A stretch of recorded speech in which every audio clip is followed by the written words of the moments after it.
last wave. So this is kind of where you saw Barton. There wasn't any, dramatic sections for him to really work with, except for that end bit, which I don't think anybody would want anything to do with.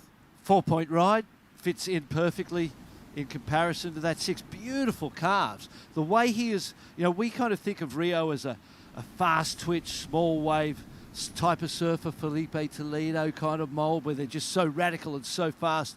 But he's showing here his ability to hold the rail and drive that rail is just so beautiful. So fun to watch.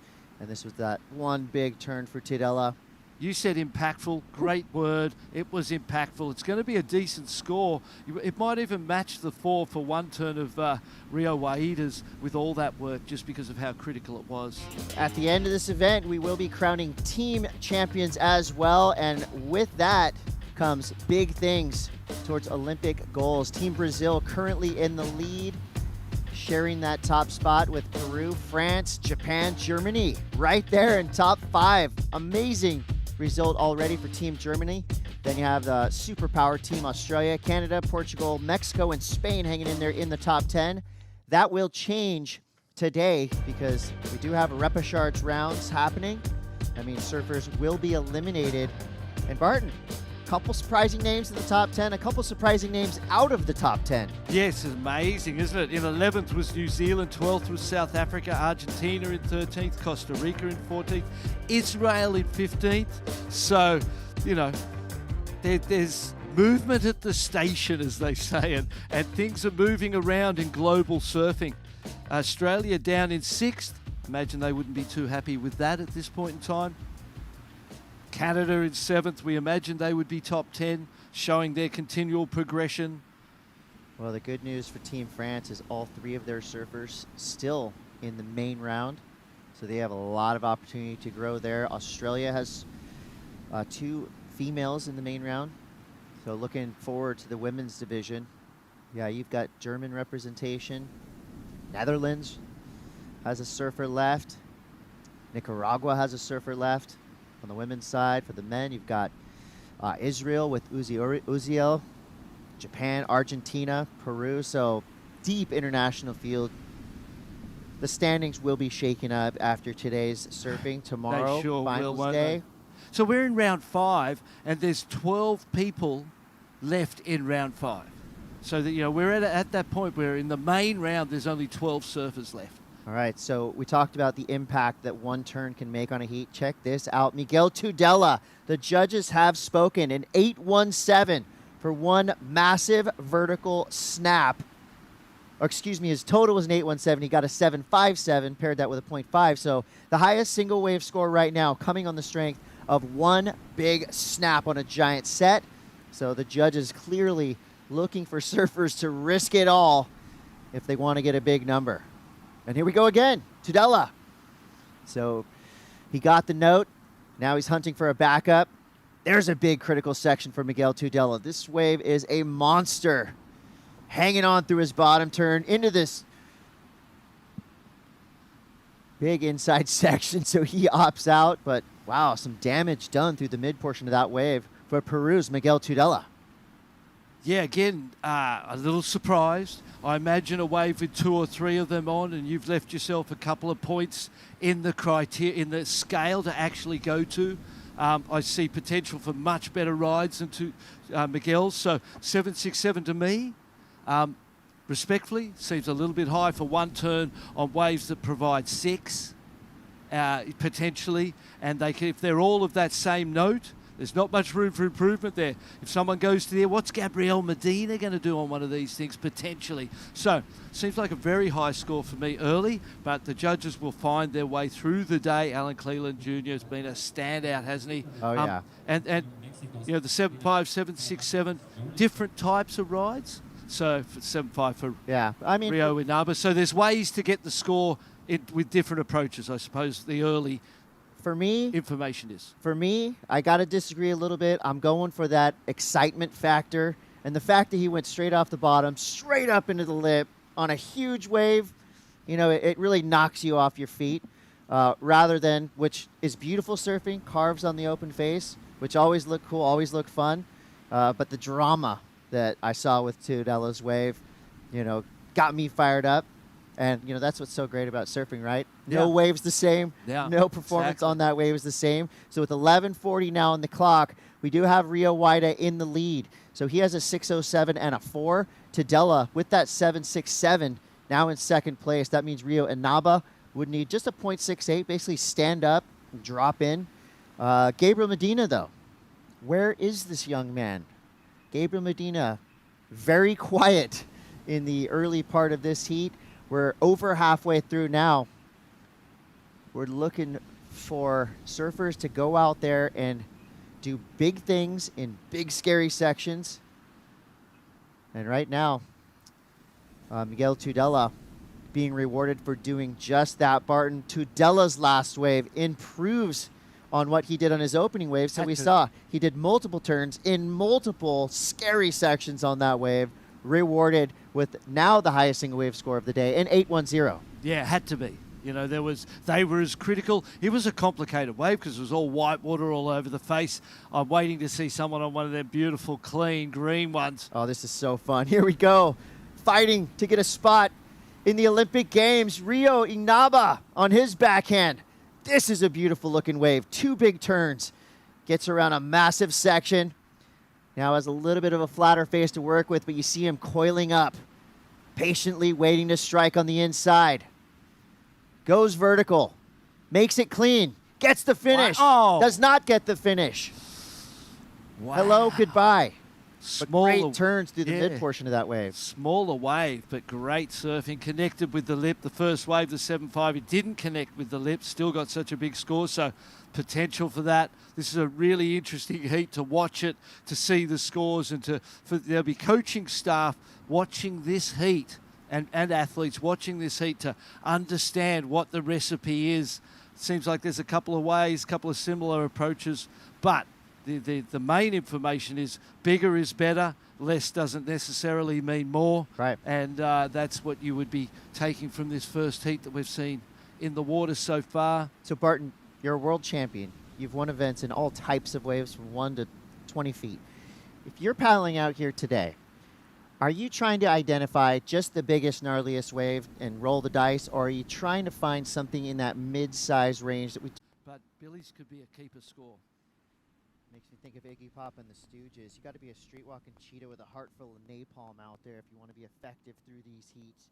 You know, these surfers, they've been tested before in the past. We know that. You can't get to this level without walking through a hectic gauntlet.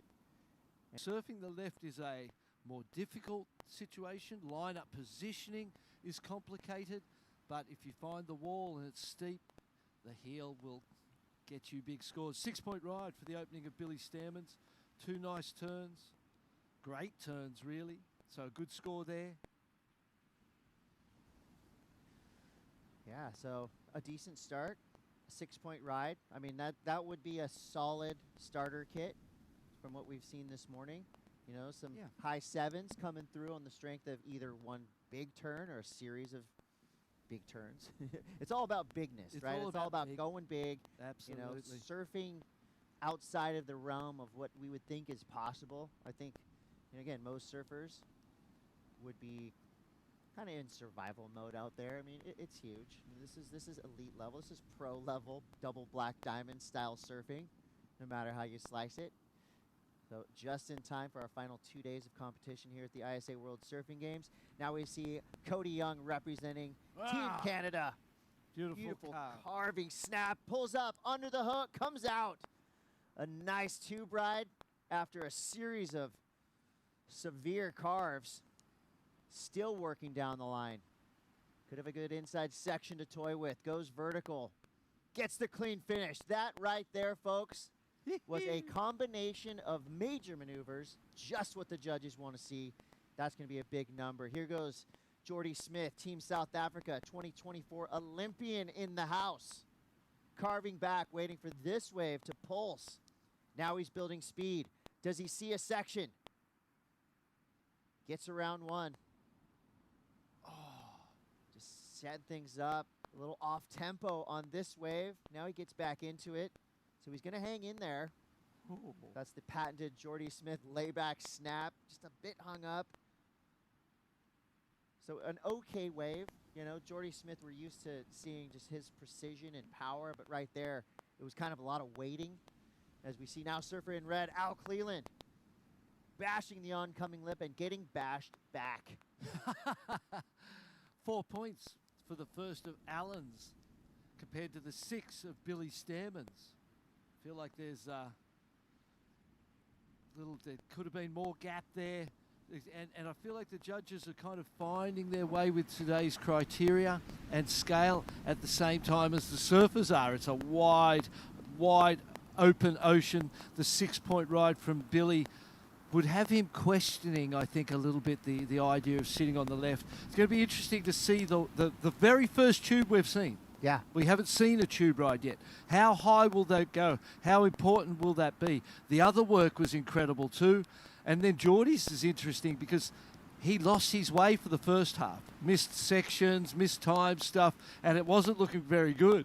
The back half, he got into sync and blew that up. So it's going to be interesting to see how the first half and the missed timing there is going to impact that score, or whether the back half was good enough for the judges to be excited, and where those two rides, particularly Cody's and Geordie's, fit in relation to Billy Stairman's left. Fascinating, really, the whole thing. It's better than any reality show I've ever seen on TV. This is warrior mode right here for these surfers. 25 minutes might seem like an eternity if you kind of think back on some of our 15 and 20-minute heats, but I tell you, that extra 5 minutes is going to be well used, not just in the waves ridden, but also the positioning.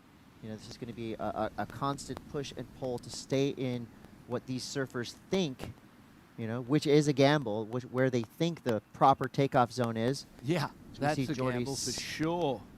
Al Cleland again. Bit of a frother on the inside. So two decent turns out the back. Now he's building speed. Lays it back, slides the fins. This wave might have a little bit more to give. Big section on the inside. Not super clean. Good, solid surfing from the outside all the way to the inside. The wave didn't do him any favors. Nothing super critical for him, but a critical score did just come through for Cody Young, a 7.83. So the judges liking the barrel, they're liking the carves. Combination of major movers, outside to the inside. One of our highest scores of the day so far. I love that carve down before the tube, was beautiful.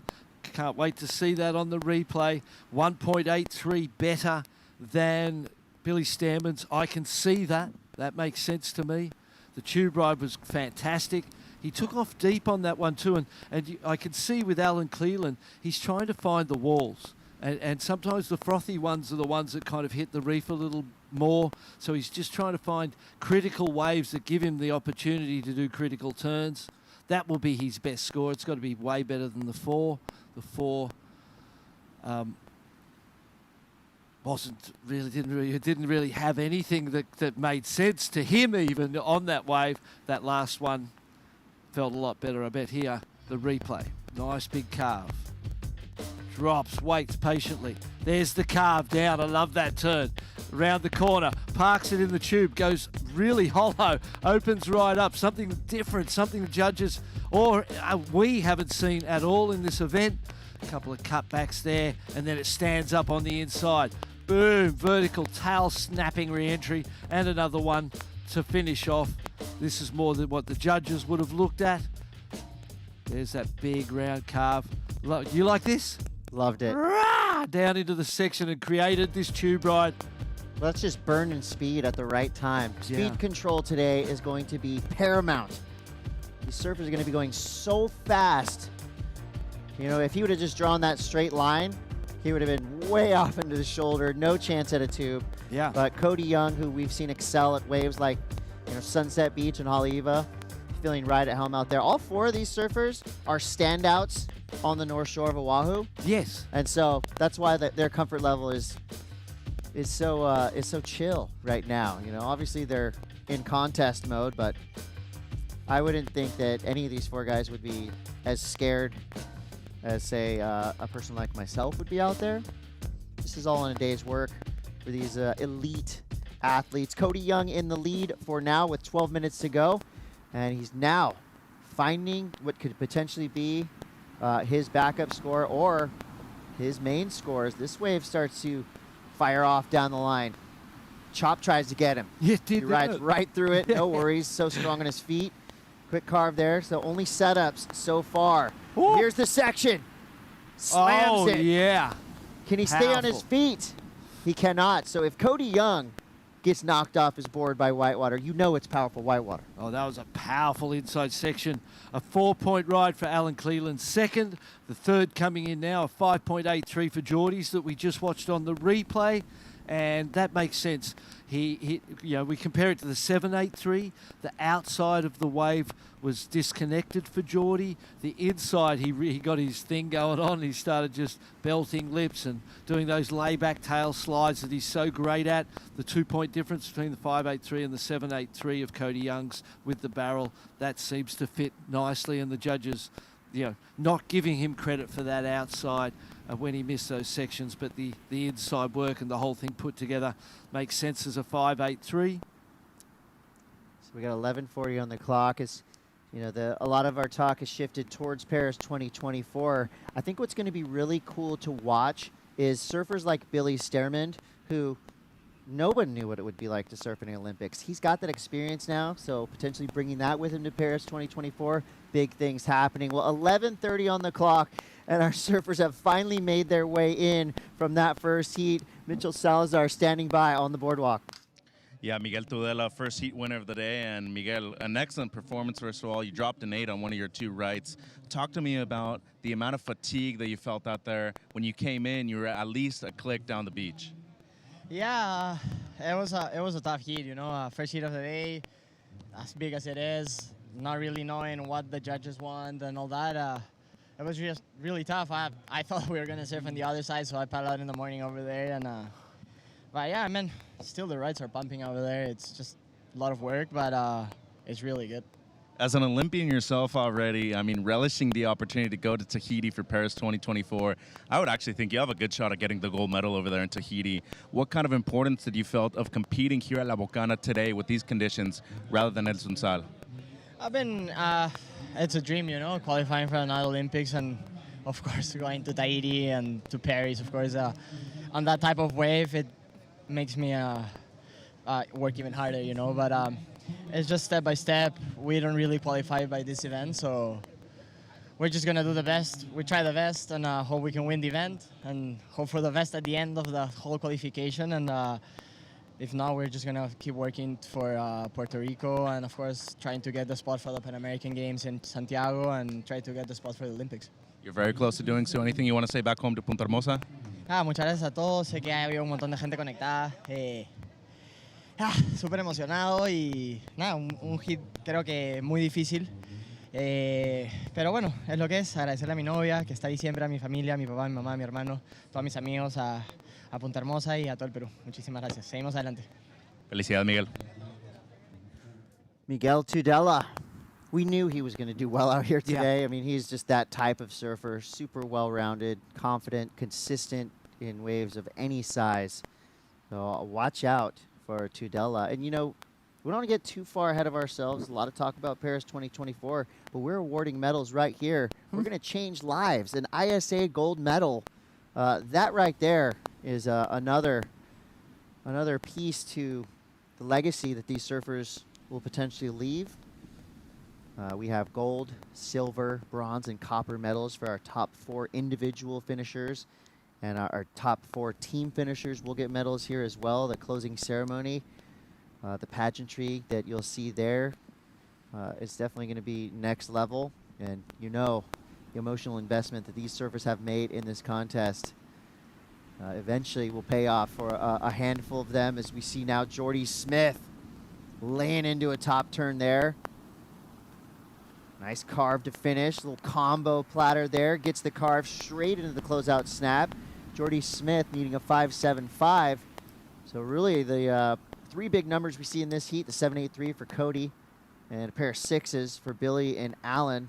We are waiting for a score from Alan Cleland. And now It's for Jordy super Smith. tight. It's super tight right now. A 6 and a 5.57. So during the interview, we saw Billy Stearman. He gets a 5.57 for his second ride, sticking to those lefts. 487 came in for Cody Young's. And we saw the incomplete at the end of that one. I feel like there was some kind of a moment of claim or a moment of celebration that was a tad too early, right? And then it got him from behind, and it was incomplete. Something left on that wave as well. The outside was just cars, but that last turn was money. And if he'd made it and not got knocked off by the whitewater, I would have thought it would have been more than that 487. So paying the price for that lack of the moment of loss of concentration and really ensuring that you get out of that whitewater and show the judges that you've completed it. 627, good score for Alan Cleland, puts him into things as well. Now needing a 5-3-0, a respite from seemingly endless barrage of set waves as our surfers are able to get back into the takeoff zone, which, speaking of takeoff zones, I mean, we're looking at probably a football field to choose from. So this peak has definitely expanded with the size of waves we have today. Here's Jordy Smith's last effort. Stands up tall, drives into a layback snap. Beautiful carve there, and somehow got out of the carve, through the whitewater, up into the floater to finish completely. Going to be interesting to see where that comes in. Much bigger wave here for Alan Cleland. This was during the interview. Great to see the replay. Kind of a pedestrian first turn, but this section stands up and he hits it beautifully. I see the score just dropped for this wave, 7.5 he got for this one. He just fades it down, waiting for that inside to stand up, kind of just doing the little turns. Here's the inside section, beautiful floater. And just goes, yes, thank you. So a big turn on the outside, a big finishing turn. There's that outside turn. That was a beauty. That and the inside turn will be where the majority of that 7.5 came from, because the medium or middle work was kind of done, just waiting for sections to stand. Team New Zealand right there. Kia ora, ya Cuzzy Brews. Yeah, Alan Cleland, vamos. Team Mexico. Gotta be fired up. Well, Billy Stearman is in the lineup right now, looking for a 6.71. And Billy got a special announcement yesterday.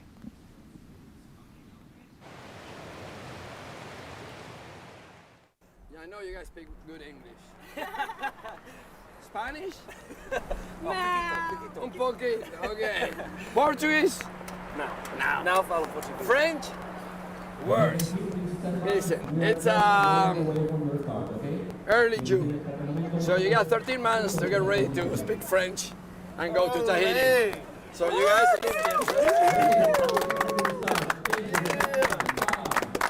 congratulations, guys. It was a surprise, eh? Thank you. Yes, thank you. Congratulations. Thank you. Officially, 2 more 2024 Olympics qualified surfers. Great story there. So Billy Stearman will have another chance at Olympic glory, Paris 2024. At the end of the road, Chia Hopo. It's such a great thing to see the joy on their faces, and it's going to be a challenge for everyone. That wave is a challenge for the best surfers in the world. That's why the Olympic Games is going there. It will show surfing in another light. I'll tell you who will be there. We saw the piece, Jordy Smith. He just got an 8.17 for that last ride. So Jordy Smith now in the lead. Cleland in second, and riding and ripping. Patiently waiting for the most critical part of this wave. Quick jam there, little mini airdrop.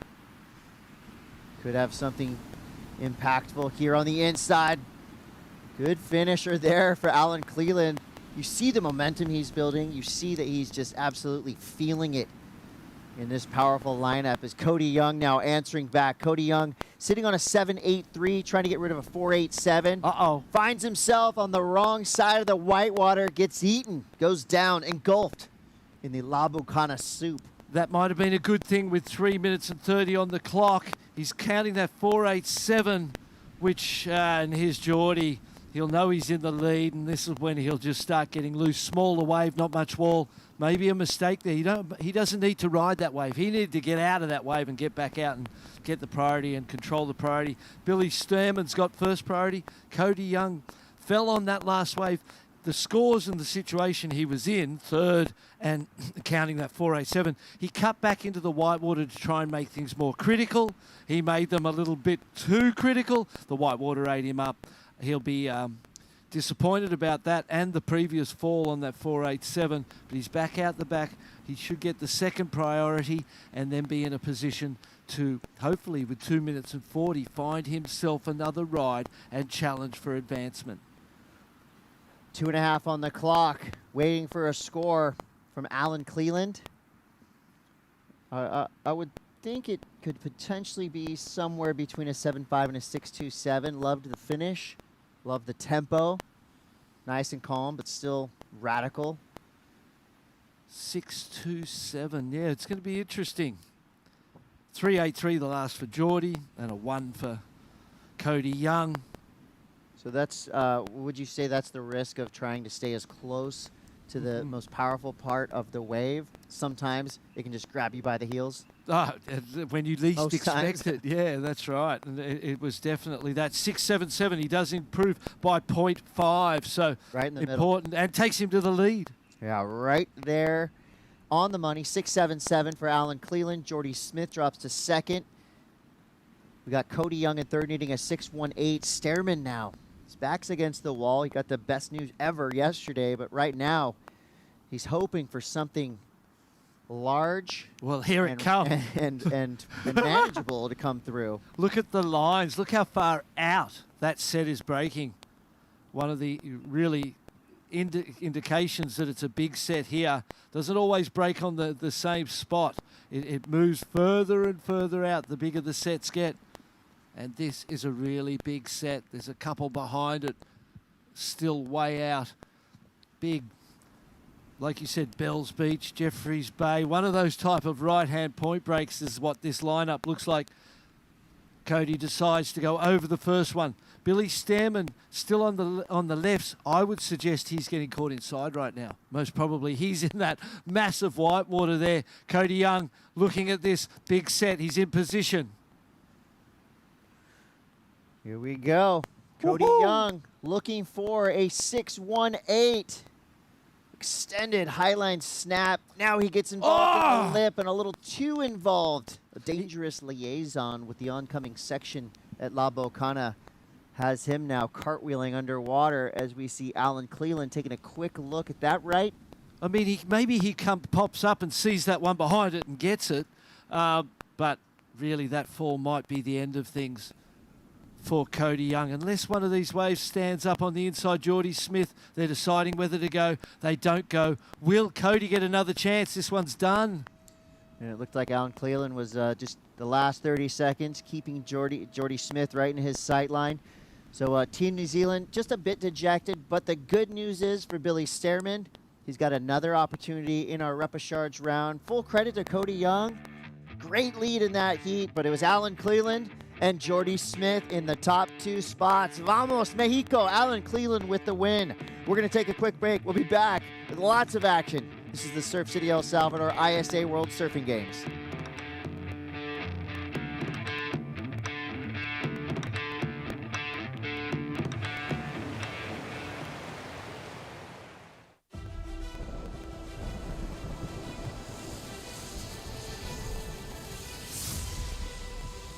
When we started the campaign, like 20-something years ago, over a course center, even when we started, it was impossible.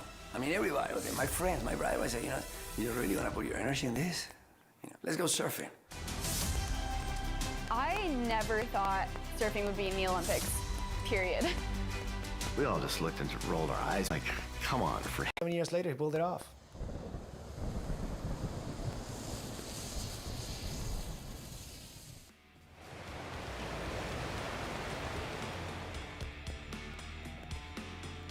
We are back.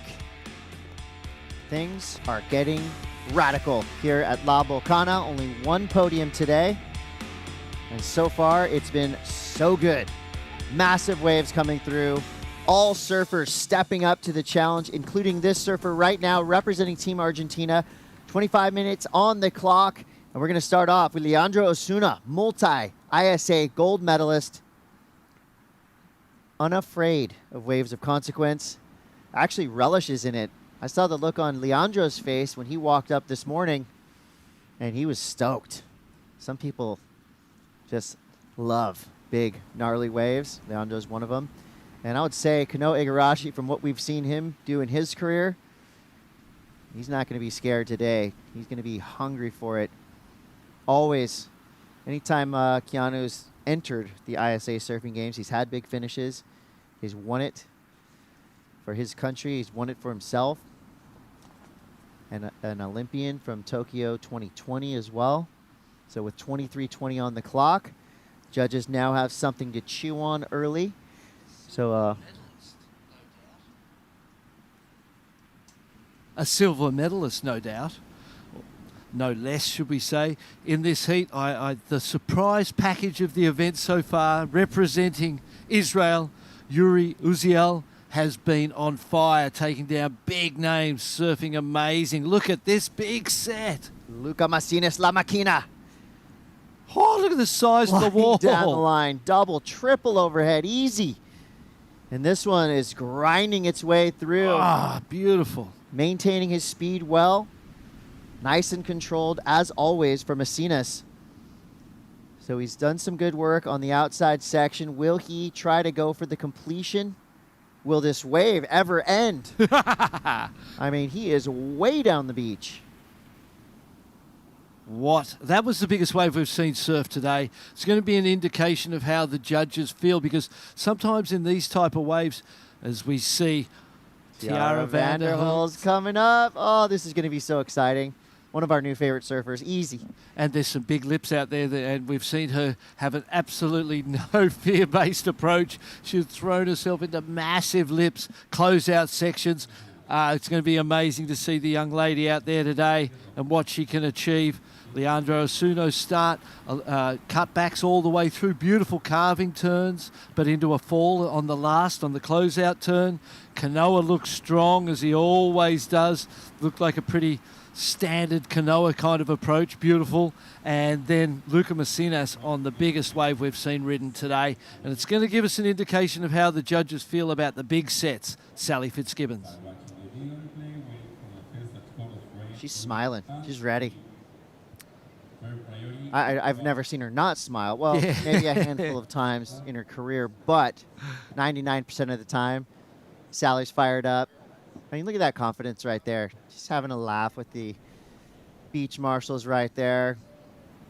Give it up to our local crew as well. The beach Absolutely. marshals, I mean, they've been right on it, dawn to dusk, every day. And now let's get to the business at hand. Leandro Osuna starts it off with a 4.67. Beautiful carving cutback. His board looks really nice. That's the first thing I thought, was just the way the rail's setting in those cutbacks, and he's driving out of the bottom turn. Little drift in the fins right there because there's a lot of water moving underneath your board. Comes into the last turn, drops it down, snaps again. A lot of work, a lot of distance traveled. That really hurt the score. The incompletion at the end is the reason it dropped under a 5 at a 4.67. Kanoa on the drone carves one down, waiting for it to stand up in front of him. And you today could try and find smaller waves, thinking that they may be steeper, easier to surf, and that's where Luca Macinas' waves are going to be really interesting to see how much they appreciate the size in that. It was a massive set wave. Comes through to the inside, Kanoa, representing Japan as always. Beautiful layback snap right there, and then cuts out. Great work the whole way along that consistent surfing. Holds the bottom turn, Luca Macinas for Peru. Drives this bottom turn, wrapping cutbacks, and now it starts to stand up more. Gets a little wide. That was just a beautiful carve, controlling the rail. Nothing vertical, but it's a big wave, that's why, and that's why it's kind of more wrapping kind of surfing. Comes through to the inside, you'll see here from behind, gets up into the lip, drops down and cuts out of this one, pulls through the back as it closes out. Kanoa Igarashi's a 5.4 from the judges. Super interested to see this score for Luca. Such a great surfer, so powerful, so sharp in everything that he does. Yeah, so the judge is working on it right now. And you know, it can be fun to play the role of judge from the safety of your own home. Get on social media. Let us know what you think. Put up some scores. Have some fun with it. At Luca Macinas. Show him some love. He's putting in the hard yards out here today. So, Team Argentina, represented well right now by Lele Osuna. At Lele Osuna on the gram. Vamos Argentina. Argentina, I mean, they're still celebrating their victory in the World Cup. So, potentially, I mean, I would say definitely Leandro, you know, inspired, leaning on the country's incredible success. And our president, Fernando Aguirre from Argentina, responsible for this journey to the Olympics that surfing has been on. And we want to say, yeah, we want to welcome Messi. We know he's watching as well. Probably. Why wouldn't he? Who wouldn't be watching today? This is huge. This is historic. Team Israel right now. They're cheering for Yuri. A 5.83 because for Luca Macinas, because there wasn't the vertical work. That's going to be the complicated part today, is finding the waves that stand up and don't just kind of have the wall. He surfed that really beautifully. It is the highest scoring wave of the heat so far, and rightly so. All right, getting involved. Uziel representing Israel. He dropped 2 9-point rides in the ISA Juniors at this location last year, so, you know, he is well-versed at La Volcana. He's definitely riding a little bit bigger of a board than we've seen throughout this contest, but he's out. No need to waste any more time on that wave, in his opinion. So that was his opening ride with 17:14 on the clock. Good chance to get the feel of that bigger board. Obviously bigger. I thought the same thing as you said it. And it looks good. Nothing worse than being on a big wave on a small board and having to nurse everything you do and not be able to kind of go with abandon at sections and feel confident about the way your board feels on the water surface. It really just changes everything. Everybody most probably stepping up that little bit today. But, in equipment. Yeah, and this is also a good scouting report for WSL competitors coming down here, potentially packing their board bags right now, watching this thinking, okay, maybe I do bring the 6.6. Yeah, good call. So time. Oh, Leandro. Time is not stopping for anybody, and neither is Leandro Osuna. Vamos Argentina. Kind of waiting for things to pop up on the inside. Makes the decision to cut that wave short. He'll get right back out there. I haven't seen much in the way of priority, today. There's just so many waves coming through. Playing field is huge. I think at the very end of that last heat, we saw Alan Cleland, kind of just keeping his eye on Jordan. We saw Miguel, just same thing. Just the end of the heat is, maybe he looked over and goes, oh, wow, you're out here too? I haven't seen you in 23 minutes. Exactly. But I might stay near you now. I've got priority. Yeah, now that I see you, let's be friends. But it does, in the opening stages, it's all about attack mode, being offensive, looking for waves, using that priority to get the best scores, bet the best waves. And then as time ticks by, it becomes more of a defensive tool, and you start to use it to control your opponents, manage the risk that you're exposed to in terms of them getting good waves underneath your priority, and it's such a valuable asset. 3.67 for Yuri. He knew that wasn't going to be what he needed. It was a good move to cut out and get back out the back, but it was a warm-up for the Israeli. Where are the 8s, Barton? Where are the 8s? Will this be an 8? Kanoe Igarashi, one of the most consistent surfers ever at the ISA level. Last 2 years, he got a silver here. He got a gold in Huntington Beach. He's on his way to a solid score here. Awkward 2-stage floater. Waiting for it to stand up, just biding his time. It's like the wave really starts here, right? The opening part, nothing of note. Oh, missed times the inside too. There. So that was just a boxing match with La Volcana. And I think he got a couple body blows right there, but never really was able to connect. So that'll be a wave that, will fill his second wave score, but is not going to do much for him by the end of this heat. So Kanoe Igarashi makes his way back into the takeoff zone. Vamos, Mexico. We've got 2 Mexico's finest on the sideline right now. Mitchell Salazar with Alan Cleland Jr. That's right. Viva Mexico is true this morning. Al, first of all, huge congratulations to you. Easily the best event you've ever surfed in the Opens here. Tough conditions, but you come from one of the heaviest waves in the world, a beach break named Pascuales. How important do you think conditioning at that wave was out here this morning at La Bocana? Yeah, I mean, coming from where I live, there's always a lot of current, a lot of swell, a lot of open water. So it just makes me feel right at home when the waves get like this size and there's a lot of current, so I know how to deal with it. And there's just a lot of canvas, and I just love when there's a lot of canvas to ride on. And yeah, stoked to get a couple waves and surf with a couple of my idols. And you're on a roll. You got a third place at the QS at the Jacks Pro earlier this what was it, in April, I think, and now at least a 9th place finish here at the ISA World Surfing Games. Looking for a spot to qualify for the Pan Am Games, but the Olympics, man. Paris 2024, Tahiti, how stoked would you be to make it there? I mean, that's been my goal since it first came on the schedule, and last time in Japan, that's always been my goal. So I just want to keep it going, keep having fun, just keep surfing, just keep catching waves, and just hopefully keep going, because that's been my goal since it ever came up. So I'm just really stoked to make it through and just hopefully get some more waves. And I know your dad and sister are watching back home. Anything to say to them? Sí, un saludo a toda mi familia, los quiero mucho. Un saludo a toda la banda México. Aquí vamos, viva México. Yeah. Viva Mexico. There you go. Alan Cleland Jr. on his way to potential ISA glory. What a run he's had, and earning every bit of it as well, and doing it with what I'm seeing as a lot of joy. He's got a lot of heart, a lot of passion, and I don't see him going out there, ferocity, anger. I want to beat everybody. He's just loving it, and it's showing in the performances that he's put together. So far, so good for Alan Cleland Jr. Staying on this main podium, this main event round. Again, paramount if you want to add points to your team totals.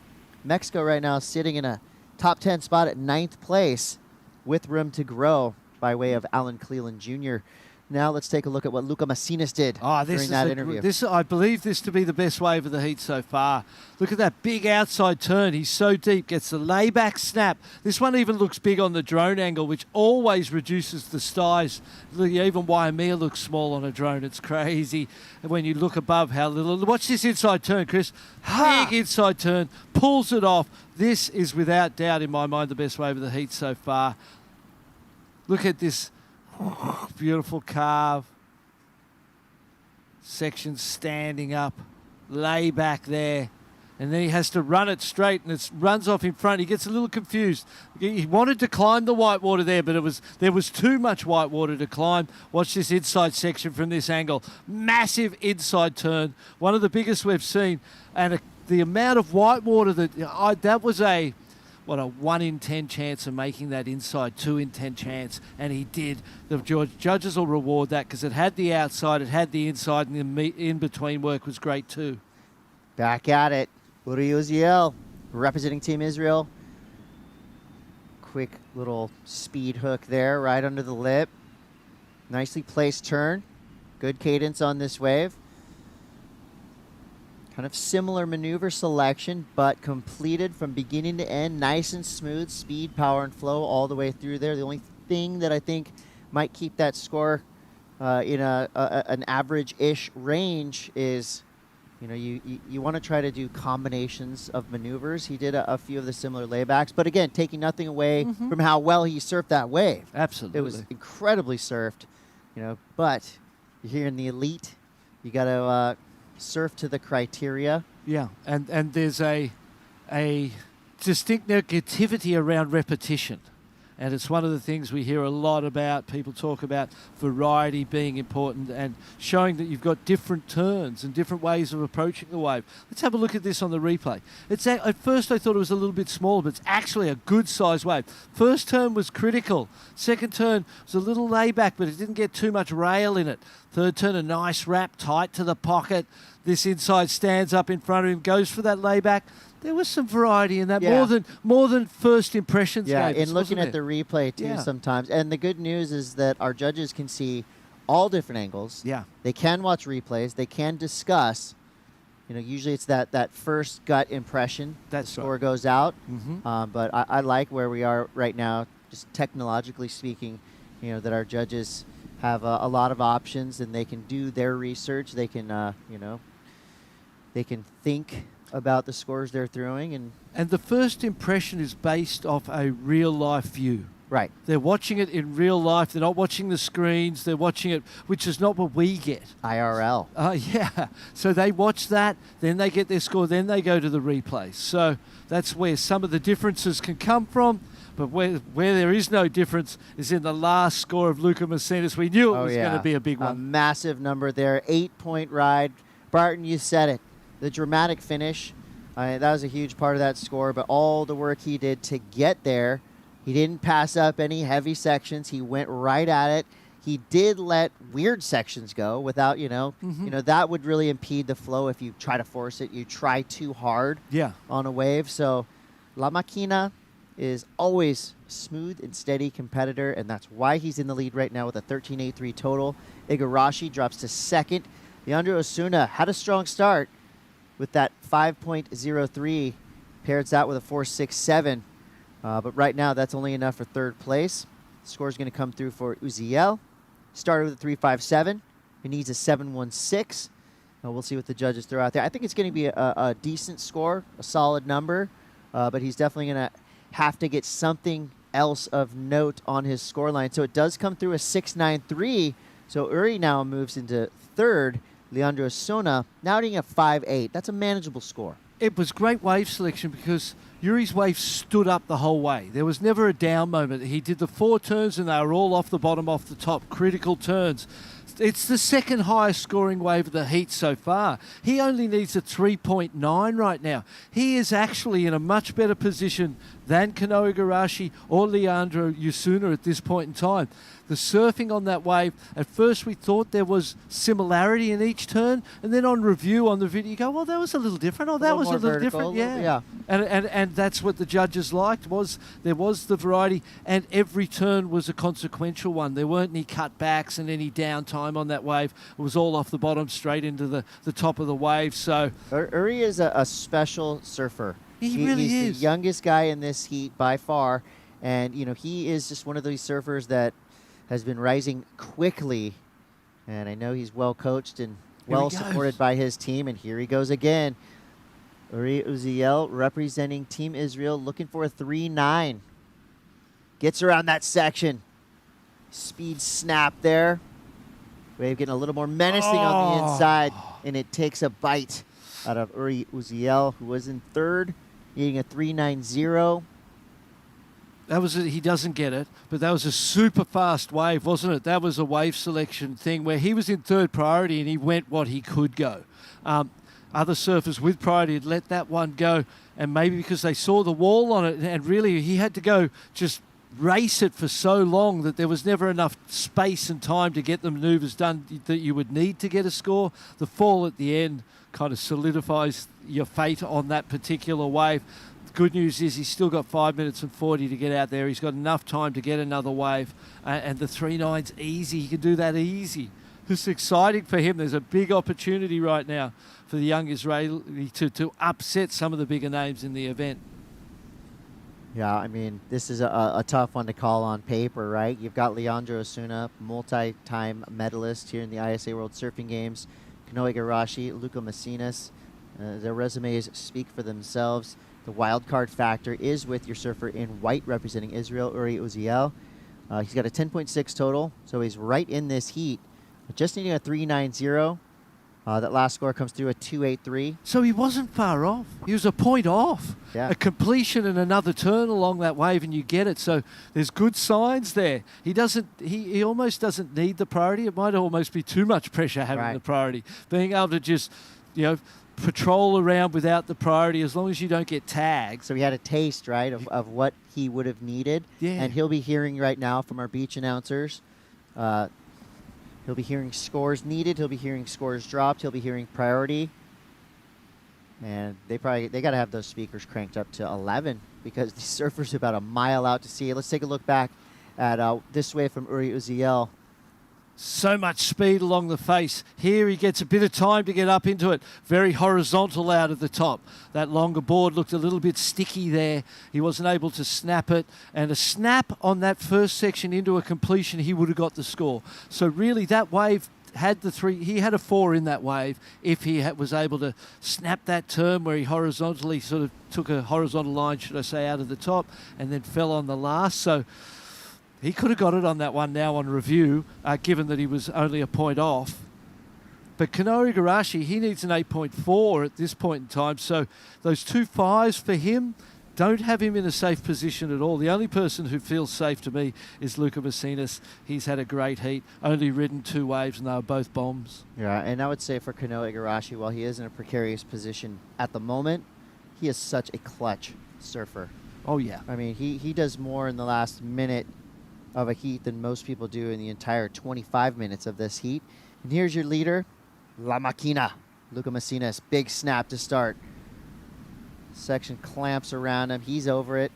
Third priority was in at that point in time. So just going something and getting surfing, chancing it, trying to improve on the 5.83. Won't do that. But nothing lost there for our heat leader. Where is the Israeli? He's back to the lineup. He's got 2 minutes 50. We see some dark lines out the back beyond the competitors, so we know there's going to be another set. There's a lot of waves in those sets, so I imagine the Israeli may get another chance. Every time one of these set rolls through, I hear the 4 Horsemen, Metallica, the opening riff. Mitchell Salazar reminded us of that song last night, and now it's playing on repeat in my head. The soundtrack to today is pure heavy metal. I mean, these waves are serious. The level of surfing is matching the level of the waves. And as expected, Kanoa Igarashi strikes again. Big snap there. Beautiful wall to work with here. Comes around this section. Oh. Nice, speedy layback snap. Straight back up into it. Laser sharp surfing. Small wave. Smaller condensed wave, but nice section. The sections and the surfing was incredible. Leandro Osuna. So a similar size wave, but just maybe not the room to really attack like we saw from Kanoa Igarashi.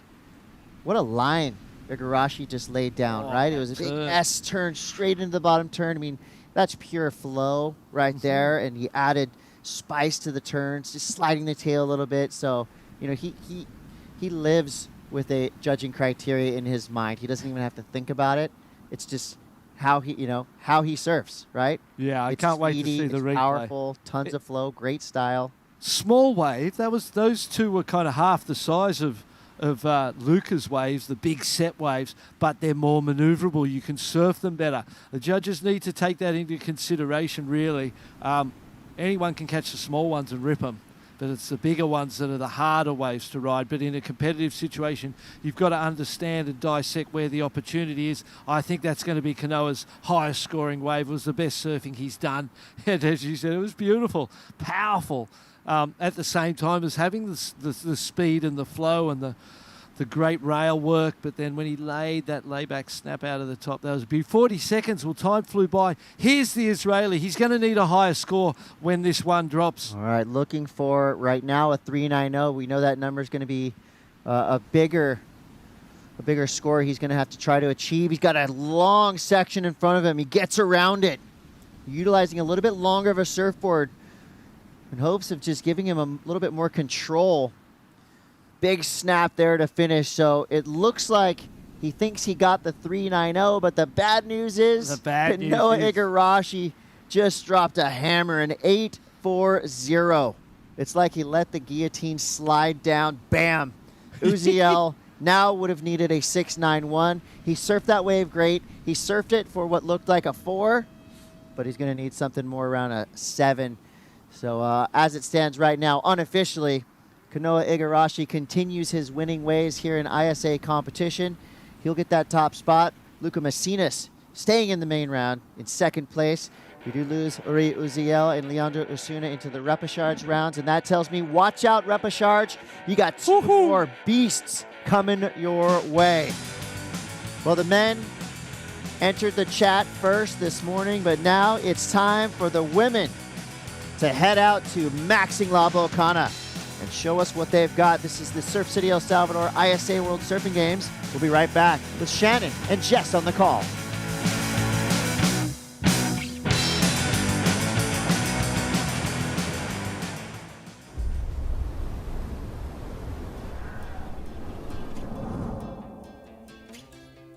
There's a right time for everything.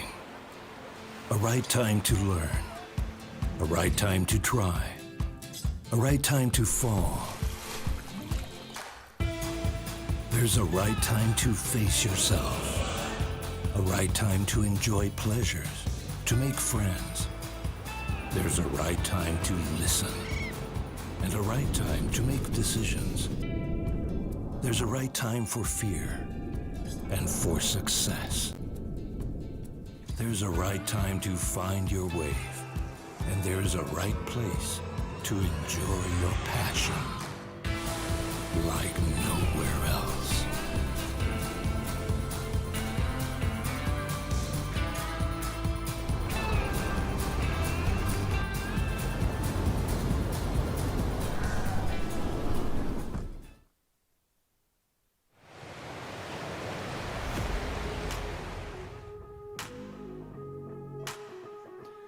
Welcome back to the action here at the ISA World Surfing Games. Day 7 of competition. Finals day is tomorrow, and these 4 women are looking for an opportunity to win gold medals. Sally Fitzgibbons already has 3 of them from Australia. Noah Clapp of Germany is competing against her alongside Tiara Vanderholz of Netherlands and Vahine Fierro from France. Vahine being a WSL World Junior Champion. Sally Fitzgibbons being a long-term competitor of the WSL Championship Tour.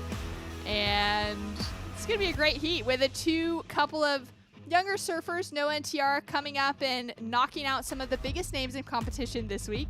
Shannon Hughes in the booth alongside Jessica Grimwood. Jess, it's great to call the action with you today. You're looking very tall. Yes, I'm feeling very tall. I've got the pom-poms in my hair. The pom-poms are out on the beach as well because it's a big day of surfing. There's already so much to celebrate about these games and being here in El Salvador. And today I think the stories are going to continue. The celebrations are going to get more dramatic. And of course, the surfing has really stepped it up another notch. Paddle now, first wave for Fitzgibbons on a very large set. Waves we've been seeing rolling through La Bocana today have been maxing out, and Sally gets taken out without being able to make it to the open face. How was the survival stance on her too? She was in full survival surf mode just to try and get around that section. Here we go. Tiara now on her backhand. She has been loving these rights throughout the week. Dropped a 9.03 in an earlier round heat. Ended up advancing through that one after the buzzer, and she's been stomping it down on these closeout maneuvers every single heat since. Ooh. Goes down on the finish there, unfortunately, so just that one turn to start things off with. Nice turn for Noah Clapp, best turn that we've seen so far from the opening exchange. Back into the foam now as she sets her line here hard off the bottom. This is a great start for the German, and she'll kick out quick. So Vahine Fierro now sitting with priority as we see the Israel team there feeling excited for what they get to witness today. Oh, I wish I could understand what they were saying right now. I love those little kind of almost behind the scenes clips, and you get a real feel for the ground vibe for those teams. But for the German team right there, Noah Clapp opening way for her. Incredible display of control, because we just saw Sally go down, can't get around that. But Tiara as well, skipping out on the end of hers. A little bit of insight into Tiara's warm-ups this morning. Word was, I think, she snapped some of her equipment. She's gone back to her, I guess, regular size board, which I think for her is quite small. We're talking, 5.5s kind of area of measurement. Tiny surfboards. Very small. I mean, she's fully engaging in the power that's being offered up to her, though. And if she can put that board up above the lip like we've seen her do throughout the whole contest, watch out. Talk us through these replays here. Sally Fitzgibbons in the survival stance. Yeah, she pretty much just got caught behind right at that very section. The very first section. She didn't have the chance to kind of scoop up, but this is what Tiara's done better in her case. That first turn, she kind of slashes it, but she jumps up here and takes a different line to what Sally took. look at the speed. She is absolutely flying down the line there. And that's a nice kind of indication that she's not worried about getting up towards the lip. Of course, we've seen her attack, one of the highest scores of the event so far, still going to her name. But this is the best wave so far. Great snap on her backhand for Noah. Yeah, big surfing from her. She looks just a lot more settled already in the first exchange. This second turn right here, deep bottom turn, gets way more critical, but she's able to keep that momentum going down the line. So best score is going to come for Noah, for sure, on the opening exchange, and Vahini will have first priority.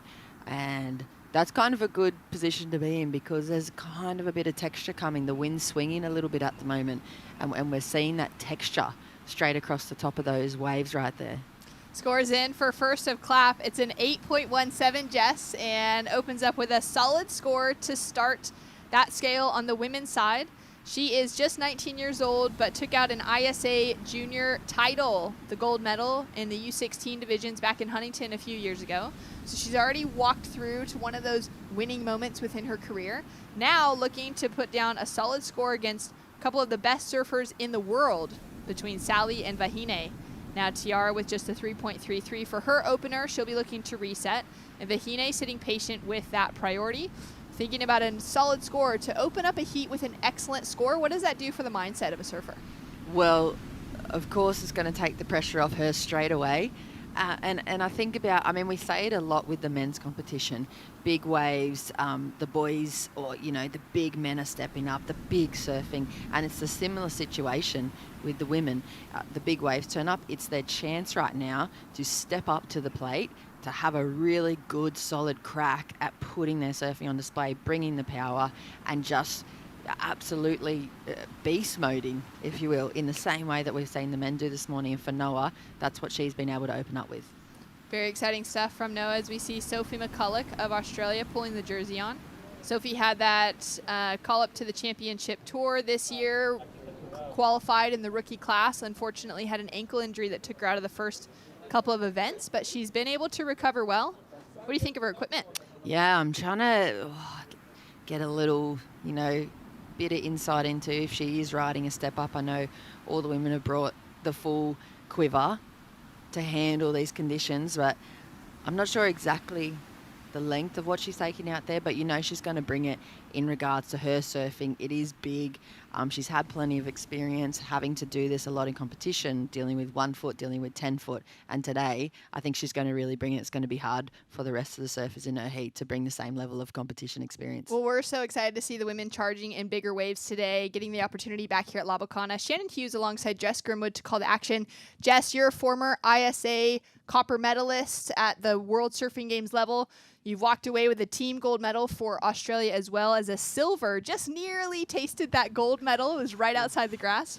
Oh, yeah, we could smell it. And then Team Peru actually took the gold that year in Peru, which was also an incredible moment to be a part of course, for that whole team celebrating in their local spot.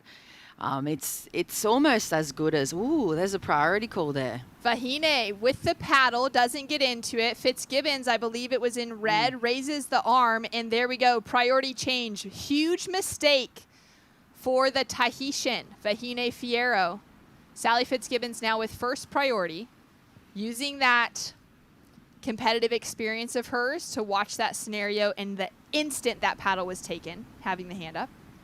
It's interesting because generally in heat situation, I don't think we've seen Sally do that a lot, but I think that she has understood the environment that's in play here for competition at La Bocana, and she realises how big the ocean is. It's quite far out, right out at the peak of the break today, and there is sometimes with how big the swell is, that difficulty in seeing in between waves where everybody's positioned themselves. So I think she's not leaving any type of gold medal up to chance here, and she's calling for the priority play, kind of like what we see in soccer sometimes too, just to make sure, you know, our refs, if you will, or the priority judges and everybody is well aware of the situation and leaving nothing up to chance for her chance to get back onto the podium at the ISAs.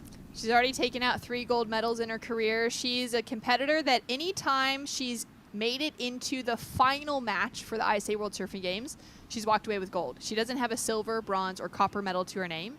Now, she hasn't always made it into the final. She competed for Australia last year, just fell short of that in Huntington Beach. And we've got a paddle there now from Sally. A victim of the same exact situation that just played out. So she will lose priority, and priority now falls in the hands for Tiara, and this is a massive moment for her. She's an incredible surfer.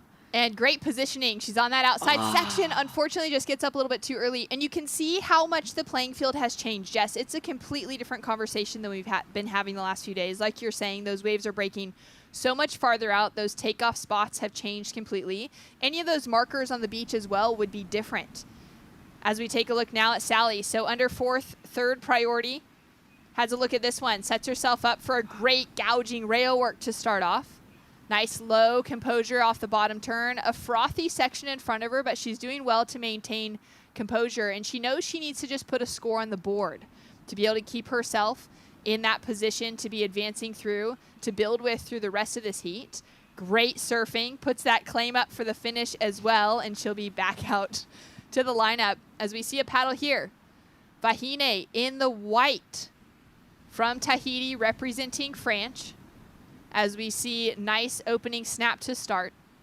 Sets that bottom turn into another gouge in that whitewater section. These smaller waves will be picking up a lot of that whitewater today on the surface. That foam, that frothy, those air pockets, which will make it even more challenging to be able to control things with. Yeah, great recovery too for Vahine, missing that first wave and opportunity. Like you said, it's really defined on that takeoff zone. You could see from that top angle before where that foam and the whitewash is sitting right there, and massive sets kind of cleaning up everybody in the free surf this morning. So the women were kind of pushed out, but like Sally's last wave, they have to position themselves just under. It's really steep. It's easy to be caught behind if you're sitting right under the lip there as it's breaking. But you can see they're pushing over right into the takeoff zone now. Let's see, Tiara with a paddle, now waiting for a score for Sally and for Vahine as the grommet is up and riding. Nice snap to start. Just that setup turn sets her up well down the line. Another snap off the lip, and she's going to go straight into the foam. Tries to time out that finish, but just can't quite get her positioning right.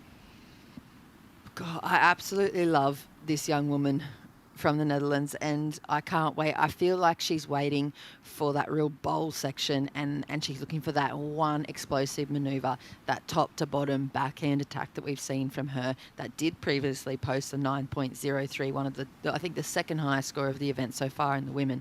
So if she gets the chance to settle into it and not have to worry about what's down the line and readjust, bottom turn straight up into the lip, if not above. I know her team from the Netherlands, a few coaches on the beach for her family back at home, and the rest of her nation supporting it.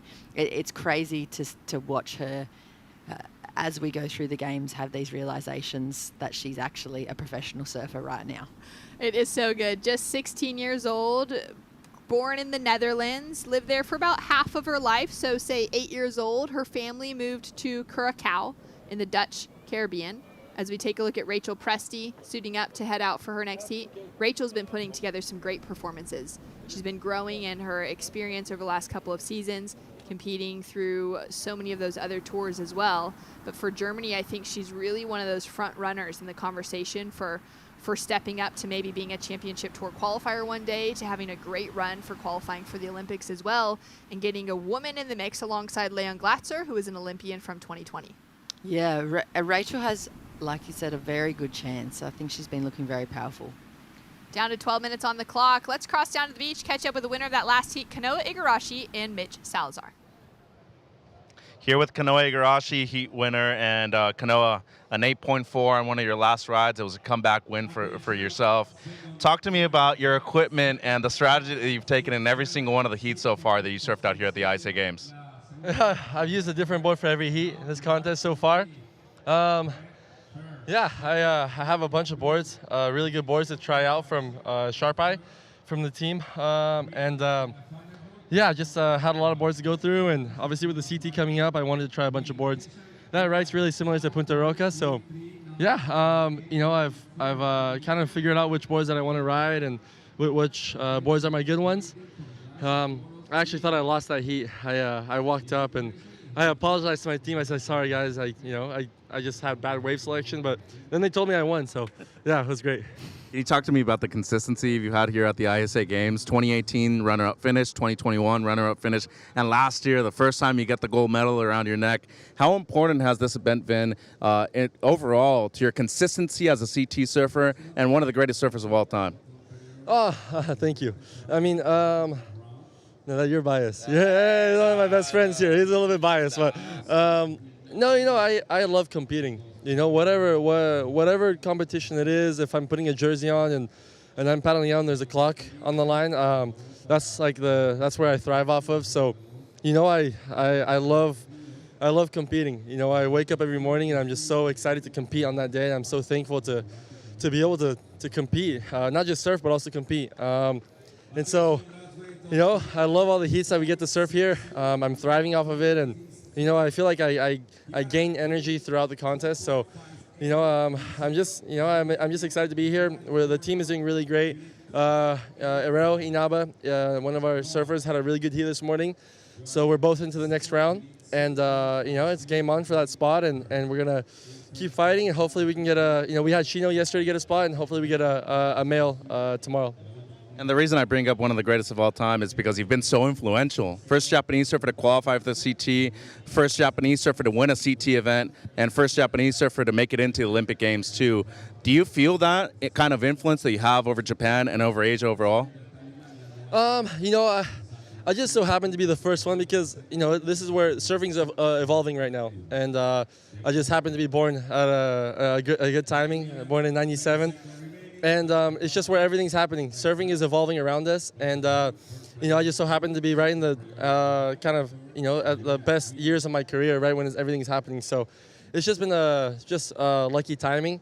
But for me, I hope I can set a good example for the future of Asia, and also the future of surfing and all the kids growing up competing. I get inspired by watching the next generation step up. I said it the other day, but I drew so much inspiration from seeing how much China's evolving, and that really goes to show that, hey, you can always find ways to get better, and you just have to find that those 1%ers within you to become better every year. Gracias, Canoa. Felicidades. Gracias, muchas gracias. Thanks so much. What a great interview with Kanoa. I feel like there is always a special connection when whoever's doing the interview has that personal relationship, just knows that little extra something about the person they're interviewing. For Mitch and Kanoa having that friendship behind the scenes, they've got that insight on each other. And for Mitch to be able to draw out a little bit more from Kanoa than we often get, sometimes it's those short, very polite, humble answers that are kind of quick and to the point. But for him to be able to go into that kind of depth on the influence that he has, the reasons that he feels that way as well, is pretty incredible, Jess. Yeah, I really enjoyed that. I was taking notes that whole interview, just hearing how Kanoa's Jess's unpacked notebook that. is very full right now. It is very full. Thank you, Kanoa. Thank you, Mitch. At the moment, Sally Fitzgibbons, 7.67. Drops it in, a 7.67 for Fitzgibbons. Takes her into the leading position as we take a look at the replay here. Yeah, she just times that first turn. Big open wrap, real trademark. Sally Fitzgibbons surfing for her. Has to two-stage the cutback around that lump of water, and that just kind of puts her out of sync for the rest of this thing. But she's able to regain again for this end section. Just holds on, puts the board up there in the critical big. She loves it. She makes sure there is no doubt left on the mind in any of these situations, yet she knows how easily these things can be lost. Big open face carve for that first turn. Two-stage cutback, that sets her up nicely to recompose herself, reset the rail, and wait for this inside section. Handles the wobble and bobble, just up and over, not super big and critical, not like that really explosive surfing, but solid enough to get her the 7.67. Noah Clapp now sitting in second with a score to drop. Sorry, this would be that 8.17 that she opened up with. Yeah, this is the difference in scores for the ladies too, that second turn for Noah was so critical. She almost grabbed a rail on the bottom and she headed straight back up into the lip, so that was really solid surfing for Noah. Down to 6 minutes, 41 seconds on the clock as another big set rolls through. Now, I reckon with the kind of strategy, a few of those things Sally's done within the seat specifically, Team Australia has been paying close attention to to this entire event. They've been watching the way heats have unfolded. They've been seeing the changes in the conditions and recognizing the different aspects that it's going to bring into, you know, the entire setup here. So for Sally, raising her hand when Vahine paddled for that wave, didn't get in it. Just to take that quick note, okay, make sure the panel's got their eyes on it. That judging panel is sharp. They're on the 3rd story of the tower, so they also have the best vantage point right now. But also to throw that little moment in at the finish of her wave. Oh, no. Now a huge priority mistake there from our young Netherlands competitor who was in 2nd priority in green. Blue was in 1st priority for Germany, Noah Clapp. Green took off first, but Noah takes off and cuts into her line. Jess, can you explain to us that situation? That's absolute heartbreak for her. I mean, she can still do it on the strength of one wave if Noah doesn't get a backup wave. But if they officially deem that interaction as a priority, which it was, she was sitting in 3rd priority position, Noah had 2nd priority, or vice versa. Either way, blue was over the top of green and Tiara took off. I don't know if she just for a second wasn't thinking and thought she was ahead of blue or couldn't pull out in front in time, but regardless, completely interfered with Noah's ability to take off. Noah hit her leg rope, Tiara's leg rope or board at the same time she took off, and that is a huge moment in this heat. Unfortunately for Tiara, I think it's going to be a really big learning curve. This is all part of professional surfing, and this is it. This is like her welcome to the jungle, if you will. This is her stepping up, and, you know, the surfers in the water, Vahine, Noah and Sally, have had multiple situations like this go down in their careers before. But for Tiara at this level of competition, there's going to be a massive learning curve. Now Sally Fitzgibbons up and riding, has 1st priority heading into this. Now looking to put a 2nd score on the board. She had a 7.67 for her last one. Nice rail work to start for that 1st turn. Sets her line here. Now looks for that closeout finish. Nice little slash under the lip, and she'll ride out clean. Nice and controlled. So she's done very well to get herself the backup score after finding a near excellent 7.67. When we talk about excellent scores, it's anything above an 8-point ride. The highest score you can get on a single wave is 10 points, and it's your top 2 waves that count. So the maximum heat total being 20 points. Now that's extremely rare to do in surfing, to walk away with 2 perfect rides of the 10-point range. But to get close to that excellent is always a good sign. So scores to come through. We have not seen that priority given back, and now there it is. So 2nd priority goes to Noah Clapp. 3rd priority goes to Sally Fitzgibbons. And we do have the penalty that has come through on our surfer in green, Tiara van der Hulst of the Netherlands, with that priority interference on that last situation. Oh, it really is heartbreak for her. I'm interested to see if she can regain composure, play out the last 3 minutes of this heat. She can prove to herself, you know, all of her family and friends would obviously know. Here's a replay, though. She takes off. She thinks she has priority. She bottom turns to hit the very section that Noah takes off on, and Noah, unfortunately, collides with her, but every right to be taking off as well. Noah with priority over green in that situation. What green had to do was straighten out and pull back and pull away from her, but this is Vahine's replay. Vahine with a 5.33 on the board. We do have another score to come through for the Tahitian. Does well to make it around that opening section, Jess, as she looks to hit the lip on the finish. So she'll have another score to drop through. Yeah, so, I mean, back to the drama that is unfolding in this heat alone, heat 1 for round 5 of the women. Tiara will lose that single score. You can see the little triangle next to the score, Shannon.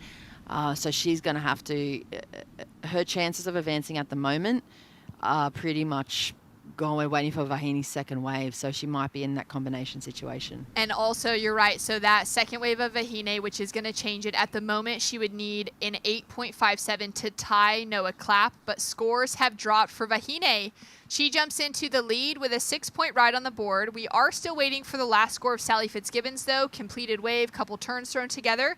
So she's looking for a 3.66. She'll regain that lead again, and it will be Sally Fitzgibbons and Vahine Fierro now sitting in the lead after so much has gone down.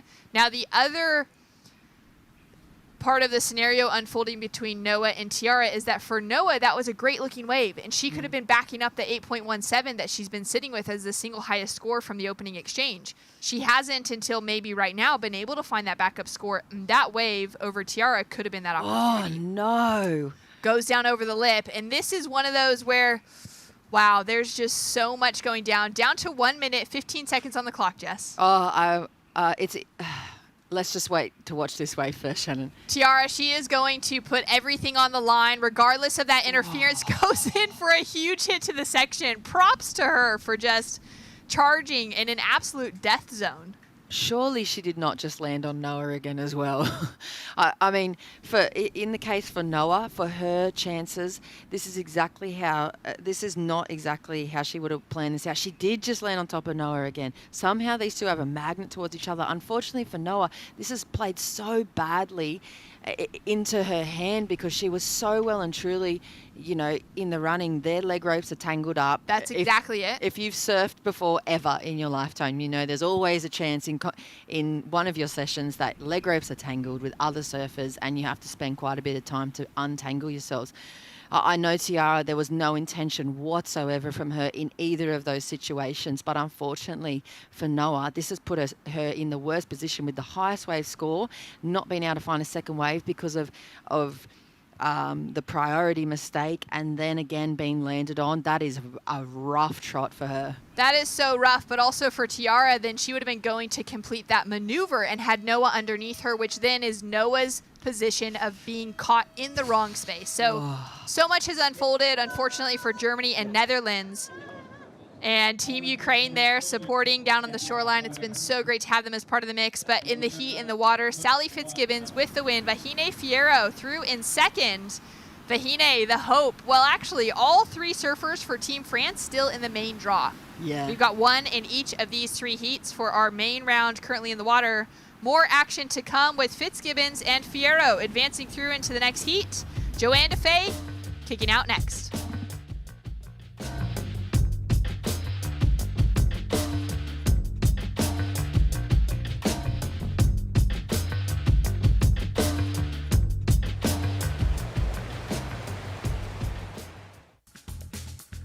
Yeah, I had a reef for 20 years.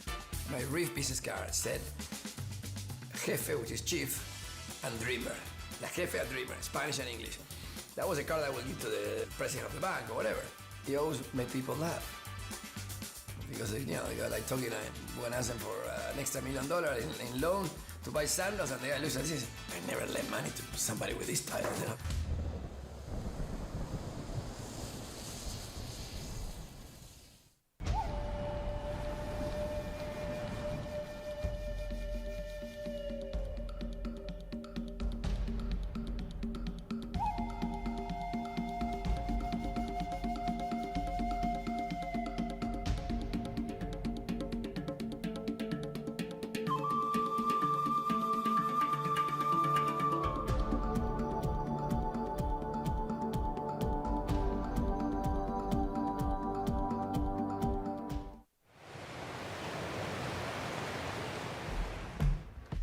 Well, welcome back to the action. It was Sally Fitzgibbons with the win, Vahine Fierro with second. So they're going to advance through in the main round. They'll be surfing later on today.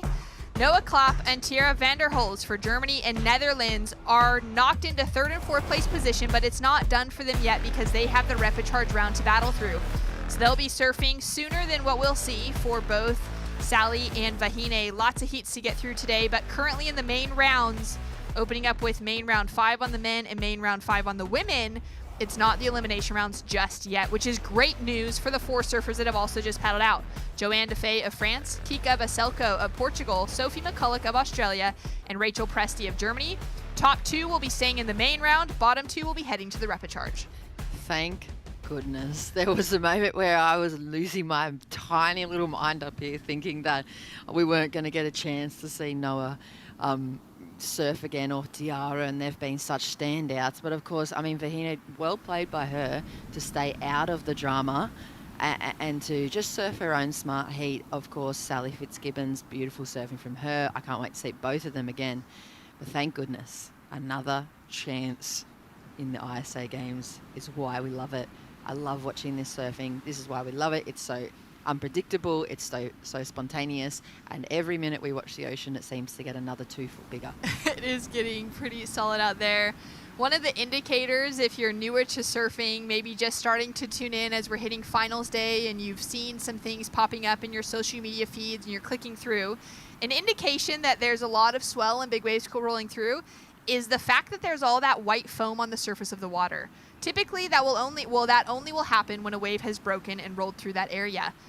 The last few days, there's been green water out here. It's been nice and clean, some wind, but not any of those little ripples of white rolling through. That's all areas where white water has rolled through, which means some huge sets have broken way farther out than where our women are currently sitting. How beautiful is that shot too? It looks like, you know, one of those resin art pieces that you can get at the markets about the contrast in the ocean. But you're right, look how far out on the screen as you head up, your eyes head up towards that right-hand side. In the right-hand corner, there's the trail and the marble of foam and those different shades of green and blue.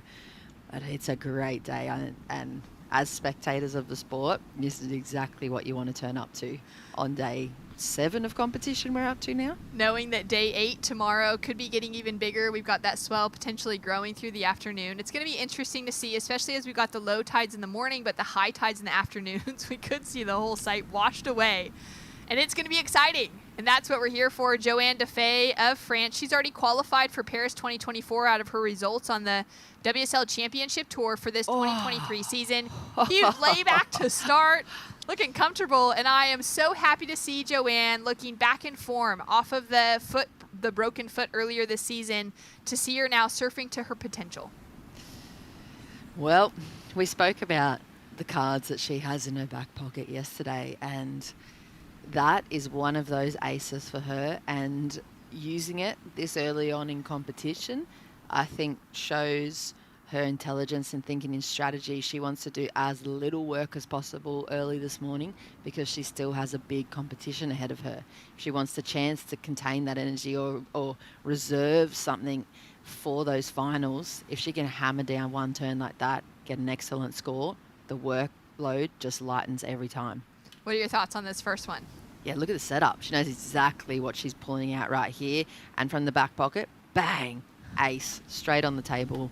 That's going to be an excellent score. Very solid start for Joanne Defay.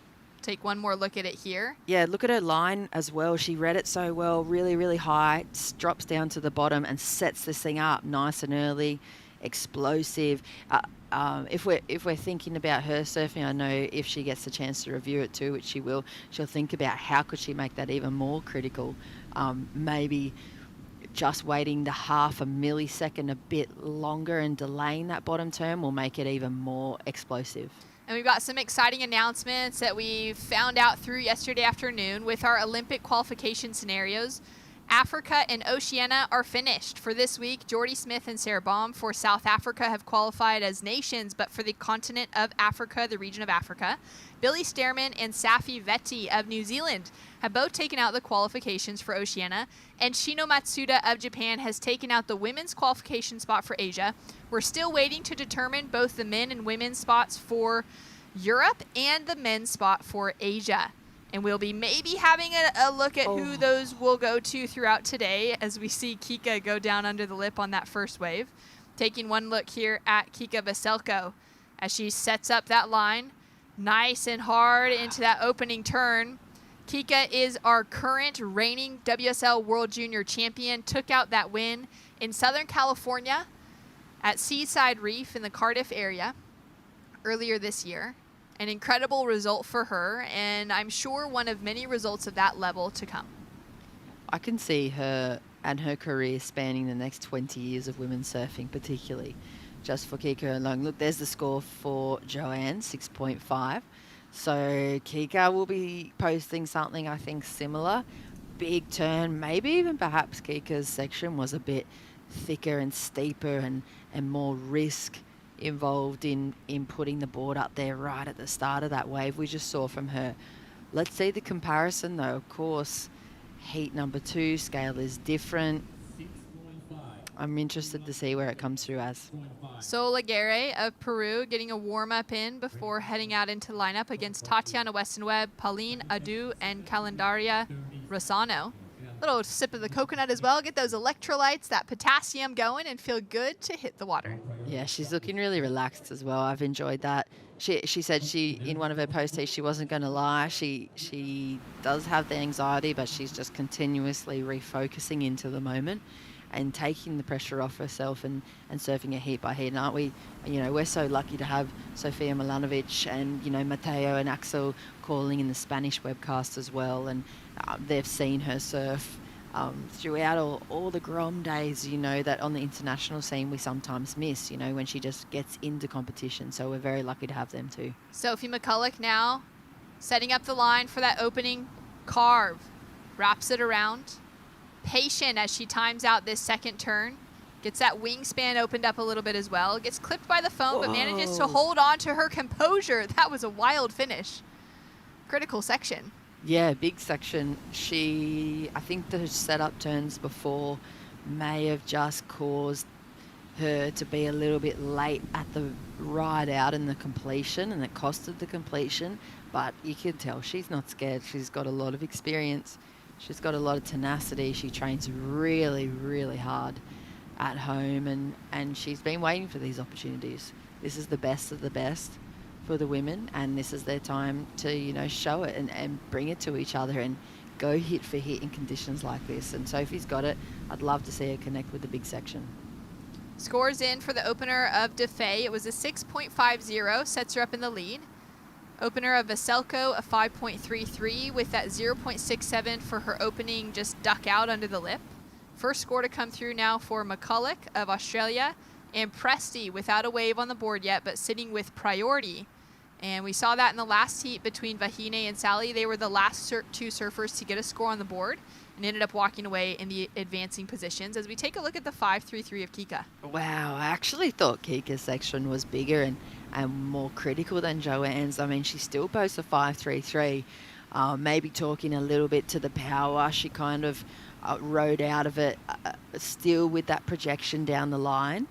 Maybe Joanne's was a little more committed, bringing it all the way back around during her turn, and that's the difference in the scoreline there. First priority was with DeFay, so she's going to have a look at this wave. Sets that line, looking speedy. Looks like she's riding a slightly bigger board than usual as well, with that step up of bigger swell today. Nice wrap under the section, looking to time out the finish. Does it steady as ever. Yeah, great. Two waves already going to be on the board for Joanne, so she's got the pressure off at the moment. We saw that in the last heat. That second wave, particularly for Noah Clapp, being the most important exchange. But 25 minutes, you can get one really good wave. 25 minutes of finding two really good waves today is going to be the challenge for these surfers. 15 minutes to go. Two waves being crucial. Top two waves out of 25 waves being allowed to be ridden within a heat for these ISA heats. You're allowed to catch 25 waves, which we haven't seen anyone get to that number. That's pretty rare to see someone take off, especially in 20 minutes. You're on, a wave every 45 seconds, maybe 35 to 45 seconds. I think the only human possible of that type of wave catching anomaly would be probably fellow commentator Barton Lynch. He's the only man I could imagine taking that many waves at once. I agree. Either that or Italo Ferreira. The amount of, sodas and coffees those two chug to keep their energy levels high is pretty significant. But it's those top two waves that count. And wave quality over the quantity is also what's important. So the quality of maneuvers versus the quantity, not getting 10 turns on a single wave. But even a single turn can beat that out based on the quality of it. As we take one more look at this, a 6-point ride to start and a 5.80 for the second of DeFay. Yeah, look at that. Really nice rail work for her. She keeps that speed just charging down the line throughout all of those transitions. You could really feel it from that angle on the camera, and you can get an appreciation right here for those water mountains moving in to Bocana. Right, it's just whole oceans behind some of those sets. And even in between the paddling, as she paddles over there, as Rachel's going down the back of that wave for a minute, that next bit of swell would be you know, going up way past the horizon in her eye line. So it is big, and this is where the best surfers in the world, or the potential for them to take that title, this is their chance to step up for those younger names, those lesser known names, those emerging nations of surfing. This is the opportunity for them to come charging through, lay down some big surfing. And considering that this event is qualifying for the Olympics, Paris 2024, of course, every other sport's going to be taking place in France, aside from surfing, which has been approved and decided to run in Tahiti, which is a French territory, opposite side of the planet, literally 12 hours difference on the clock. And it will be running at one of the scariest, most beautiful waves of all time at Teahupo. That wave is a massive wave of consequence. Of course, on smaller days, it can look almost playful, but when it's actually on, and at that time of the year, the decision to run surfing at the Paris 2024 Olympics in the summer season in Europe, running in the southern hemisphere instead of the northern, is because they knew they'd be able to luck into the world's best swells at that time of the year in Tahiti, as opposed to very small possible summer surf in France or on the coast somewhere in Europe. Now, I love the fact that coming into finals day for this, because we're qualifying surfers to be heading to one of the scariest waves, that La Bocana has turned into a wave of consequence today. There's a lot more size to it than what we've seen for the first few days. Well, we had maybe day 2 and 3 that were quite large, but maxing out now over the next couple of days means that these surfers are going to have a different kind of wave entirely. There's a lot of whitewater to paddle through here that's different than sitting in the channel in Tahiti, but the fact that they're having to surf bigger boards, they're having to work out a lineup that's going to be very consequential to them, as opposed to surfing on one of the small days. I love the way that it's rolled out for finals day, and that's completely out of our control, that swell, those storms developing, to be able to end it this way, and kind of a picture perfect, or a great end to the story this week for a wave of consequence. Yeah, and I mean, so easy to throw yourself over the ledge from the webcast booth for sure. But for some of these surfers, I don't necessarily think we're going to see the biggest names shine through in every situation. I think this does level up the playing field. It gives those local chargers or those hometown heroes the chance to come on through with those standout performances and show why they are capable of competing at one of the most incredible, amazing, prestigious waves ever at the biggest event for surfing, the Olympics next year. So I think either way, across the board, everybody will be training, of course, for Tahiti, but the chance to show the fearlessness and the commitment and sacrifice that they're going to have to put in over there right here at Bocana at this stage of competition is also a bonus for us. Down to 10 minutes on the clock. Defay is currently sitting in the lead for France, the surfer with the most experience in the water. Sophie McCulloch was a rookie on the championship tour this season, but Joanne Defay is a long-term veteran of that tour. She's had multiple wins at some of the world's best breaks, like Fiji.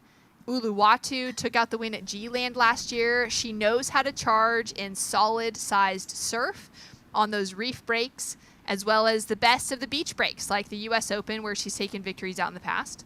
Rachel Presti now with a takeoff. It's been more than half of the heat of her waiting to get that first wave. Only 9 minutes left on the clock, and she'll now be on the inside without a significant score to drop. As we take a look here at Defay up and riding once again with a wall of waves rolling through behind. Defay up into the lip to start, goes nice and vertical for that first turn. Finds that foam to try and finish with, but can't hold on to the finish. So another score for Defay. Suspended priority now on the board. You can see that S next to the names of Francesca and Sophie, which means that this set has washed them out of that takeoff zone. They're going to have a lot of paddling, but once they get back into the lineup, the priority that they had when they were first sitting out the back will be handed back to them. Yeah, hello, Mother Nature, to Kika and Soph. This is all part of handling the pressure, handling the conditions and the heat and the taxing nature that is competitive surfing when the swell has turned up for its day of competition as well. And it has kind of taken the show this morning here. For Joanne, her last wave, that's going to be a really nice score too. You could see the importance of the takeoff.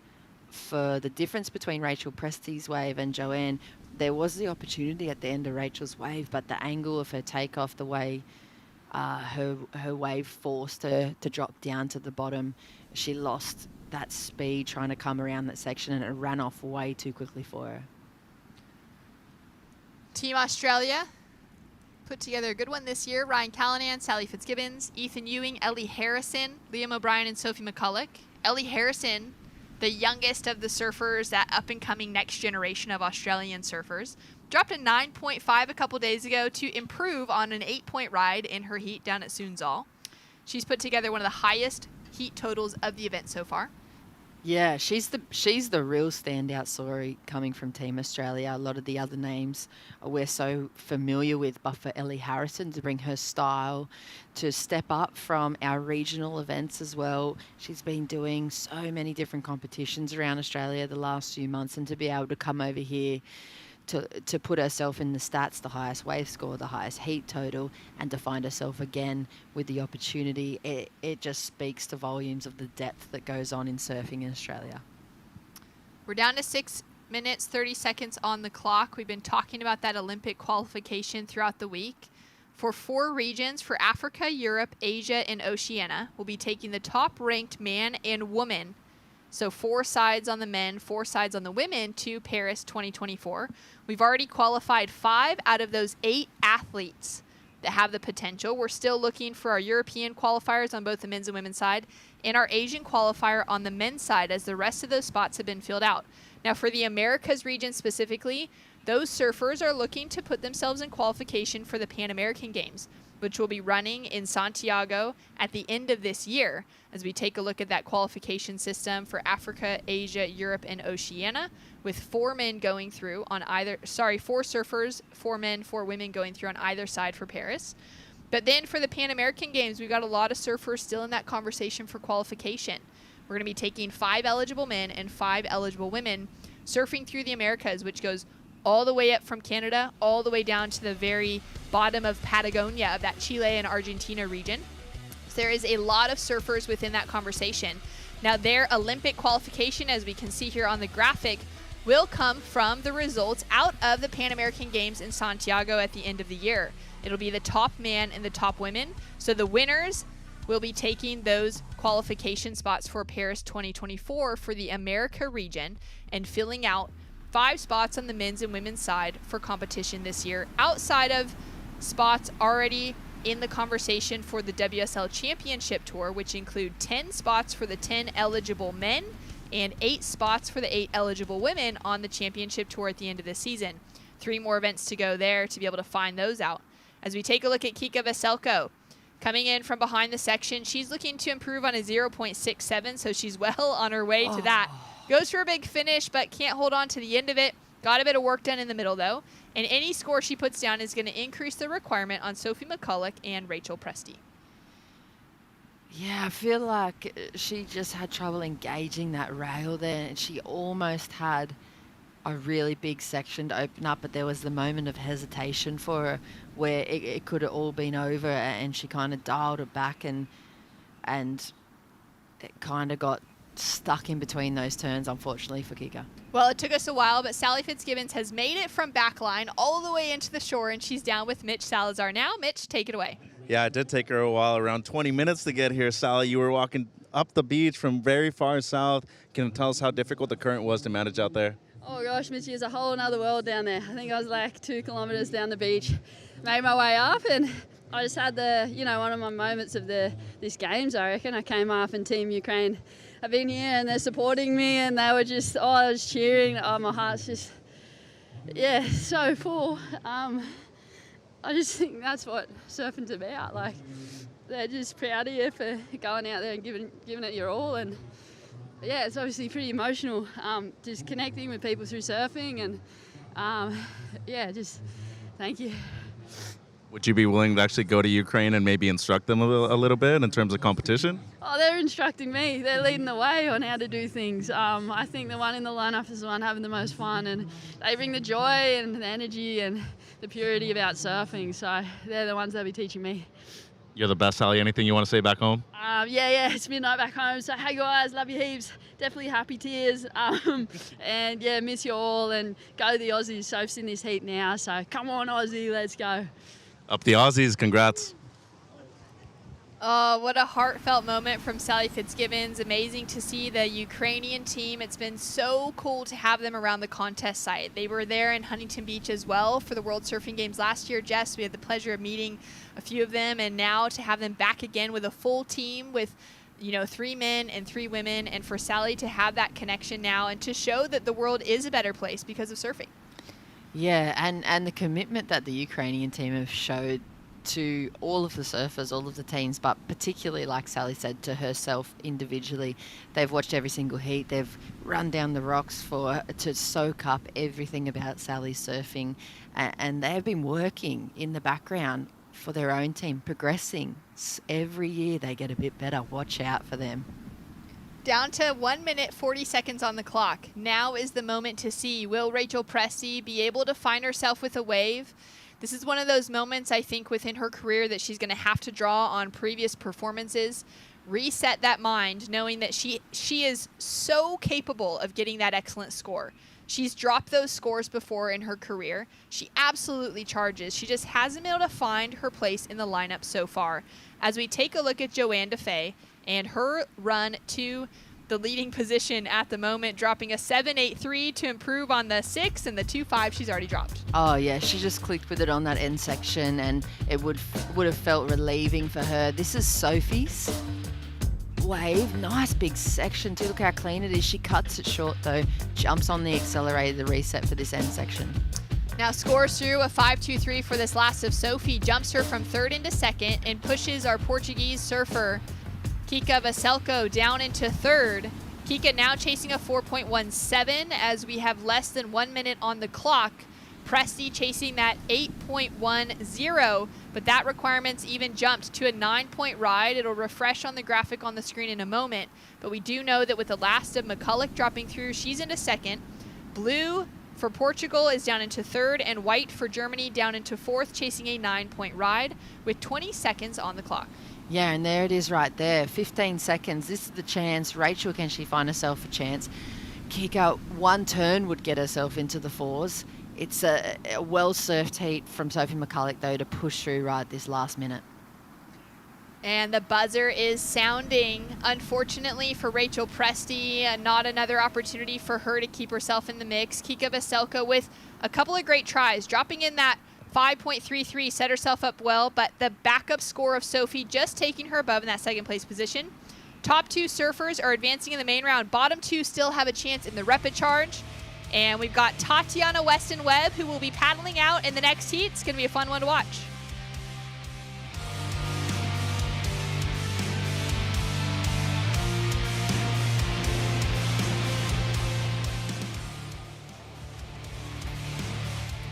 Some of the best memories created were from ISA World Junior Games.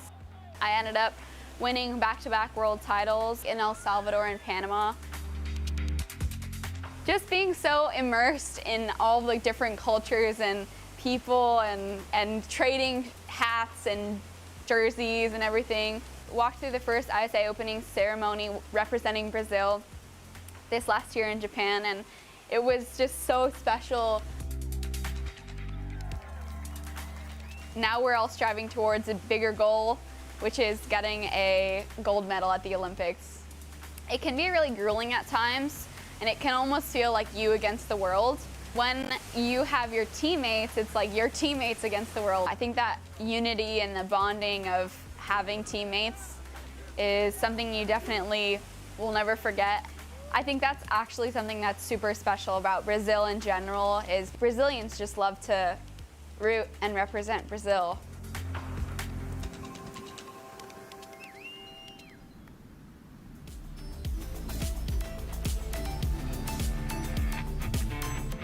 I was born in Porto Alegre, Brazil, and I was raised in Kauai, Hawaii. Brazil is super special to me and my family because we spent so much time there when we were young, and it's such a special culture.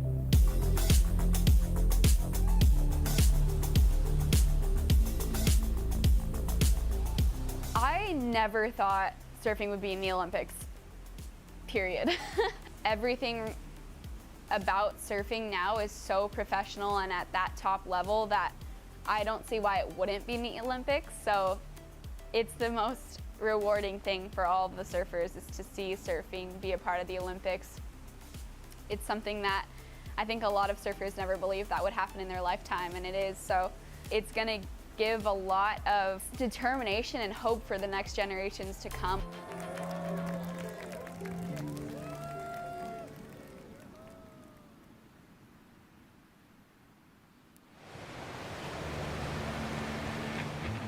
Welcome back to the action. 25-minute heats for our main round today. 20 minutes as we drop back into our repechage, which will be the next rounds heading out. Our men's repechage round 8 will be in the water. But right now we're in our final heat for women's repechage round 5. Shannon Hughes alongside Jess Grimwood in the booth. And Jess, look at the size of these waves. Look at Tatiana in the kind of mid right-hand side of your screen getting washed through on those sets too as well. I mean, it's great to hear her story, but she's going to be up against it out here too. She's going to have a lot to handle. Calendaria now up and riding. Nice turn off the top to start for the young Nicaraguan. Connects with the lip for the second turn. Now sets it up on the finish and she'll duck out. So she'll have that first score to roll through. Tatiana Weston-Webb fighting her way to try and get some positioning in the lineup. Pauline now up and riding. An ISA gold medalist for Adu out of France, an Olympian as well as Tatiana Weston-Webb in the water.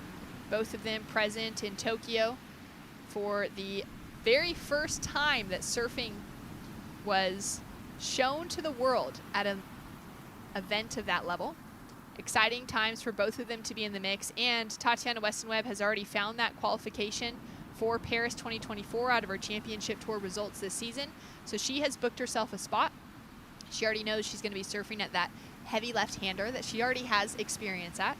And for Pauline, she has a chance to book a spot out of the European region for this event, but she also has to deal with Vahine Fierro of France, Pauline Adu, who are both in the conversation this week, and some of our other surfers from that European region. 20 seconds on the clock, and it looks like our only wave ridden so far from Calendaria comes through as a 3.67. Waiting now for first of Pauline. My heart skipped a beat there when you said 20 seconds, but 20 minutes. Oh, my bad, 20 minutes. 20 minutes, it's okay. We can settle back down. They do fly by, but we have just seen, I think, the first 5 minutes of it being that humongous set that rolled through at the start of this heat and washing Tatiana out of position, and probably the rest of the field, I think, because we can't quite see them. We only saw Rissano find her opening wave. Maybe Pauline has a score to lock in as well. Let's see them reset themselves in the lineup and go to plan maybe B for both Sol and Tati. Sometimes these situations happen in heats. You have a certain plan in your mind. You want to start off in the first 3 to 5 minutes with your opening wave. Of course, you're heading for the best wave that you can find an excellent score, and then you start building. But for these ladies, they're very experienced. They'll reset. They've gone back to almost a normal time on the clock now, making their way back out to the primary takeoff position, and they'll be finding their opening rides. It looks like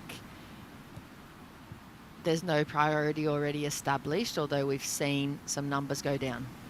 So Laguerre now up and riding for Team Peru. She's been on a real roll this week. It's been exciting to see at this stage of her career as she comes off the top of that second section. Wraps it around for the third turn now.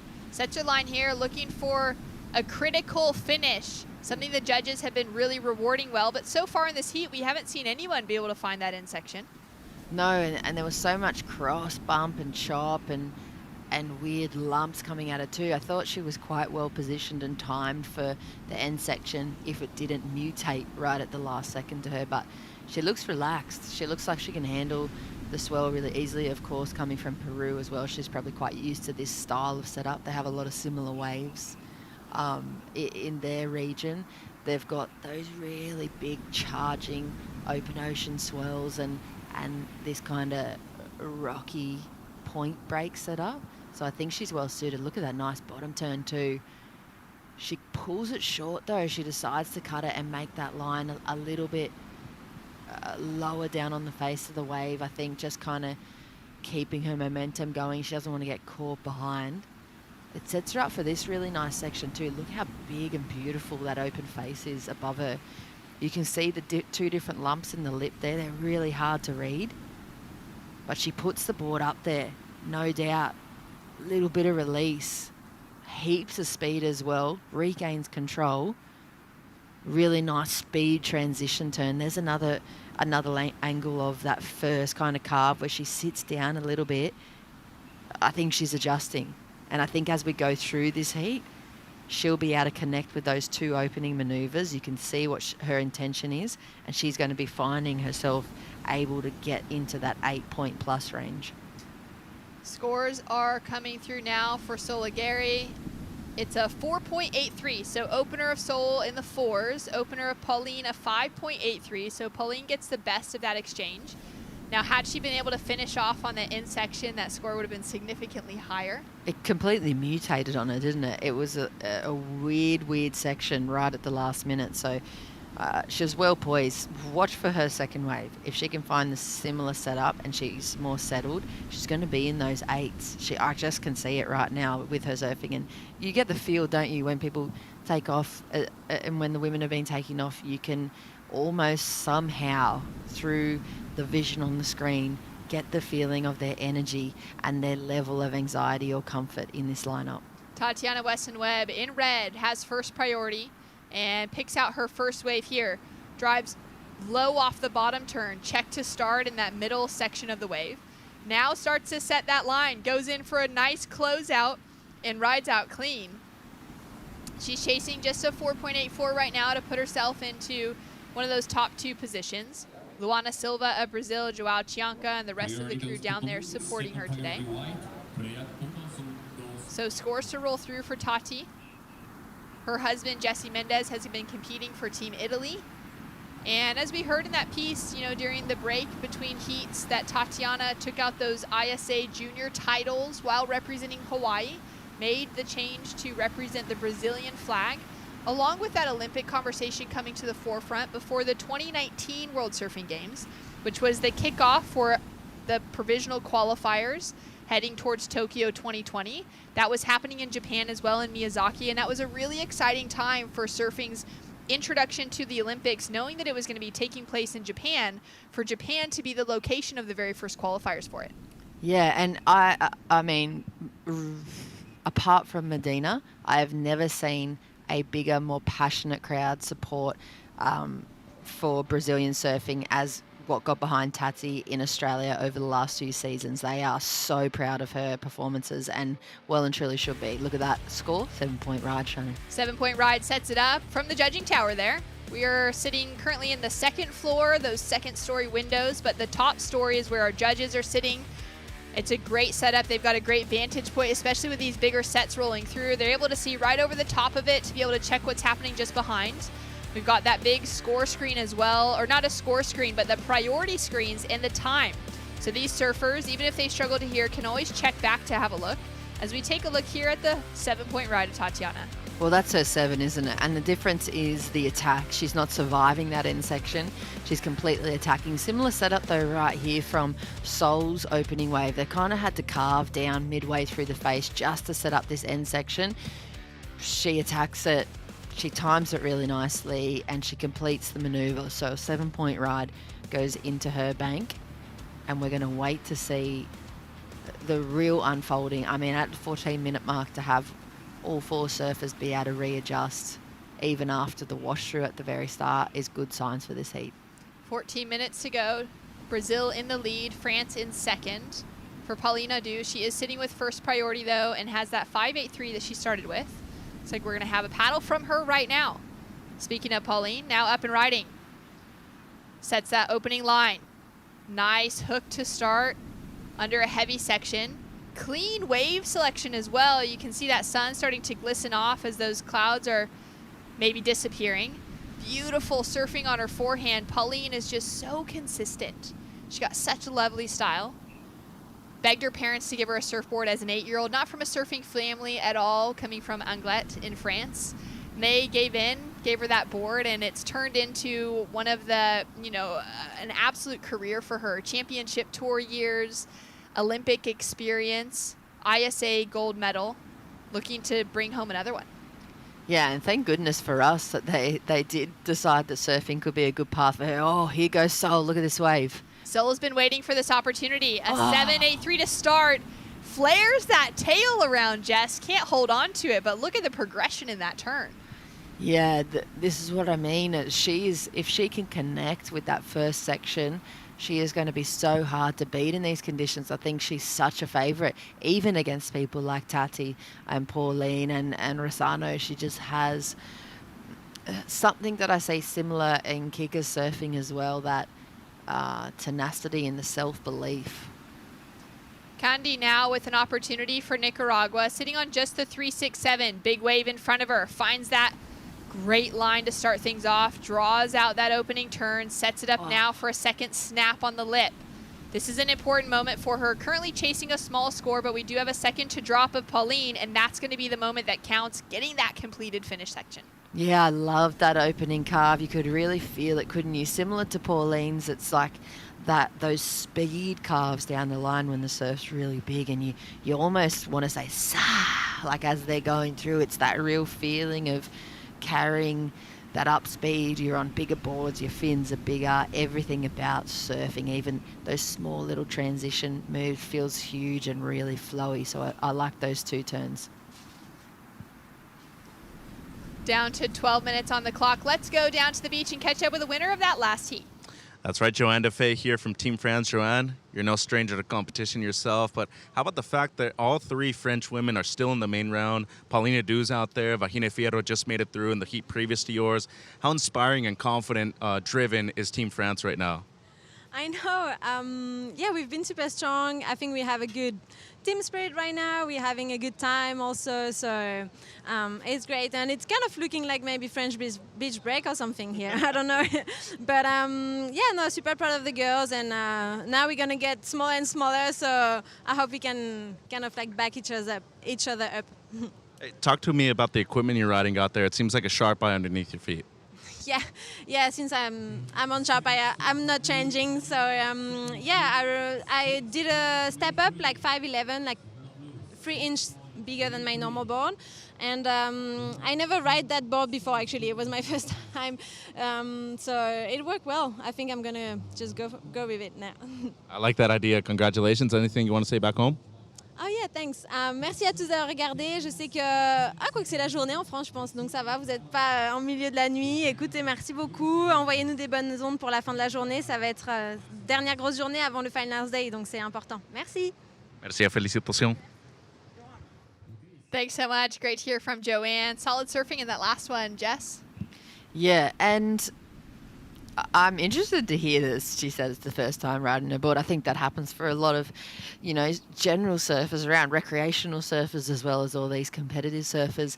When you're at your local break, if you're watching from home, and the swell does get this big at times, it's the chance sometimes to dust off those, big wave step up boards. It's a really cool feeling, to have to take the equipment out to match the power of the ocean. But for these top level athletes, they bring over a multitude of options to handle what they can kind of predict is going to happen in competition.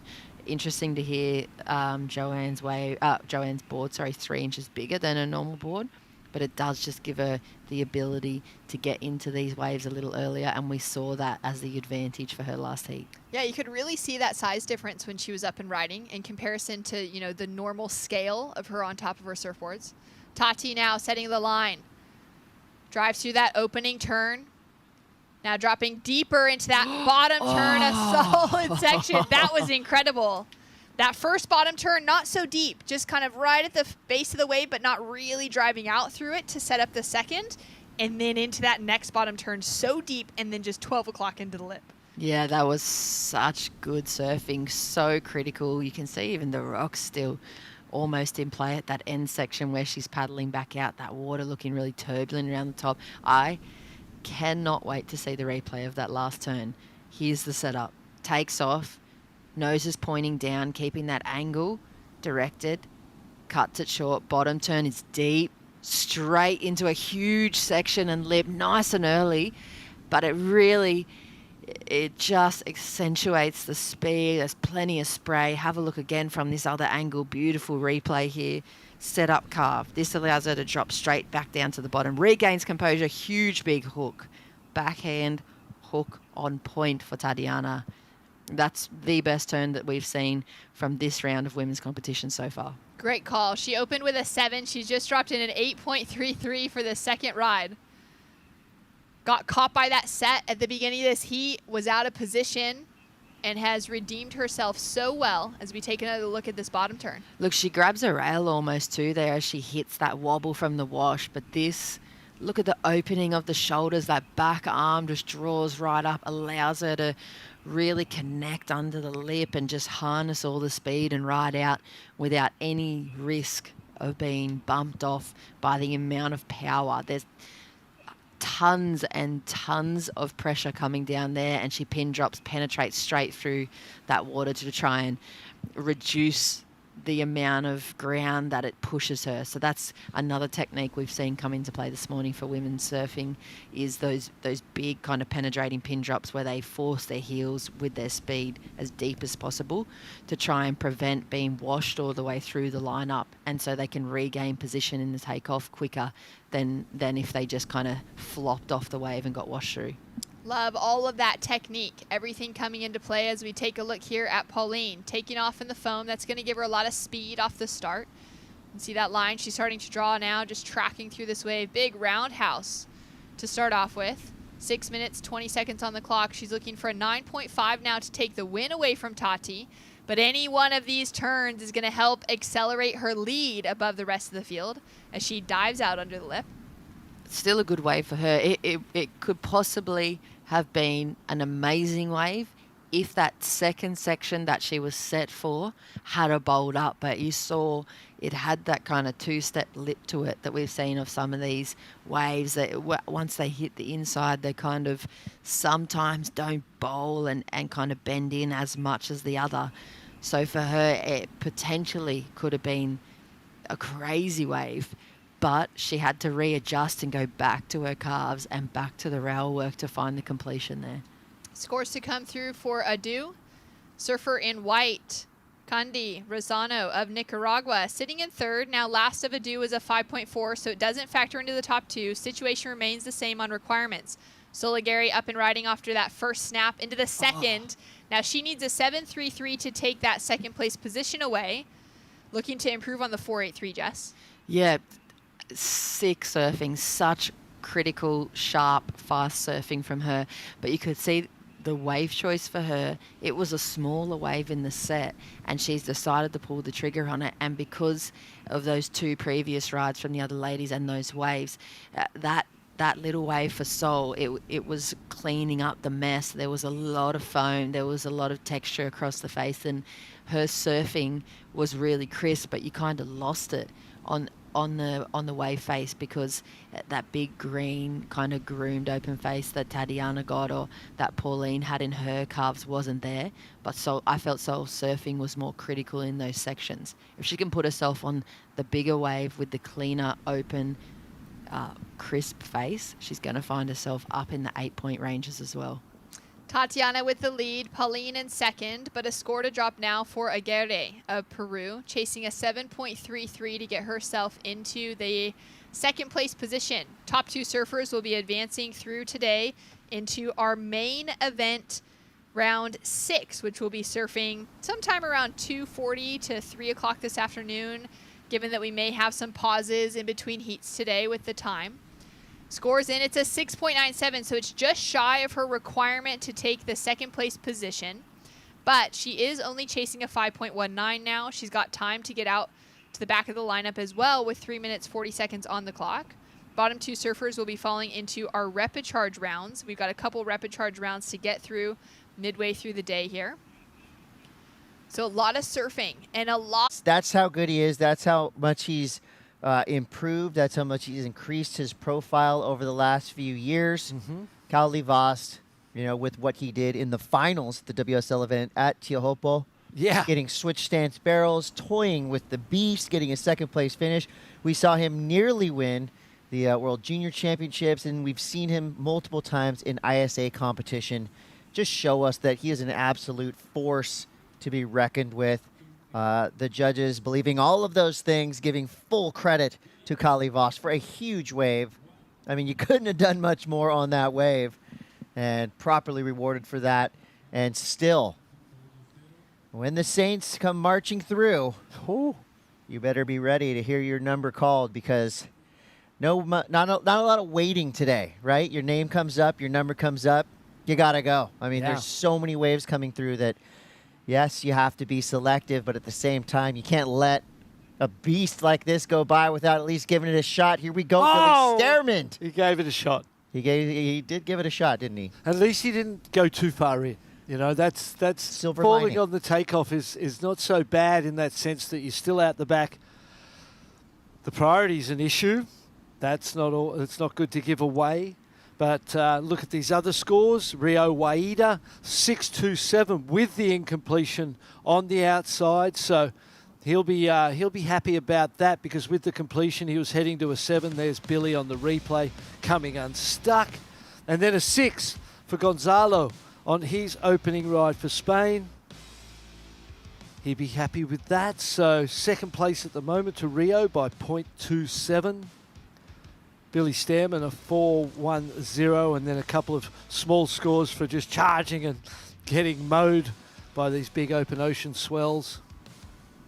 This is just such a display of raw power, the raw power of nature. You know, the power that these surfers have brought with them into this lineup, not just physically but mentally. You know, knowing that, of course, they're going to be tested in a multitude of ways out here at La Bocana. Tested by their opponents, tested by, you know, the sets that are coming through here, and tested by the judges. The judges demand that they perform in order to earn those high scores. So with a 9.42 in his scoreline, Kali Voss is way into the lead. And tested by the pressure of the moment. You know, the Olympic qualification story, just the desire to succeed in itself. We know Rio, we know Kaoli, Gonzalo, they're still all in line for that European and Asian qualification for the Olympic Games. So all three of those guys, their hopes of Olympic qualification are on the line right now. Billy Stearman, he booked his spot more or less yesterday. So that's an amazing story for New Zealand. He is a qualified athlete.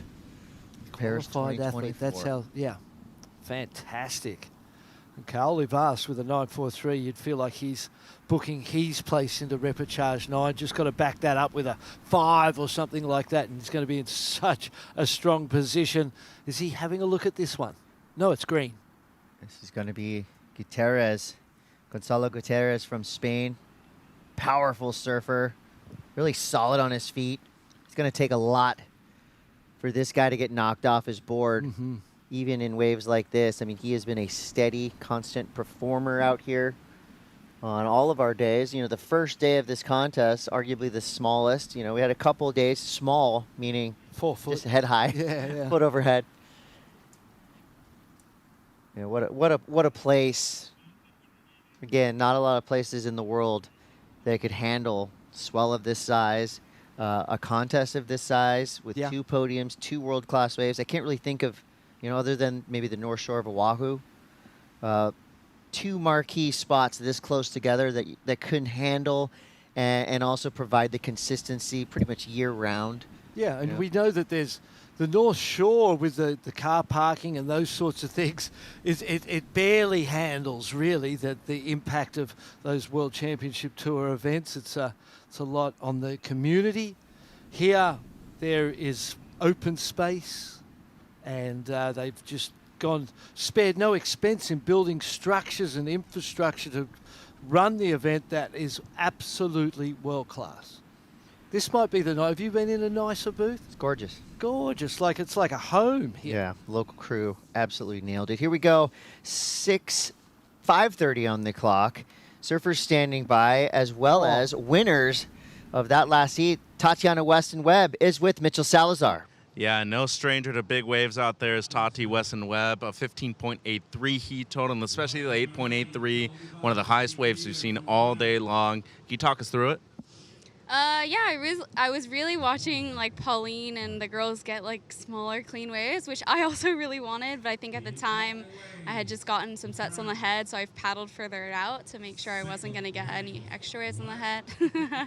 And yeah, that wave came, and that was the second wave. Luckily, it just gave me a really good section, and I just tried my best to hold the bottom turn because I was using a 5.8, but yeah, super stoked on the turn. Yeah, stoked.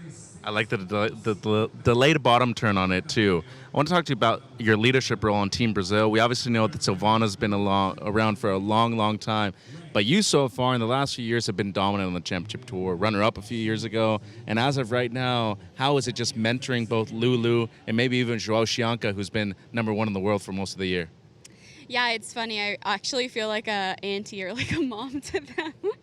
But then we have someone like Silvana who's been around forever, and she's kind of the queen of the team. So I'm taking my role as princess, I guess, and Luana is princess #2.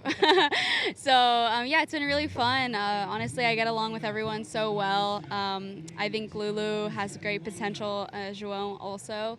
João, for me, is just, he has so much determination and just drive, and for me, like watching him yesterday made me like so psyched for today because, you know, he really tried his all. He was even sick throughout all day yesterday, and he just gave his all to keep making heats for the team, and that's why he's not surfing today, because he's just under the weather, but luckily he's down here supporting.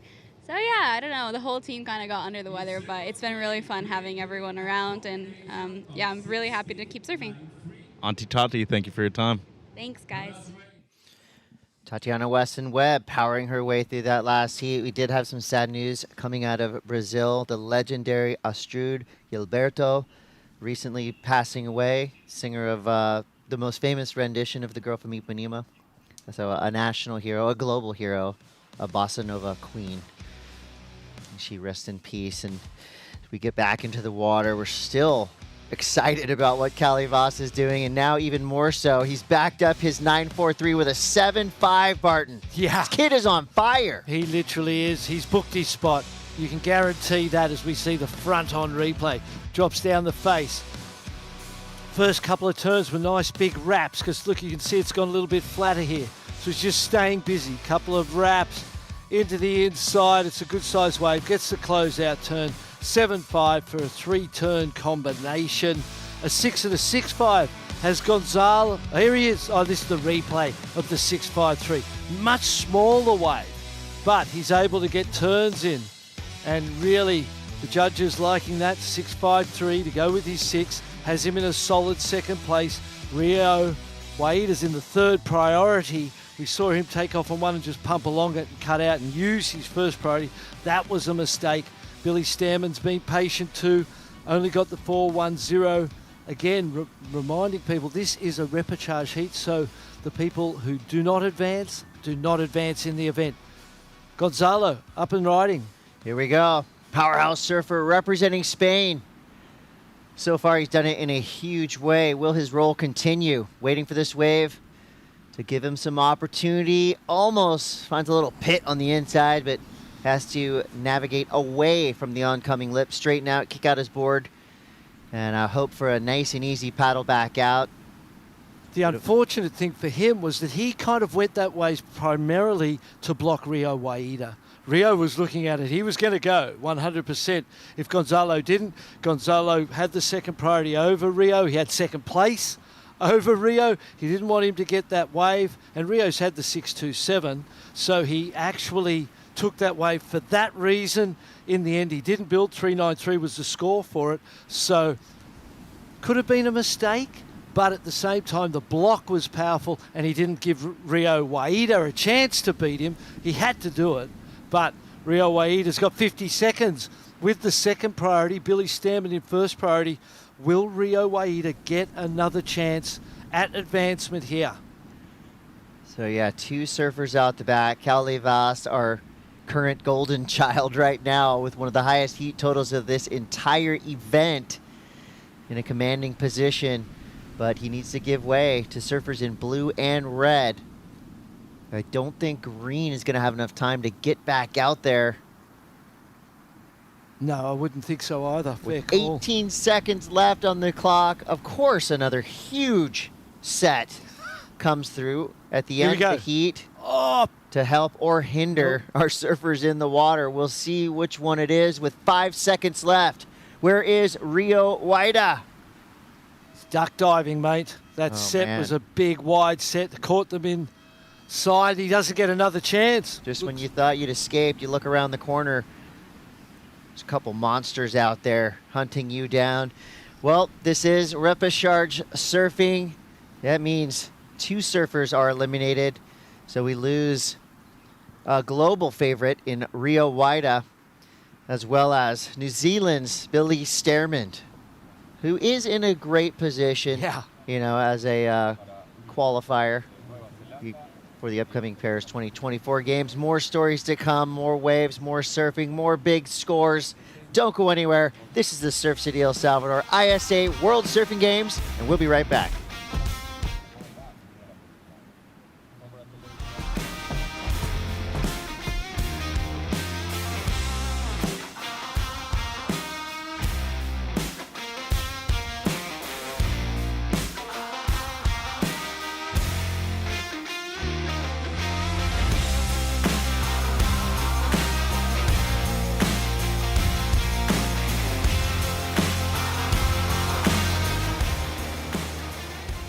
When Paris finally said, no, we're going to do a whole different thing. We're going to Chopu. It's like we all went, oh my God, what an amazing idea.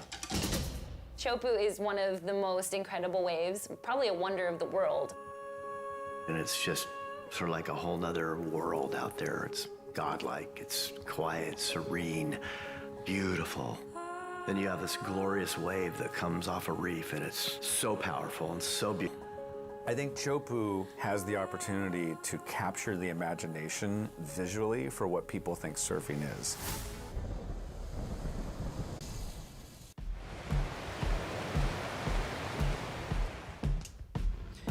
The Impossible Wave, a must-see documentary that really goes into detail explaining how and why surfing made its first appearance in the Olympic Games, Tokyo 2020. Check it out anytime you can. You're going to love it. Cody Young, Leandro Osuna, Sebastian Hernandez Williams, and Dylan Groen hit the lineup.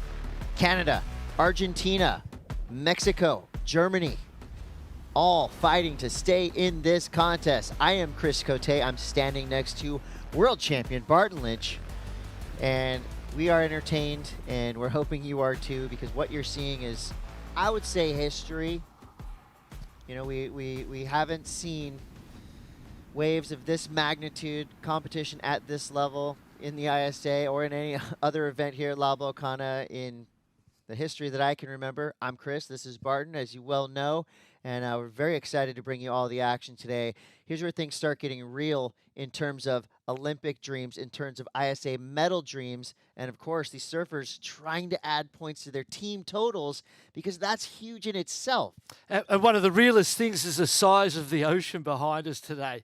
Big, big waves, the biggest I've ever commentated for an ISA Games. You've done it a lot more than I have, but I think you agree this is some of the biggest waves that you've seen? For sure.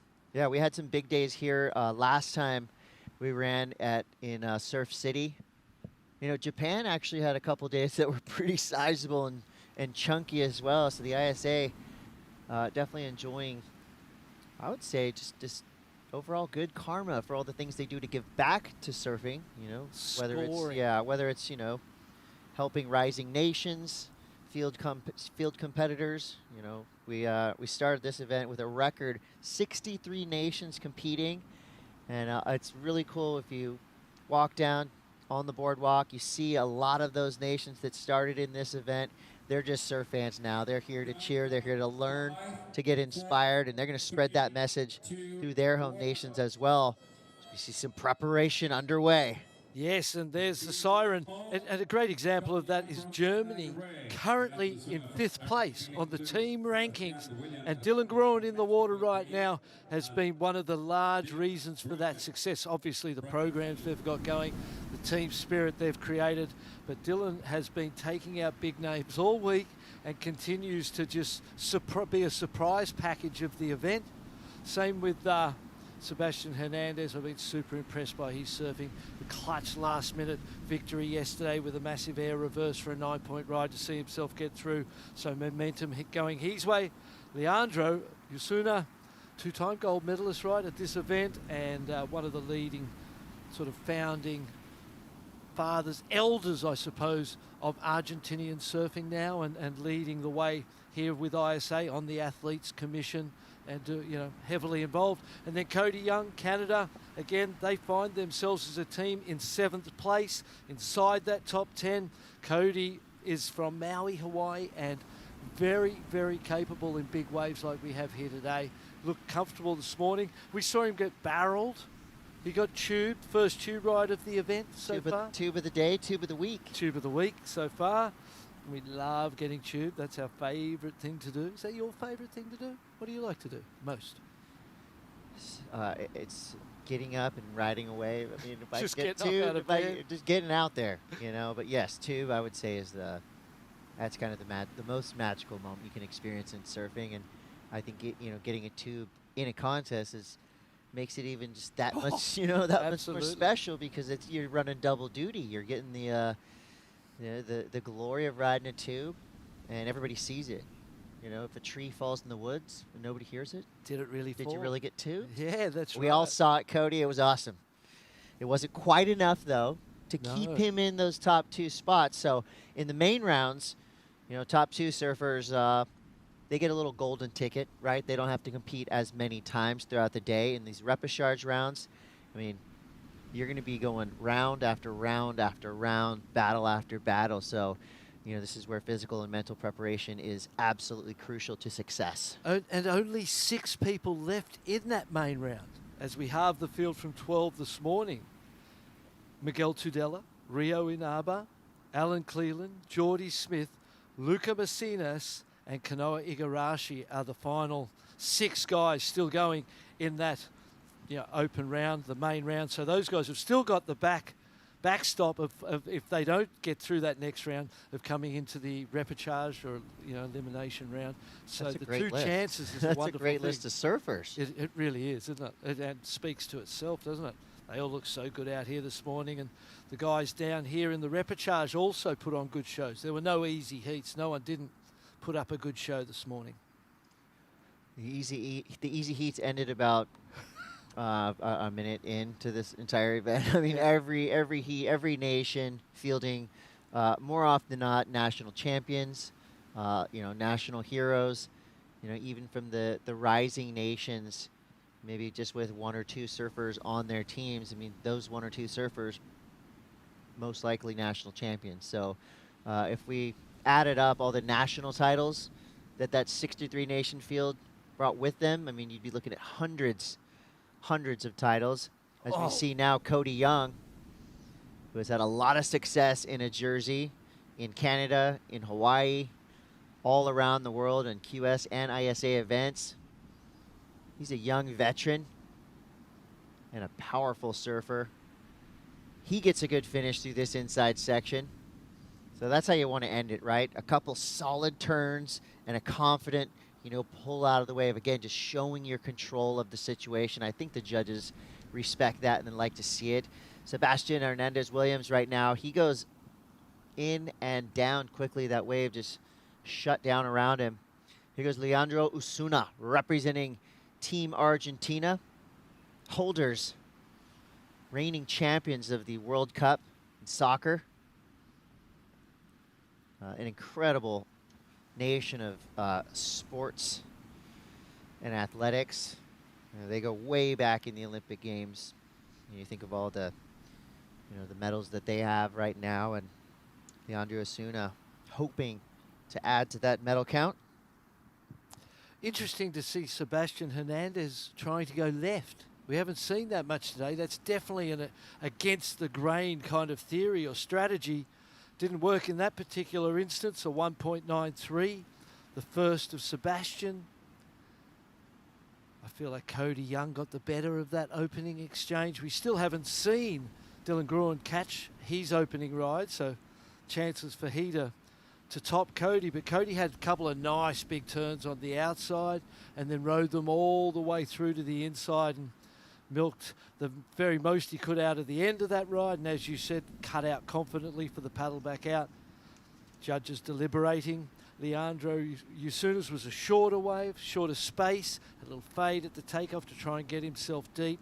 Got a nice closeout turn, but I don't know that that's going to be such a high score. Oh, look at this set. Are booking towards the shoulder of this aquatic anomaly. This thing reared its ugly head way out the back. Catches both of our surfers who were the furthest out. I would say they probably got through there relatively unscathed, but not Blue. Leandro Osuna wears that one on his head. And it looks like surfer in white, Dylan Gruen, in position. Good rolling, setting things up nicely. Double, triple overhead wave, and this guy's 6 feet plus. This is a beast of a wave. Rifling down the line. Nice carve there, trying to slow the tempo down to stay in this critical section. Wow. Beautiful snapping top turn there. And he pulls the eject button, but not after 3 severe turns. His third one most likely being the best. And here we go, Sebastian Williams. Bashing that wave out the back. Now it gives him a little bit of room to breathe. Carves back towards the whitewater. Subtle little stall there, trying to get a read on what's going to happen on the inside. We know what he's looking for, a ramp. Will he get it? No, it's a survival snap. Big power turn to finish. Leave those hands in the air. A completed successful ride for Sebastian Hernandez-Williams. Great ride. After the 193, that'll be a real confidence booster. That was awesome. Couple of big waves. Dylan Gruen's was awesome. Those are two, I loved those 2 waves because they were similar enough but also different enough to really make the judges, work and, try to kind of decipher the differences of those 2 waves. I would say Dylan's wave maybe just a little taller, a little bigger, but then you look at what Sebastian did on the end of that wave, completely different than how Dylan's wave ended. Can't wait to see the replays. 7.83 for Cody Young, opening ride. The thing that he'd have in his mind is that in his last heat, he opened with a great ride too, but he didn't back it up. The job's not done yet. First carving turn. This is a money turn. Lays it back, snaps it. Beautiful turn there. And here's Leandro. As soon as see the fade back at the start, waiting for it to stand up. Just gets this one turn in. Judges still deliberating this. I don't think there's a need to take that much time. Maybe a 4-point ride for the merit of that outside closeout turn. Not a lot before it. Sharp surfing right here for Cody Young. Great mix of power and precision. Into the lip. Waiting, biting, has to pump along here. And I started to think he wasn't going to get an inside turn because it ran off so fast, but then it just slowed down enough as it does here. And he gets a couple inside turns just to add to the score. Nelly, an excellent ride. Look at the size of this wave. That's bigger wave. Thrower. Driving, nice snap. Has to go horizontal, just waiting for it to ease up to give him a second turn. Another nice turn. He's digging into the rails, putting some nice power into these turns. That last turn was exactly the idea, wasn't he? Just drove onto the heels, drove the rail. Board looks super confident under his feet. And a 717. Yeah, and we're back at it. Cody Young now finds a medium-sized wave with a nice, clean, open face. Couple turns out the back, waiting for this wave to add a little bit of force. Cody Young, forceful right back. Free fall, airdrop, round of applause for yourself. Deserved it. Deserved it. What a cool finisher. That was a big finish. You could see he got, the legs ended up straight. He just landed perfectly. the heat before that sent him to this repechage round, he had a wave, ended up at high 4, but at the end of it, his second ride, he looked like he went to claim it a little early, and the whitewater got him from behind, and it was a big mistake because it cost him advancement. Completion on that one would have meant he had a second ride and could have surfed a different heat through the back end. He wasn't going to make that mistake twice. ABC, Barton. ABC. Always be closing. Got to finish these waves strong. Cody Young got the memo. I love the kind of two-stager element to that wave. It was a snap, and the wave kind of helped him out with a little bit of drama, pushed him out towards the flats. Got an airdrop underneath his fins. You could see the bottom of his board. Landed proper. Skateboarding, you call that landing bolts with your feet right over the trucks. It's exactly how you want to finish these waves off to just really get the full scoring potential out of the wave you've surfed. Beautiful first wrap on that wave. Here he comes from behind the whitewater. There's that first wrap. Really clean. Wave goes a little flatter here. I started to wonder whether he was going to get much more, and he did certainly. It stood up, but this is the money right here. Boom! Floats the lip. He loved it. He loved it. And so he should have. This is the turn before the last. He doesn't commit all the way to it. Snaps it there, doesn't go right back to the whitewater because he can see what's coming ahead, wants to give himself a little bit of time to compose and to pick the perfect line. Heads up towards it as it's coming down. Lip line floater, perfect timing, perfect placement. You see how straight the legs got. They left the board, landed, reconnected. Nerve-wracking. Yeah, well, that was a big moment. You incomplete on that, and maybe that's not a second score. Yeah, and if you land a little off balance too, break right through your board. As we see scores starting to pop up. Sebastian Williams, big number there, 823. Cody Young, well, he got a big number for himself, 783. So pair that with a 763. You've got a 15.46 total. Big numbers for Cody Young. And now Sebastian, who's sitting on a low of a 193, has 7 minutes, 42 seconds to defend his position in second place. Dylan Groen's score comes through, a 717. Leandro Osuna, the only player in the water without a score over a 7. So he's got a little bit of work to do. Good news is he does have a 533, which could potentially be a decent backup. But when your top surfer's low score is a 753, that says you've got to start putting up some big numbers if you want to keep the pace set by Cody Young from Team Canada. Yeah, and then the other problem you've got is that there's 7 minutes on the clock. 25-minute heats here today. The extra 5 minutes is a valuable thing. Oh, this is repechage, so they're only in 20. Give me that 5 minutes back. That's why it felt so fast. Yeah, so I mean, what really, realistically, what is the difference between a 20-minute heat and a 25-minute heat in the mind of these surfers? Now they've both experienced both or are experiencing the latter now. What does that 5 minutes do for your mindset heading out into the lineup? You've obviously got less room for mistakes, less time to experiment, and taking that 5 minutes off that you would have surfed in your first round means that things have to happen quicker, and the first rides have to be banked. It's so important that you bank those first rides. This guy had the lowest of the opening exchange, so got some work to do on this one. And he's got a massive ender to work with. Well done for Leandro Osuna. So 2 carves and a big slam on the inside.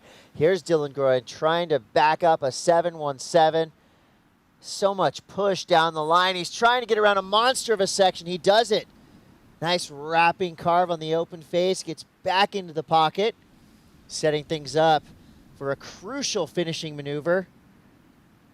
And he had a weird bit of water in front of him, so not much he could have done there. I don't think that was pilot error. That was just the wave went weird. And the outside, when it ran off, he had to go straight for quite a long time. That kind of felt like it was burning off points off the score and the potential. And washing time away as well. As well. Now he's got to paddle back out. And I'm impressed, of course, with all of these surfers.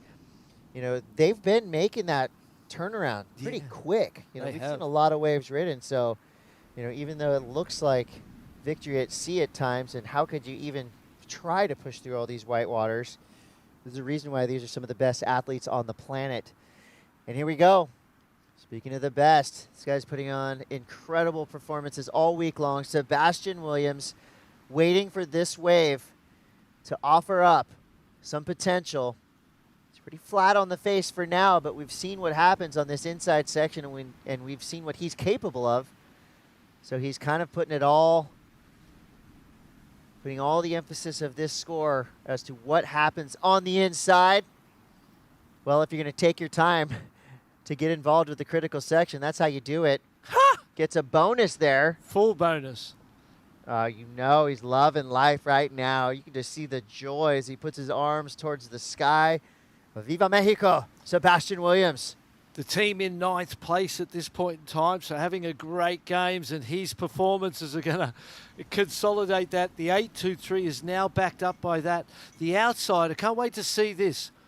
It's sort of a high line, kind of just wasn't even a floater really, just a top turn that high lined, hit the lip there. Oh, this is the 8 that we haven't really seen yet, so great to see this. 2 turns on the outside. A little bit of downtime through the inside here while he waits for it to stand up. Snap there into the closeout turn. Oh, I remember the closeout turn now. It just came back to me. 8.23. Must have really loved that outside work, complemented by the inside work.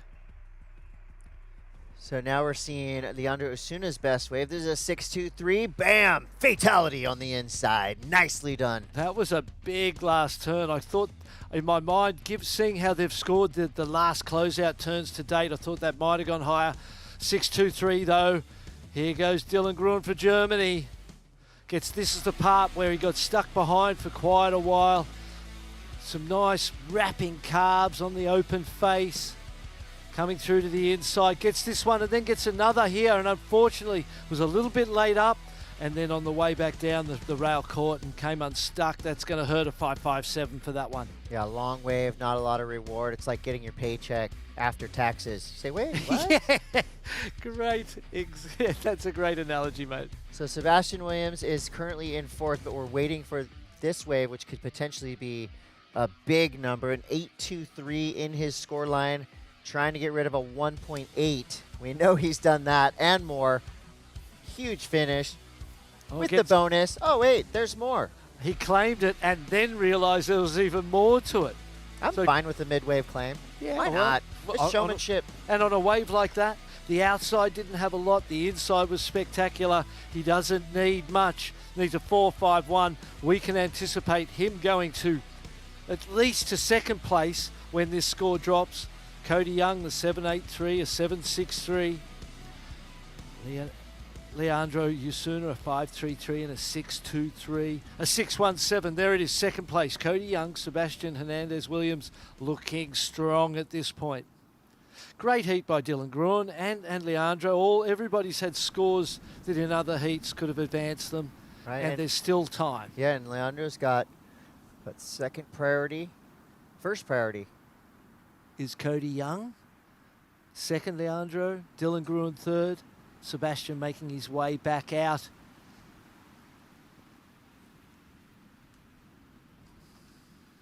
Brief moment of calm. Not for them, though. Yeah. For us in here. You know, from the bird's eye view, it looks pretty peaceful out there. And, but these surfers are seeing a whole different vision of La Volcana right now. They're about a half a mile out to sea. There you see the signal from Dylan Gruen. He's getting updated now from our beach announcers. Needs a 7.24. That's the information he needs. 3rd priority, though, 55 seconds. It is going to be a tough ask. I don't see too many sets on the horizon. There's something way out, but it most probably won't get here in time. And with blue and red both having priority, I don't imagine Dylan being able to get another wave in this heat. 3rd place at this point in time. Been a great games for Germany, and this guy has been leading the charge for that nation. Yeah, I would say so. Leon Glatzer was definitely their, top of the depth chart. He lost out yesterday, and, when that happens, the rest of the team's got to pick it up. And Dylan's done an incredible job of adding these much-needed points. There's 14 seconds left, so Most likely we're going to see Cody and Sebastian moving through. But I got to give a lot of credit, a lot of respect to Dylan Groen and Leandro Osuna. Yeah. Both coming through here, showing us their skill, showing us their power, and impressing the world. All right, that's going to be it for another repechage round. Now we're going to switch over to the women. And while we do that, we're going to show you yet another special moment from right here at the Surf City El Salvador ISA World Surfing Games. We're taking a quick break, but you're not going to want to miss what you're about to see next.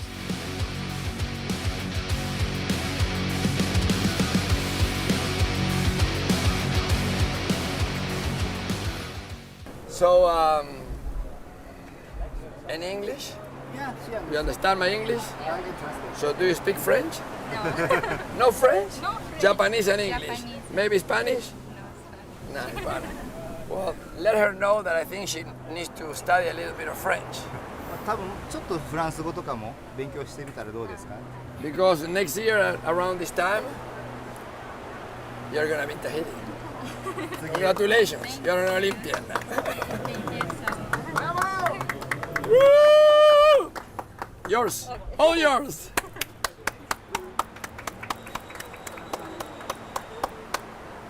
Stay with us because you guys want to ask some questions. How are you feeling? I'm so happy. Yes? Just so happy. So you know that once you are in the Olympic Games, you are an Olympian forever.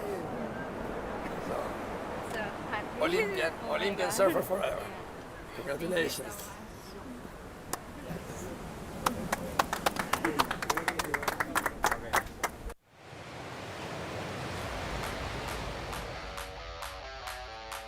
Welcome back to the action here at the ISA World Surfing Games. We are in day number 7 here in Surf City. Surf has been firing through the week, and it is even bigger and better than we have seen maybe ever in our lives here at La Bocana. Massive, macking out, and real fun challenge for the surfers in the water. Noah Clapp and Rachel Presti of Germany up against Daniela Rosas of Peru and Shino Matsuda of Japan. Shannon Hughes alongside Jess Grimwood to call the action. And just like that, we're into the next round of competition. It just seems to be flying by today already, and we just saw that huge moment being replayed as well for Shino yesterday at El Sanzal. So big ups for her and big step into this playing arena now at La Bocana. Very exciting. Shino now in the water in the white jersey. She's sitting out farthest on the peak and is looking to have a paddle on this wave. She'll give it a pass, so will our surfer in red. Now, very exciting times and so impressive the story of Shino Matsuda to gain that qualification now for Paris 2024 yesterday. As we take a look at her, setting her position here. Putting herself in that dominant position for the start of this heat, unable to get into that one either. And she'll look to reset now as positioning is being found.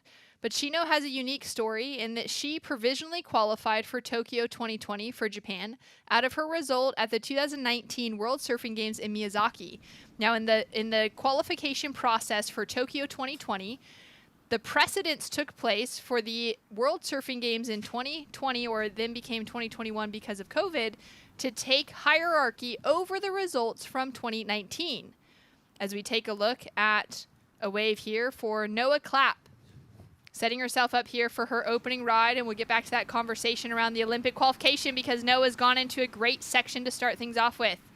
She opened up her earlier heat this morning, already her second time in the water, with an 8.17 on the board for her first wave, but just couldn't find the backup score.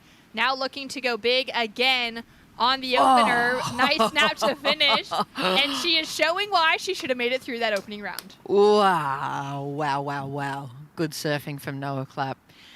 That's a perfect example of stepping it up to the plate and bringing everything she had out here. Daniela Rosas now up and riding, an Olympian for Team Peru for Tokyo 2020. Sets that line. She's looking to regain that Pan American qualification this week and to set herself up with a chance to win an Olympic spot out of Santiago at the end of the year.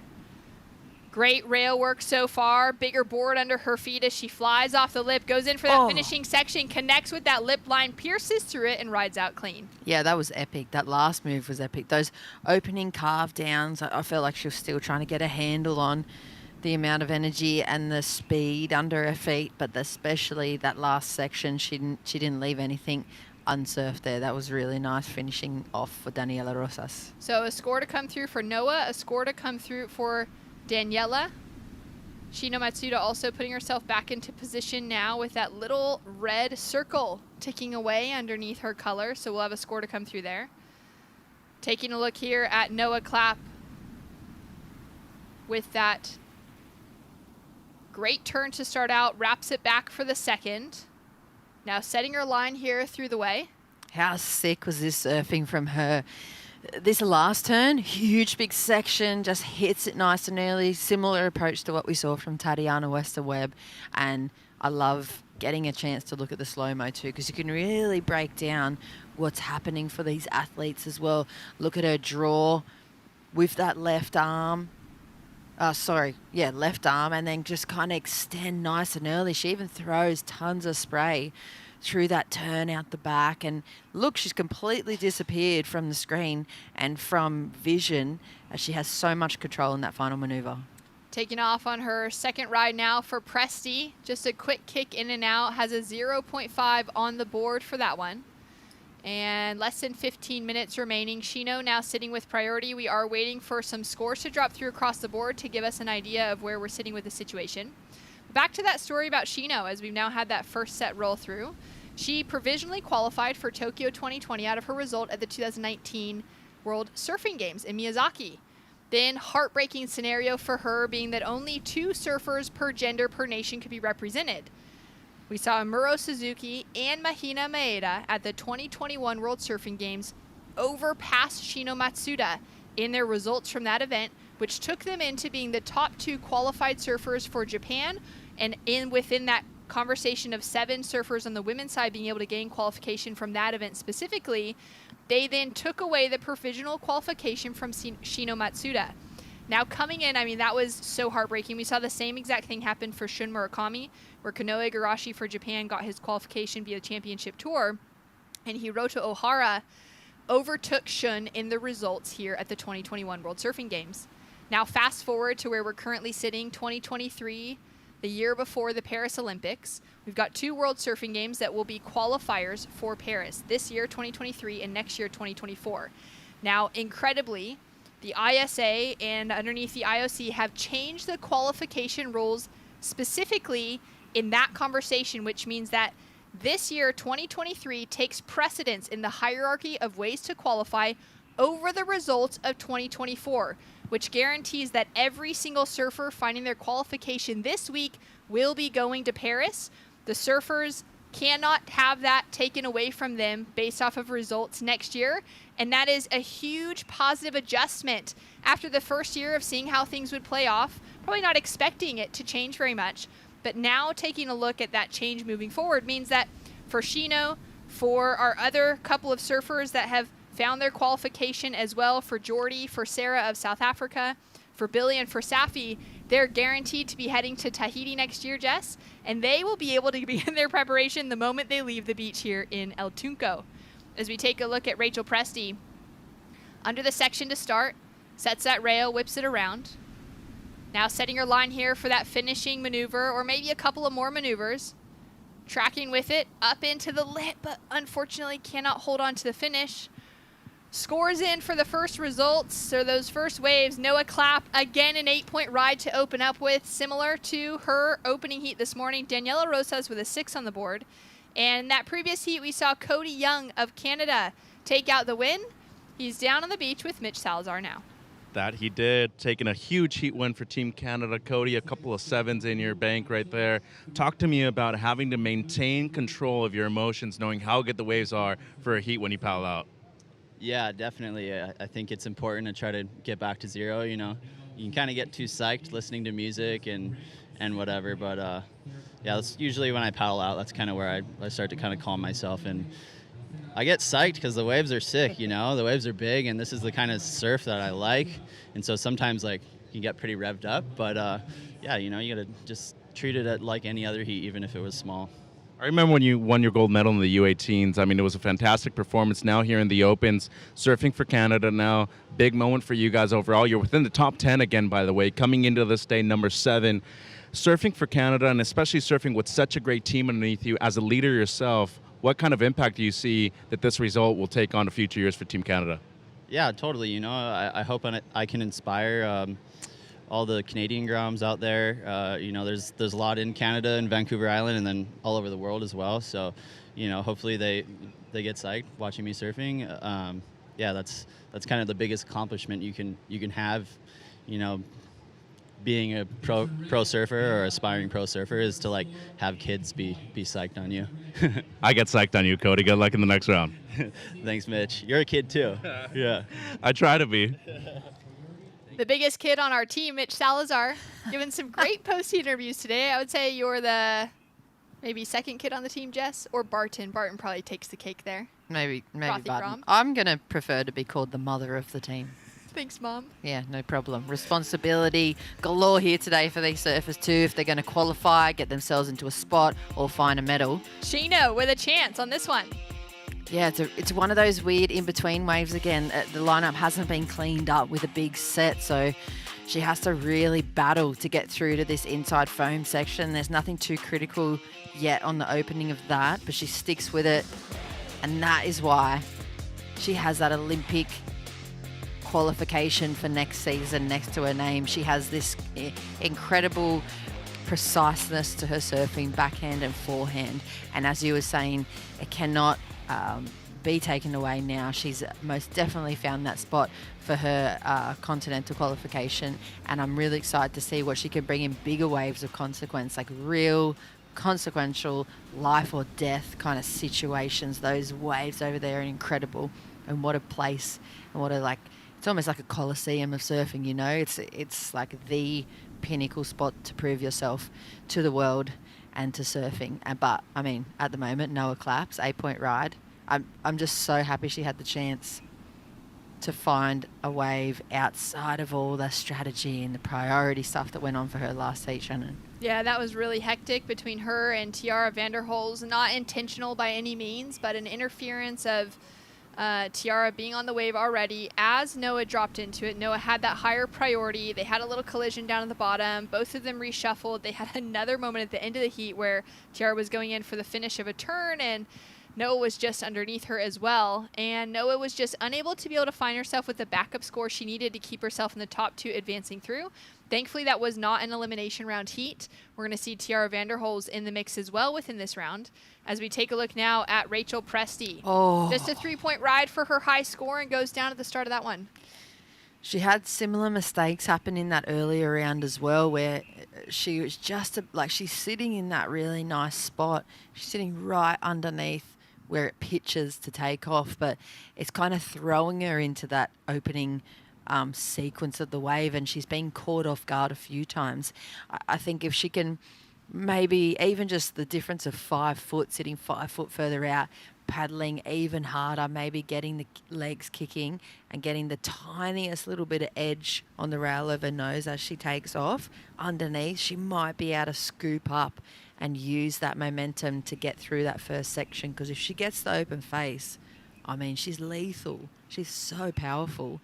And we've seen her do it throughout the event so far, but that positioning on takeoff, it's one of the first things you learn in surfing. Peak positioning.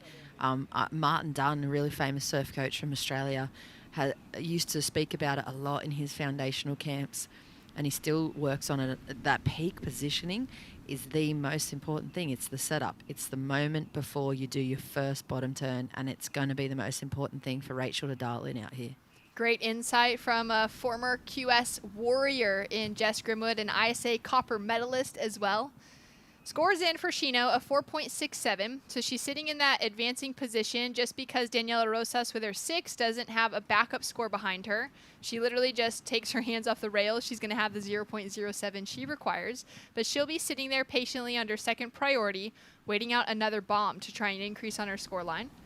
6 minutes, 30 seconds to go on the clock. And Jess, I was asking you yesterday afternoon after we got to see the moments of Shino receiving that golden ticket to Paris after seeing the Kiwis as well for Billy and Safi get their golden tickets, what you would do in the Olympics. And it's not just any Olympics specifically, but for Paris, you're now going to be going to surf at Teahupo in Tahiti at the Coliseum of Surfing, one of the scariest, heaviest left-hand barrels in the world.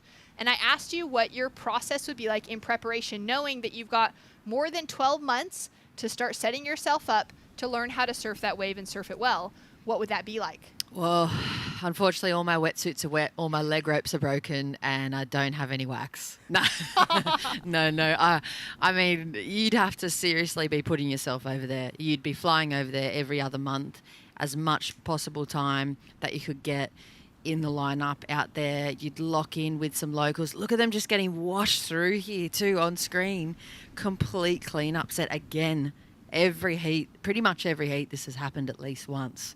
And the full cleanup set. The problem is if they sit too far out, they miss those waves that are coming through that they're finding 6s, 7s and 8s on, those clean faces, those bowly sections through the inside. But whilst they're in there waiting for it, this happens every time. There's always that rogue set in a heat. And one of the Netherlands coach was saying that every 3 minutes a big set comes through. So tricky times. Some rocks down there, little barnacles on top of the cobblestones, occasionally put some slices through to the feet. So one of our competitors from the last heat hobbling off, but we got a great medical team down here and they'll be taking care of him, making sure he's good to go heading back out. Big set rolling through. Let's see if anyone is in position. It looks like Noah Clapp is putting herself. She's currently sitting in first priority, and there is an absolute bomb with her name on it. Already with an 8-point ride on the board for the Malibu local out of Southern California, but proudly representing Germany. Oh. Huge re-entry for a single maneuver. Looking a little different than kind, fun, playful California Malibu right-hand point break today. But on that backhand attack that she's been able to hone in back at home, looking very powerful in a deadly section. Yeah, you'd be excused to say, well, I mean, how many times does California get swells of this magnitude? But you look at that abbreviation next to her name, you think about the German team, and then you realize how many times, how many reps she's had out here in these conditions, how many swells she's been able to take advantage of to get the practice in exactly what we're talking about for Tahiti. But right now it's paying off for Noah Clapp for Germany. And look at that bottom turn. That's a huge section, well and truly overhead. Almost lip lines it, but comes out nice and early enough. Little air under her board and under her feet. Compresses beautifully to ride on out clean in front of that section. And that is the result of putting in the work at the break beforehand. You only, what's that saying? You only ever succeed as hard as you train. When you get to the last few days of competition, your fatigue is at its highest. The pressure is at its highest as well. And you can only kind of bring that performance up to the level that you train at. And for her and for the rest of the German team, it's very, very high level. Well, rewarded as we see those scores starting to come through from the panel. A 7.00 on the board now for Noah Clapp to back up the 8-point ride for the German. And this is the heat that she was on her way to starting with this morning. Her consistency in wave selection and execution has been better than any other surfer we've seen paddle out today. Yeah, so I mean, it's not completely official, but she's pretty much got this heat sewn up. It's a battle now for second position. Shino, Daniela and Rachel have to find something like Noah's been able to tap into. Any one of them can go into that second position. Like, look at the needs. Daniela Ross is a 0.07. Rachel Presti is a 3.08. They've all got 8s and 9s. In their bank. They've all had 7+ surfing throughout the event so far in the last 2 minutes. Daniela Rosas is looking in good position. She has first priority. It's up for grabs, second position. Qualifying surfers for Paris 2024. Jess, we were talking just before that set rolled through about, some practice or some ideas and mindsets of how to get yourself prepared for that. And you were saying if it was you in the situation, at least getting there every month or every 2 months between now and when Paris happens midway through next year. So you're talking maybe 6 to 7 trips in total. As we take a look at the surfers that have already qualified, Jordy Smith and Sarah Baum for the continent of Africa, Billy Stearman and Safi Vetti for the Oceania region, and for Asia, Shino Matsuda Still waiting for our Asian man to qualify, as well as our Europeans on both sides. But for them, maybe 7-8 trips between now and then to get themselves some time there. And you're talking long trips, a couple of weeks at least, to get a feel for things, as well as some deep water training. As we take a look now at Daniela taking off on the left, looking to back up that 6-point ride. Oh, so clever with 50 seconds on the clock. This is it now. Does Shino get another wave? She's got the time. She needs a tiny score. Daniela's played strategy, found herself what she needed. She's readjusted right in the moment. Super smart surfing from the Olympian, 3.10. It's up to Shino and Rachel now. 30 seconds. Will they get the chance to find a 6, 7, 8, or even something, anything really? Just get something else on the board. 25 seconds to go. A score to drop now for Daniela Rosas on that backhand attack to try and improve on the 3.10 she has as the backup. And it's our surfer with blue who has first priority over white. Blue takes off on top of white. White does manage to kick out and avoid, hopefully, that priority interference situation, Jess. Yeah, it's not going to be enough, though, for Rachel. She was looking for a 6.1. Sheena only needed the 4s, 4, 4, 4. So it's safe to say it's not official, but really smart surfing from the Peruvian. Outstanding surfing from the German, but very, very clever from the Peruvian. Noah Clapp advancing through with the win, and Daniela Rosas in second. Excellent scores on the board for Germany. Japan and Germany's Rachel Presti out of the conversation. We've got more action to come. Stay tuned right after this.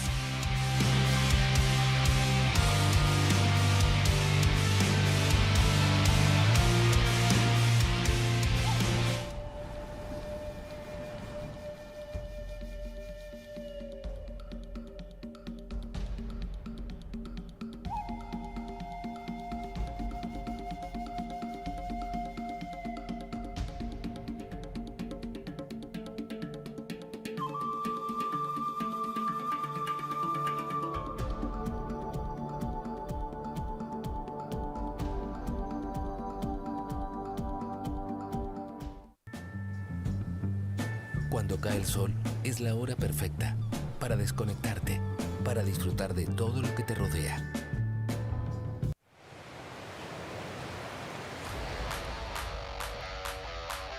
Welcome back to action. We have just seen Shino Matsuda of Japan go down alongside of Rachel Presti of Germany. So being an elimination round, they are now out of the conversation for advancing forward. They'll be down on the beach supporting their teams. But Shino has already tied up the Asian qualification on the women's side for Paris 2024. Very exciting for her to be becoming an Olympian with that qualification.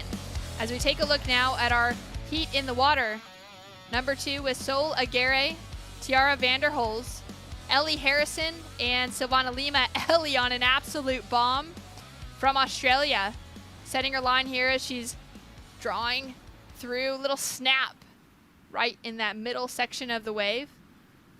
Wraps it back into the white water. And looking for one more critical maneuver. Tags it, sets herself up here on the inside. This is the wave that will never stop giving. So many more turns available for her, but she's going to kick out before she hits the rocks. Tiara on a massive size set. She has to bail. She is getting absolutely ragdolled, as we say, getting thrown around like you're inside of a washing machine on a set like that. Like those cats, those really floppy ragdoll cats. I don't know if they have them over here, but we've got that style of cat, and you pick them up and they just flop around everywhere. That's exactly what the ocean is doing to them at the moment.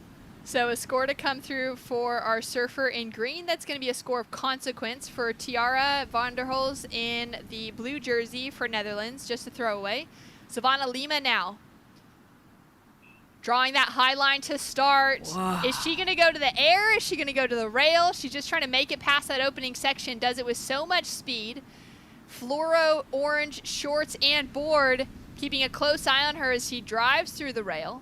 Now setting her line here to the inside section, grabs that rail, and won't have the opportunity for another hit, but manages to keep control. She looks like she got towed into that opening wave there for her. I swear that I'm surprised we didn't see the jet ski flicking her into that thing. The amount of speed she got on her own paddle was incredible. Sol Aguirre had some great style and flow in her heat earlier on today to be able to get herself some solid waves. Now looking for that advancement though, needing to be in the top 2. Nice read of this wave so far, and she'll kick out. So scores to come. Both Tiara and Sol were already in the draw in the main round at the beginning of today, which means they made it through with wins or second place finishes out of 5 main round heats. Very stacked to make it through that far. Now finding themselves in the rapid charge for the very first time, where Ellie Harrison and Silvana Lima have been doing an incredible job of maintaining energy and spirit levels, fighting through the rapid charge rounds over the last few days, Jess. Yes, spirit levels and spirit hands are high for those two. I think I'm pretty sure they surfed 4 heats yesterday in El Sanzal. Like, the taxing nature of even the paddle out there is huge, but you can tell the passion is well and truly alive for both Ellie and Silvana. And Silvana, as much as Ellie, you know, probably 10, 15, maybe more years between those two, but they're as equally as passionate about making this event count for them. And there's the young gun. We've seen her, we've loved her throughout the event. Tiara, she will have learnt, and she will be very much wanting to sink that rail into some of these big open ocean lips. Here we go. Big ocean open ocean right here in front as Tiara takes off on a huge looking set. With that first priority, hooks it into the section for the start, manages to ride out of a wild whitewater. Nice snap, sets the line really well to connect on that combination, but can't hold on. Jess, what went wrong on the finish? I think she was still kind of looking towards down the line. You almost lose the intensity. Like, that wave IRL, it's like 5 times overhead for Tiara. Like, it is so big on that open face, and I think on that final maneuver, I'll have to see the replay, but she might have got caught off kind of looking if there was even another opportunity beyond the one that she was surfing through. So dialing it back in, I can't wait to see her get another wave under her belt. And there's, I think, Ellie Harrison on screen as well. She still holds, we said earlier, the highest heat total of the women's, the highest wave score. She was relatively unknown, I think, internationally coming out of the Australia region. But for us back at home, we've seen so much of Ellie surf, and she has this incredible maturity to her style, and she has put in the hard work. Here's the replay, though, from the Netherlands. Tiara, look at that rail work and the way she's able to bring the board back under her, just reload those spring legs. She has to do that bottom turn, though, right up the top, because she didn't have enough time to ride from a deep bottom turn. So that's probably the problem there for that last turn, is the timing and the placement of the bottom turn. See it here. She does well to hang on to those lumps and bumps. That turn there sets her up to kind of hit it early, but she just doesn't quite have enough time. So maybe rushing, maybe trying to fit too much in, and maybe just one turn on that big end section is going to find her a 7 or 8. There's no real need for that setup, but it is at the very start of the heat, so maybe just adjusting to the conditions again. And I'm thinking about waves that we saw from Joanne DeFay, where she was hitting that single big section with just a single maneuver, coming out of it slightly early and really getting that acceleration down the face to ride out in front of the whitewater before that whitewater had the chance to clip off from the back of her heels. Those little adjustments we're seeing from the world's best. And another one of the world's best, Leilani McGonigal of Costa Rica, getting ready to paddle out next against Kika Vaselko of Portugal, Candelaria Rosano of Nicaragua, and Erin Brooks of Canada. So both Leilani and Erin now battling their way back again through rapid charge rounds over the last couple of days. An opportunity to keep themselves in the mix heading towards finals day and looking for the Pan American qualification. To be able to solidify those positions heading into Santiago at the end of the year, taking the top 5 men and the top 5 eligible women to that conversation. From there, the Americas region will be looking for their Olympic qualification. So that conversation holds the same for both Sol and for Silvana, currently in the water. We've been unpacking that for the audience throughout the week. It's been great to start celebrating those surfers that have already made it through.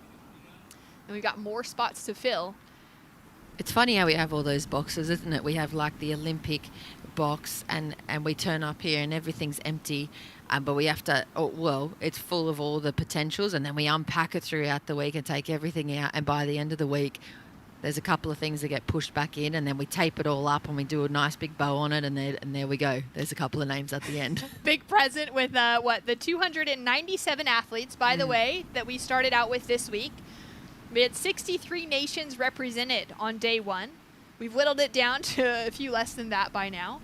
Started out with 4 new nations competing for the very first time in the World Surfing Games this year. It was the Czech Republic, India, Latvia, and Mauritius with teams present. Very exciting to see those newer names for nations that haven't been competing at this level.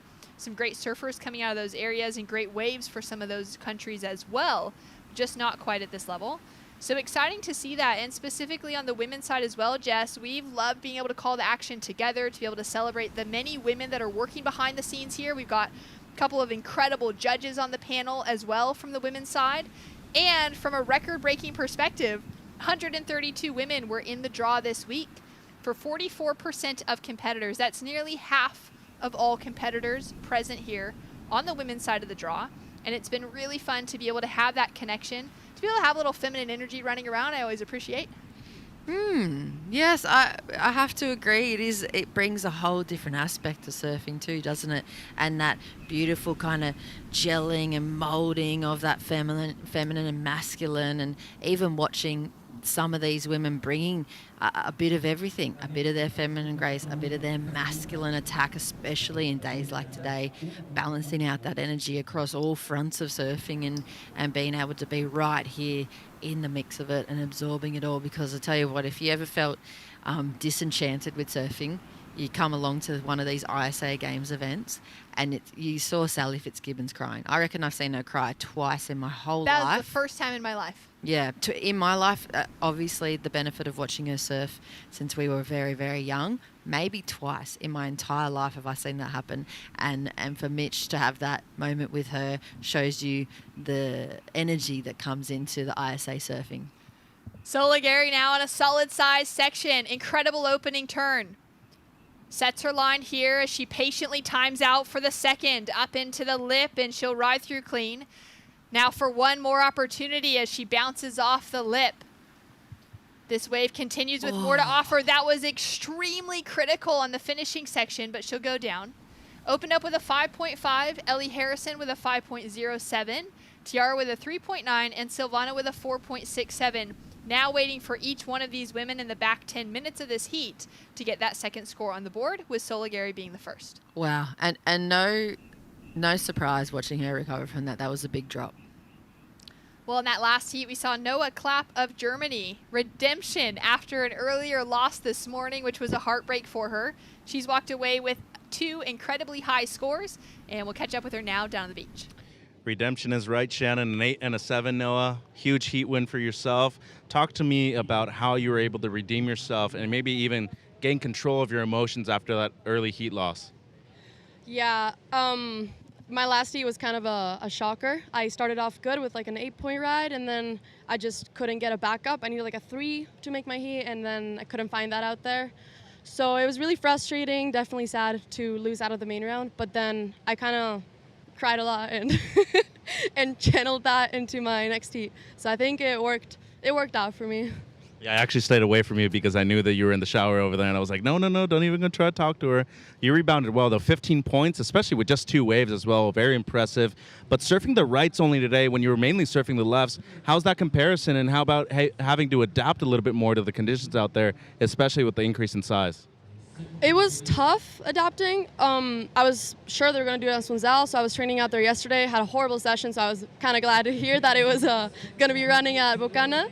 And yeah, I think these rights really suit my surfing. It's kind of on the bigger side, more power, and yeah, just bottom turn and hit it and hope you land, and that's about it. Sounds like a good game plan. Congratulations. Felicidades.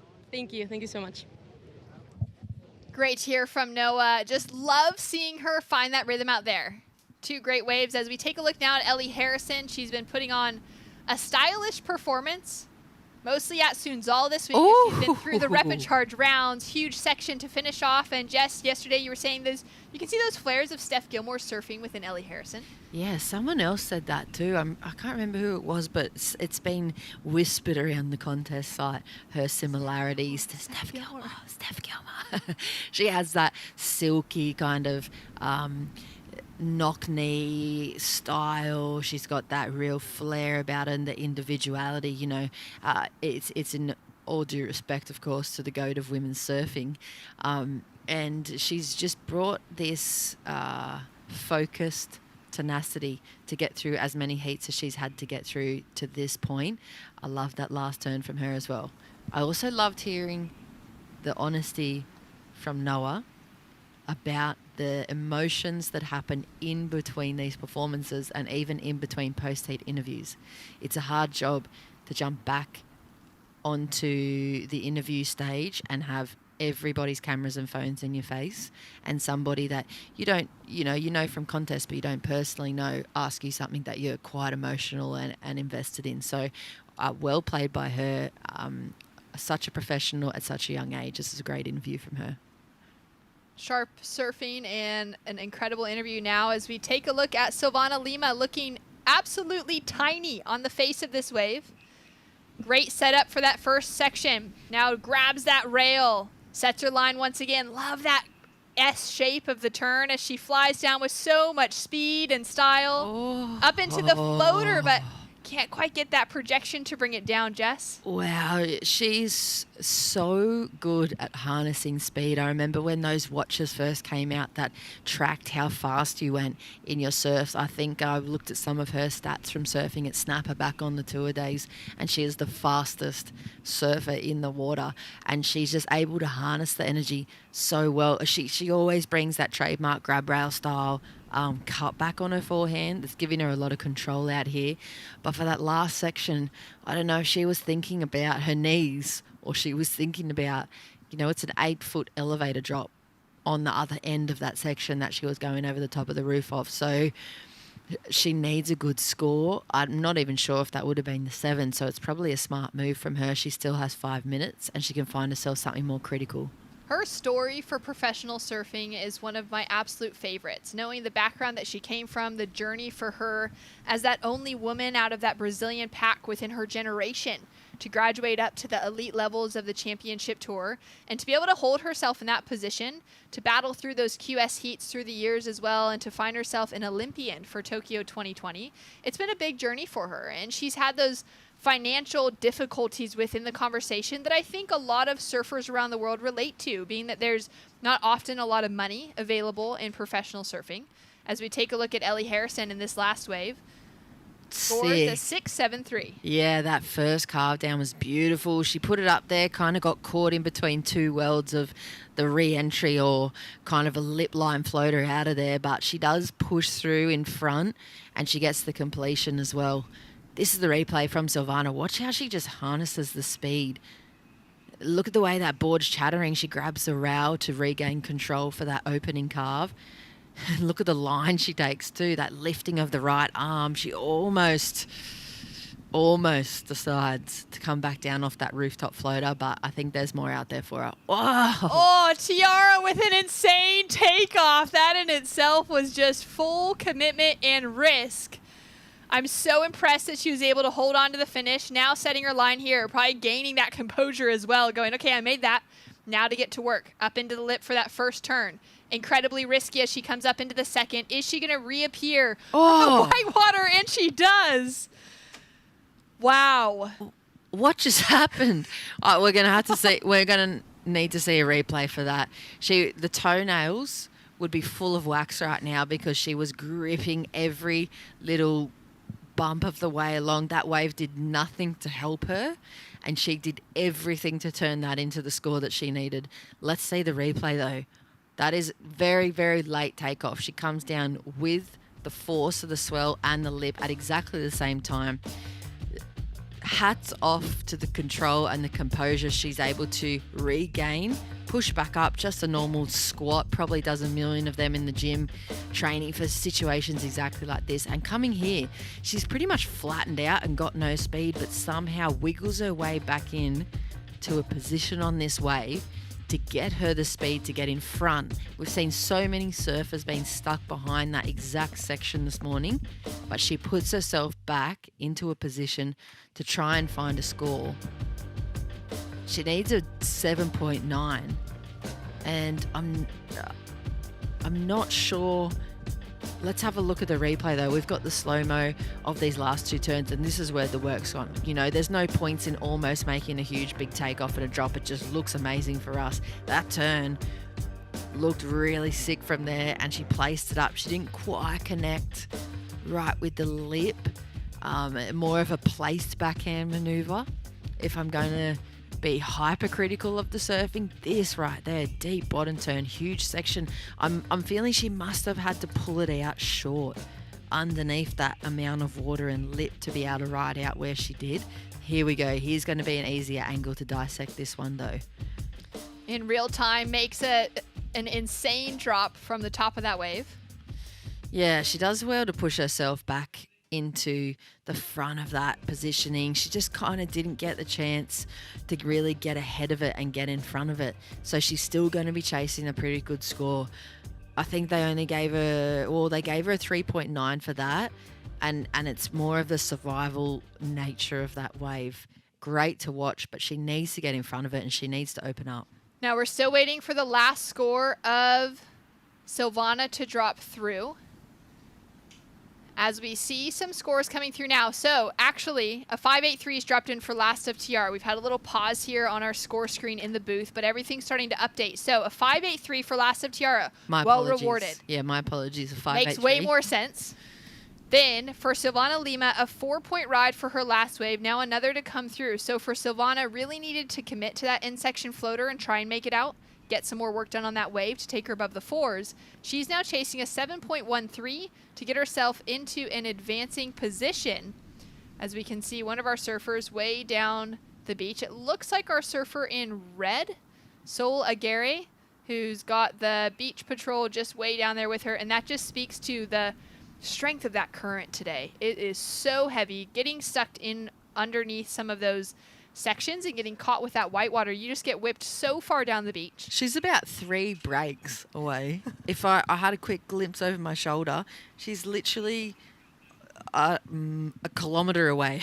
As we see Silvana heading in her direction, but she would have to surf a very long way to reach where Sol has been swept down to. She is up and riding, so this is going to be a counting score, but she hasn't been able to get any work done now. She'll duck out as well. So that will be it for Silvana Lima, who has put together some of the best heats we've ever seen in women's surfing. An all-time favorite of us here in the booth. Sol Aguirre holds on to the lead despite getting swept to the other side of El Salvador, and Ellie Harrison in second, with Tiara going down in repechage round 8. An incredible performance, though, from the young Holland surfer. We're going to see so much more of her in the future, and we'll be right back with more action after this.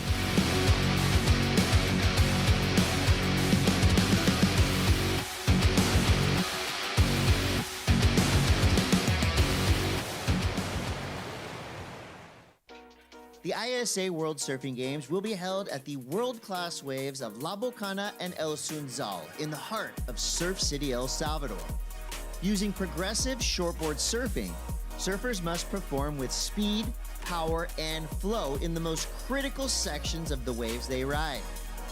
The following key elements are considered to maximize the athlete's scoring potential, taking into account the overall speed and difficulty of maneuvers and the dedicated commitment to those maneuvers. Goes for the huge goodness. Corrupt flip. Pushing the limits of what is possible on a surfboard, whether in the air or on the rail. Connecting multiple critical maneuvers together with flow. Utilizing the wave to perform a variety of maneuvers. Look at the surfing. 2 big turns on the outside. Harnessing the wave's energy to create speed, surf with power, and connect it all with smooth flow. These surfers will be given the perfect canvas at Surf City, hoping to impress the judges and eventually be crowned champions at the 2023 ISA World Surfing Games.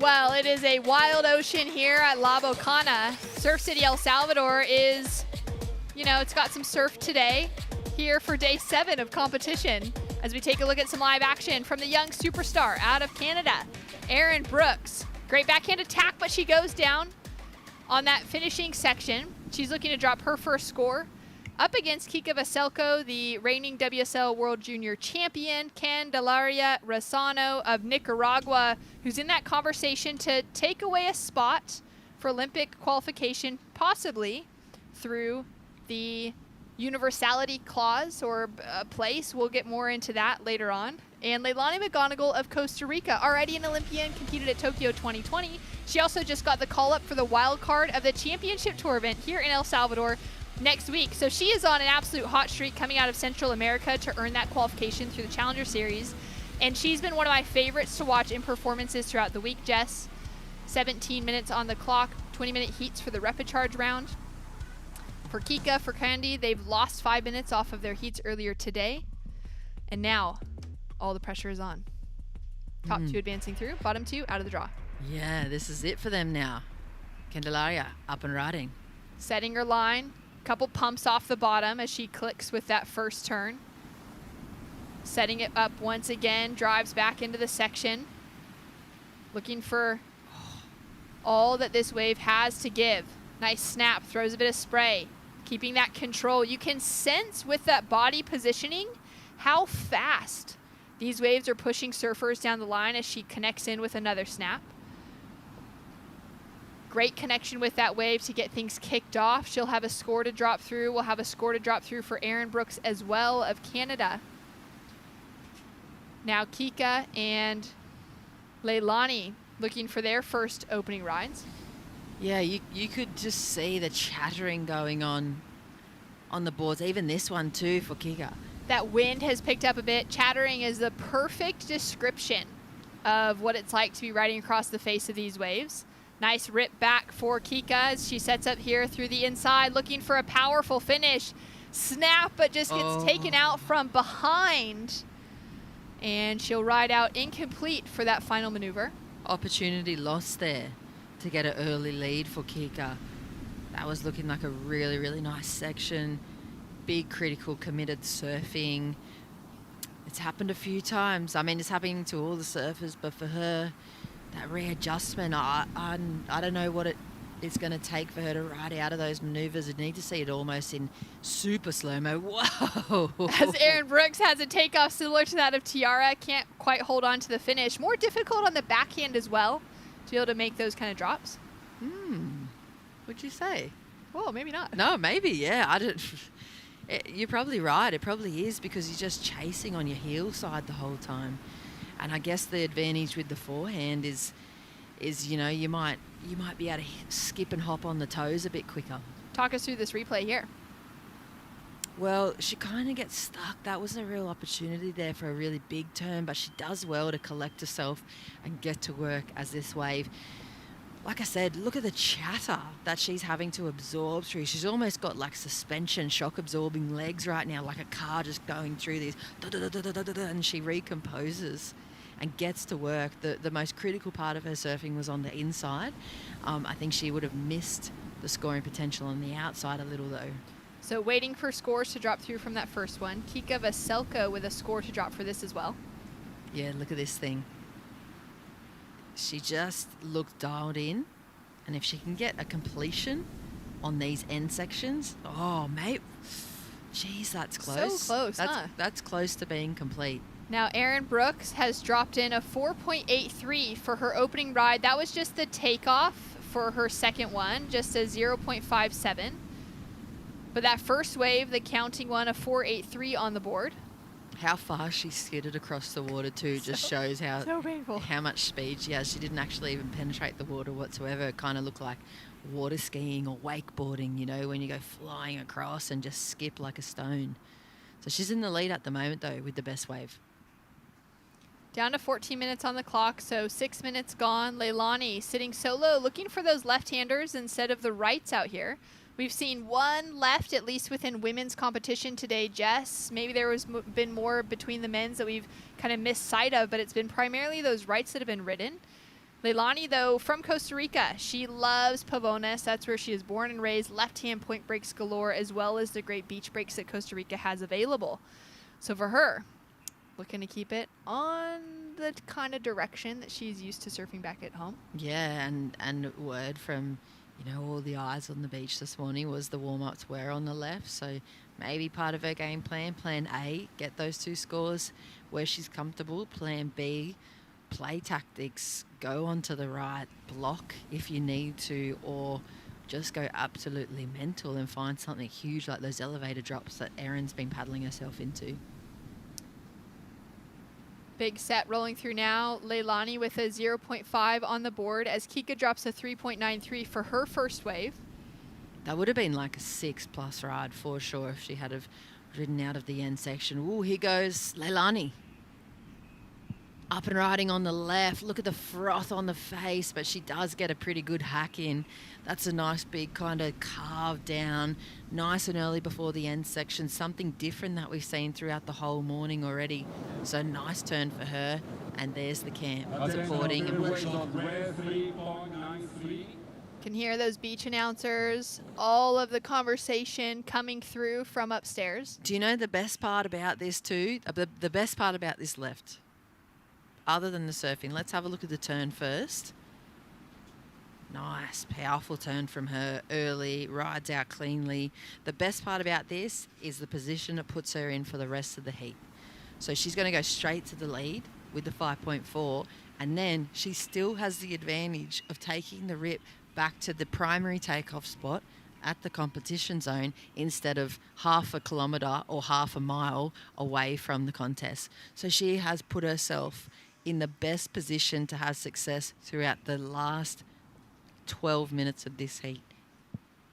It's a difference. It's such a no one's even done it yet. So that's a really good sign for Leilani. Savannah Lima with a long walk up the rocks. Very important to put those slippers or flip-flops on your feet.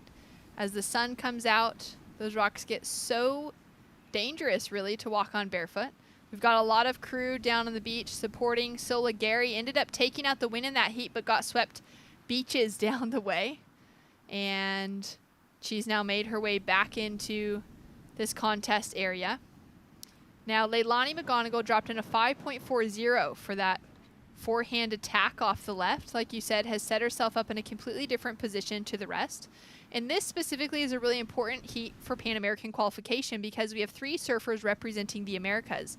Now, the top 2 surfers advancing out of this will be in that conversation to take away Pan American qualification, where the bottom surfer will be outside of that ranking, as we saw Savannah Lima fall out in the last heat as well, representing the Americas. So that conversation getting closer and closer to starting to round out who those 5 surfers on the women's side and the men's side are going to be. For Leilani, Erin, and Candelaria specifically within the water right now. Of course, for Kika Baselko, she's looking for that European Olympic qualification for Portugal. As you're eyeing off the sets rolling through, Jess. Oh, yeah. If I could pull these TVs like half a centimetre in front of my eyeballs just to make sure I don't miss what happens next, I would. Like this next exchange between where Leilani sits in the lineup and the other 3 women really, really sets the scene. I call them like the little pods. They're like the points of differences in every heat. And they're those really important moments that aren't necessarily the surfing, but more so the positioning, the overall story that seems to, that organically plays out throughout every heat. This is, I love the indication from Leilani, the different strategy, the fact that she's been able to find the best score in the heat was something that we haven't seen from anyone else, and she hasn't had to paddle back up all the way through that current again, so she's conserving energy if we're thinking about progression for her into the next rounds as well. That's what the experience brings, for Costa Rica and for Leilani. It's pretty good looks at the moment. Taking a look at the surfers on the right, it's Candelaria under third priority who decides to have a look at this. Both Erin Brooks and Kika Veselko decided not to go, but she's just too deep on it, so that's going to be just a quick in and out for her. Under third priority, though, it frees up that position to just take off on waves, see if any opportunity is generated. Yeah, she almost could have had a section there too. I think that takeoff line was really straight, and maybe the early kind of Silvana style hop and pump up into a new line might have put her out in front of that section. But at the moment, Leilani's there in the lead. Let's see if Leilani has a look at this one. We'll track with live action now as our surfer in the lead hooks into her first forehand attack and a nice section for the second. She may be changing the game on taking a look at those lefts today. We haven't seen it yet with the score to drop for Leilani. Let's go down to the beach now to catch up with Sol Aguirre, who found herself taking away a win here and is booked into the next round with Mitch Salazar. That she did, and a very important win as well. Sol, first of all, felicidades. I know you were very nervous paddling out for this heat. How were you able to control those nerves and manifest some good energy out there? I know you're smiling a lot right now. No sé qué sentir, la verdad. Pucha, que al principio estaba molesta, después llorando, después sonriente y nada. Logré conectarme y tuve la suerte de saber qué mejorar, o sea, los errores que cometí en la ronda anterior y a seguir avanzando. Estoy tranquila, con confianza en mi surfing y con mi equipo detrás, el equipo peruano, así que siento un gran apoyo y eso me da bastante confianza y tranquilidad y felicidad. Well, she was able to adapt and overcome what happened in the first round heat over in the main round. Obviously did well in the repechage, but having the support of obviously Team Peru. And your mom's here as well, Sol. You mentioned, that having the support of your team, but how about the support of your mom? It's usually your dad who's in your corner at these events. Sí, mi mamá, la amo, gracias por venir. En verdad, he viajado un montón, hace 4 meses que no estoy en mi casa y estaba acá y le dije si podía venir porque le extrañaba un montón y no hay nada como la familia, así que, bueno, mi papá está por otro lado ahorita con mi hermana mayor, así que igual el apoyo de mi madre es increíble, pero donde sea que estemos con mi familia siempre estoy conectada y con puro amor, así que gracias a mi familia por apoyarme, al igual que a toda la gente que me manda las vibras. Well, she loves her mom. It's been 4 months since she's been back home to northern Peru. Having the support of her mom here is incredible, and obviously her dad watching back home with her older sister, Leilani. Also great support system. Felicidades. Nos vemos pronto. Gracias. Voy a comer ahorita. Thanks so much. Off to eat some food before she has to paddle back again. Great to hear in from Sol. Thank you, Mitch, for the translations as we take a look at Kika Veselko. Now, Erin Brooks had a wave during that heat and is sitting in a stronger second-place position. Kika now chasing a 6.73. Hits that first opening turn, now drives hard off the section, wraps it under the lip for the second, but gets eaten by the whitewater. A 3.93 is her high score at the moment. Chasing a 6.73 is not going to be possible with that wave, Jess. It's right there. Every single wave she's had the chance on has been the score, if not more than what's required. And she seems to just have fallen off in, I think it's 3 situations now where she's been kind of swatted with the speed of the wave hitting her. I hope we see her recompose herself and bring it all back together to put those completions in, because it might have even been a few more, but her surfing is so powerful and critical, and she is reading the ocean so well. Her lines that she's drawing are great. But here's the best score of the heat so far, 7.5 for this. Like you said, Shannon, this is going to change the game as we go through the competition. Nice early turn, similar to Erin Brooks's approach. 2 early turns in the sections and no risk of falling off like this one. And a 5.83 for Erin Brooks that we saw during the interview, Jess. Yeah, she's flying through that first section. She kind of carves down the face and just sets up this inside one. Nice and early. You can see the difference between her 5.83 though and Leilani's 7. This would have been, I'm going to say, the best wave of the heat. If she had landed that last turn, that first carve is kind of 2-staged and she has to negotiate the bumps, but the depth in the bottom turn, Yeah, I think if she had completed it and then she would have gotten that end section as well, she would have got the bonus 2 for 1. It would have been the best score. So she's still got 4 minutes. She's needing a 6.73. So Erin Brooks has to better her situation. And I mean, Rosano only needs a 5.93. She's got a 4.73. If she's got first priority and the next good wave comes through, we can guarantee if she can place that bottom turn in the right position, one turn is going to get her that 5-point plus. So true. Erin is in that second place position, but she is by no means safe for Team Canada.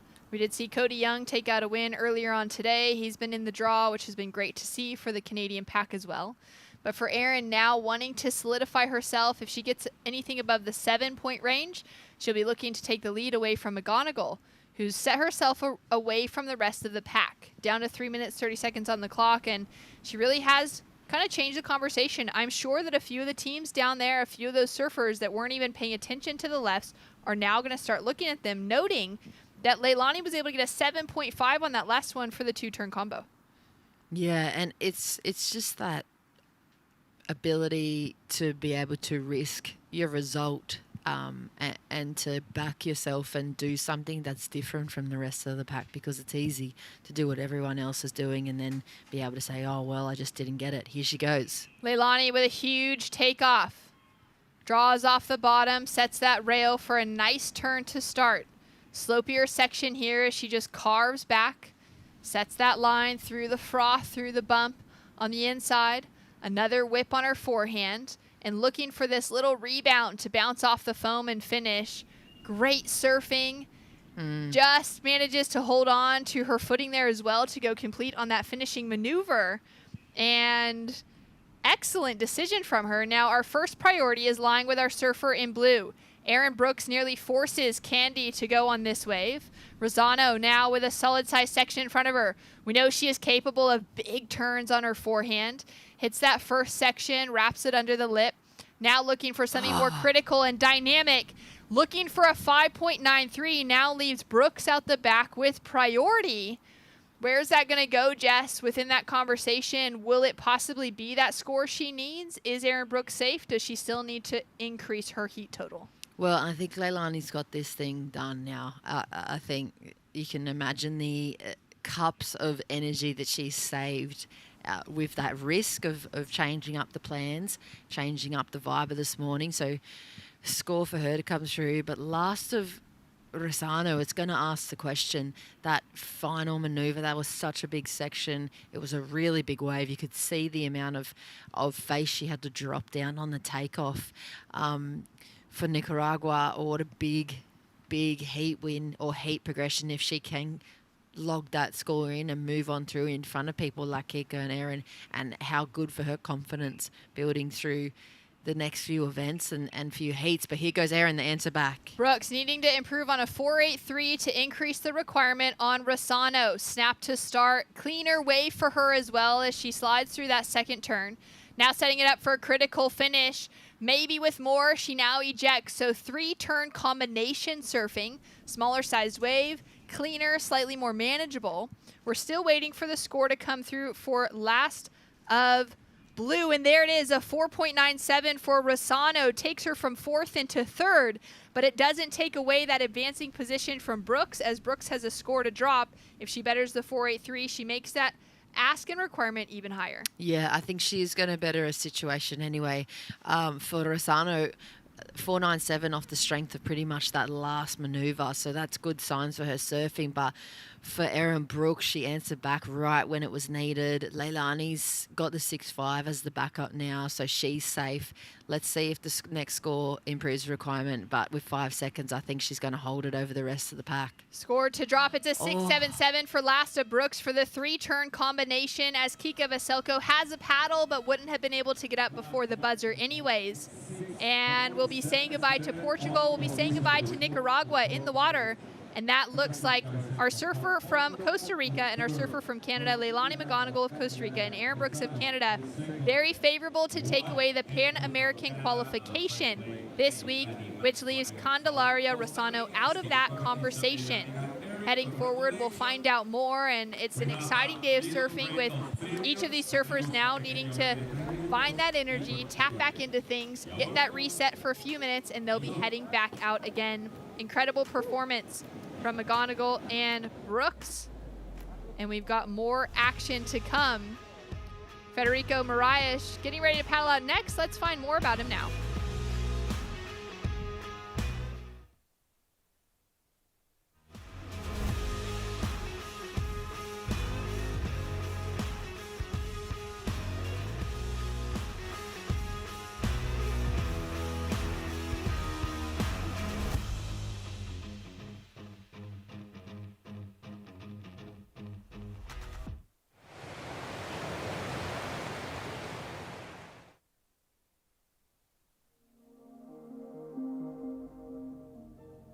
First year on the Key West, I was Rookie of the Year on the Triple Crown. I would always get a good result, but I was just putting a year together, and it was getting really frustrating because I felt like I was working really hard and we were kind of doing everything right. Everyone was kind of, he's not going to qualify. The biggest fear I've had in my career was, am I going to qualify someday? Then we got to Haleiwa, I got second, I jumped to 10th, and that's when everyone kind of started going, but at the same time it's like you're 10th, it's like one mistake and you're out. So I qualified 2016, 2017 I had an incredible year on tour. 2018 I kind of struggled. 3 weeks before pipe I smashed my ankle surfing pipe and I couldn't walk. So my chances to fight for my spot on tour were literally ruined there. It was really frustrating because it just felt like I couldn't fight back or fight for my place. So going into 2019 after this was kind of hard, and I was still recovering from the injury. I was really down and sad because at the end of the day you just feel like your dream's over. It was one of the saddest moments for me in my career.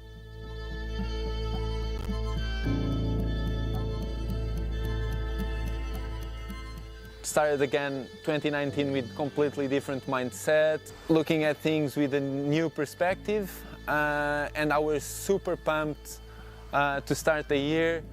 And I started the year in Australia and it was 2 first rounds out of the comp. So it was frustrating again.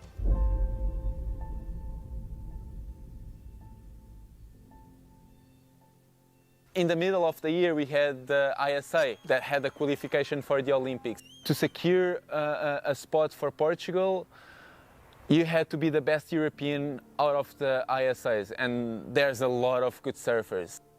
I really want it because obviously the Olympics is probably the biggest thing to any sportsman, and especially surfing being in it for the first time. Obviously I wanted to take Portugal to the Olympics. That was my main goal.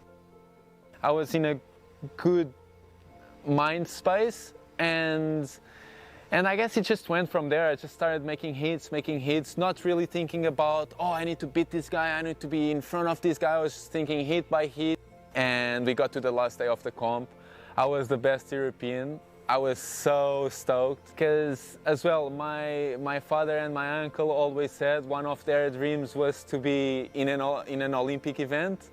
And, well, they weren't, but at least I'll be in one, and there's going to be Moraes, my last name, which is my father and my uncle's name.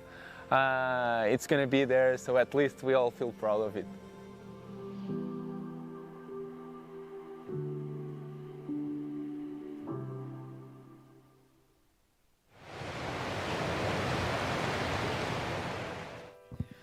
Federico Moraes' name firmly planted in the history books as one of surfing's just handful of Olympic athletes, with more to come though, as Paris 2024 is right around the corner.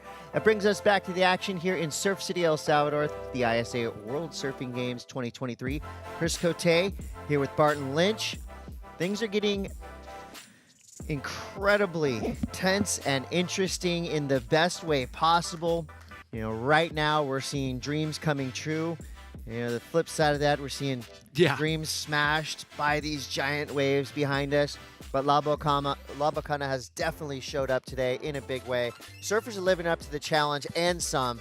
The performances we've already seen today, absolutely stunning. Some massive scores and a 9.43 for the surfer in the water now. The young man from Tahiti representing France, Carly Vast, up against Federico Moraes and Cody Young. And 3 people, 1 will not advance. So this is sudden death. Look at that beautiful rural scene here. Ooh. I love that you see Beauty and the Beast right now. The Beast being the heat in the water. We got France, Portugal, and Canada represented well. Starting off with Carly Vast, surfing with the French flag by way of French Polynesia. And his backhand has been nothing short of stellar throughout this entire event. You know, and if anybody, I guess, skill-wise, deserves to compete at Teahupo'o Paris 2024, Carly Vast got second there last year in a championship tour event. Got a way of going switch stance. Yes. Which, if you're not familiar with what that is, basically surfers have an innate stance, right? Yes. They can either go left foot or right foot forward, goofy or regular. He went switch, which is basically makes it twice as hard. To do that at a wave like that, incredible. But now we're back into the business end of this event. Federico Moraes there. Great piece on him during the break. You know, basically saying, look, the Moraes name, forever an Olympic name. So with 17:25 to go, surfers getting reset in the lineup after an opening exchange. Let's go down to Mitchell Salazar standing by now with Leilani McGonigal. That's right. Leilani being the first surfer to really commit to the left out here. 14 points, Leilani, a 7.5 and a 6.5. What made you go out there and want to surf the left initially as soon as the heat started? I'm a goofy. And I just love going left, and there has been super rippable lefts all day and no one's been on them, so I just really wanted to commit to that. Okay, important question right here. You've been an Olympian already, you're a scholar. What's more important to you, being a gold medalist or being a good role model for a lot of other surfers worldwide? Well, I think if you're not a good person, then everything you do in sports isn't really worthwhile. So I think you lead as a human first and then as an athlete, which is something that I've learned along the way. And my parents have transmitted to me from a very young age that you treat people how you want to be treated. And that's what I try to transmit into the world and hope to inspire other people to be that way. I think you're a great ambassador of Stoke and Aloha, and great to see you move through. You have another heat later today. Anything you want to say to your mom back home? Hola mami, y saludos a todos que me están apoyando allá en Costa Rica. La verdad, súper feliz. Ahorita en unos minutos tenemos otro y le vamos a dar con todo. Pura vida y gracias. Gracias, Leilani. Suerte. Pura vida. What an ambassador for surfing, for Costa Rica, for humanity. I mean, we could all live a little bit more like Leilani. I think the world would be a better place. So it's really awesome to have role models like that out there for young men and women to draw inspiration from. And speaking of inspiration, so far, Carly Vast, his performance has been inspired. I don't know what he's tapping into, but he's doing it at the right time. His first wave comes through in this heat as an 8-point ride. He must have picked up on the momentum that he built earlier this morning, carried it right along with him, because this is pretty much a textbook start that he's been leaning into all morning long. Cody Young lives on Maui, representing Canada. Wave standing up in front of him, Chris. Whoa, kind of small at the beginning of it. It definitely grew down the line. This dragon has been breathing the whole time, not giving him much room to work with. Little chippy section there, comes to the inside. There we go. A little bit more action.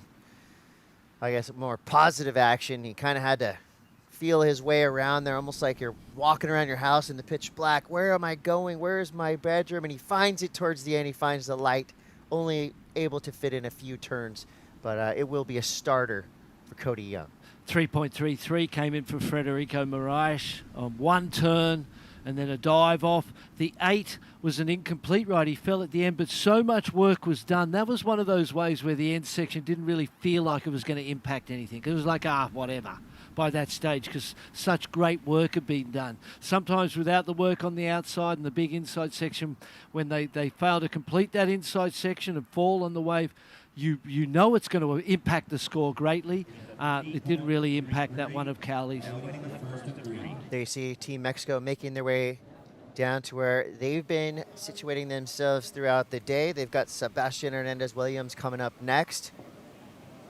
Flying that flag high. Team Mexico still has Alan Cleland in the main round, hoping for their sake that they can keep Sebastian in this contest. Top 2 surfers will advance through. Third place surfer, their run is done here at the ISA World Surfing Games. 20-minute heats, 13:36 on the clock. There's your surfer in red. He's way in the lead. Best 2 rides count, and so once you've, you know you've got to ride 2 waves. And if you only ride 2 waves, but they're great scores, it's the job done. It doesn't matter how many you catch, as long as the ones you do catch are good. Here we go. Second ride for Cowley. Oh, big first turn. Little turn and burn about midway out. Beautifully placed second turn there as well. Comes through this inside section. This is looking like a replay of the 8. It is looking like a replay without the replay sign. There's the little fall at the end. I'll watch that again. I'll watch it 3 more times. I love that wave. Love that first turn. Cody's snapping out of the top. Whitewater comes in front of him. This is a really lovely rail gouge. Drops down, little foam climb, as you said, trying to find the line in here. It was getting a little bit complicated. Got that last turn. There was a little wobble down the face. It cost him before earlier this morning, put him into this round. He wasn't going to make that mistake again. Got the completion, 5.33. Not a bad opener. And just when we thought things were calming down a little bit, another set pulses the horizon. As you said, it has seemed like the swell is moderated. Early this morning, it felt like it was still rising and pushing. Feels like it's settled in. It is what it is. Oh, yeah, still plenty bad. Look at these stacks of water. Look at the one Federico behind Moraes, up and into the lip and then into the water. Not how he wanted to finish that wave. But yeah, still plenty of energy out here in the lineup, and the tide is pushing too. Things are going to get very interesting with this tidal push, because what it does here on a higher tide, it just really condenses the entire field. So we're going to see some really cool things happening later on today, as well as we're watching cool stuff right now. Kalle Vast, 1 big turn. So that will serve as his backup score for now. His first wave ridden was an 8-point ride. But if you're going to just do 1 turn on a wave, do it like this. Boom, beautiful 1 turn. Hoping for a second, just pulls through there. It was going to be late. It was going to hurt if he tried to attempt something there. You see on the replay, just bides his time. Gets down into his stance really low, touches the wave, rotates the upper body, throws that arm, gets the lift out of his compression, extends out, flares out of the top. Critical turn. That's going to be a good score for just 1 turn. It's going to be great to compare this 1 turn to the 5.33 of Cody's. It could almost, could eclipse that or be near that just for the 1 turn because of how critical it is. Impeccable placement too. 7.17. There wow. you go. So Kalle Vast doing Kalle Vast things. This is not his first rodeo. This is not his first mid-teens heat total in the early part of our rounds as well. I mean, he's been doing this the entire contest. It's kind of a little confusing as to why he is in the repechage round with surfing like that, but that tells you the depth we have in this field.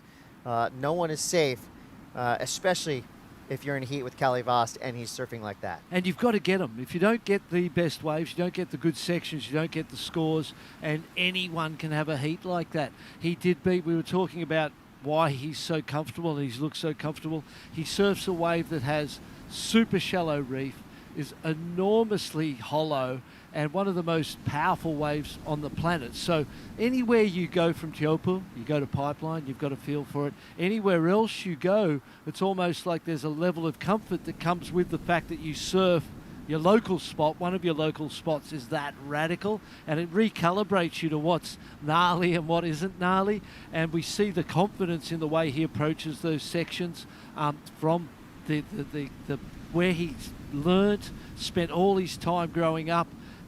It has created a level that is beyond most humans, really, and especially at his age. There's no hesitation. You saw when he went into his bottom turn, most normal people would see that lip and go, I don't want anything to do with that. He didn't even think about it. He just went straight up into it.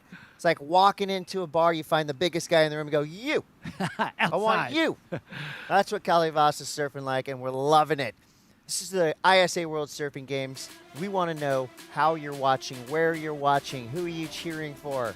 Did your favorite team lose? Well, pick a new team. We got plenty left. We started with 63. We dwindled that down to about a dozen. Federico Moraes. Well, this was interesting. What a difference a day makes, right? Today didn't go as planned, but I got another shot in the repecharge. He's in that opportunity zone right now, halfway through this heat, currently sitting in third place. In my estimation, from what I'm seeing here for Calivas, this is a battle for second. Fair call. Absolutely fair call. You know, we're down to 8 minutes, still a lot of time.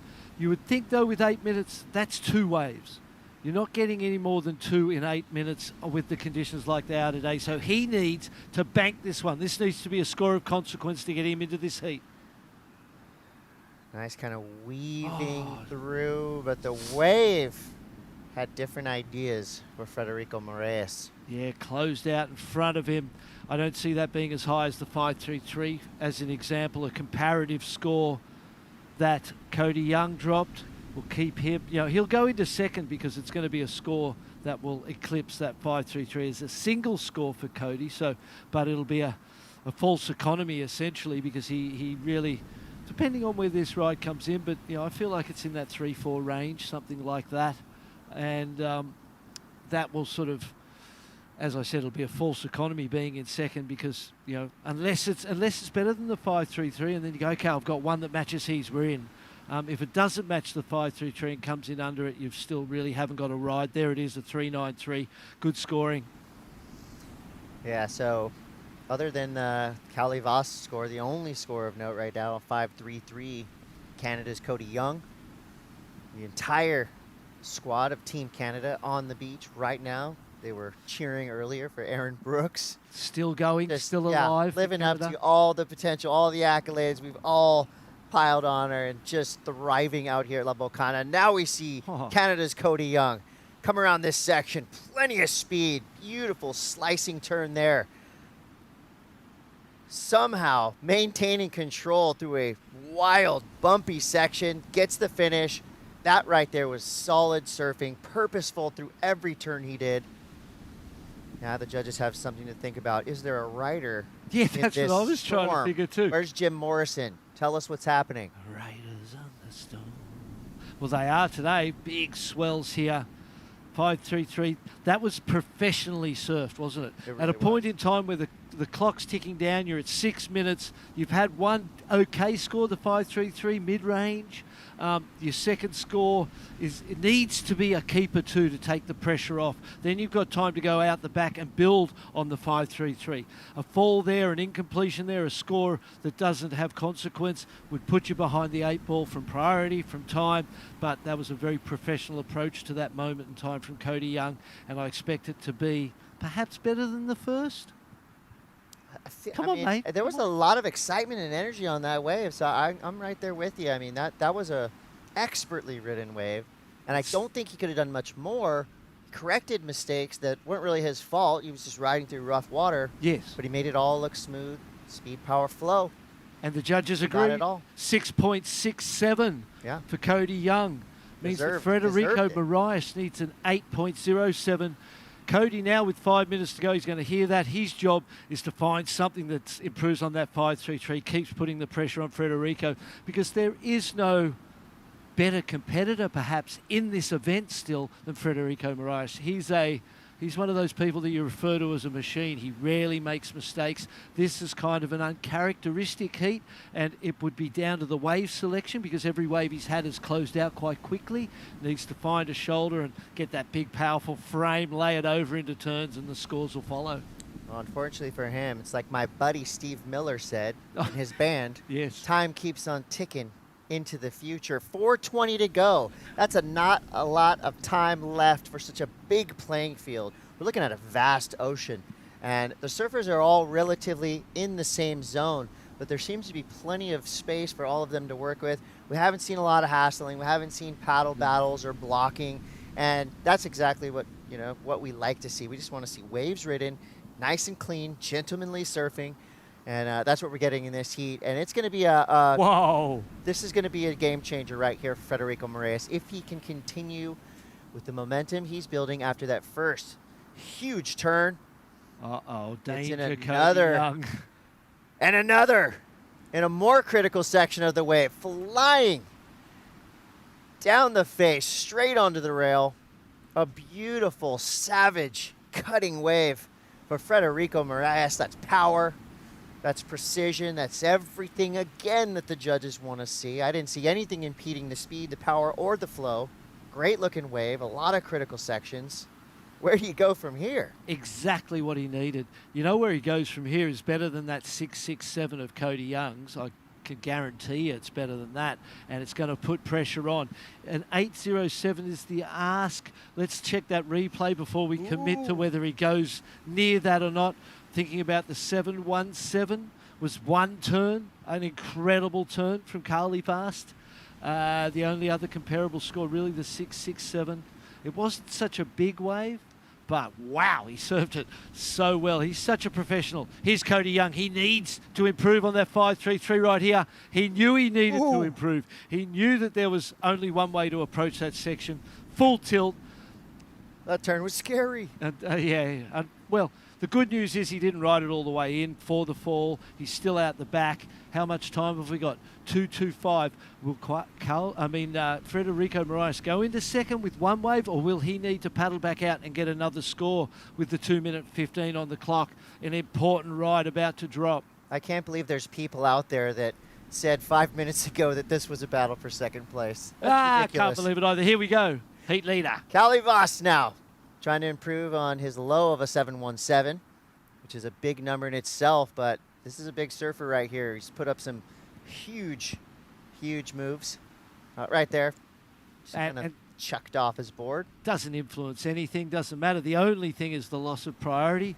Will Cody Young be out the back before Cowley and get first priority? If he can have that first priority now, and Kikash or Federico's score doesn't come in as enough to overtake the lead itself, he could use that priority in a defensive way with 1 minute and 25 seconds on the clock. These scores need to drop so the surfers in the water know the position and can react and adapt accordingly. 1:18 on the clock. We're waiting. I'm saying we're waiting impatiently for this score because I want it now. I want to see it. 1:10 to go. Did Federico Moraes do enough? Did he get an 8.07? Did he earn an 8.07? We're waiting for scores with 1 minute to go. Now we're inside of a minute. Callie Voss in the lead for now. No priority at this point. There it is, first priority for Callie Voss. Okay, so first priority Callie, second priority with Cody Young. Scoring. And let's hear it. Was it enough? It was a 7.8, just under the required need for Federico Moraes. WKRP in Cincinnati. Are you kidding me? 30 seconds right there on the clock. line. We love tight action like this. Cody Young has second priority over Federico. 20 seconds on the clock. He is paddling in to block and cover Federico. He will make sure he doesn't ride another wave. And ever so barely, I feel like that score was right. I didn't feel like it got the score he needed. And if he doesn't advance it because of the weakness of the second score, what an amazing heat this has been from all three surfers. You know what? You know who wins, Barton? Surf. Us and surf fans. Yes, because mate. that was an incredible heat. 3 surfers go into the lineup. 2 surfers battle their way through. They will remain in competition. And the big news there is we lose one of our favorites to potentially medal here tomorrow. Federico Moraes from Team Portugal out of this contest. We've got more to come.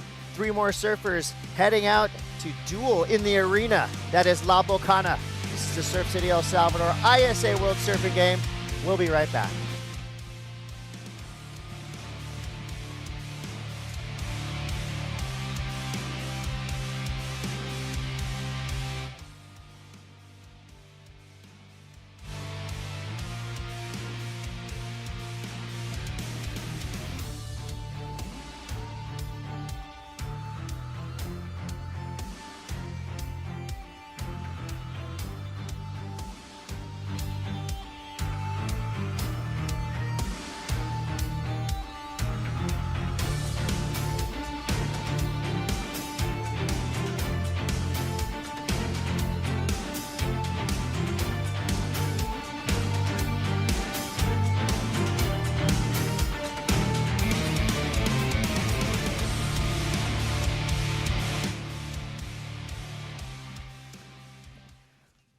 And we are back. Let the barn burner begin. 3 surfers in the lineup now with 20 minutes on the clock. 2 of these surfers will stay in this contest. One of these surfers, well, they can head home with their head high. Yeah, because indeed. we are well into this event. Day 7 here at the Surf City El Salvador ISA World Surfing Games. Only one more day after today, and that's finals day. Chris Cote here with Barton Lynch. Can't help but hoot and holler and have ourselves a ball, because we're watching some of the most entertaining surfing we've ever seen in ISA competition. This is turning out to be a true classic. And guess what? What? We got more for you. Gonzalo Gutierrez, Uri Uziel, and Sebastian Hernandez Williams. Spain, Israel, Mexico represented well here in Repechage 9, Heat 2. Incredible stuff happening, Barton.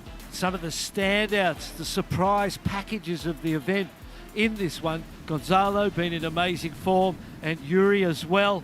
Up and riding, Yuri. Here we go. Team Israel starting off with a big foamy wall there. Not much available for Uziel, but either way, to get a wave ridden, even if it's a small number, and you know, while this paddle out is going to be an absolute nightmare.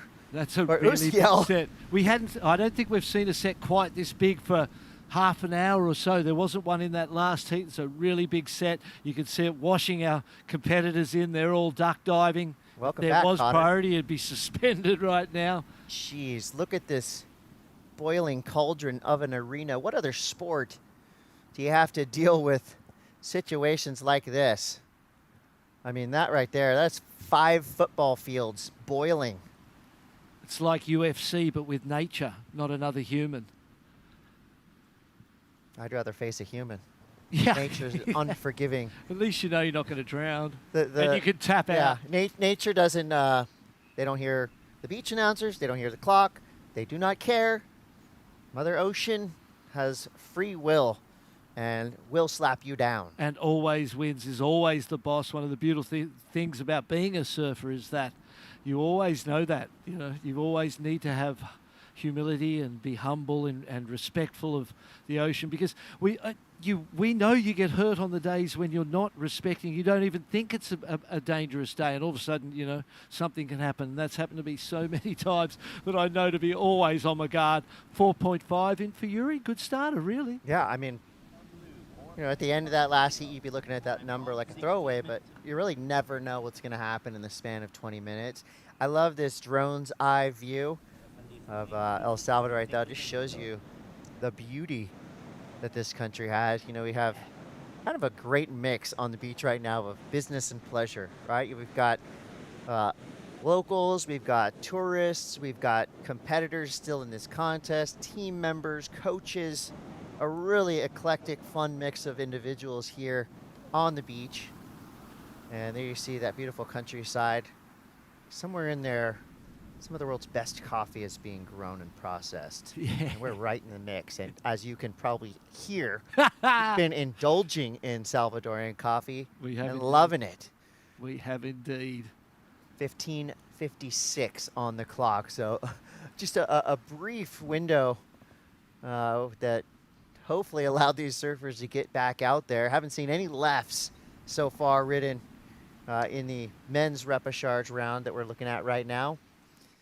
Leilani McGonigal just got through purely on lefts, and look at that, flying like a Superman straight into the ground. I talked about that the other day, where your head kind of gets in front of your body and the ambition, and you're driving to get somewhere and you just want to get there so bad that your weight and your whole body moves that little bit forward on the board, and you lose your balance and come unstuck. The Go-Go's wrote a song about that. Oh, no, Head give over it to heels. me. What was it? Head over heels. Ah, there you go. That's a jam. 15 minutes to go. Uziel in the lead, the only score of note for now. We've yet to see Sebastian Williams activate, but from what we've seen in the past few days, when he does, big things are possible. Great scenes on the beach as well as in the water. As you said, these teams come together as we see the Costa Ricans. Pura vida. Hands Leilani in. McGonigal. Wait, wasn't she just out there? She's just out there again. Fill it up again. Let's go.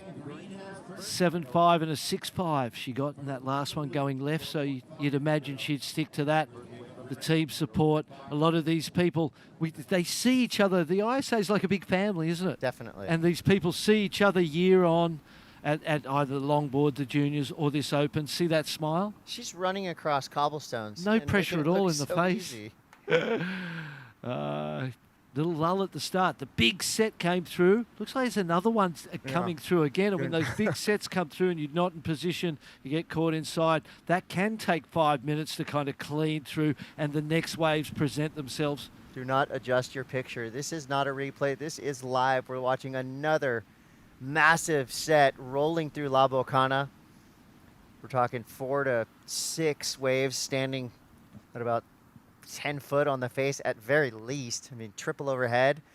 There you see Sebastian Williams. Sneaking under that one. Oh, clean duck dive. He got lucky, right? Well, he's a very good at duck diver, as you can see right there. And that's how the duck dive works. You watch it here. He grabs the rail of his board, he pushes down under with the knees and the arms, and you push your board down under. Hopefully you get below that white water. Sometimes you don't. It just rips the board out of your hands and rumbles you. In position or not? Nope. I'd say duck diving is a learned skill, you know, and you get put out at waves like Sebastian surfs in Puerto Escondido, and, you know, see him all over the world in big scary waves. And it's just another subtle thing that makes these surfers different than the average surfer. And there's so many ways and little differences and variations to the duck dive, but one of the most important things you can learn. Here we go. Gutierrez now trying to clean things up after a pretty brutal wipeout. So right there, showing his control. Another Superman-esque type of ride out there, putting both fists in front of him, just letting the judges know, hey, I got it. Now I'm going to jump off just so everyone's clear. That's what's happening. He gets back out there. Now he's going to do his duck diving practice. That was a big section on the inside, Chris. Massive. And he did very well to complete that ride. We kind of picked up with it a little bit later, so I'm wondering what sort of work he got done early. But the finish was exactly that type of finish the judges love. Spectacular, free falling out of the lip. Right on the edge of disaster, and then you complete it and gets all of us excited. Yeah, I think that's something you can't plan, you can't practice, right?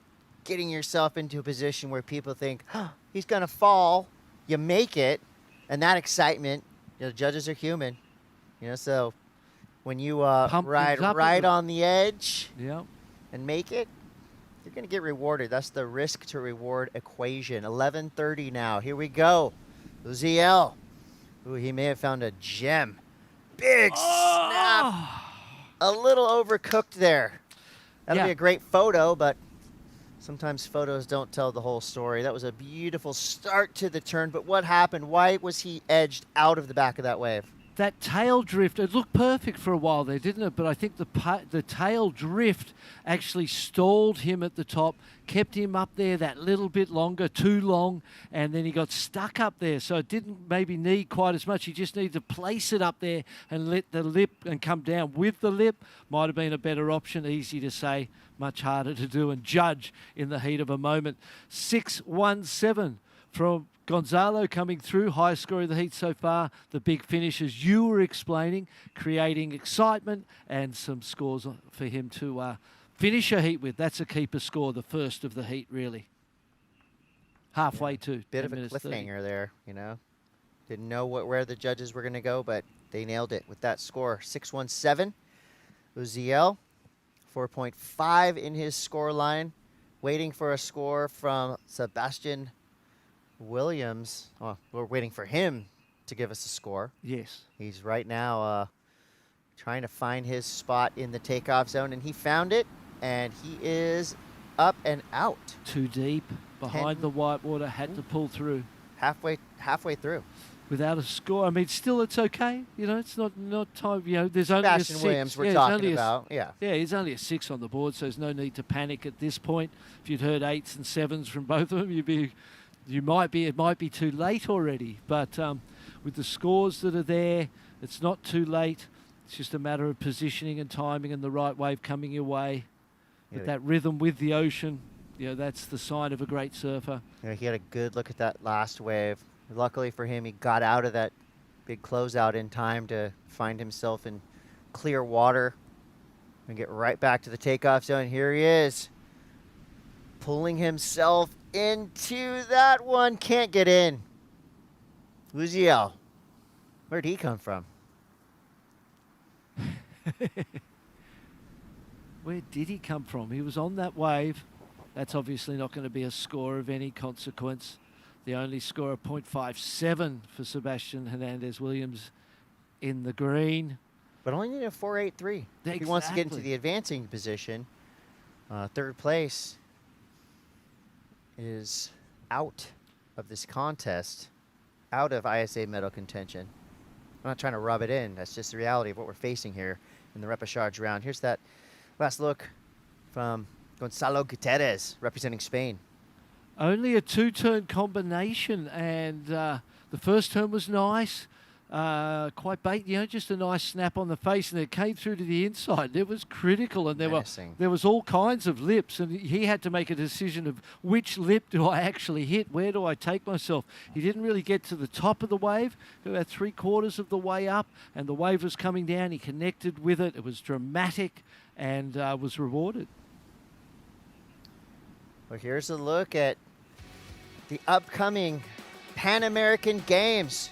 We've got some men qualified for Santiago 2023. Cody Young, Al Cleland Jr., Sebastian Williams, Luca Macinas, Miguel Tudela. What a list. Hi. Talking VIP exclusive club right there. So another path to the Olympic Games is through the Pan American Games. And looking at that list, they are the standouts in the event, really, aren't they? Or at least 6 of the standouts that we've seen in this event and deserving of their spot. Repechage round 9. 7.5 minutes to go. Nobody's had 2 scores. Green really hasn't got one yet. Blue's got one that he most probably would love to replace and wouldn't want to hold on to. But depending how time goes right now, that 4-5 might be valuable as a second score. I'm holding a piece of dynamite. I've lit the fuse, and I'm watching it burn. And you can bet we're about to see an action explosion when the net set comes through. All 3 of these surfers have had the time now to think about it. Mm-hmm. Their hunger's growing, and everybody is still well within range of getting first or second place, which are the places you need to be in if you want to advance through. Will it be Gutierrez? Well, not on that wave. But so far, he's got the single highest wave score. Now we're watching Uziel representing Team Israel. He gets into this one. Nice quick takeoff, but opts out. Nothing doing for Uziel. Now a little different strategy on his way back out. Gutierrez now finding a little nugget through this inside section. Meaningful ender. Basically just a 1-turn wave.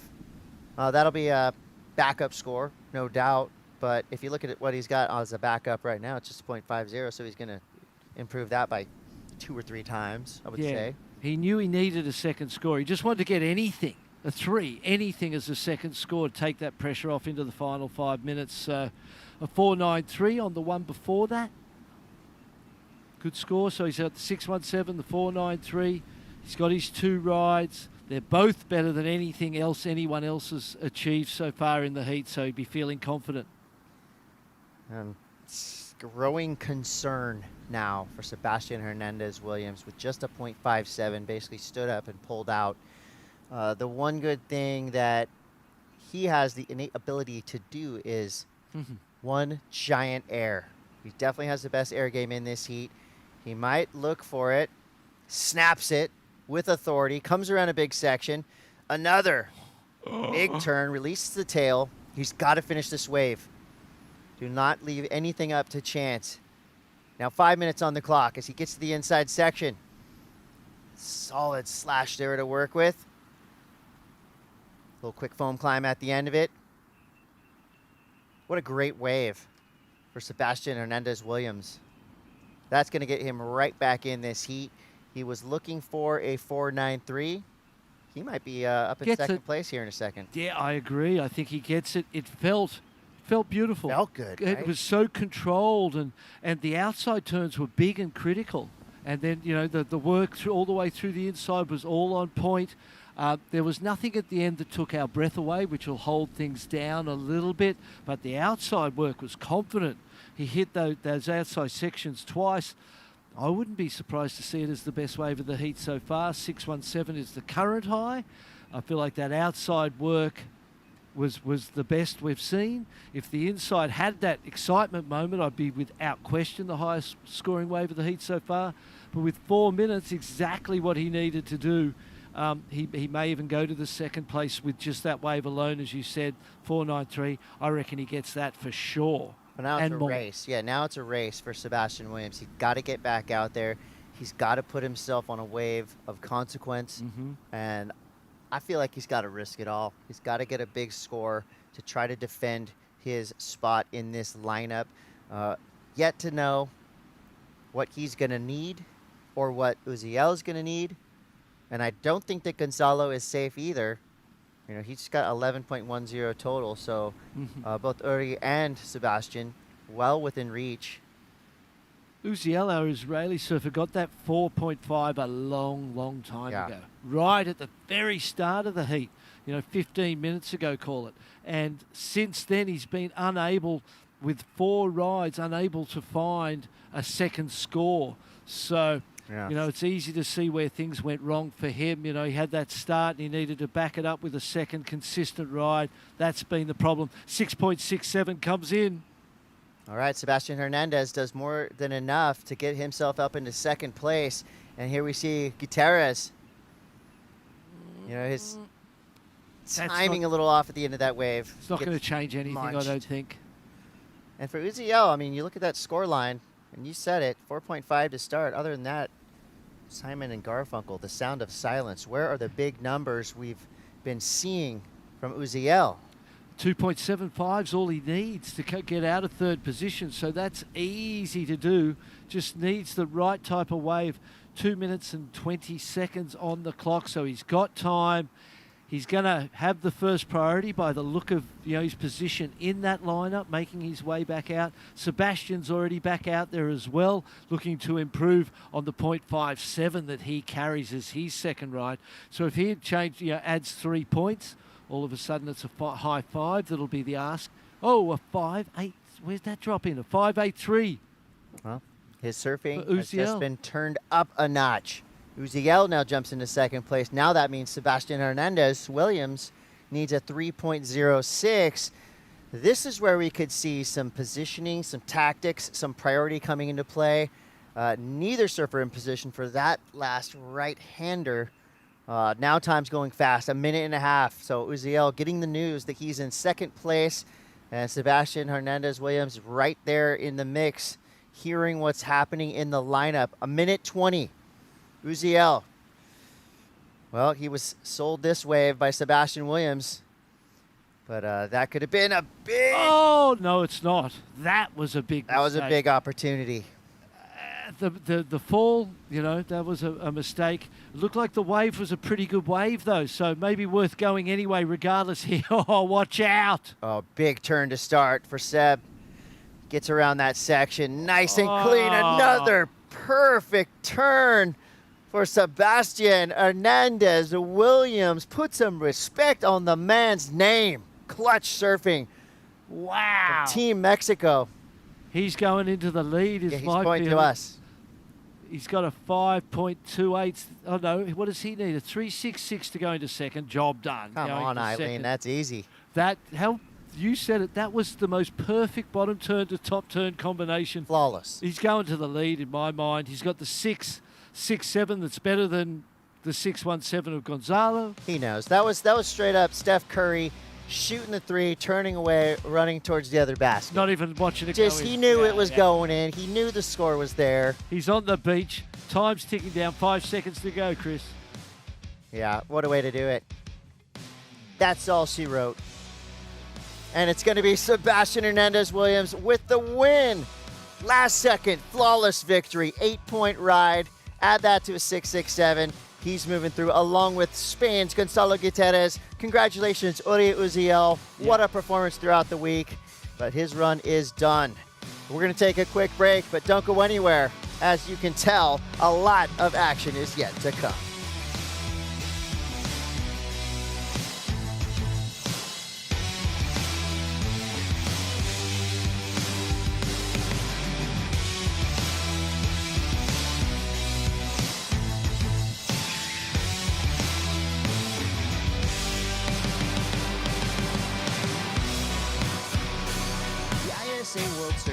Games will be held at the world-class waves of La Bocana and El Sunzal in the heart of Surf City, El Salvador. Using progressive shortboard surfing, surfers must perform with speed, power, and flow in the most critical sections of the waves they ride. The following key elements are considered to maximize the athlete's scoring potential, taking into account the overall speed and difficulty of maneuvers and the dedicated commitment to those maneuvers. Goes for the huge goodness. Corrupt flip. Pushing the limits of what is possible on a surfboard, whether in the air or on the rail. Connecting multiple critical maneuvers together with flow. Utilizing the wave to perform a variety of maneuvers. Look at the surfing. 2 big turns on the outside. Harnessing the wave's energy to create speed, surf with power, and connect it all with smooth flow. These surfers will be given the perfect canvas at Surf City, hoping to impress the judges and eventually be crowned champions at the 2023 ISA World Surfing Games.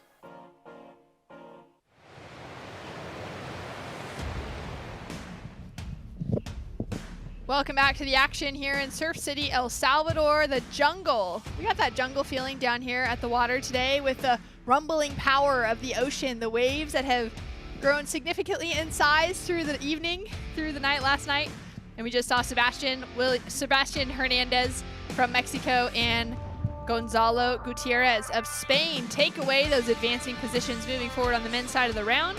We're now back to the women's heats. Rapid Charge round 9, heat number 1 in the water with Noah Klopp of Germany, Ellie Harrison of Australia, and Leilani McGonigal of Costa Rica. Shannon and Jess in the booth to call the action.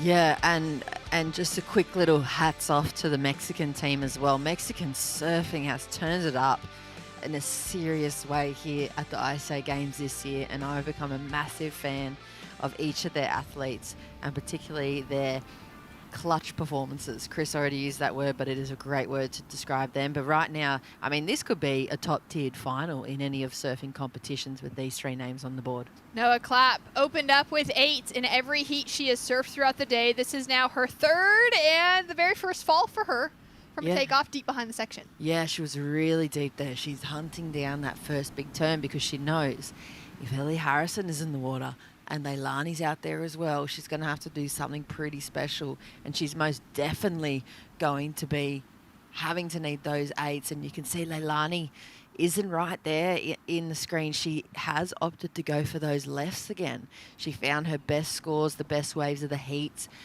in her previous ride, and she's back out there. Strategy same as last time. She's finding some space against the other competitors. Same jersey as last time too, that green on her for McGonigal. Found a 7.5 for one of those lefts, well rewarded for a 2-turn combination. And it does split things up. Now for the women walking through the draws so far today, there's been all 4 surfer heats, so 4 women in the water, now down to 3, which just gives that little extra space for wave selection. As we take a look at Leilani up and riding on her first snap off the lip to start. You can hear the cheers from the crew just downstairs.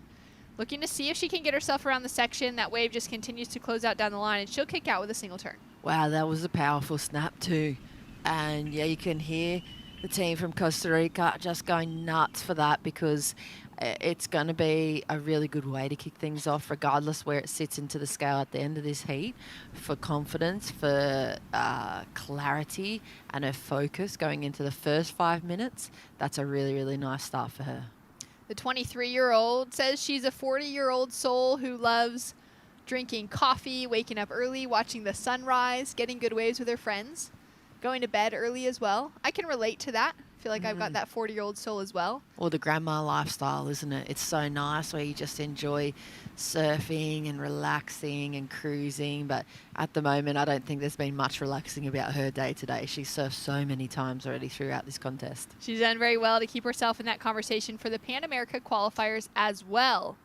We saw those results come up from the men's side of the draws. We're down to 15 minutes on the clock. And McGonigal opens up with a 4.67 for her opening ride. Clapp with just a 0.87, and Harrison yet to get her opening ride. Yeah, so 4.67 off the strength of that single turn. Yeah, 2 turns, you can see why she's going to be up in those 7s and 8s on the lefts. And once again, it just places her in a real advantage at the start of the heat, not having to battle that right. But if Ellie or Noah find one of those rights, those opening sections over there are so big and so far overhead that Leilani is going to have to step it up again to bring it to those rights, because I personally think that those rights are more dramatic and they're more critical. You know, those lefts, they're still big, but they just kind of hit the bank a little different. A lot of opportunity on the rights, offering, 3 to 5 sections that can be quite critical on some of the waves, where the lefts tend to have that single or maybe a second section to be able to really find something critical. As we see some wild waves rolling through. Positioning, our surfer in blue, Ellie Harrison, has that first priority next to her name.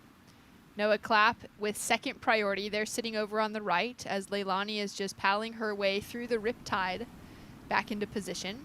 The benefit sitting on those lefts is that easier paddle out as well, straight into the waves, back to where the takeoff zone is. And we'll track with her because she's already into another one. Has that funny lip line, though, and you can see that coming into play, Jess. How challenging is it when you're out there surfing, you're in the middle of a heat, as we see Sol Aguirre getting ready to paddle out next against Daniela Rosas and Aaron Brooks, all American region surfers in the water coming up next, who have all gained that, that Pan American qualification this week as well. But how challenging is it when you're out there and those ribs are coming up the faces of the waves, even making it more difficult to be able to catch the wave, let alone surf it with smooth style? Yeah, and that's why you've seen everybody bring a lot of equipment to the beach. There's a lot of boards right there, straight in screen, and they need that option, a couple of extra inches to be able to get into the wave earlier. Not so much for the wave face, maybe a few extra litres in volume, maybe a heavier glass job even. Some of the guys and girls might be riding like some type of 4-ounce or 6-ounce patch on some of their step-up boards, maybe just to let it sit in the water a bit more when you're battling all those lumps and bumps and the chatter with the speed. But yeah, a bit of a longer board, it's going to help get into it. We saw that, especially on the rights, come into play. For Ellie too, I think these rights really suit her style of surfing, and matching it up against Noah Claps is really, really nice, and you can see those two on screen right there. Just keeping themselves tight together, paddling up against the current as well, trying to hold on to that positioning in the water, which has proven to be challenging throughout the day. A lot of heats that we've seen have had those big closeout sets that have rolled through that have just absolutely cleaned up the lineup and, changed up those priority situations to be into the suspended priority. But outside of priority conversations, we've been having the Pan American qualifying games conversation, and it is official. We have 5 women qualified for Santiago 2023. Tatiana Weston-Webb, Aaron Brooks, Leilani McGonigal, Daniela Rosas, and Sol Aguirre. All of those surfers still in the draw, Jess, advancing through as the top 5 surfers of the Americas region at this stage of competition, have gained their qualification for Santiago at the end of this year for the Pan American Games, and the winner of that event will gain qualification for Paris 2024 for the Olympics. Now, aside from that, our surfer from Brazil, Tatiana Weston-Webb, already has her Olympic qualification for Paris because of her result off of the championship tour this year. But the rest of those 4 surfers will be very much focused on that result. Absolutely. Yeah, big heat, big result for them too. But for that region, such important times to finish ahead of them. I think perhaps maybe down on the sideline is Mitchell, standing by with the heat winner of that last heat, Shannon. All right, well, as we wait for this set to roll through, let's go down and catch up with Mitch Salazar and Sebastian Hernandez. Yeah, recently qualified to Santiago 2023, Sebastian Williams from Chacagua, Oaxaca. Oaxaca power, mi amigo. First of all, what a great performance. Come from behind win. If it weren't for that last wave, you wouldn't have even made it through the round. How did it feel paddling into that one knowing you needed a score? Yeah, I definitely knew that I needed another wave. Like, yes or yes, I needed another wave. And luckily, there was a set coming through. And Uri is an amazing surfer, great competitor. And there was one wave that we both looked at. He had priority.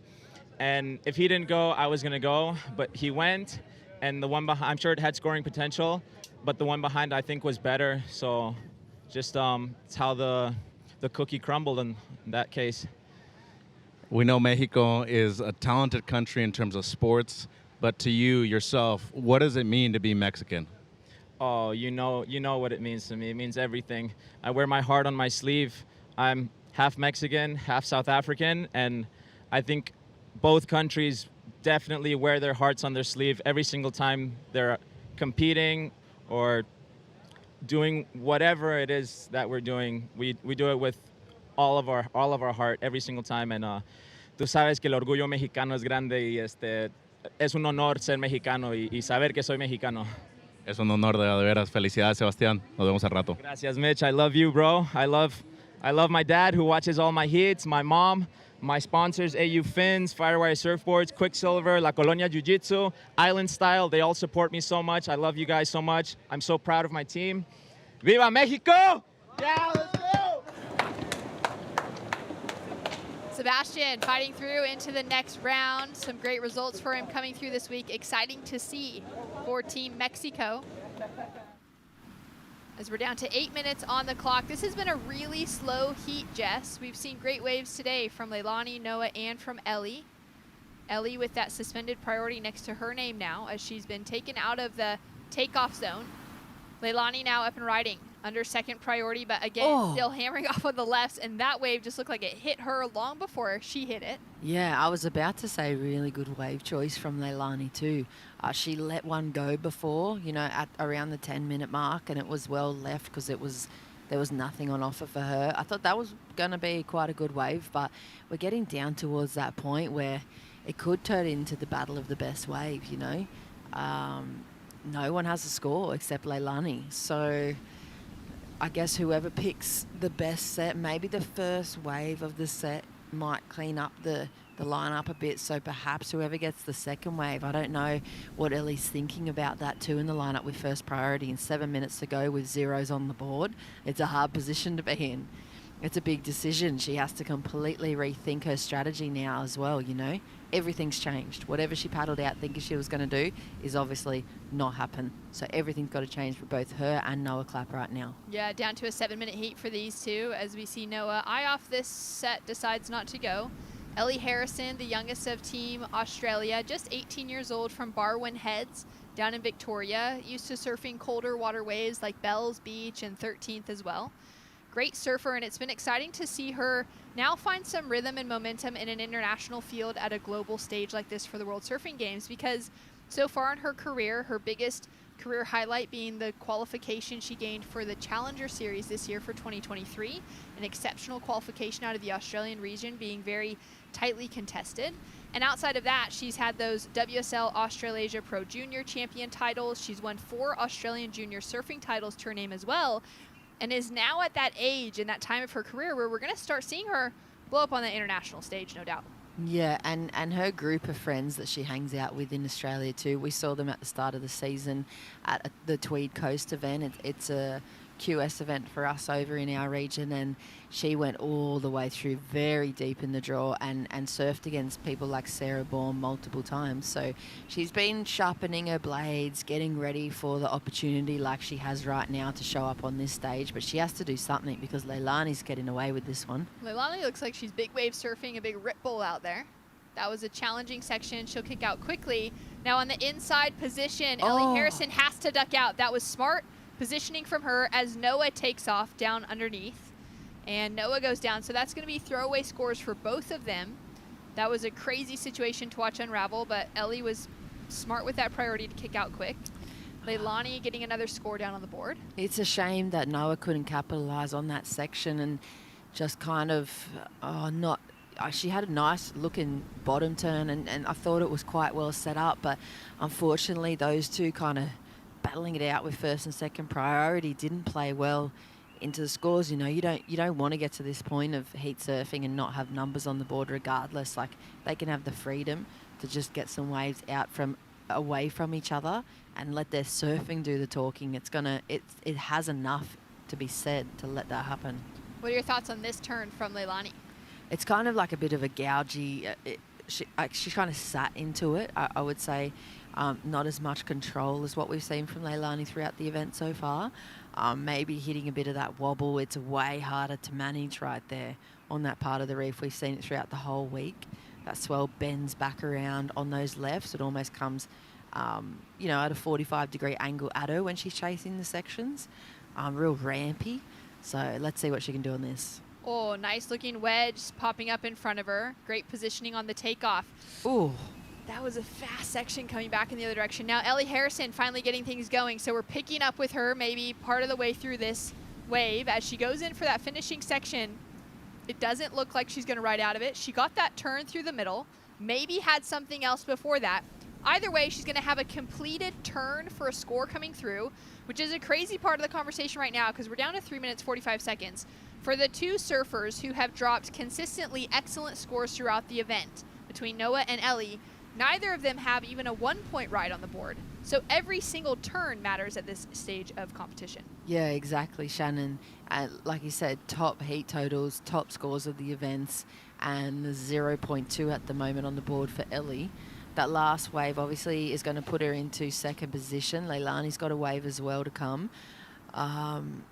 It's hard. It's going to come down to who can find that. Just pretty much one turn. That's a nice turn for the 4.67 for Leilani too, and that's been the difference in this heat. She's risked it again. She's stuck to her own game plan. Here's another angle of it. You can see how many lumps she has to negotiate. Almost like that, is it, the skiing where they go bang, bang, bang, bang through all those little lumps and bumps. But she's done well. She's done what she's needed to do at this point. She's got a second wave coming. She's already got the 4.67. Ellie also has a wave. 2 minutes and 40. Noah has to do this in one wave. If she finds herself on another one of those 8s, she knows where that sits in the scale. 1 hook, 2 hooks from her, she's in. She's back into the mix. Score to drop for Ellie Harrison and the last score for that single turn of Leilani McGonigal. So waiting to see where that leaves the situation for Noah Clapp. Will no doubt fall down into that third place position. But Noah now up and riding, uses priority on this wave. Big section in front of her. Hook to start, but can't find a way out of it as that outside rail and nose just bite into the surface of the water. 2 minutes on the clock, Jess. Oh, that could have been it for Noah. That could have taken her to the lead, but she has time. She didn't go too far down the line in the lineup. She has enough space, enough time to find herself another score. 4.87 needed for her. Now also right now for Noah, being from Germany, she is in the running to take away the continental qualification for Europe on the women's side. But there are 3 French women in the lineup that will be coming up later on today with a chance to solidify that as well as Leilani charges a massive section. She just keeps going for it. Yeah, and it's just one of those heats, you see it in surfing a lot. It's just one of those grindy little heats that no matter what, you just have to figure out a way to get through it.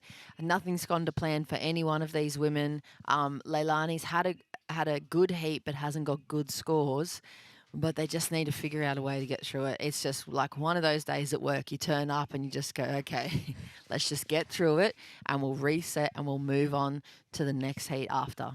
A 3.10 was the previous single turn of Leilani, so that sets her up in a lead. Ellie Harrison drops a 3.57 for her last wave, which puts her up into second.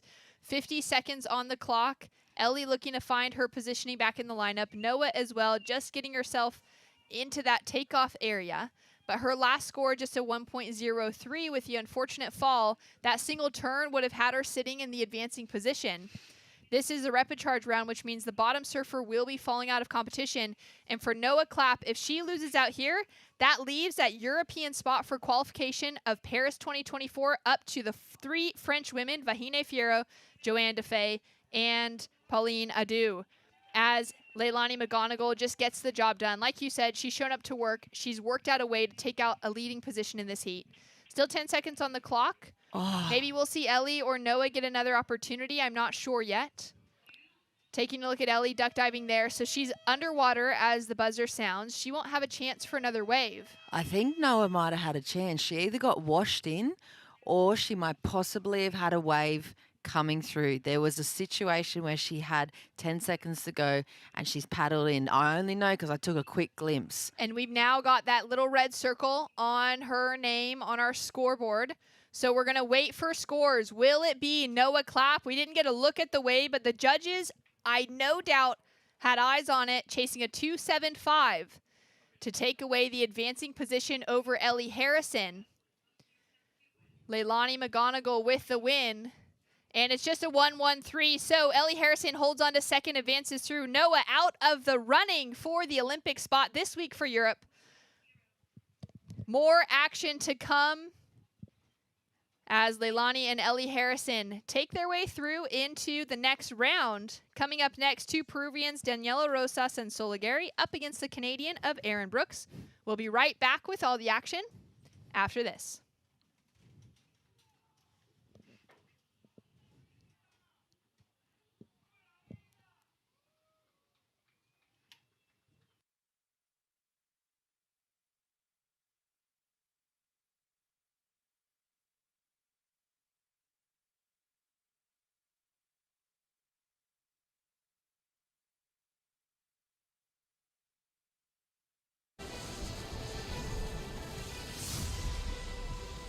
When we started the campaign, like 20-some years ago, over a quarter century, even when we started, it was impossible. I mean, everybody, okay, my friends, my brother, was saying, you're really gonna put your energy in this? Let's go surfing. I never thought surfing would be in the Olympics, period. We all just looked and rolled our eyes back at, like, come on, Fernando. Surfing will never make it. I've never actually dreamed of being in the Olympics because surfing wasn't an Olympic sport. I never thought surfing would be in the Olympic sports. The Olympics wasn't ever a dream of mine because it wasn't a reality, it wasn't tangible. It's the biggest event in the world. Fernando is the reason why we're all there. Yeah, it's like me telling you I'm gonna, swim around the world. 27 years later, he pulled it off.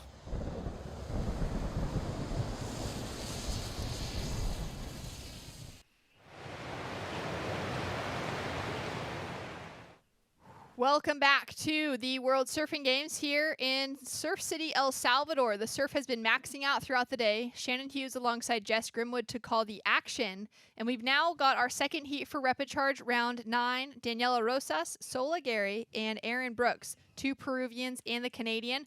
All three of them having just found out that they have gotten that Pan American qualification. They've ranked within the top 5 of the Americas region.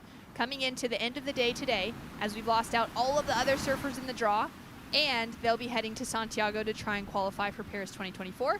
As we take a look at the final draw, Ellie Harrison holding on to that second place position just behind Leilani McGonigal, and that was a very challenging heat to witness, Jess. Oh, yeah, and that's why you saw Ellie splash in the water a bit at the end. She's just going to want to wash that one off regardless of the progression or not.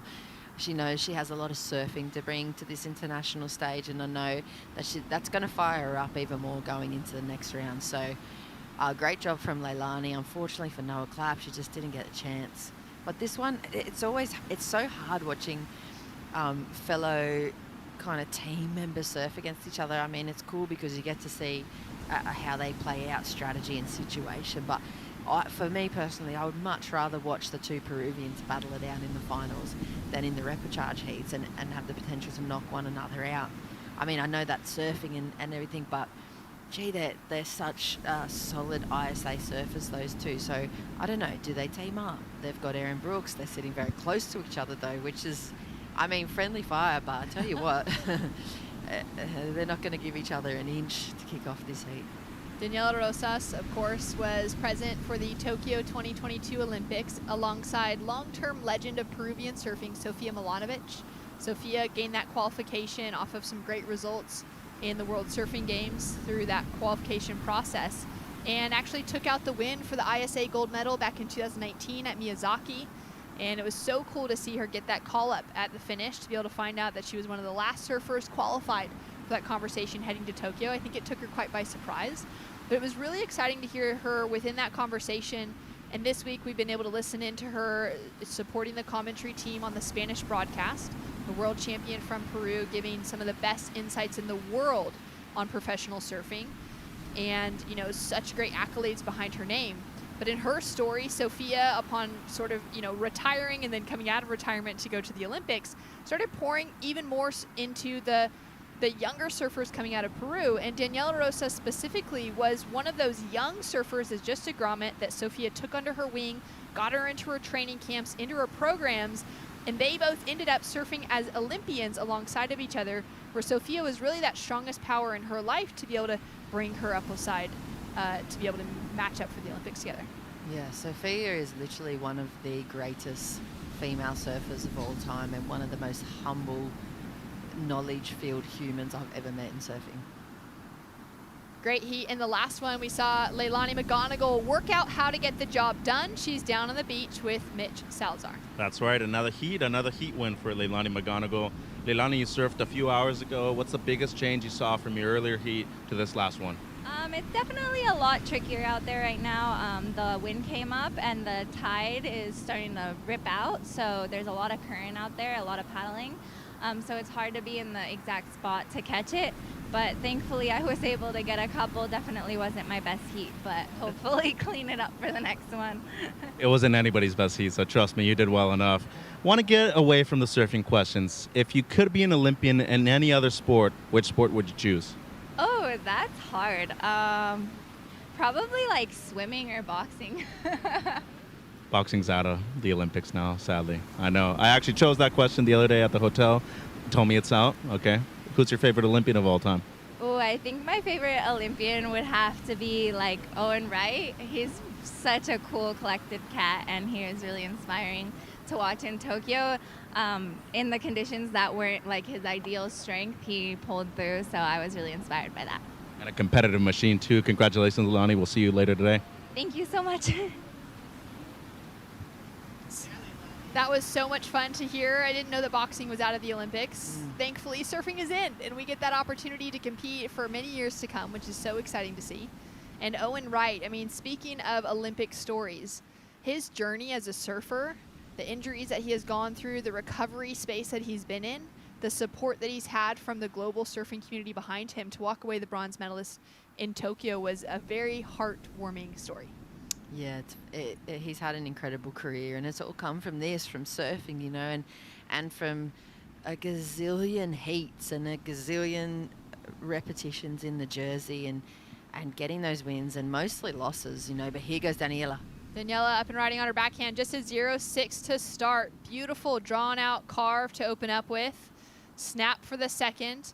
Starts racing down the line to set herself up here for a nice finish. One more opportunity, maybe. She decides to pull it safe, rides out of that wave, claims it as well. So she's going to have a score to drop. Waiting for both Aaron Brooks and Soligari to get their opening waves. 20 minutes was on the clock, and she's pulled out. Wondering if she's got some damage to the board, Jess. Yeah, I was thought just so much opportunity left unsurfed on the end of that wave. I was like, what's happening here? That was such a good turn. I don't know, something's gone on and she's making an adjustment. I think that you might be right. She might be switching equipment. Maybe had a run in with the rocks and the fins. I'm not sure. Let's see what she does. She's yelling out.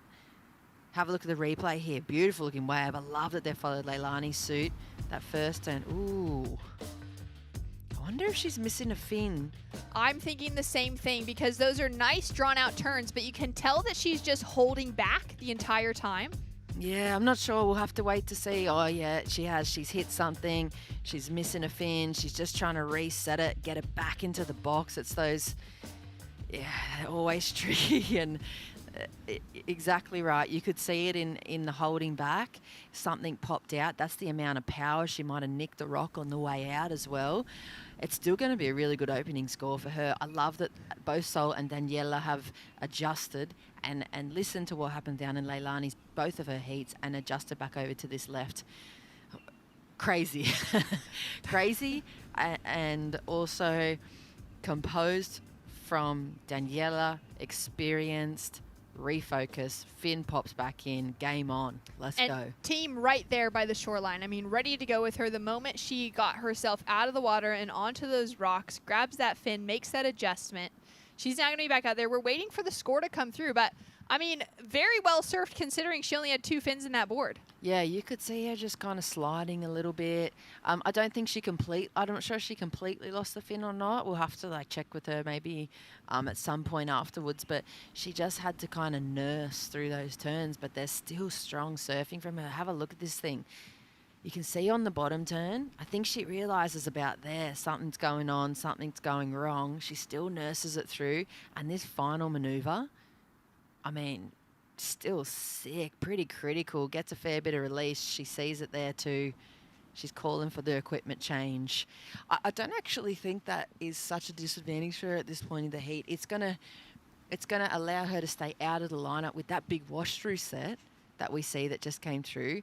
By the time she gets the chance to pop on out through that little rip bank, she's going to be back into position for the next set with about 10 minutes, 9 or 10 minutes left, and a 5.83. So perhaps a mistake is disguised. A blessing is disguised as a mistake out there for her. Scores in a 5.83 for Daniela Rosas. And a score to come through now for Sola Gary. As we look at Erin Brooks, now up and riding on her first wave, finds that first little chunk of water to be able to slash off the top. Great work for the second. Tags the lip on the third, but just gets taken down by the section. Like that wind just picked that board right up off of her feet. Yeah, if she finds that right that she's been locking into throughout this whole event as well, she has the opportunity to really settle that backhand surfing down and just go that full-blown attack mode that we've seen from her. She's going to find herself in the 8 straight away. Scores to come through now for Erin Brooks as we see a 6 on the board for Sola Gary. So Sol for Peru sitting with a single high score, but Daniela in the lead as Jordy Smith looks to head out next alongside of Miguel Tudela and Kanoa Igarashi. Peru, South Africa, and Japan within that conversation. And that's going to be exciting to see. Yeah, there it is. Wasn't it great, you know, watching the clips from that yesterday and the presentation of the tickets, like the golden tickets, you know. It's just such a special moment for South Africa and for their surfing federation and for all of those grums that will be following both Bormy and Geordie through the next 12 months of their careers. Yeah, incredible to see Jordy Smith and Sarah Baum gain the qualification for the Africa continent. Now, Jordy does have that opportunity to kind of double it up to get that double qualification through his result on the championship tour. But he said in his interview that it's just so good to have it solidified. Now he's there. He doesn't have to worry about his results on the CT. Though he's going to go surf his heart out at some of his favorite waves in the back half of the year, he knows he's heading to Paris regardless of his results if he gets jumped within, you know, those top 10 eligible ranking spots available on the men's CT this year. So exciting to see. And, of course, for Sarah Baum, who fell out of her heat just after qualifying yesterday with a pretty bad ankle injury, walking around today with it heavily taped up. So almost a blessing for her that, you know, she's out of the contest now. She's got that qualification nailed for the Olympics, but she gets to just rest up and prepare for the rest of her season, which will be very busy. As we take a look at the lineup now, both Daniela Rosas and Sola Gary sitting on the lefts, Erin Brooks being the only one to stick to those rights. Erin, just 15 years old, the youngest member of Team Canada, alongside of Matea and Sanoa sisters, the Olin sisters. Of course, Levi and Cody Young and Wheeler Hasberg on the men's side. And they've been a really solid team coming into this. Erin being one of the most solid surfers on it, although just such a young age. She took out the gold medal right here at La Bocana in 2022 for the ISA Junior Championships in the under-16s division. And just recently took out that Rip Curl National Grom Search champion, also winning the International Grom Search at Bells Beach earlier this year. So she's been on a tear within her age range, so to speak. And now it's been great to see her at the World Surfing Games level. As we take a look at Sola Gary setting that rail and 2 turns. Great combination surfing. She could be taking the lead with that one. Yeah, composed as always. I love how she's able to resettle. I loved her post-heat interviews already this morning with Mitch, seeing that she is acknowledging her anxiety around the competition and the heats, but she's able to just kind of reset and refocus in between every 20-minute heat or 25-minute heat if she can keep pushing on through today. So she seems settled. She seems mature to me. She would have had multiple battles against Daniela. She knows what it takes, and they're in a similar mindset on this left. Look at this first turn. She kind of hops around a bit to set that one up, but it's so nice. So much spray. Times that closeout maneuver as well so beautifully. So 2 turns on the board for her, and she's going to drop into a score. It looks like there might be another number to drop for her as well. First number for Sol, a 6-point ride. Measure it up to Daniela's 5.83. You can see why she has the jump on that exchange. 2 turns, really crisp surfing for her. So got that 6 earlier on within the heat. Now waiting for her second score to drop through. Only a 0.43, so she's going to take the lead away from Rosas, her teammate for Team Peru. Brooks down into third, has been sitting there for a while. A 3.93 drops in for her opening ride. Chasing just a 2.08 at the moment, but that's going to increase as scores are dropping through. And it's another 6, a 6.60 on the board for Sol Aguirre. She takes the lead, now puts Daniela Rosas chasing a 6.77 to take first away. And Erin Brooks now chasing a 2.51 to back up the 3.93 in order to match the heat total of Daniela Rosas in that 6.43 range.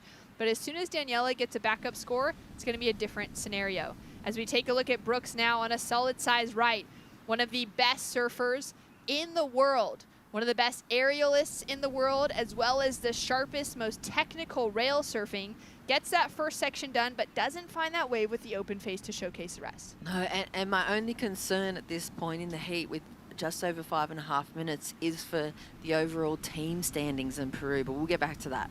Daniela now having a drive, grabs that rail, slides through that first turn with power. Setting herself up now for the second. She ejects quickly, does a cartwheel off of that wave. And she'll be dropping in a second score, though, which is now going to make it more challenging for Brooks, as Brooks has another score to drop in. Yeah, she has to find something to stand out against these two. I was thinking that perhaps the only disadvantage of both of them sitting on the left at this point is that the playing field gap between them and Erin on the right is way too big to close with only a few minutes to paddle across there. So maybe it's an indication that they're relying on the strength of their surfing alone to overtake Erin Brooks in first and second position, and that they don't plan, or they never planned on going into strategy against her, second place blocking her or first place blocking her for second to hold on to. But last of Erin Brooks puts her into second. So Daniela's last wave going to come in. She only needs a 2.37. 2.37, but she had that weird cartwheel off the back. She needs another wave if she wants to keep Erin out of that second position. Well, she gets the 2.77, so she's back into second. A 4.34 now is the requirement for Brooks just behind. All of our women being caught on the inside from this set because they had those waves. They're trying to put themselves back in position. Still 4 minutes on the clock. Erin Brooks maybe with an easier paddle out than the rest of the women, than both Daniela and Sol to have a chance to get into position in time to catch one more wave. Yeah, look at the space too. I mean, that's two of the Peruvians you saw on screen just there. That's Erin Brooks trying her best to punch it back out through 6 to 10 foot walls of whitewash coming at her. She's got to really dig deep in those duck dives, Shannon. This is a young girl who was born in Texas, hometown, and then moved to Hawaii, living on the North Shore, represents Canada as her nation for the World Surfing Games. But she took first surf lesson as just a grommet family trip when she was about 8 years old. Picked up Sally Fitzgibbon's book, a book that Sally's got out there that just kind of encourages young surfers. If you want to be a professional surfer, here's some things you can do to become an athlete. Oh yeah, I've got that book. Okay, you got that one. Well, Erin Brooks had absolutely changed her life. As an 8-year-old, having had her first surf lesson, she gets the Sally Fitzgibbon's book in her hand and decides at home in Texas she's going to be growing up to be a professional surfer. Starts running every day, starts training like crazy, starts eating well, starts figuring out the entire routine that Sally Fitzgibbons has put into play for how to be a successful surfer. Erin Brooks adopts into her life. Family then start realizing she might be kind of serious about this because she's waking up so early every day to go running. Maybe we should take her seriously in this little dream she has to become a professional surfer. Eventually moved her to Oahu, and it's been an incredible journey to see her growth as a surfer over the last few years since then. It's a great story. It's such a great story. And can you imagine if she can find herself a 4.34 and end up in a heat against Sally, how magical some of those moments could be between those two? It could absolutely happen. They're on the same side of the draw. They could be matching up later today. They could be matching up on finals day if she's able to keep herself in the mix moving forward. But we're down to 1 minute, 50 seconds on the clock. Erin's a surfer that could also take to the air if she finds the right section. We could see her go for nice little straight air, pop off the top, land something like that. Judges would go crazy, no doubt. Yeah, but she has to do it really quickly. She needs to find herself something. Let's have a look to see. I mean, the Peruvians are looking solid. Daniela's the only one that's pretty much in trouble at this point with that 277. If things settle down a little bit and they can readjust in the lineup, they might get the opportunity to completely blow the end of this minute of this heat apart. Looks like Erin's made it back out the back. So that's a full push. That's like a 100% effort sprint for a couple of miles in way of like tax on the body. Heart rate will be through the roof. Breathing will be super important at this point in her part of the heat. 50 seconds to go. Can she recompose herself, find a wave? One turn will get her through this repechage heat against the Peruvians. Now, the great news is that out of the results of the last round, we've already solidified the Pan American qualifiers, which was a huge target goal for Erin Brooks this week for Canada. She got that qualification just before paddling out for this heat. Daniela Rosas now with a chance, though, to try and increase her 2.77. All three of these women gaining that Pan American qualification, which means if they lose out, that's really sad for their journey at the World Surfing Games, but they've already got the job done they need this week for the goals for the rest of the year. Oh, Daniela needs a wave right now too. 10 seconds is Erin's got a flip to go on this. She's going to be into it in time. And the paddle now. Buzzer's going to sound. She is up and riding, only needing a 4.34 after a sprint up the way. And 2 turns together, oh, she got finishes it off. I am covered in chills right now. The buzzer beater moment. Daniela Rosas, I believe, unable to get herself a final wave to try and increase the 277 as the backup score. Brooks needing a 4.34. Jess Grimwood to be able to take herself into an advancing position. Yeah, I think she's got it. That was a big section, big surfing. I'm giving her the nod from up here, but it's not my opinion that matters, Shannon. Into the hands of the judges, a 4.34 requirement as Brooks now finds herself with a chance to catch her breath. That was a crazy turnaround to get the 4.27 on the board, to keep herself in the conversation, to be able to have a small requirement on the board up against Daniela Rosas. Let's take a look at the replay here, Jess. Wow, the pressure with 3 seconds to go. She sets the bottom turn. She just connects. That's a big hook. If you think about a 4.27, you have to go way up there. In my mind, that goes way up in the scale of the surfing that's been happening in this heat. Scores to drop. It needs to be a 4.34. The judges are taking their time with it. And we might have to wait until after our break to find out if Erin Brooks has her spot through. We'll be right back with the results after this.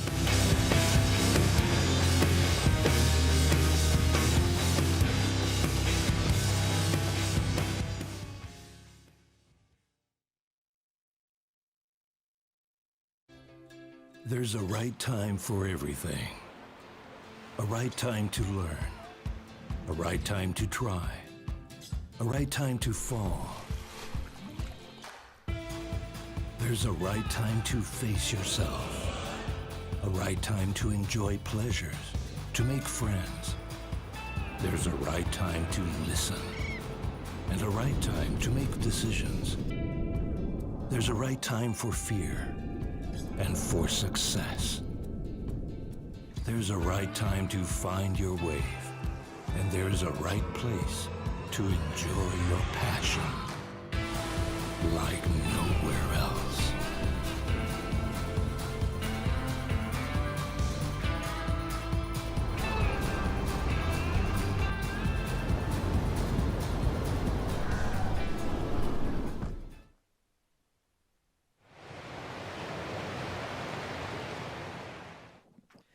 Well, welcome back to the Surf City El Salvador ISA World Surfing Games as we rifle our way through incredible heats, main rounds, repo rounds, men and women challenging themselves in incredible waves. What a day we've been through so far, with more to come. Chris Cote here with Barton Lynch, and we are now joined by ISA President Fernando Aguirre. You must be very happy, excited, proud of what you've seen our surfers accomplishing already. We're not through yet. It ain't over until it's over. These ISA World Surfing Games are really, I think, one of the longest running surfing championships in the world. Maybe in Japan they have, I think, 1,000 surfers in their national titles, but I'm doing an international level. So happy to be here with you guys. Oh, did you see that turn, Fernando? We're back to 25-minute heats, 3 surfers in the lineup. So more non-elimination round surfing, but you know these surfers in the water want nothing more than to finish in the top 2 spots and maintain their role in the main rounds. Third place surfer will go to the repechage. So non-elimination means that even if they lose, they don't get eliminated. That's a tenet to ISA competition. Yes. Is every surfer gets 2 chances to stay in contention. Yeah, you're not there until you're lost twice.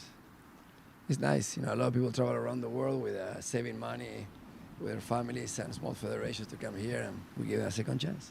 And many, many times, the second chance means a gold medal. Yeah. So yeah. That's the way it works. Yeah, we've seen it happen in the past, but from what we've seen in the last 7 days, very confident in saying this has been the greatest ISA World Surfing Games that I've ever witnessed. I mean, we've seen huge, huge performances. You know, we've seen, of course, veterans shining through. We've seen new faces, rookies, just battling their way through a field of a record 63 nations from day one. So congratulations on breaking records already. Yeah, I know. Every time we have a World Surfing Games, the media comes to me and says, how do you rate this? It's the best ever. And then comes a new one. It's the best. It's the best ever. Comes a new one. It's the best ever. So we're really looking forward to tomorrow, to the final day, in which the best of the best will be crowned. Medals will be awarded. Team rankings from 1st to 63 will be decided. And that's, you know, of course, we focus on the stars, on the famous athletes that have made their names as professional stars. But there's also so much novelty from new countries around the world.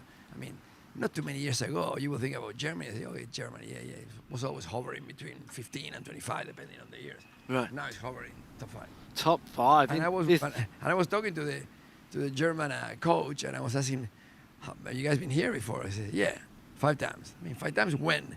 No, this year, 5 times, 2 weeks each. So. Yeah, that's what we heard as well. Prior to this event, they came on 5 training trips to this venue. And 2 weeks a trip. That's professionalism at its I don't greatest. know. That would have been paradise for me. Look at this is a mega big set size sets on the outside. It's funny, when we came this morning to check, you know, to make a call. Yeah. If it was going to be here or Sunsal, our fear was that it might get too big. And if it gets too big, then it just has been no waves. Right. But the ride stood up and became amazing.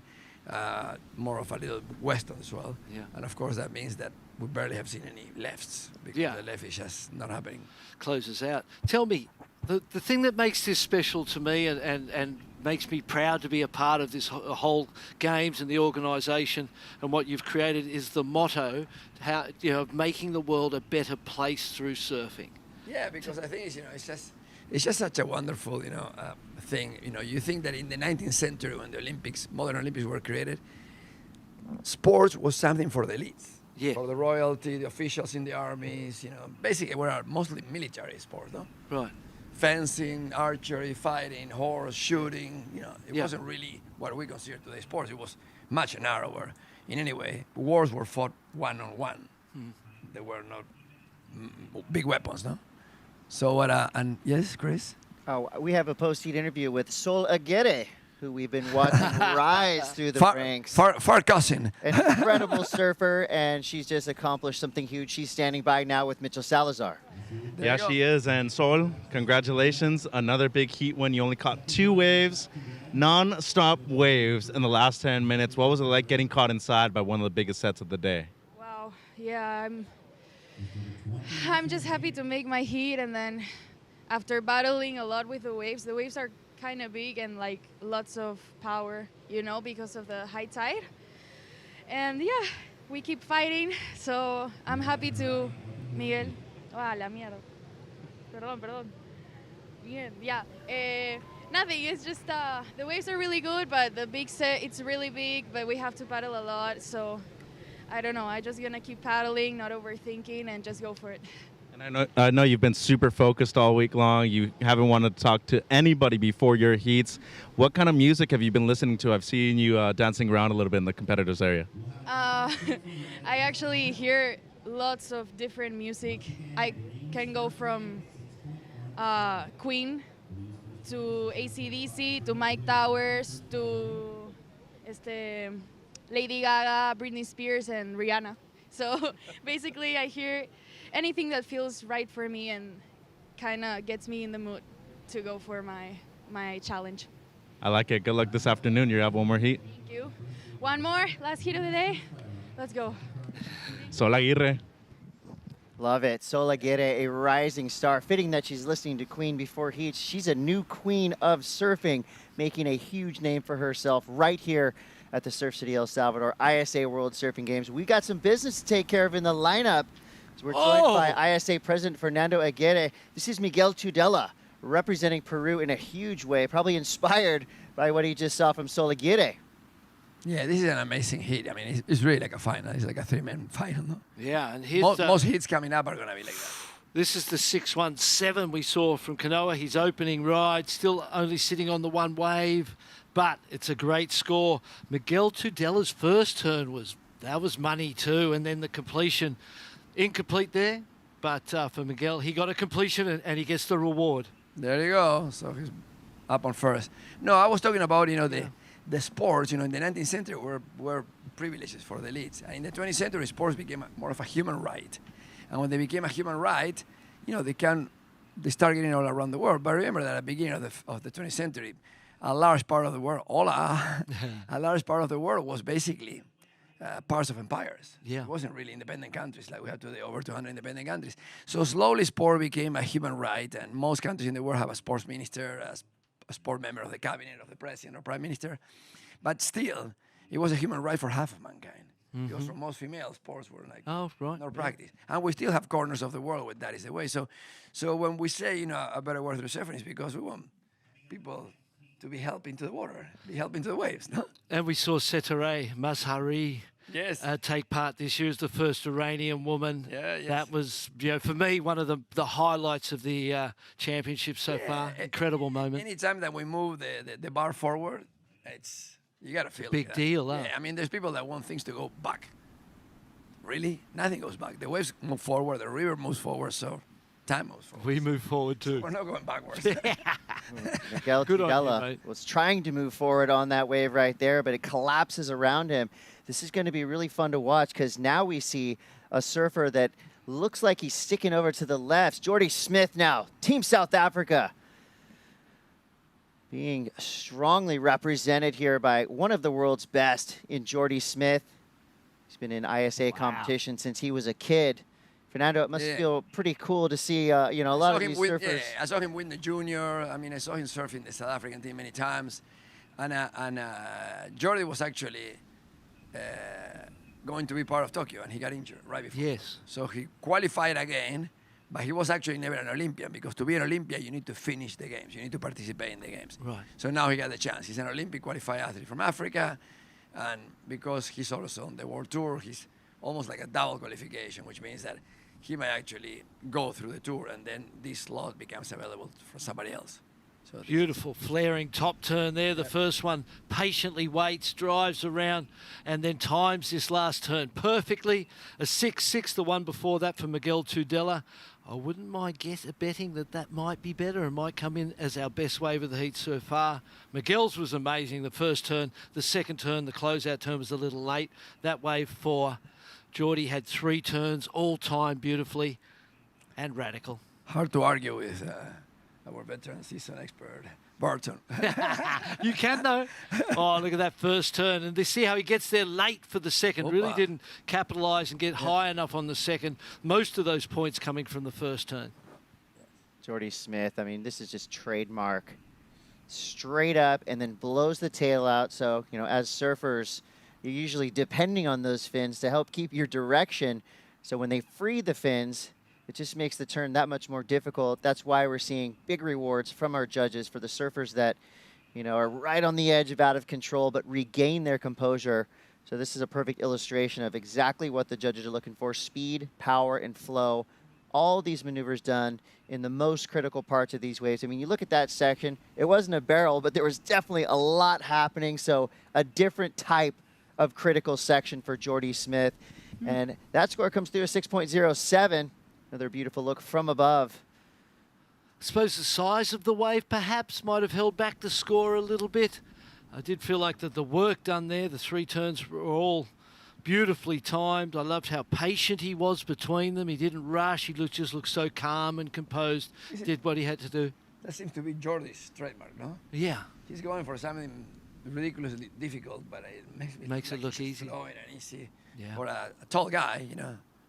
Fernando, I'm always wondering, you know, obviously Surf City lends itself to an event of this magnitude, but how does the ISA as an organization pick and choose the spots to compete in around the world with so many amazing places? It's difficult because, you know, we have to have a good wave, which is consistent, and breaks at the time of the year where we go there. We have to have weather conditions that collaborate. I mean, there's some good places with waves, but it's just rainy or pouring at times of the year.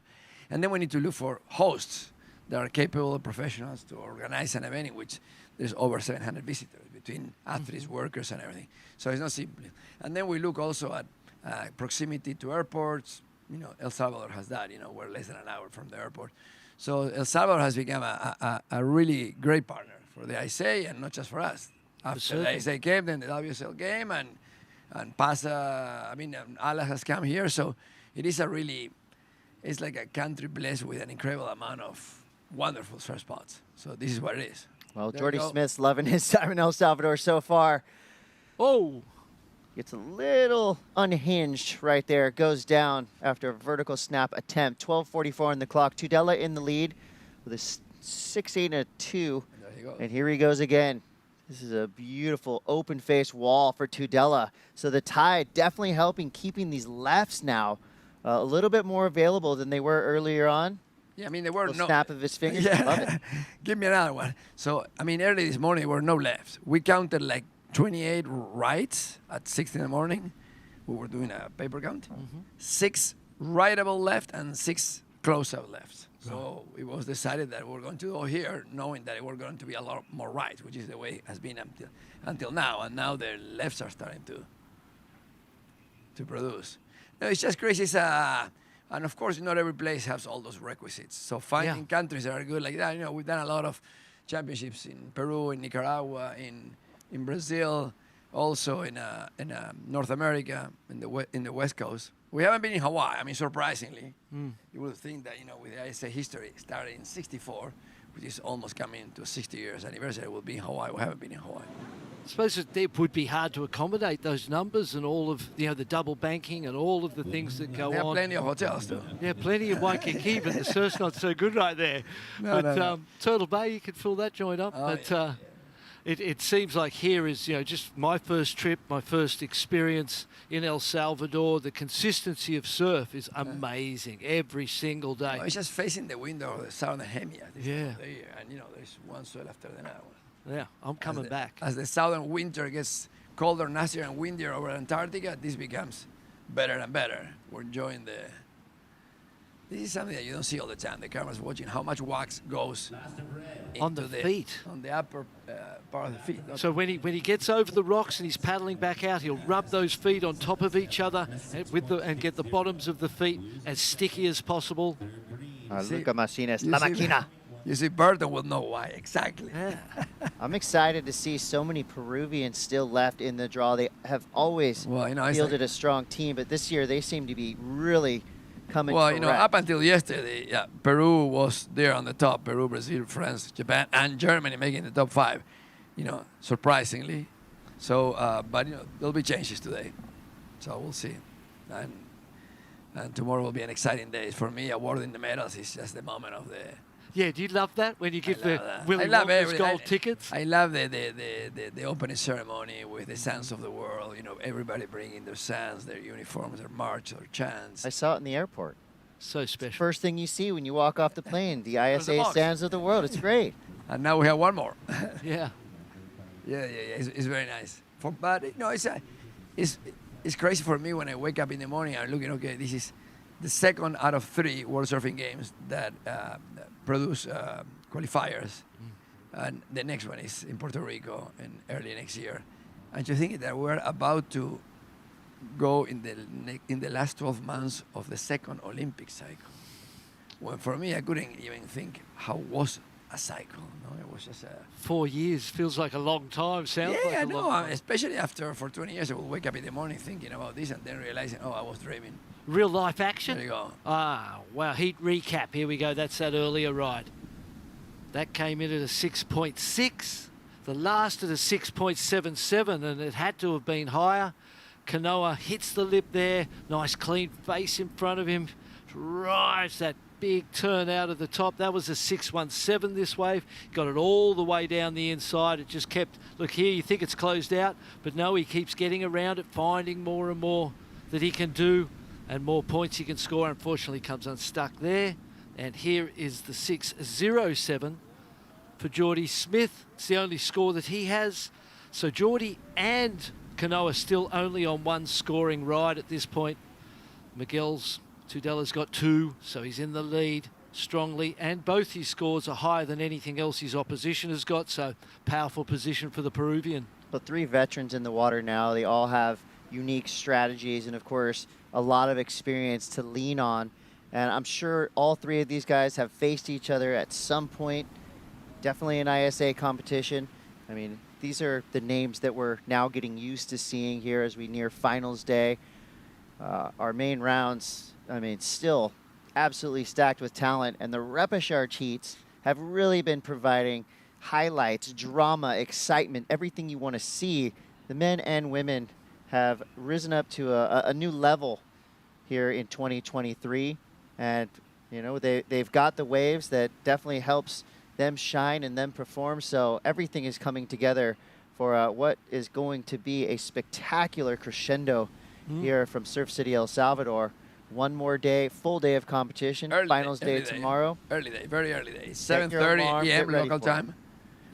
7:30 a.m. and we finish at the latest 11:30 a.m. Wow. And we're gonna be live on NBC Digital in the United States. Fantastic. The whole final day. Congratulations. Yes, That's a yes. big deal. Yeah, that's a big deal. What about the Aloha Cup? Will that run here? I No, imagine we it's won't a run. hard environment to No. run such an event. Well, right? first, normally the Aloha Cup involves running. Yes, exactly. If you run here barefoot, I think Big problems. your running will end up in the ambulance. Yeah.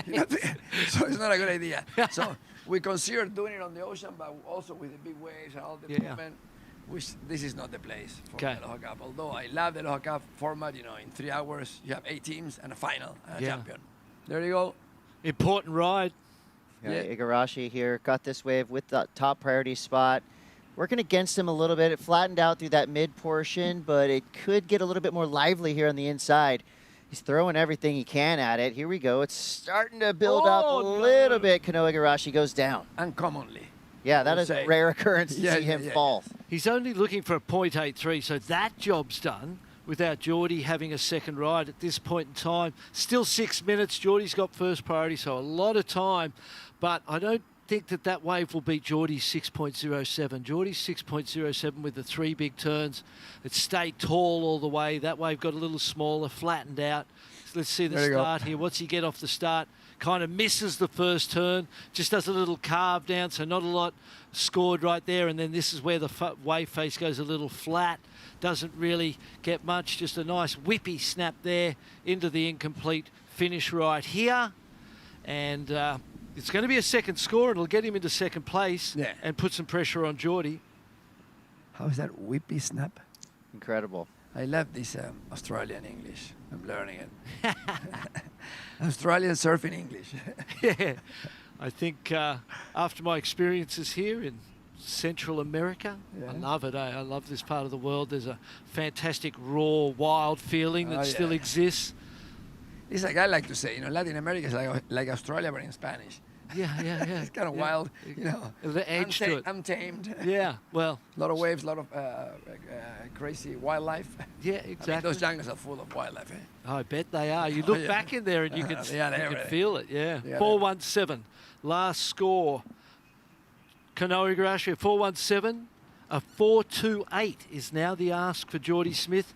He's got to do something productive with this first priority that he has. Miguel Tudela, second priority, surfing a different part, looking at the lefts more than the rights.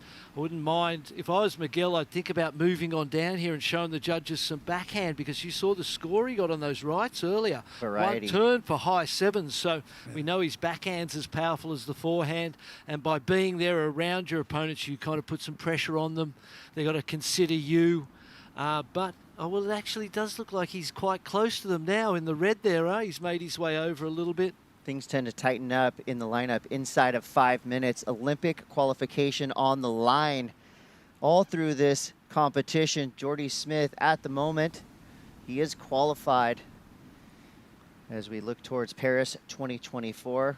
Be competing at one of the heaviest waves on the planet, Tihopo.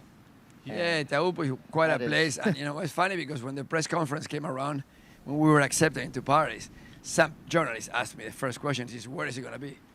And I, you know, being the outspoken candid man, I said, well, France is in Europe, in the Caribbean, in South America, in the Indian Ocean, in the South Pacific. And they look at me like, what are you talking about? I said, well, let me talk about that later. Yeah. There was a little hint you dropped out there. Yeah, no, I mean, like I dropped like a mega ball. It was the only second time in history, and the first time in 1956, that an Olympic competition will be held outside of the continent of the Olympic Games. Something having to do with horses, correct? Something to do with horses. 1956 Melbourne. They couldn't bring the horses because they have to do the quarantine. I mean, that meant impossible. Yeah. So horse riding. Equestrian, as it's called, was done in Sweden. That was the way. But since then, it's never been done. And another first was for us to change and make the last final the ladies' final instead of the guys' final. That was a personal decision that when I look, I say, you know, this is wrong. The day before the competition started, and we changed it, so we have to call the IOC, the organizer, the TV, everybody to change it, and we changed it. And it was great because now there's many other Olympic federations, traditional Olympic federations, moving the last final to be the ladies' final. And we're 2 minutes and 20 seconds. Yeah, time. Jordy Smith needs a wave, Chris. It's winding down right now. Flat spell? No, we're getting something. Huh? Something in the back? This is definitely a little flat spell. I suppose you don't want the biggest sets. If you're Jordy Smith, you don't need a bigger set. Uh-oh. Danger, he's going to the air. Coiling up to strike. Lucky Pulls for out Jordy. the back. Lucky for Jordy, he flew to the back of the wave, not to the front of the wave. Yeah, exactly. 2 minutes now. Jordy Smith does have priority. He's right in the takeoff zone, scanning the horizon, no doubt. Inside of 2 minutes now. Jordy Smith is only looking for a 4.28. Completely. For him, that's one big turn. Yeah, yes. Anyway, I mean, there are waves. Jordy can do that. It's a lot of... I'm sure there's a lot of tension in the Peruvian and Japanese teams on the beach. As you know, this is a team competition. You can only be entered by your national federation. Doesn't matter who you are, how much money you have. You cannot be entered other than your national federation. So you officially represent your country. That's what it is. That's the uniqueness of these competitions. You're surfing, defending the colors of your country and representing. So, Fernando, the different paths these surfers can take into Paris 2024. Let's say Jordy Smith qualifies via the WSL. That would open up an additional, or his spot would be replaced by a surfer from the 2023 ISA World Surfing Games? Correct. So the highest ranking, non-included, non-qualified. That's the way it goes. Ooh, so that opens the door for Team Mexico. Yeah, anybody. Peru, yes. Ranking. Yes. Anybody that doesn't have to already. Oh, the storylines just keep getting juicier. Love to hear it. 45 seconds left. There's the coil. There's the strike. Whoa. Perfectly executed landing from Kanoa Igarashi on a wild-looking wave. With more to come here on the inside, building up speed.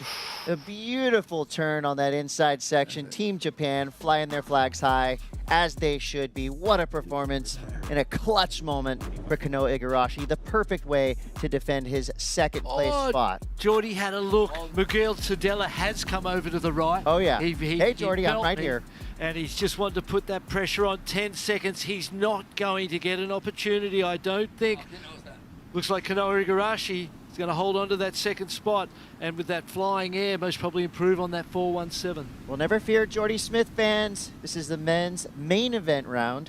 So that means Jordy will have another chance to get back into this competition. So if you're wondering, well, how is Jordy wearing an ISA gold? That's because he could potentially fight his way through the repechage back to our main. And I think that Burton forgot for a second about that. I did. I forgot about that. Forgot. And it's like you go were feeling fantastic. sorry. Oh, no. Everyone deserves a second chance. You get 2 chances, you lose twice. Fair enough, right? Hey, listen, the only thing you need is just Surfing National Federation trials, get on the team, and you'll get a second chance if it's not your best day. And you find yourself here too, you know, competing, representing your country. So the top 2 of these go to what is going to be the final of the winners. That's right. Correct. Big Round. day coming up. Yes. We're going to take a quick break, but we'll be back with more action. You're watching the Surf City El Salvador ISA World Surfing Games. We'll be right back. Love you.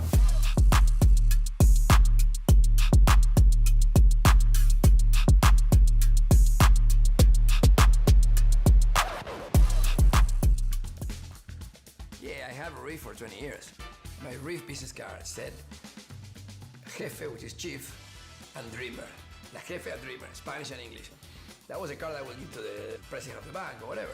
He always made people laugh. Because, you know, you're like talking, when I asked them for an extra $1 million in loan to buy sandals, and the guy looks and says, I never lend money to somebody with this title, you know.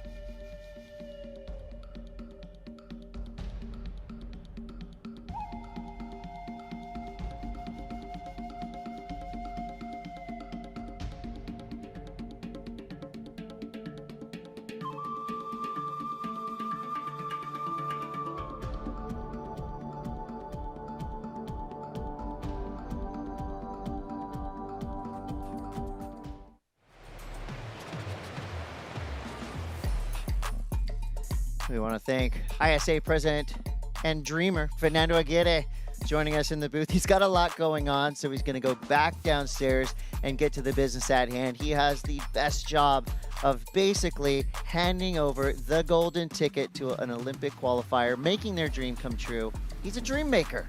We're lucky to have him as our fearless leader. I am Chris Cote. This is Barton Lynch. We've got more action to come for you now in the last second of that heat. We loved kind of the skateboarding style approach from Kanoa Igarashi, lasting a perfect straight air, getting score, getting the win, drops Miguel Tudela to second, Jordy Smith down to third. And Jordy Smith will be in the repechage rounds, so that means we will see more from one of our favorite South African surfers to ever do it. And what it tells you is that that wave that Kanoa got and built to the 7.4, Jordy had priority and could have caught that wave. Didn't, because he thought there would be something out the back, but it allowed Kanoa to go to the lead, and it just showed Jordy could have done the same thing and maybe got the score in advance. But great we don't lose him. He's in the repechage round. That'll be coming up very shortly. All right, deep breaths, everybody. Exhale. Now get fired up. Here we right go. back into it.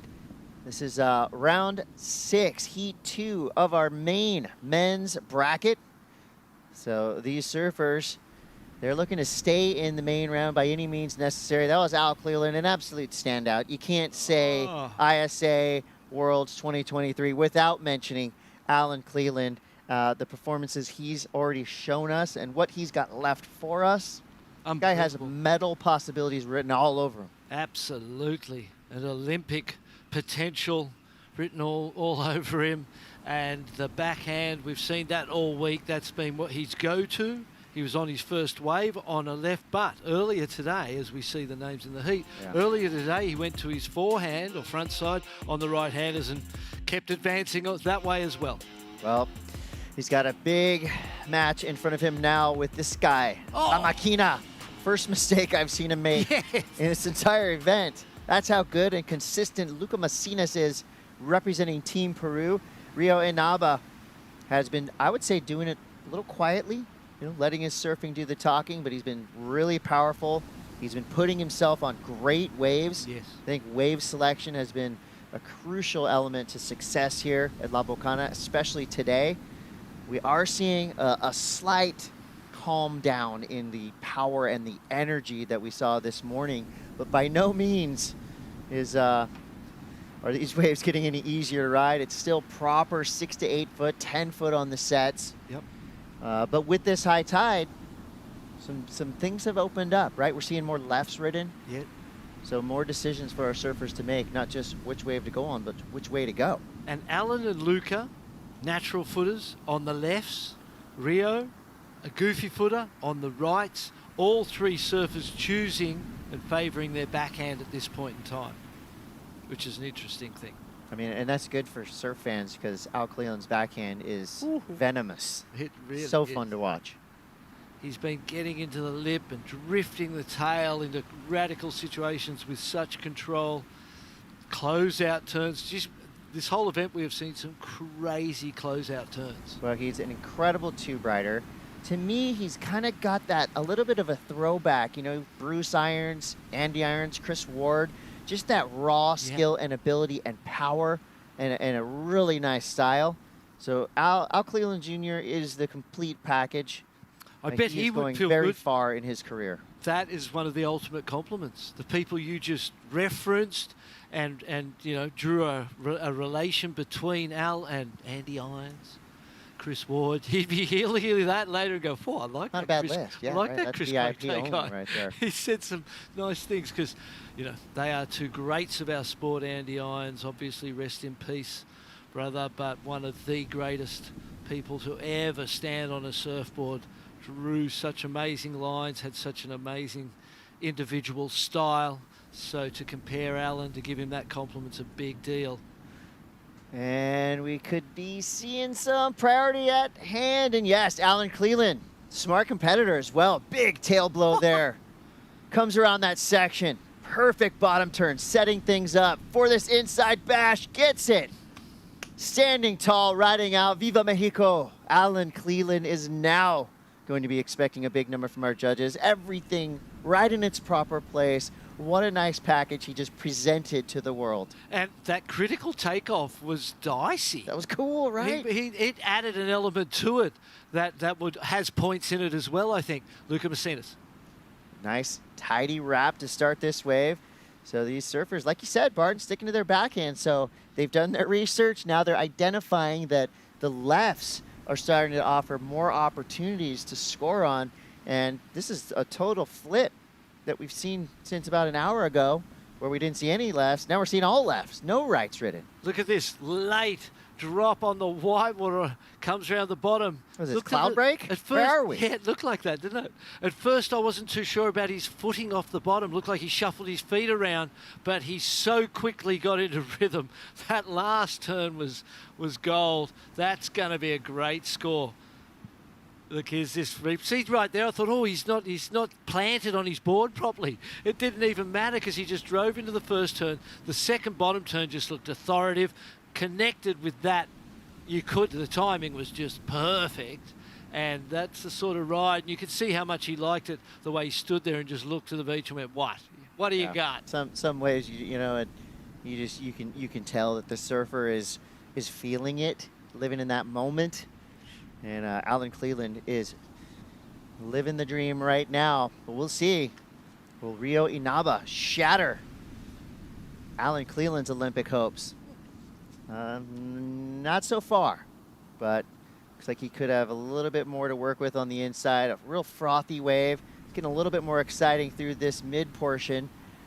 You know, he needs a big finish like that, but not like that. There we saw him in the chunder. So Rio Inaba really having to fight against that wave. There was no, entry point, nowhere for him to really work. So his job impeded just by the bounce and chunk coming up the face of that one. Most likely won't be a score of note.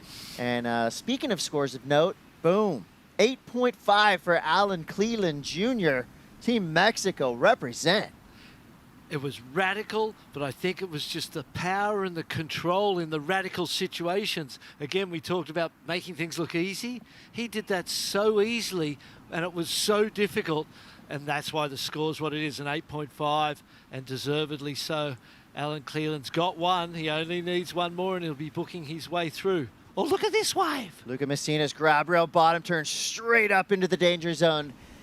Does it again right there, flirting with disaster. A huge slashing turn, tries to force in the third. The judges will give him full credit for those two big near disaster turns that he held on to. A little bit messy on the finish. You would have maybe liked to seen him just ride out clean, but of course, in the heat of the moment, I mean, you're going for it. 100%. Somewhere in there was a different line that was going to give you the completion. I don't know if he needed to come off the bottom quicker the second time, give himself a little more space to get that last manoeuvre in, or did he not even need to force that last one? And as you said, just straighten off and get the completion after the second. We'll have a look and tell you right now. Drops straight down, grabs a rail. It's a big face. Goes up into the lip. Was quite cautious. Drives second turn. Maybe he just needed to straighten that one out and clean it up. We're going to see where the score comes in because, as you said, Chris, wobble off the bottom there, into the lip. As you said, he will get full credit. He went back into the whitewater there. Maybe he didn't need to go so far back into the whitewater. He may have had time to get the third, or maybe he didn't even need the third. But it's going to be a good score, isn't it? You know, if you just take that second turn out of context and kind of place it up on a pedestal, that was a beautiful, searing, carving snap with speed. So I expect him to get a lot of credit from the judges. Their scores are dropping now. We are waiting for a first from Rio Inaba. And meanwhile, the Alan Cleland show is back on your television. This kid is back on the escalator and bashing it, sliding the tail out, just looking like he's experienced a lot of joy and freedom in his surfing right now. His board looks absolutely perfect under his feet. Alan Cleland Jr. can do no wrong right now, and we're here for it. I know the international surf fans are out there loving what they're seeing, regardless of what flag he's flying, what nationality he is, whatever stance you're into. This is great surfing that should be celebrated on a global scale. Without too much? question. Is that too much? No. I don't think so. I don't think it's too much at all, mate. He is in career best form. Look at the drive. Look at the fins. The speed. Straight up into the lip. There was no drift in that one. I love that little hop. He just ollied off that little bit of chop. That's when you know someone's feeling it, when they're able to just keep the board connected to the feet. Watch this one. Out of the top, he just gets this controlled drift, vertical. Then there's just that controlled drift right there. You see the foot come up onto the toes and then the heel plant itself to reset the fins. Just the edge work, the control of the rails, drives back in. Even that was just an in-between turn, but it still felt good to me. He's, like we say, he's in career best form. Gets this turn, there's still more going on. He's having so much fun. He really is. Right? And You can tell, it's clear. And I would say he's booked his spot. You know what I mean? When this score drops, an 8.5 as a starter, this is another, in my mind, excellent score. Beautiful closeout, finishing turn. Just stands there, goes, yep, I've got this, I've banked this. 7-6 for Luca Messinas. That's a great score for him as well. Yeah, that's a big number. And the Arbor dropped to 4.67. That's not going to help. No. And the lefts are turning on right now with the high tide, as you said. Wow! How's that speed line? Closeout float was big, mate. There's big scores coming. I reckon it's another 8 in my mind, solid, maybe more. How lucky are we to be a part of the rise of Alan Cleland Jr.? It's so fun to watch. 14:20 on the clock now. We're going to take a trip down to the boardwalk to have a conversation with Kanoa Igarashi and Jess Grimwood.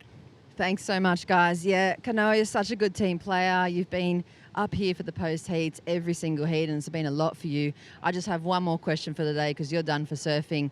What is the single most valuable lesson that you've learned throughout your life so far, through everything, through surfing, through life? Oh man, that's a hard question. That's a big one. I mean, we learn every single day. But I think the biggest lesson I ever learned was probably through my mom.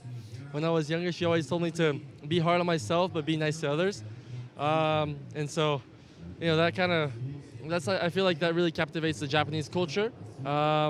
of you want to be the best person you can be, but then you don't want to be soft on yourself. You want to be tough on yourself to evolve in your path. So I guess I carry that every single day. That's a beautiful lesson to learn, and one many people can take on board for their own lives too. For everybody at home supporting you, you want to say a few words in Japanese?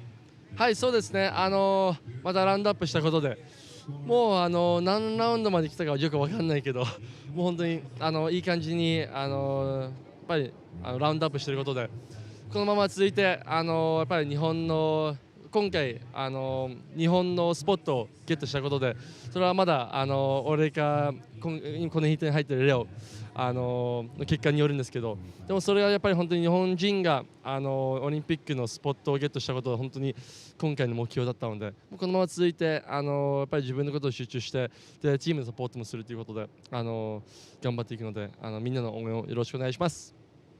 Thank you so much, Kanoa. Congratulations, and have a good rest of the afternoon.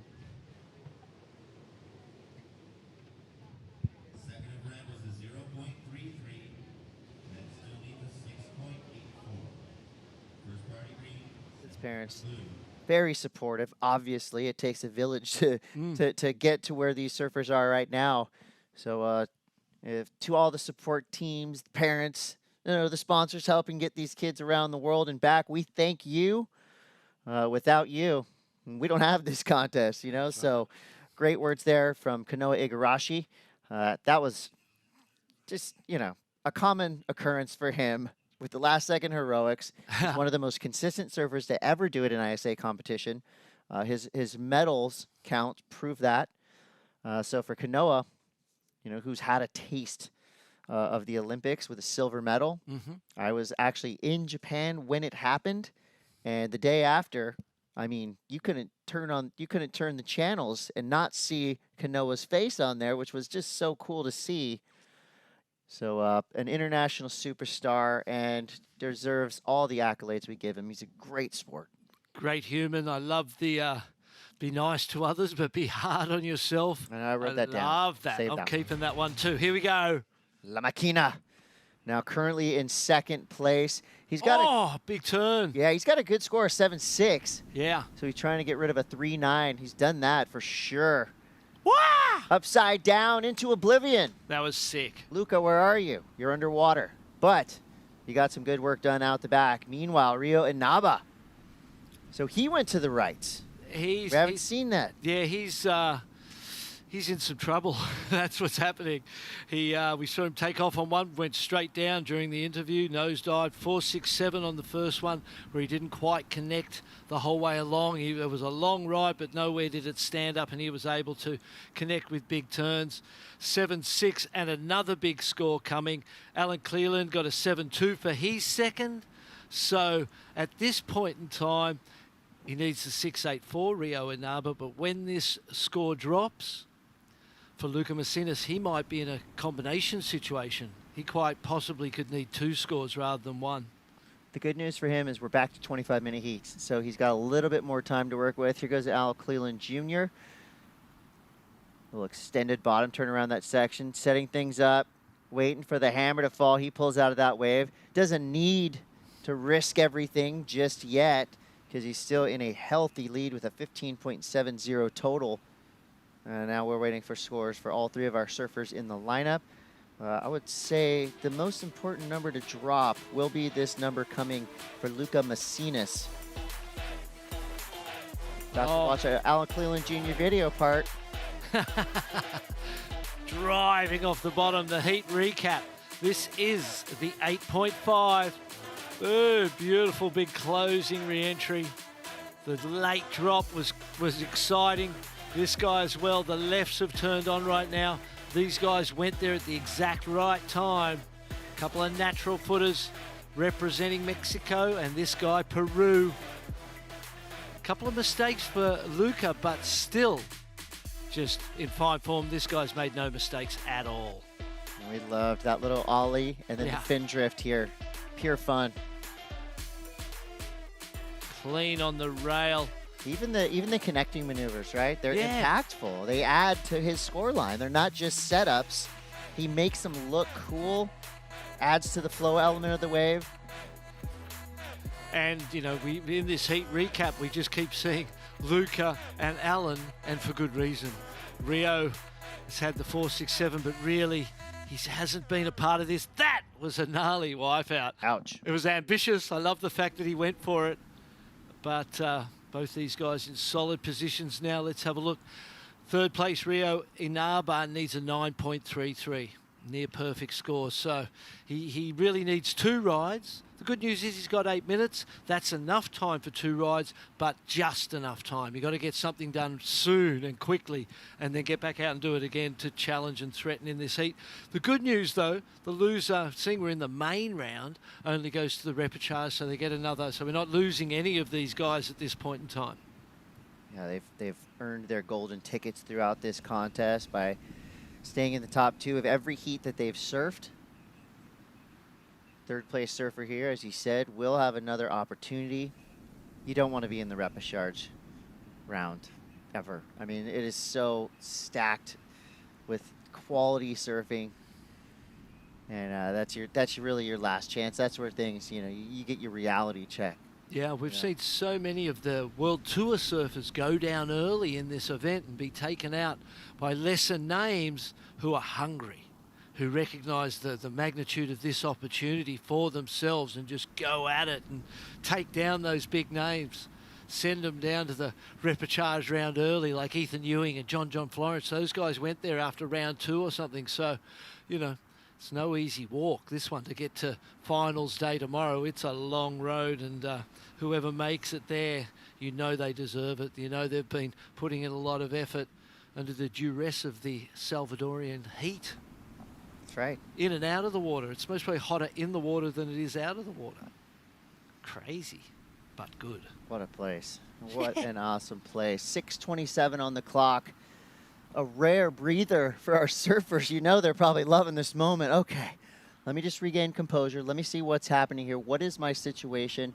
We have beach announcers just above us that are giving him just the facts. They're not adding, you know, hey, come down to the whatever booth and get your picture taken. They're just saying exactly what's happening in the water.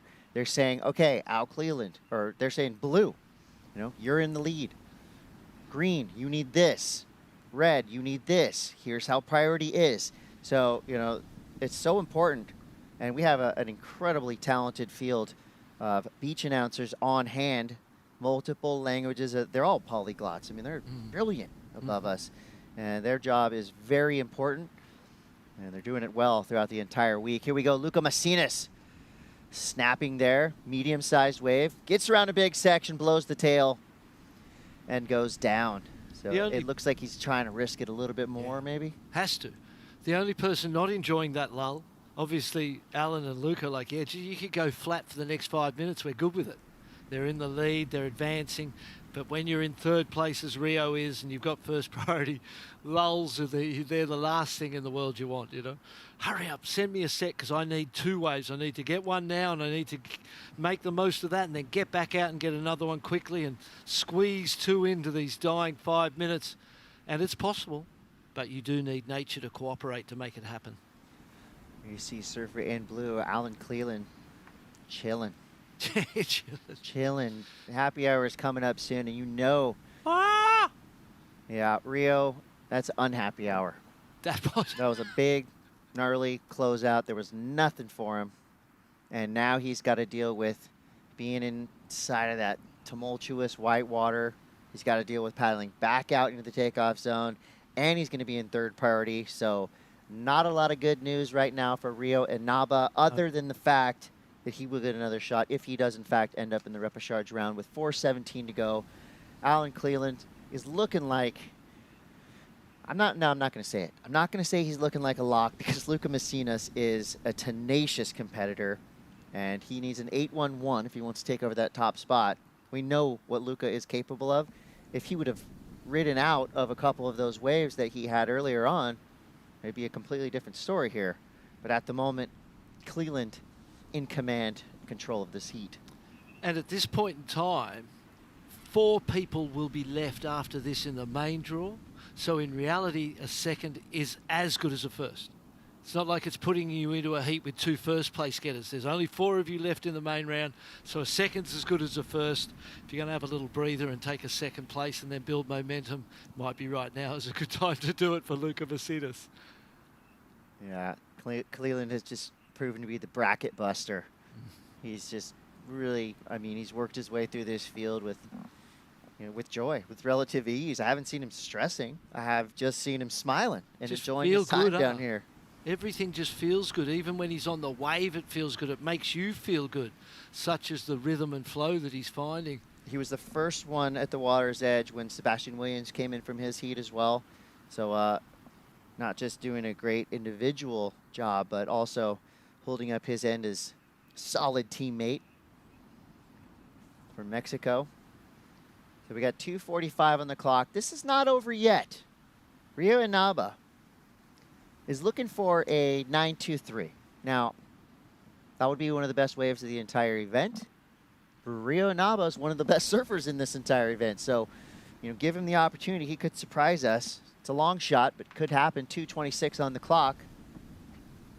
As long as it's under that 10 points, it's doable. But it is a certain type of wave or a certain type of maneuver. I don't know that, well, 9.33, you could get it on the wave face. We've seen a couple people do that. Ellie Harrison did it. She got 9.5. So there, you know, there is that possibility to do it on the wave face, but the easiest road to that score is just to fly through the air into some crazy massive air. The easiest way. Well, if you're as talented as these Right, guys. right. If you're me, it's just not even in the realm of possibilities. I could see you getting a 9.3 out there. Come on. Not in the air, mate. 1:45 to go. We're still in the main round of competition. 2 surfers will advance through. Will it be Al Cleland Jr.? Takes a quick look at that wave. Doesn't like it. Lets it go. Now Luca Messinas coming over to the right. Potentially to play a little bit of defense. You know, not letting Rio Inaba tempt fate and potentially get that big score. There's Rio now. So all 3 surfers back in the takeoff zone. 1:10 on the clock. Rio's in trouble because Luca will not make the mistake with 1 minute to go of letting him get the wave he needs. There's just no way that he would. Well, the only way it would happen is if I say there's no way. Yeah. Then there's potential for it. So Rio might like to hear me saying that, but you can see Green just staying on the inside, staying close, making sure he manages what opportunities come the Japanese surfer's way. And he won't let him have a sniff at a wave, I wouldn't imagine, and it's a bit lully, which is also playing into first and second places. You know, if there were plenty of waves coming, there might be the chance, but with these lulls. Yeah, I mean, this heat started with cannon fodder, so it's almost fitting that it ends in a kind of quieter, you know, respectable way. 14 seconds on the clock. Ocean settles down just for the moment. We know there's a lot of energy left in this swell. Team Grommet. Mexico. And just like that, Paula Abdul straight up. Now tell me this guy is an Olympic material. Alan Cleland Jr. with a convincing victory. Luca Messinas comes through in second place. We will see more from Rio Inaba. He has now entered the repechage rounds as a weapon. And there it is. Team Mexico flying the flag high, celebrating as they should. What a show from Al Cleland Jr. We're going to start you up in 5. And there's more of our show to come. We got women's action now coming up next. Sally Fitz, Sophie McCullough, and Tatiana Weston Webb coming at you. We're going to bring in Mitch Salazar and Shannon Hughes on the call. Stick around.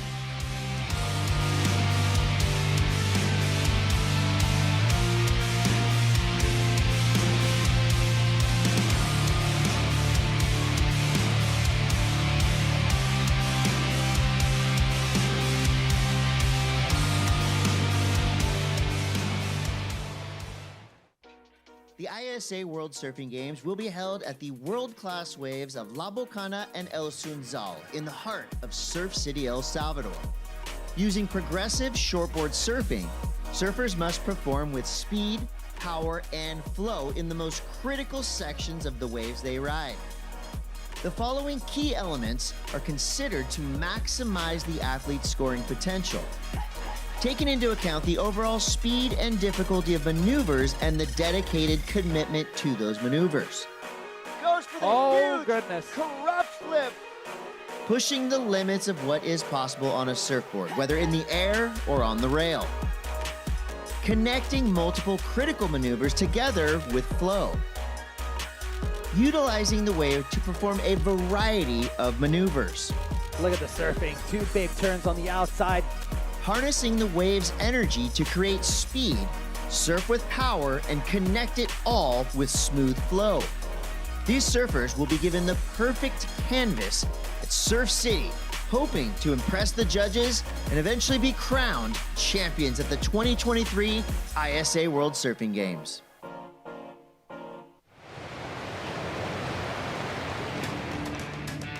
Welcome back to the ISA World Surfing Games. Mexico has been on fire this week, looking to make themselves into the top 10 nations. Shannon Hughes here alongside Mexican surfer himself, Mitchell Salazar. You must be feeling proud of the team performance this week. I definitely am. You know, I think when it comes to the best performance overall by the team in the history of the ISA World Surfing Games, I'd have to say the best one out of the men. You know, Sebastian Williams, Johnny Corso, and obviously Alan Cleveland Jr. moving through. Big things coming from Mex. Take a look now at the heat that we've got in the water. Sally Fitzgibbons, Sophie McCulloch, and Tatiana Weston-Webb. 2 Australians and a Brazilian fighting out a spot to try and gain that Olympic, or that ISA gold medal here this week. And it's going to be a great looking heat. We do have 25 minutes now on the clock. We had 20-minute heats for the last few hours through the repechage rounds. Back to 25 minutes for the main event rounds, and then we'll be back down to 20 minutes for our final 2 repechage rounds to end out the day's competition. And we've got Sally Fitzgibbons now putting herself in position, maybe having a look at this first wave. Doesn't quite turn into anything worth paddling for. Tatiana Weston-Webb as well. And that challenging conditions in the ocean continue to look even more challenging through the afternoon. But the good thing is the lefts are on option, Shannon, and I truly think that here at La Bocana, despite the right being, you know, the most consistent wave today, having that high tide out there right now is definitely a good opportunity.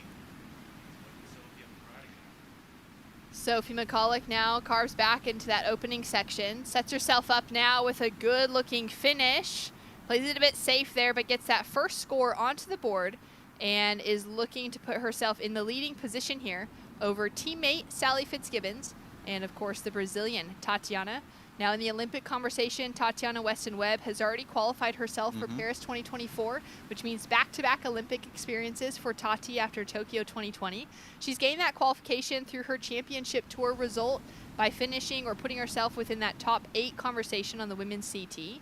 And for both Sally and for Sophie, in this year's ISA World Surfing Games conversation, they actually don't have Olympic qualification on the line because we know that with the results of the Australian women on the championship tour this year, we're likely to see it going to Tyler Wright and to Molly Picklum, but we know Steph Gilmore is in the conversation towards the end of the season as well. Yeah, and I think there's a lot of good events for Steph Gilmore coming up on the championship tour schedule too, but all in all, you still want to get a gold medal around your neck, and I know if you're Sally Fitzgibbons, you're looking for your 4th one here at the open level. She has a junior one herself as well, but Tati Weston-Webb, she's been a gold medalist at the junior level. She hasn't won one in the open, so it would be a huge accomplishment for her.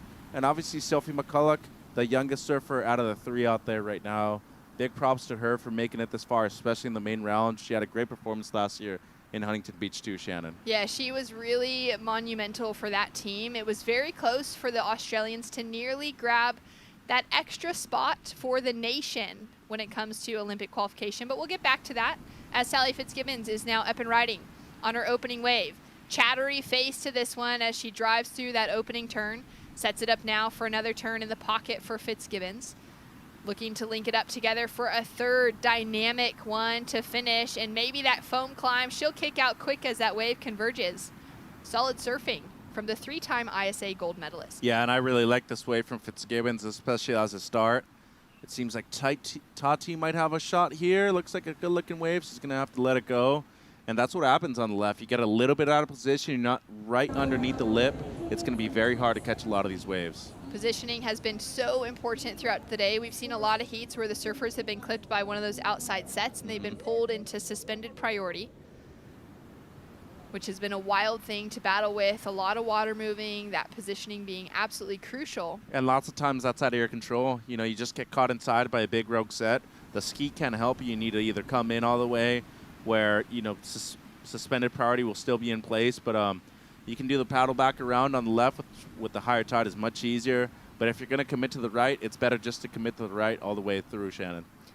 Well, let's see where our surfers are in the water. A 417 on the board for Sophie McCulloch. We're still waiting for first wave of Sally Fitzgibbons, but as we do, let's cross down to the beach and check up with Jess Grimwood.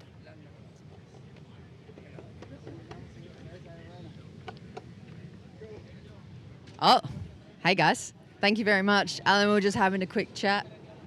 And seriously, you kind of take the words out of most people's mouths on the beach here. You become the nation's favourite surfer, but we want to know who was one of your favourite surfers and who are you drawing off for inspiration for performances like that? It was my dad, eh? Like, since I grew up, I always looked up to my dad because he was always under the lip, taking off, always liked to go vertical. And yeah, I think it all came from my dad, and I just wanted to be as good as him. So maybe I haven't completed it yet, but we're going somewhere. Yeah, your team especially electrifying performances, outstanding above the field, well and truly beyond.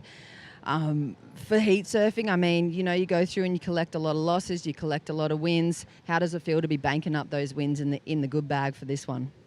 Yeah, I mean, you go through a lot of losses. Most of the time it's just losses. So you just got to learn and take advantage of what you did wrong and what you did right and just bring it to the next one. And this is what I brought. You know, I've had a lot of mediocre results from my fault from strategy wise, so I've been working a lot with strategies, and I just want to thank Julian Lassa and my dad for always being there, and just my mind that's getting stronger and stronger by the day. I'd like to thank them too, because you're one of the best surfers to watch that I've ever seen in real life and on the screen. Congratulations, Al, for Team Mexico. You're one of the biggest cheerers in the cheer squad. I'm sure you just want to have another chance to shout out to the guys at home. Yeah, I mean, un saludo a todo México, un saludo a Boca de Pascuales, un saludo a todo Colima. Aquí vamos, una más y las que vienen, sin parar, con todo. Vamos, viva México. Thank you so much, Al. So much, Jess. Exciting times for Al as he's been advancing his way through. Now Tatiana putting herself in position for the left. Taking off on her first wave within this heat, chasing just a 418 at the moment as she wraps back into the pocket for that first turn. Sets the bottom turn and now unleashes, lets that tail loose as well. Flies around the section, looking to go critical for the finish, hits the foam, and will she reappear? She was so close. Great looking start for Tatiana. And I thought that was going to go excellent if she rides out of that last turn, comes in as a 5.93. Still a good score if you look at the three that we've had so far in this heat. Fitzgibbons with the best of 6.17 and Sophie with a 4.17. I think sticking to the lefts right now for Tati is the better option. It's easier to surf the lefts on your forehand than it is on your backhand just because of the different angles you can take. I know that that's saying a lot based off of Luca Messinas' and Al Cleveland Jr.'s performance in the last heat, but what the forehanders can do is they can use the roundhouse cutback to their advantage where regular footers, if they're not next to the foam the whole time, Shannon, they won't be able to pivot off the bottom turn. You're just too far out on the shoulder. And it seems like Fitzgibbons might be having another look at another wave. Great insight as we take a look at Fitzgibbons now. Decides to duck out of that one. Your thoughts, Mitch? Well, it seemed like a wave that she might have been able to catch and had a decent amount of scoring opportunity. And the one thing I will say is that if you look at these sets and you know they're coming towards you, you want to be on one of the first waves, because if not, you're just going to get caught inside, and we might see suspended priority right now. That's such a good play to it as well, because taking off onto those early sets, whether or not it amounts hopefully to a good score, but regardless, it's going to get you out of that impact zone. You're going to be able to slide back around to those paddle, you know, those easier paddle areas, the little rips off the side. But if you get stuck underneath it, then it's just going to take you out of position completely. Now the next heat is going to be a really intense one, really exciting. We've got all three French competitors on the women's side still in the draw, which is great for Team France. Mahine Fierro, Pauline Adu, and Joanne Defay, though, all matching up now. It's a main round heat, so no one will be eliminated out of it. But in the conversation for European qualification, it now rests on the shoulders of Mahine and Pauline as the two Europeans left in the draw at this stage. One of them will be taking that away this week. Yeah, and I just love right there that neither of them looked at each other. They didn't even acknowledge each other before they paddled out. In the end, it's still an individual sport. You want to be looking to qualify for the Olympic Games, and just to be calling yourself an Olympian is huge. Vagina Fierro, former World Pro Junior champion, and Paulina Du has multiple medals here at the ISA level. She's been an Olympian herself too, but getting a victory and saying that you can be surfing at home in Paris, that's another thing. As we look at Tati's wave right here, that second snap where she slides the fins is just beautiful. I thought she was going to be able to ride out of this third one, but not enough speed with that white water coming at her, and just gets thrown off by the avalanche. But that carve to snap right there, a thing of beauty. I mean, what she's able to do with that bottom turn, just incredible. A 5.93, Yeah. like you said, finishes that final maneuver, gets those extra points, could be excellent.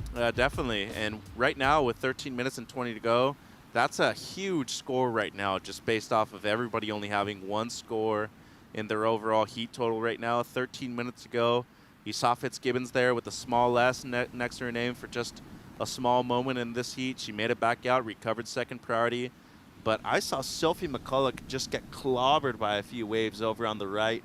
It seems like she's all the way out there, though, at the moment. As we see Fitzgibbons now up and riding, currently sitting in the lead, putting down a backup score. Nice turn to start, sets herself up here off the bottom, drives through a frothy section, and in Fitzgibbons style gets that low composure to make sure to ride out clean. She's going to be the only surfer with a backup score on the board. Yeah, nothing great, but just solid, smart surfing right there from Fitzgibbons. The amount of experience that she has in a jersey is just incredible. She hasn't lost a single heat this event, which is very odd when you look at her result here in 2021. She was in repechage round 2, from the get-go of the event, ended up winning the gold medal in 2021 here at the same break. Given the conditions were different and never got this big for the majority of the days, but she's been adaptable. And it goes to show you how good she is at just creating opportunities for herself in the water. Oh, I'm so glad you brought that up. I forgot that she'd fallen out into the repechage rounds so early in 2021 and still walked away with the gold medal. McCulloch now with a solid set rolling out in front of her. Coming in from deep behind, now sets that rail for the opening turn. Looking for the lip line on the second. Beautiful placement of it. And that'll be all she has. But 2 turns together, she's going to get that backup score. And now to see where the judges will go with that in comparison to Lasse Fitzgibbons. Well, it's going to be an interesting score because she had the section and obviously didn't want to fall. But I felt it was more of a place turn rather than an actual explosive maneuver where, she has the section, but what if you don't land it? There's a lot of risk right there if you fall on that wave, knowing that for the last 10 minutes she's been paddling around. As we look at Sally's wave, the setup turn right there, and then a great down carve there for the second one. As I said before, nothing spectacular, but very smart surfing at this stage of the heat. And this was a huge wave from McCulloch on the right. Massive. Have no idea how she was able to manage the whitewater takeoff right there. Comes around it, opens up the shoulders, starts off with the setup carve, and then right here, this was a very difficult section to navigate. But you see how she never really exploded once she made it to the lip line. Stayed composed, though. Looking to improve on a 4.17 and at least get a backup score. But look at that. It's at least overhead for Sophie McCulloch out there on the right. When it's twice her size, the whitewater's huge. She has to come around this section, and just to be able to manage the speed the way she did with the setup carve right here, opens up the shoulders. And once again, she has to regain her composure right here and adjust her feet in order to hit the second snap. Because if she didn't have her back feet all the way on the tail pad, no way she's riding out of the second turn. So goes up into the lip right there. Never really met the lip the way she wanted to, and obviously the section was really hard to surf as well. But did an incredible job just to ride out of the second section. So scores starting to trickle through for Fitzgibbons. Her last score of 5.60 has her in the lead. But we are waiting now for a score for Tatiana Wesson-Webb as well as last of Sophie McCulloch. Sophie chasing a 1.77 to take second away from Tati. Tati chasing a 5.85 to take the lead away from Sally. As Tati is now up and riding again on her forehand. Driving through the first section, lays it down on the finish. And there's that explosive energy that you're talking about, Mitch. Yeah, that was better on the left right there.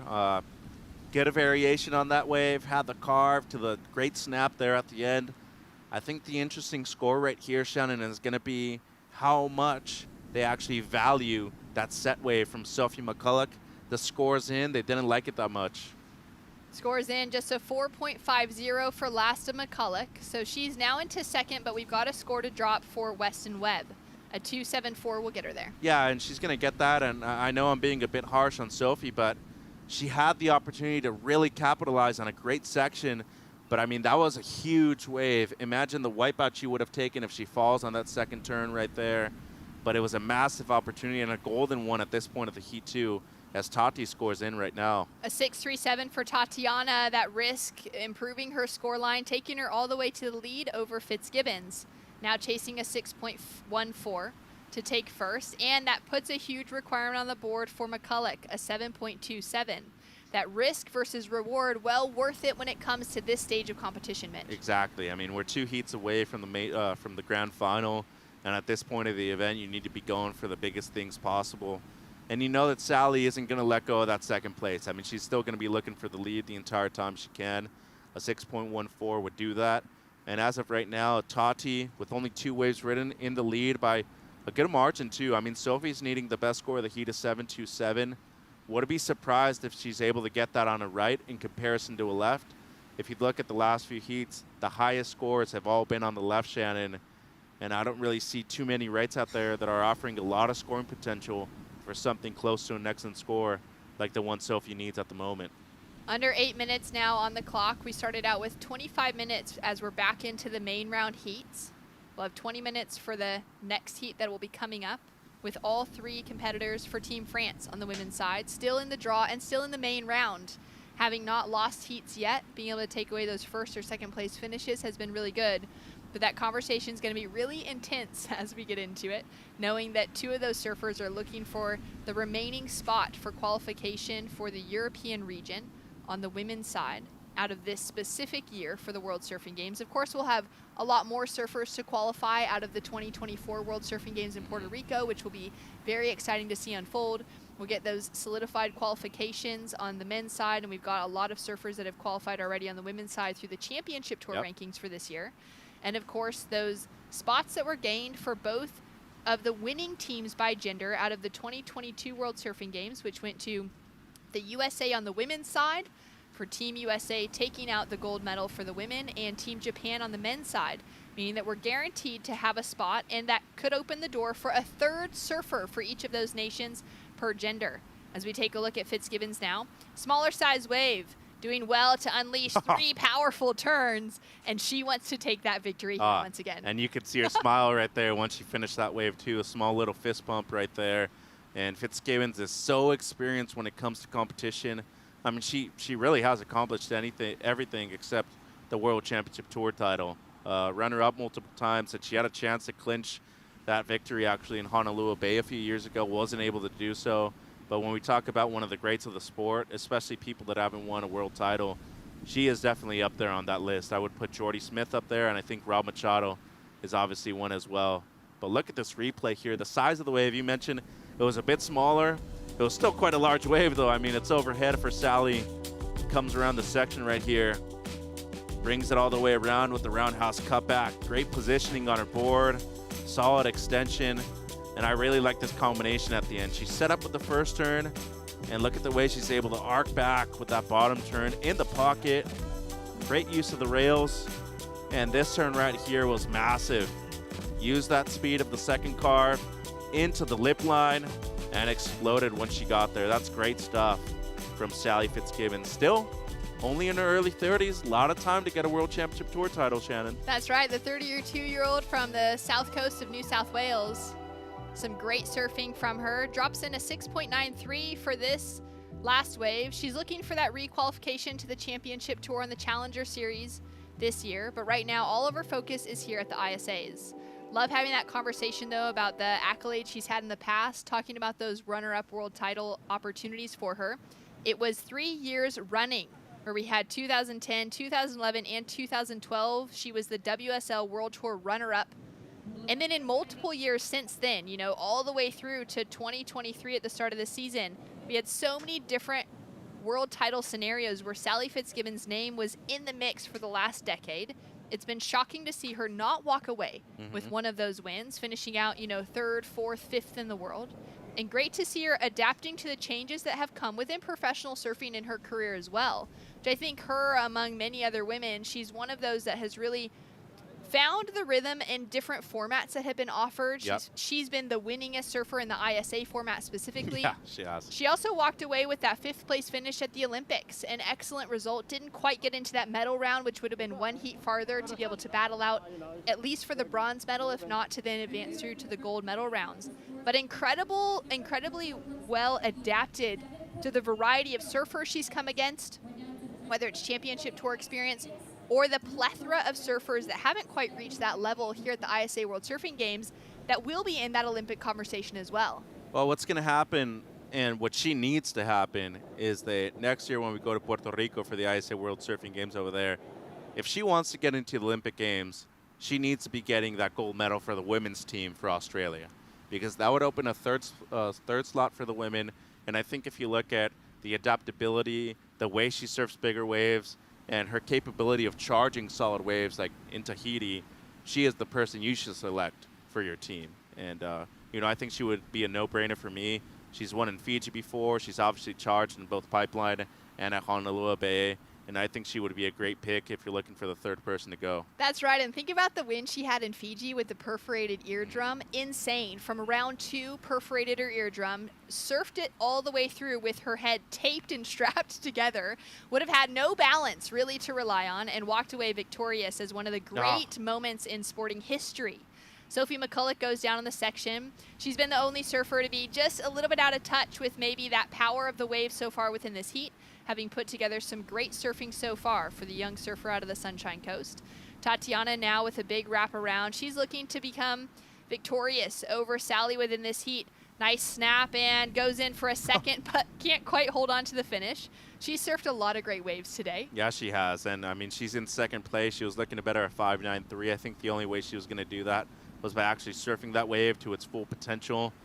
2 minutes to go. Don't know if Sophie's going to be able to make it out in time for another set wave. It seems like she's caught inside, quite far in too, so don't know with the amount of time that we have left if she's even going to try to paddle back out. It's tiring out there, and if you want to recharge for tomorrow, I think a smart thing would just to reset yourself, maybe just fly the white flag a little bit and surrender, and know that tomorrow's another day and you have a shot of getting an ISA gold medal around your neck in tomorrow's action. Especially, we should see a drop in the swell, which should be quite significant. I don't think it's going to get too small, but it's going to be rippable. And those rights for Sophie should be way better tomorrow morning, too. Those rights are going to be looking really good. Well, actually, Sophie's going to fall out of this heat. She's going to have to surf again because we've got our women's repecharge round coming up in just a couple of heats. So she's going to have one more opportunity to get out there and keep herself in the mix moving forward. So the loser of this heat and the loser of the next heat will be surfing again in today's round. That's right. Okay. The loser from 73 and 74 on our heat schedules heads into our women's main round, or our women's repecharge round 10.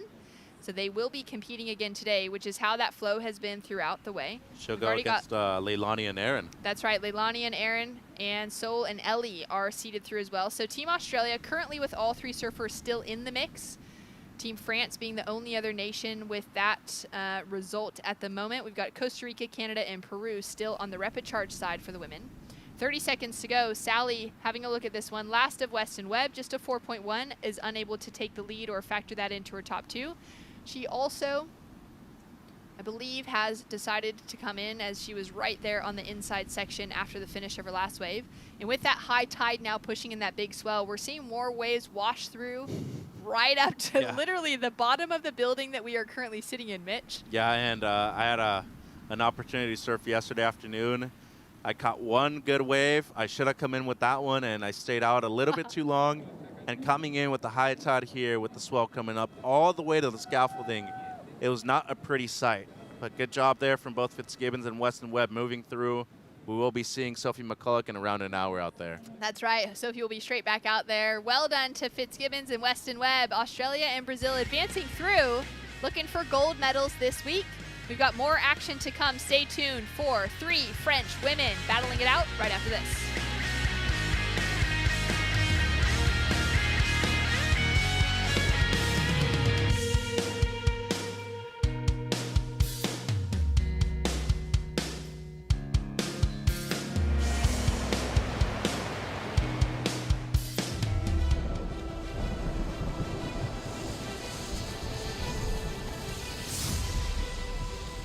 When we started the campaign, like 20-something years ago, over a quarter century, even when we started, it wasn't possible.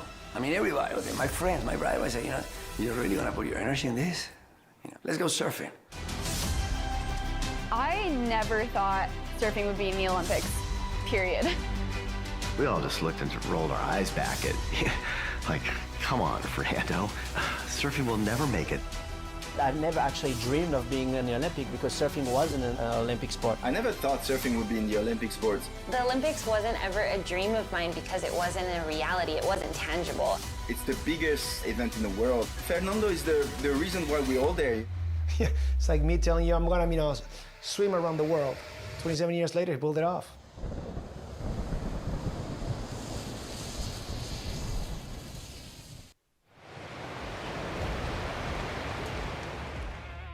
Welcome back to the ISA World Surfing Games. We are in beautiful El Salvador, Surf City to be specific. The jungle behind us, the ocean in front, and the ocean's looking a little bit wild, just like the jungle is throughout today. Big swell, and it's been an awesome day on the beach. So many of the surfers that have been knocked out already are still down here competing, supporting the competitors that have been out in the water.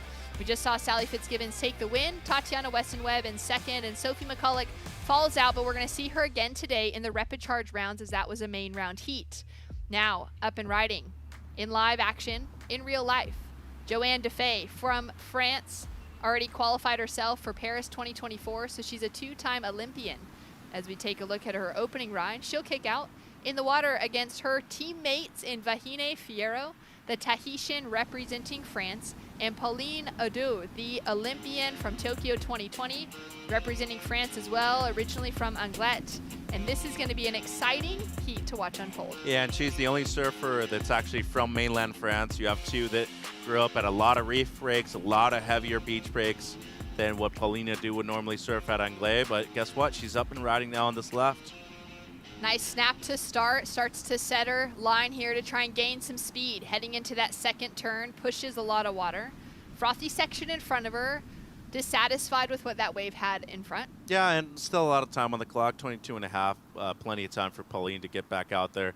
During the break, I was able to look over my shoulder and see where they were positioned at. Joanne Defay had to control the peak on the left. And this is how seriously she's still taking this heat. I think this is great. If you want to qualify for the Olympics, you have to go through the best, regardless if they're your teammates or not, Shannon. I think this is where you're going to be facing an Olympic competition. It's what you're going to be facing during the championship tour. And I think that Joanne Defay, being the leader that she is trying to prove a point right here. You take a shot at the king, you best not miss. And in this case, it's the Queen Defay, the French leader. I love that. And that conversation goes both ways because not only do these up-and-coming surfers that aren't at championship tour level maybe have to surf against the world's best right now in Joanne Defay, but also for Joanne, for other surfers that are in the draw that have been working their way through from the championship tour, they're getting to know the heats that they're going to be matching up against at the Olympics. That's something that Sally Fitzgibbons specifically tapped into in her road to Tokyo 2020, was surfing as many of these ISA heats as she could so that she could get to know the surfers she was going to be matching up against there. Because you want to know a little bit about how they work in every single heat, and it may be surfers you've never heard of, you've never drawn before in heats that you're matching up against at one of the most important, if not the most important, surfing event in the world. Yeah, and I think another thing to point out, too, is that Joanne Defay could have taken the easier way out of this. She just could have said, you know what? I'm giving the French team an opportunity. I won't even surf this heat. I'm already qualified.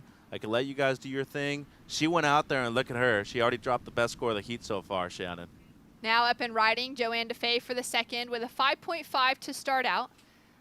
Great snap on her backhand for the second and finds another on the inside.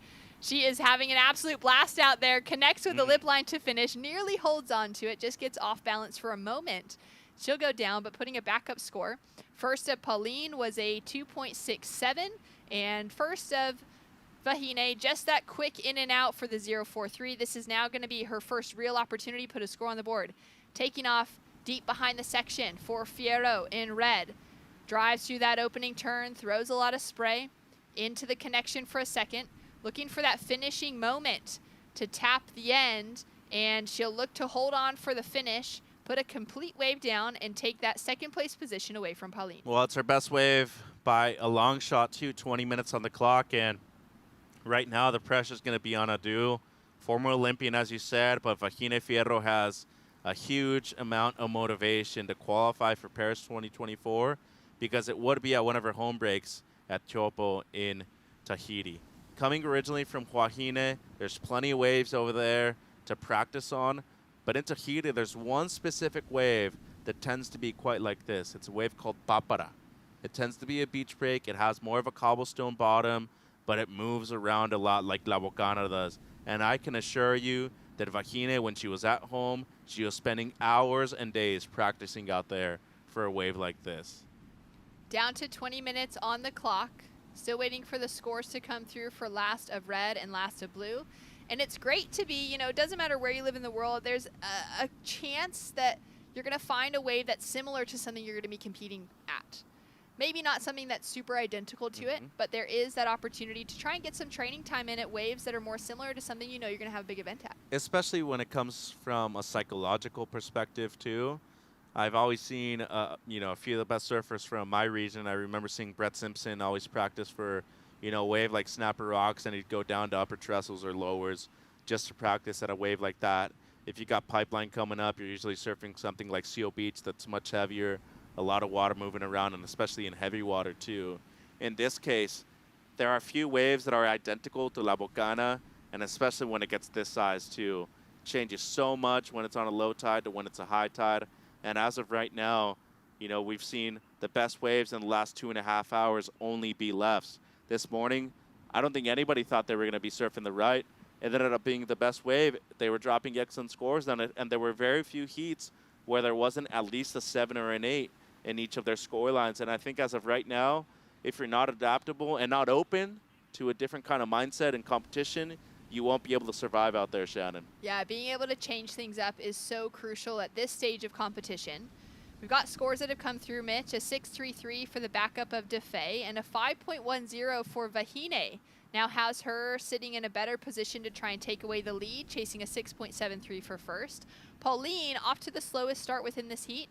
17 minutes down, about 7 minutes gone already, and she hasn't put a scoring wave on the board aside from the 2.67. But Joanne now into a heavy section on the backhand. Seems like she's all good, but that was kind of an awkward fall right there. Once you receive that lip, you know, coming at you, you can definitely get your legs hurt or your limbs hurt in any kind of way. You know, 17 minutes to go. Don't know if that was a necessary risk for her to take at this point when she's leading by a good margin. Score comes in for Fierro, though, a 5.1. That's a good score right now, especially when you look at the only score of Paulina Adu.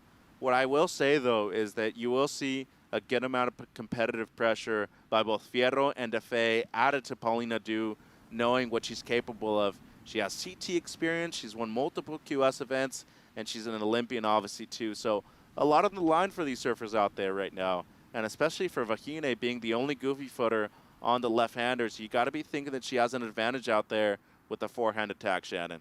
That's right. For Pauline specifically, she has had so many great results in her championship tour years, finishing in the top 10 conversation, which is a very impressive result. Top 10 in the world, getting close to that world title conversation for her as well. She was also, after qualifying for her second year, the very first European woman to ever qualify for a second year on the prestigious ASP tour at the time before it became the WSL. So she was really one of those that started setting the standard for what we were seeing out of European women in competition. Joanne DeFay then has come in behind that legacy that Pauline began for French women. Joanne, of course, being from Reunion Island, as you mentioned earlier on today, loving those reef breaks and spending a lot more time living in Reunion these days, but has spent her fair share of time on mainland in France. As we take a look at surfers getting ready to paddle out. Gonna have another crying interview, Shannon. I don't know if I'm gonna be able to take it or not. But Sally, I mean, what an inspiration. Sally with a really heartfelt moment that you got to share there with her Mitch, her storyline with Team Ukraine that's been down here supporting her. She's been giving them some support, but it's really been their support behind her, and I think the excitement for them as surfers to be able to find someone that they could look to as, you know, as a great role model, and to be able to just get fully behind her at this event has been a really special thing to be able to witness. And we got to hear that from Sally's words herself. Well, as a society as a whole, the way we can impact each other on a positive note, especially through athletics and sports, supersedes anything else. You look at, you know, most role models in people's lives, and they tend to be athletes, and especially Olympians. And what Sally Fitzgibbons has been able to personify in her young life so far exceeds what most people accomplish in multiple lifetimes. And it's hard not to even describe what it means to these people of Ukraine and what they've been through in the last few years. This is a significant moment in their life, and the fact that they're able to share it with somebody that they look up to, especially a female athlete too, it's huge for them. Really inspiring stuff, and it seems like Sally Fitzgibbons is taking that as an inspirational figure moving through in the next few stages of her life as well, and especially as an athlete. I couldn't agree more. I mean, Sally has everything inside of her to continue as a professional athlete for many years to come. I have no doubt about that. But thinking of the roles that she's already beginning to fill in a sports organization space, in a sports that figure outside of just wearing the jersey herself, she's going to have a long history, and I think she's someone that's really going to help set the tone for what sports looks like moving forward for Australia as a nation. She's currently sitting on the IOC Olympic Program Committee. She was nominated and appointed to that back in 2022 after her appearance in Tokyo. And so it's been great to see her fill in roles with that, as well as roles as, you know, she's on the board of directors for Surfing New South Wales, which is her home surfing state in Australia. So she's been filling in some of those governing roles already for many years while pursuing her own competitive accolades. But it'll be great to see what Sally gets up to in the future. And I think she's one of those surfers specifically that has so much experience to pour back into on a governance side that we're really going to see her bring across great change for sport for the future. As we take a look at Vahine now, beautiful surfing. She has such an incredible style as she approaches the face of the wave. Now setting herself here to just kick out as that wave goes soft, but she's going to put a backup score on the board, and it's going to become a lot more difficult for Pauline Adu to be able to get herself in an advancing position now. Yeah, and I mean, going to be a small backup score, 12.5 to go. Pauline with first priority. She's been very patient, only has a 2.67 in her scoreline. What I want to see from Adu right here is have her wait a little bit longer if she's going to be waiting for this amount of time. There's no point in using priority this well and not waiting for a wave that you actually like and you think you will get a big score on. I can't overstate enough the amount of pressure that Joanna DeFay has put on both of the other athletes. This is great. It's something that you're going to see in the upper echelon of competitive surfing, and it's something that you're seeing right now. It's a masterclass of positioning right there, right out there in the water. Positioning crucial. Down to 12 minutes on the clock. We just saw Sally Fitzgibbons, getting some cheers as she came up the beach. She's now down with Jess Grimwood. Let's catch up with the Australians. I'm not sure if she's getting cheers anymore, guys, or if she's getting tactics, because something's working for this vibe between these two, Team Australia, Team Ukraine. Would you like to invite the rest of them through, Sally? Oh, for sure. You guys come in. They've been powering me up. This is, the team I was talking about before, and these girls, they're the example of why we surf. And, they were cheering me on for being brave to go out there, and it was big, but they've been showing bravery and courage all week. So to come in and they were cheering, I could hear after every wave, you guys were going mental. And we've got a question on behalf of the Ukraine and surfing in the Ukraine. The pathway, they aspire to be performing at your level, at this level at the ISA Games. How do they make their way in? I know it's a long conversation, but in a brief wrap-up, what's the pathway to your level of performance when you're one of those beautiful founding nations like Ukraine coming into surfing? Oh, we were speaking about it the other day, I was saying almost like take the pressure off yourself in terms of your evolution and improving. Like that improvement will come no matter what if you just show up for the process every day. And this guy's, even when they weren't in the event, they've been surfing all the different waves and getting out there every day. So if you keep showing up for it, and I feel like that performance level and involvement in the sport, that's like inevitable. So keep watching. We're open books to any of the women on tour. We're happy to, whether it's technically anything about waves, boards, just write us questions, ask us questions, because that's how I learned. And all these years later, I'm still asking questions. And I'm still asking questions too, Sally. Thank you so much for all your time and energy. Thank you to Team Ukraine for the support as well. Congratulations. It's been a big day of surfing. Maybe their sign out can be their motto today. So you guys take it away. Yeah? 3, 2, 1. Slava Ukraini! Героям слава!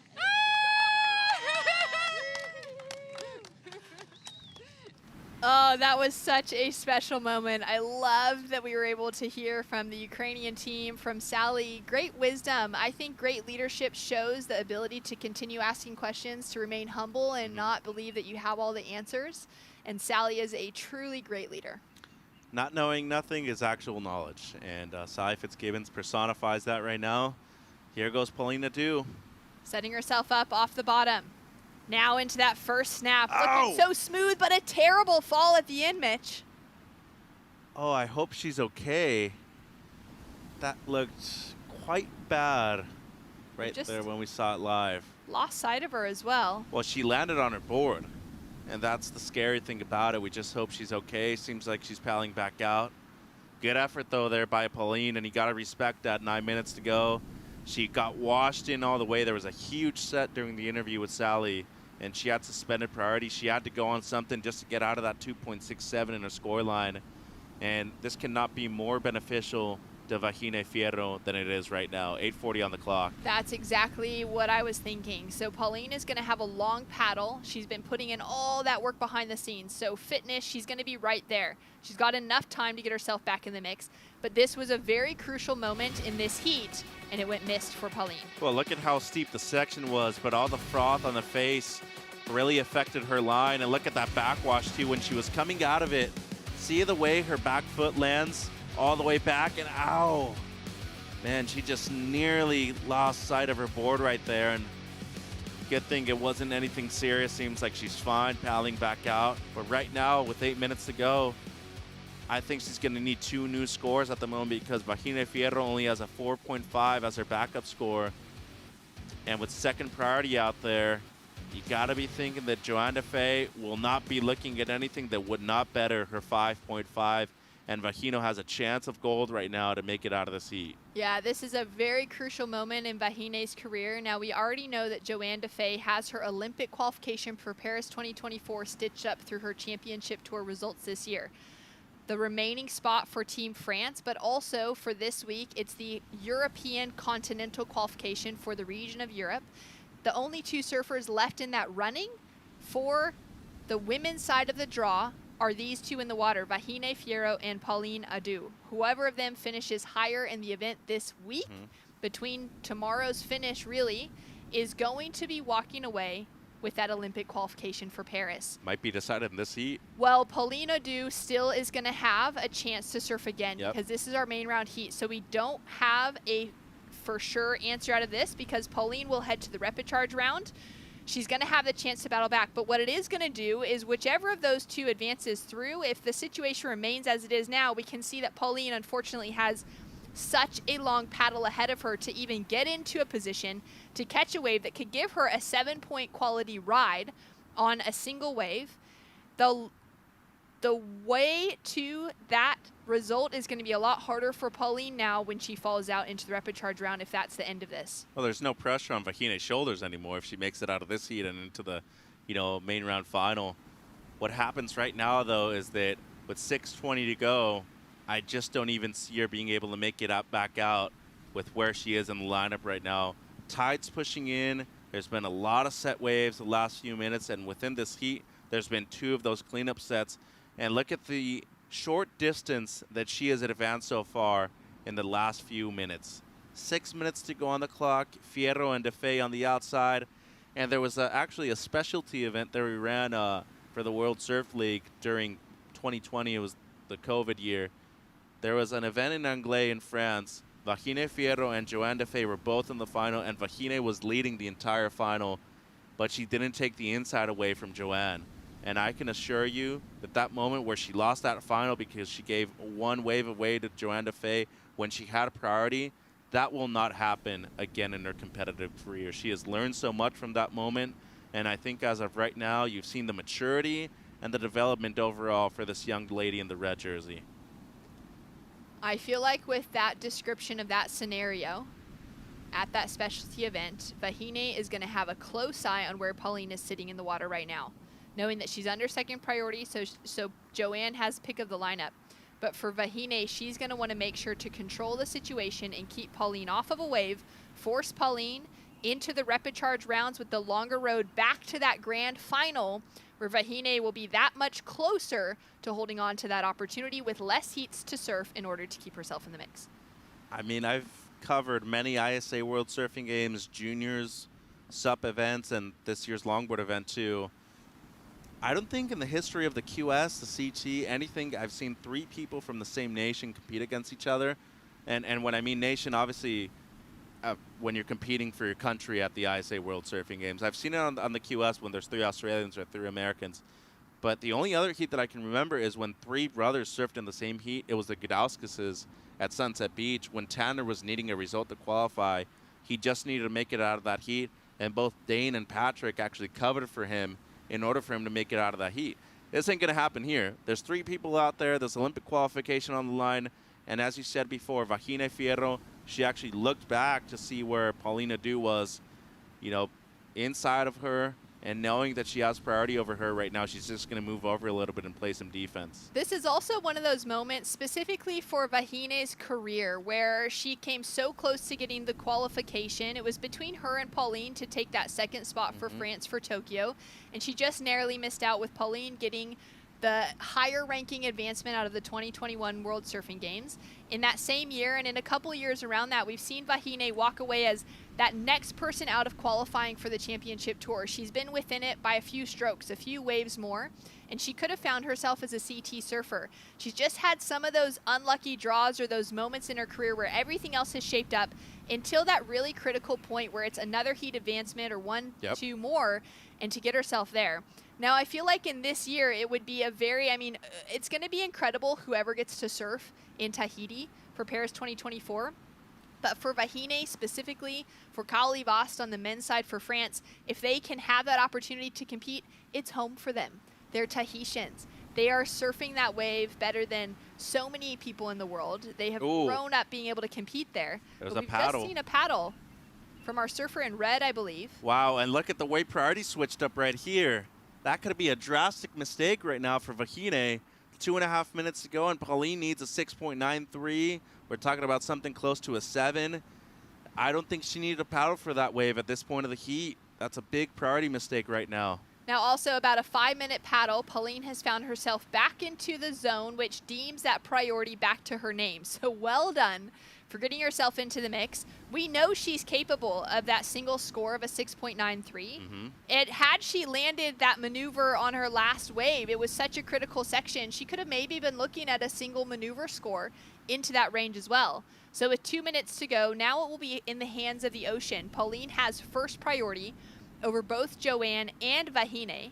She's going to be able to take the pick of anything that comes through. Now it will be down to the quality of wave and if she gets a last opportunity. And animals are out there most dangerous when they're wounded. And right now, Paulina Du needing a 7, a 6.93. That's basically a 7 with first priority. Huge shot right now for Pauline.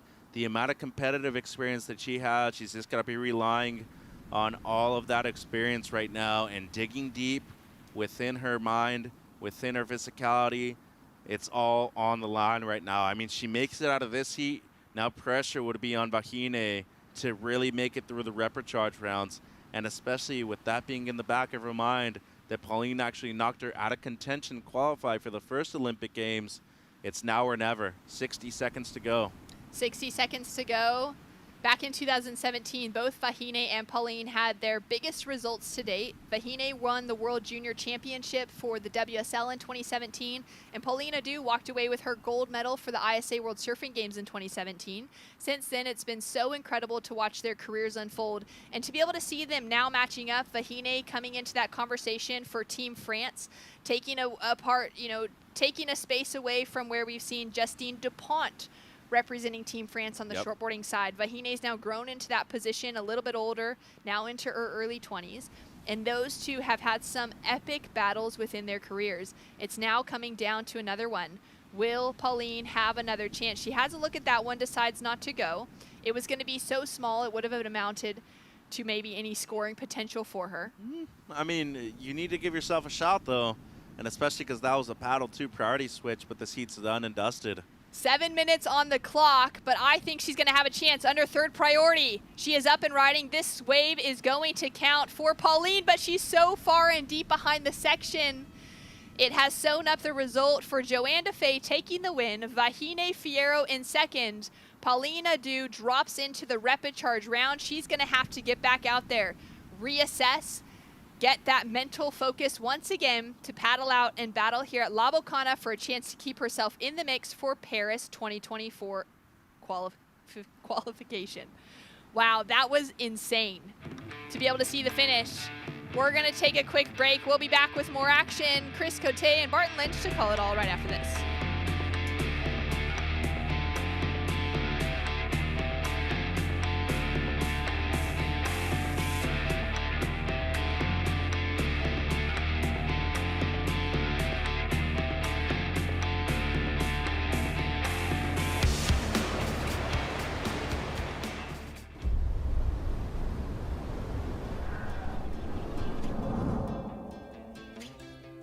There's a right time for everything.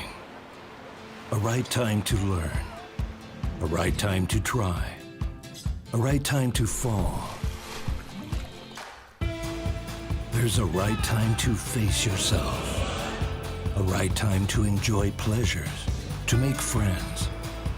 There's a right time to listen. And a right time to make decisions. There's a right time for fear. And for success. There's a right time to find your wave, and there's a right place to enjoy your passion like nowhere else.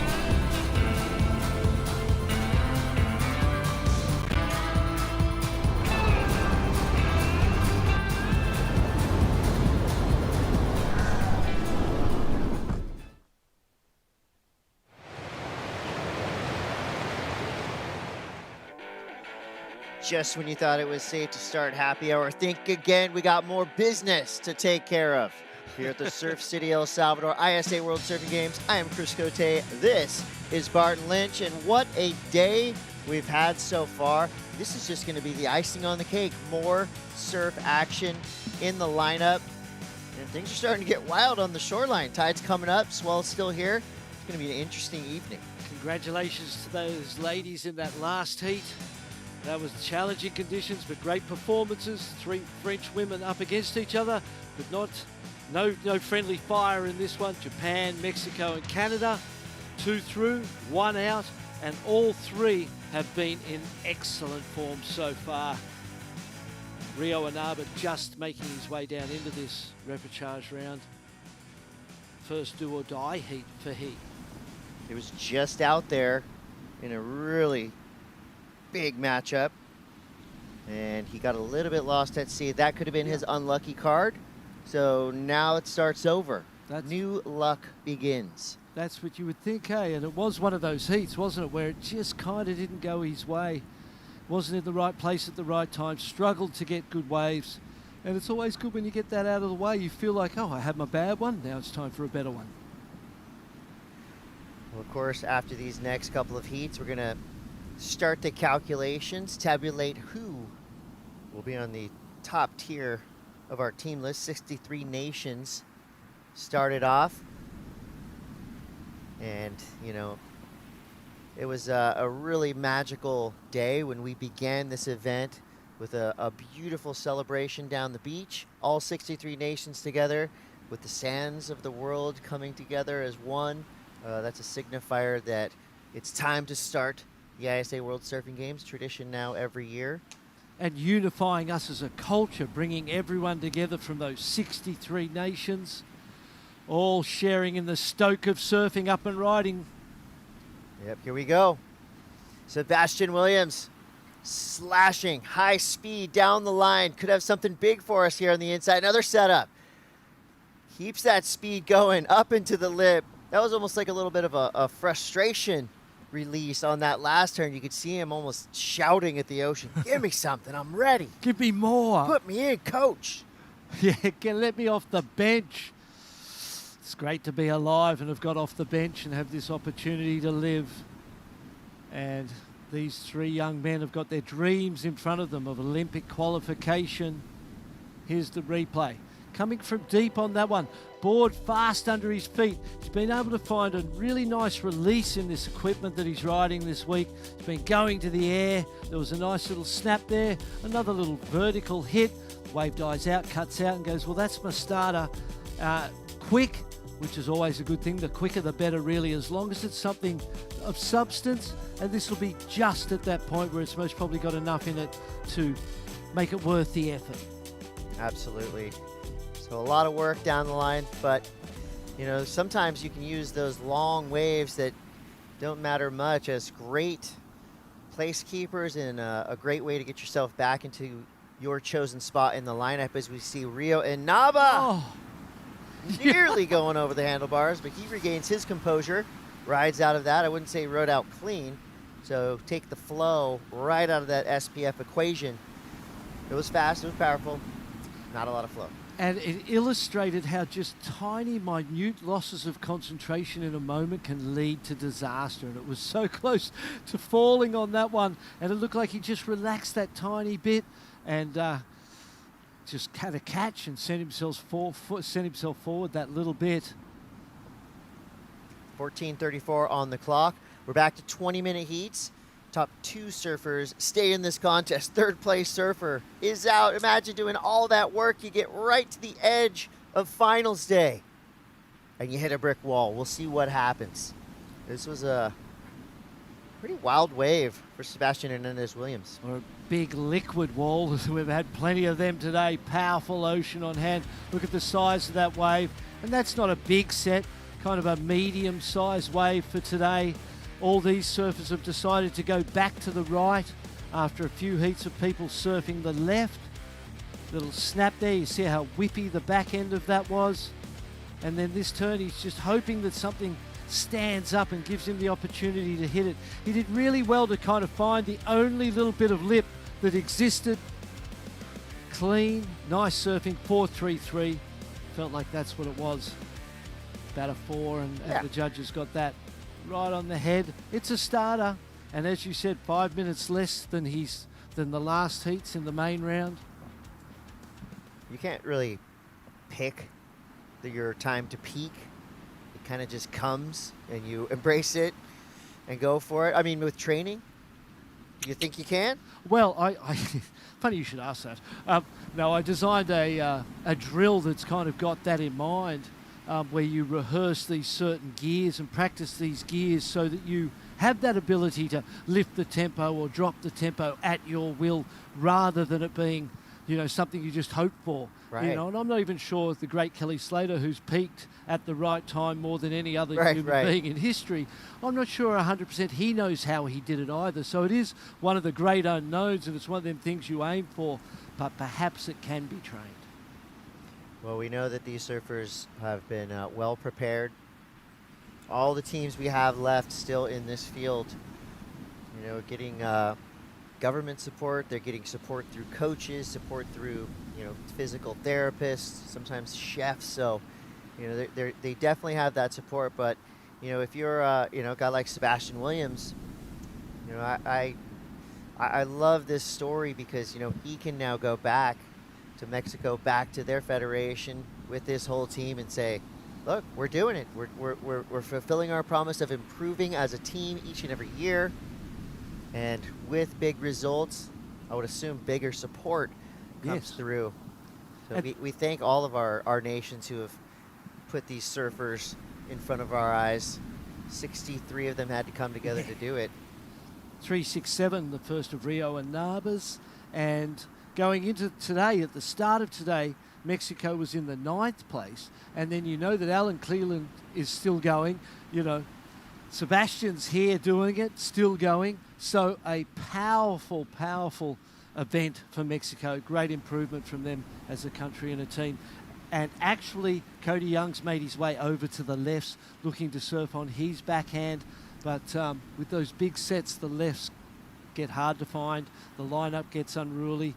But the water's cleared out now. The grooming has just happened. The set's gone through. Glint groomed the surface of the water. What will this do for him? Here we go. Cody Young had an incredible heat earlier today. Trying to maintain that form, keep the pace with his competitors. So by no means an easy wave to surf there, but he just ripped right through the foam. He did, hey? Yeah, he kept it cool, kept it casual in an unruly situation. So Cody Young now will get his first score on the board, 10:30 on the clock. He's going to win the opening exchange in my eyes. The 3-6-7 for red, the 4-3-3 for blue. Green, the last to get his opening ride, so he waited the longest. Took him 9 minutes to get it. Will it be worth the wait? Feel like as we see it here on the replay from the drone, drives around, first turn, nice snap in the pocket. Things get a little bumpy and unruly on the face. It doesn't really affect him. Gets the second snap in, times that last closeout perfectly. Flew across that lip quite horizontally through the white water. Normally it's easier to kind of go up and straight down and out of it, but he kind of, you'll see it here on this front end. Watch this next turn. He goes up and he keeps this horizontal line and goes horizontal across the white water, gets the completion. He felt good about it. How good did the judges feel about it? Less of an attack and more of a defense of an attack, how he had to kind of baby it up into the lip just to be able to ride out, but completed that wave. So that is now a great start halfway through this heat for Cody Young. And there's the number, 633. So Cody Young goes from third to first, just like that. The left's the idea of staying on the backhand. It looks like it's, it's paid dividends in this opening exchange. 9:20, so time flying by, and that's a keeper score. You could finish your heat with that 633 and advance, so that takes some pressure off. Makes the weight worth it. Team Japan there. Kanoa Igarashi with the flag over his shoulder, the cameraman in his face, and sound boom over the top. Production. Oh, yeah. A lot of attention on our surfers, rightfully so. We've been fielding Olympic athletes throughout the week and more to come. Olympic qualifiers, I should say. 6:47 now, Rio Inaba. That was strange. It didn't seem like such a good wave, and he was committed. Oh, Cody Young looking for a second. We're seeing a trend now of the medium-sized lefts being looked at closely by our surfers. That was a nice, precise backside hook. Right in the pocket of the wave, up and into the lip.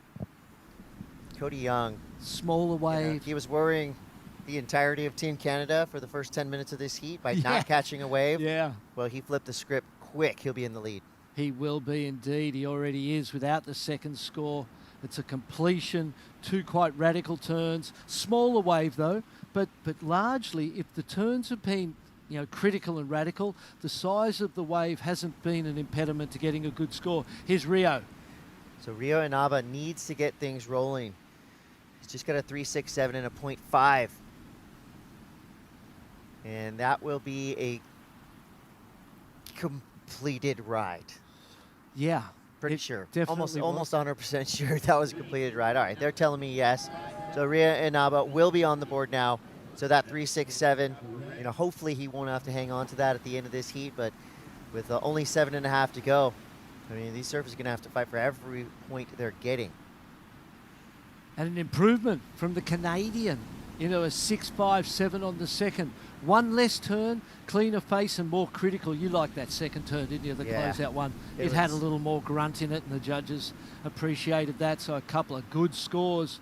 Time to get that priority and start to try and build through great wave selection. He's obviously got the surfing to go excellent, and that would be the next goal. He's got the start, got his 2, 7 minutes more or less, just under on the clock. Here we go. Oh, it's a bigger wave. Ooh, here we go. This is going to be Sebastian Hernandez-Williams on his backhand and just moguls. Yeah. Coming up the face of that double black diamond wave. And comes right off his board. His heels just could not dig that board into that wave. There was so much happening on the face of it. Good news for him is he's right back outside. Joanne DeFay, yeah, last heat winner, making her way along the cobblestones.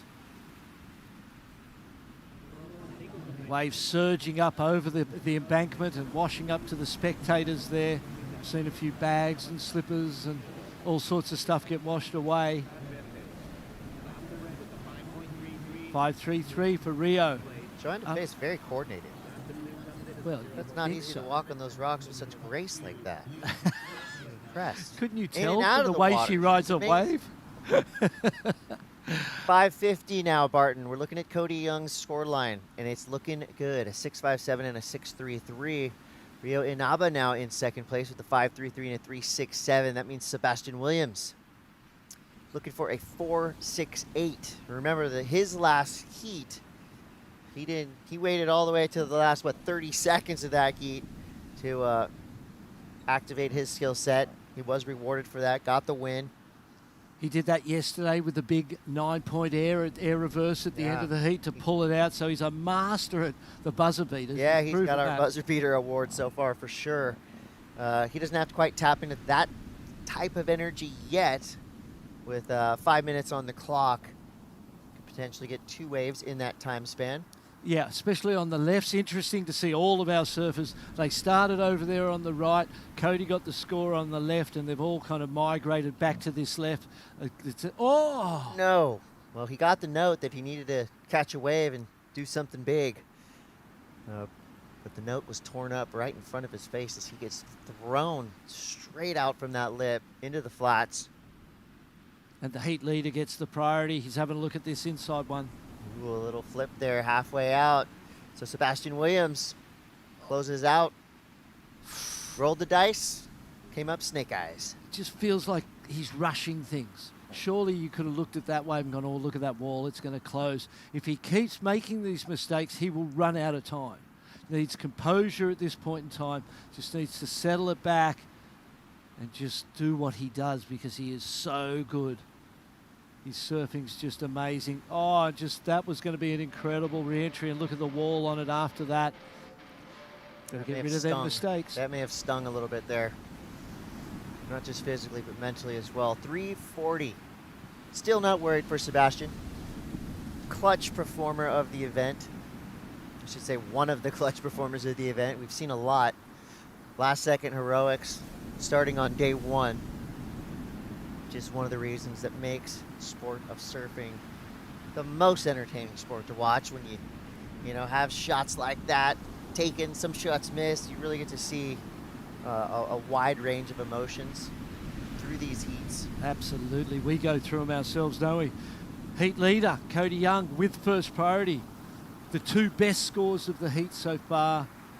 Second place needs a 7.57 to catch him. 3 minutes on the clock. It's been a very controlled professional performance from Cody. Just needs to manage this back end and use that priority well. Either get a wave that builds on what you've already got or just use it to make sure he's paddling towards his opponents, I would guess, at this point in time. You don't want to give them too much space and allow them to, a lucky moment of the ocean to send a great wave to your opponents and all of a sudden they get the score. For him to go to third place, though, that's quite a distance. He feels quite strong or secure in the first, but you never know. 2 minutes 30. Where is Rio Inaba in the lineup? There he is. Red jersey floats over that last wave. There you see Sebastian Williams. He's way on the inside. He's trying to get himself into an area where he can at least throw up one more Hail Mary attempt. That's the time frame we're getting down to here with just about 2 minutes to go. And women's repechage round 10 coming up after this first 2 heats. We're going to send them out again? Yeah, let's go. How many times have they surfed? Sophie McCulloch, Leilani McGonigal, and Erin Brooks. I feel like I've seen them all day. Yeah, well, here are some names you're seeing right now. Qualifiers for Santiago 2023, the Pan American Games coming up soon. We've got 2 of the surfers currently competing in the heat you're watching now who have qualified for the Pan American Games. That's another route you can take to Paris 2024. We got Canada represented there as well. So that's for basically what Canada all the way down to the southern tip of Chile. And it's quite a space, isn't it? 1:23 on the clock. Getting down to the wire. Will we see another buzzer-beating finish from Sebastian Hernandez, Williams, Rio, and Nava now washed towards the shore? This set is exactly what second and third didn't need or didn't want. They're going to get washed in. Cody Young's furthest out with the priority. He knows that his opposition are just duck diving and may very well be duck diving for the next, or paddling at the very least, for the next 54, 53 seconds, and he might secure his advancement through to, well, it just keeps going. There are a lot of upsides to being a professional surfer, but I'm not sure any other jobs really where at the end of your shift you get absolutely ragdolled by 15 waves in a row. That's a unique element to our sport. Especially after such a big day, after surfing heat after heat after heat. The last thing you need is to be tested in that way. Looks like red, looks like Rio Inaba. He knows it's done. He's calling it a day. He's making his way in, has his board pointed towards the shore.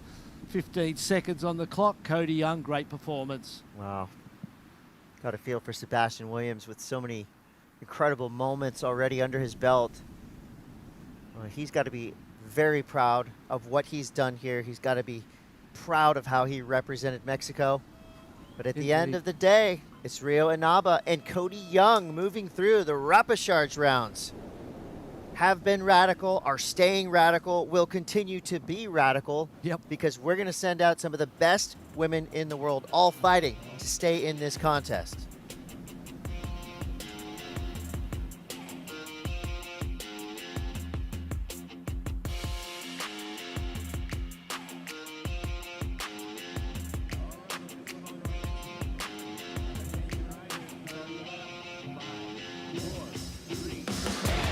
Chopu, like we all went, oh my God, what an amazing idea. Chopu is one of the most incredible waves, probably a wonder of the world. And it's just sort of like a whole nother world out there. It's godlike, it's quiet, serene, beautiful. Then you have this glorious wave that comes off a reef, and it's so powerful and so beautiful. I think Chopu has the opportunity to capture the imagination visually for what people think surfing is.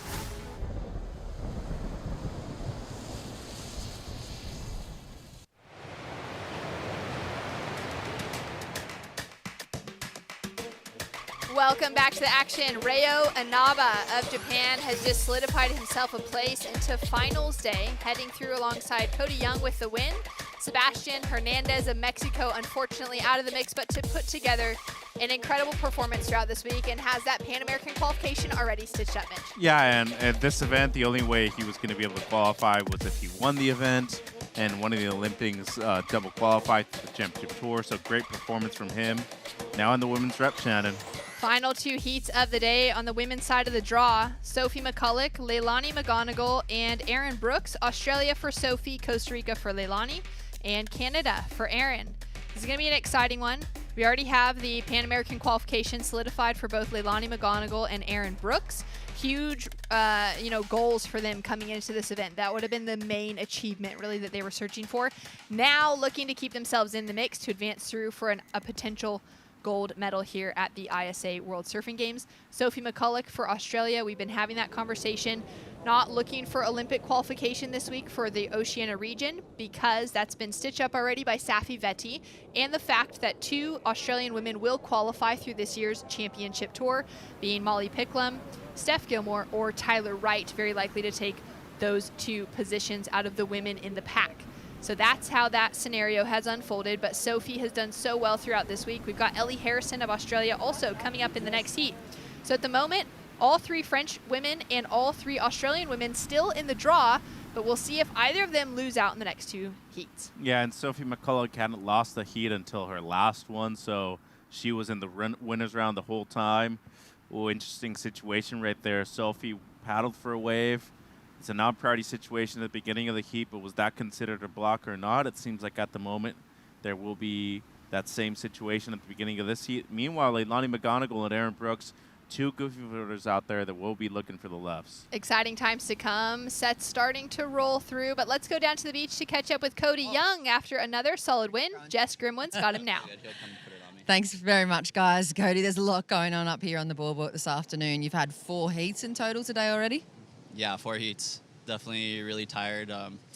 That one was quite a bit different than the other ones. I was kind of just hunting the rights in the earlier heats, and then the tide got high, and I saw the lefts were getting better. So, you know, I was a little bit nervous changing the game plan, but I've spent a lot of time here, so, you know, going left out here, and I knew that I could adapt pretty quickly. And so did the rest of your team. And you're keeping a pretty close eye right now because you have got fellow teammate surfing for her last life to get back through into the rounds. Yeah, you know, Erin, she's insane. It was really cool to watch her in her last heat, literally 10 seconds left. She said she didn't know she needed a score, so maybe that's why she went so big, but she just was so clutch and just absolutely threw it up in the lip. And yeah, that was inspiring to see how clutch that was. And hopefully she can make it and we can keep putting on more points for Team Canada. Well, congratulations. Team Canada is charging on through, and we've got a fair bit of surfing left to watch Erin perform this afternoon. Well done, Cody. Thank you.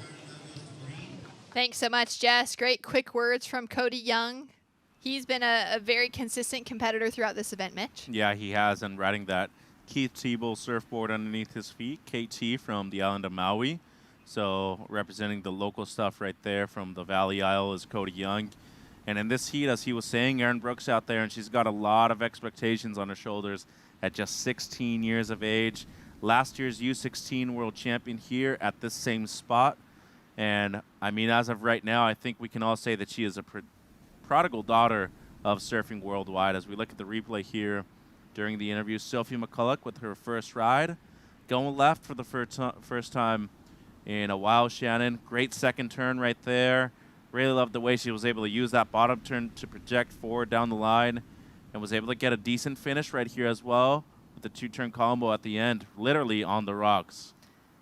Scores to come through now for first of McCulloch. A 0.5 on the board for McGonigal, and Brooks looking for her first wave. It's a 6-point ride for the opener of McCulloch. Sets her up in a great position. That'll come through on the screen in just a moment as we're down to 15 minutes on the clock. Back to 20-minute heats now for the rapid charge rounds out of the 25 just before. And Erin has to kick out of that wave. Uses her priority on it. What are your thoughts? Well, I think as of right now, you're not making it out of heat without 10 points on the board. We saw in the last heat, Ray Nava made it with a 9-point heat total, but Seb was right behind him. All he needed was a 4 or 5. I think as of right now, without the sets rolling through, the paddle back out is quite short due to the high tide, so I don't think that it was a bad idea to go on that wave with priority as you see Team Canada on screen. I think what facilitates Erin Brooks' style with this wave, it's that she is very quick. And having seen her win at this spot last year and the amount of experience that she's garnered in the last 12 months or so has really allowed her to free up her surfing too. I cannot overstate the impact that she's had on social media for the sport of surfing. She is one of the best aerialists in the world. And when it comes to talent, she's oozing with it, Shannon. Yeah, she is someone to keep a close eye on. She's already been taking out some big names in events that she's gotten the call up to. We're just waiting for that moment where she gets that qualification for the Challenger Series on the WSL side, starts working her way into, you know, the footsteps that currently Katie Simmers for Team USA and the American flag is pounding through for that next young generation that really are pushing the boundaries of progression. We've seen that from the likes of you know, so many other great women through the years, but now to see that younger generation coming into play. As we take a look once again at those qualifiers for Santiago 2023, the Pan American Games, which will be happening at the end of this year, Tatiana Weston-Webb, Erin Brooks, Leilani McGonigal, and the two Peruvians, Daniela Rosas and Soligere. Costa Rica for Leilani, Canada for Erin, and Brazil for Tatiana Weston-Webb.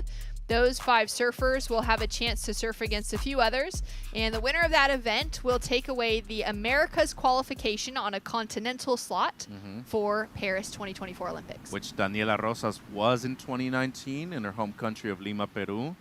And a big performance from her there. And I don't think she was making one more heat in this event, or the heat where she lost.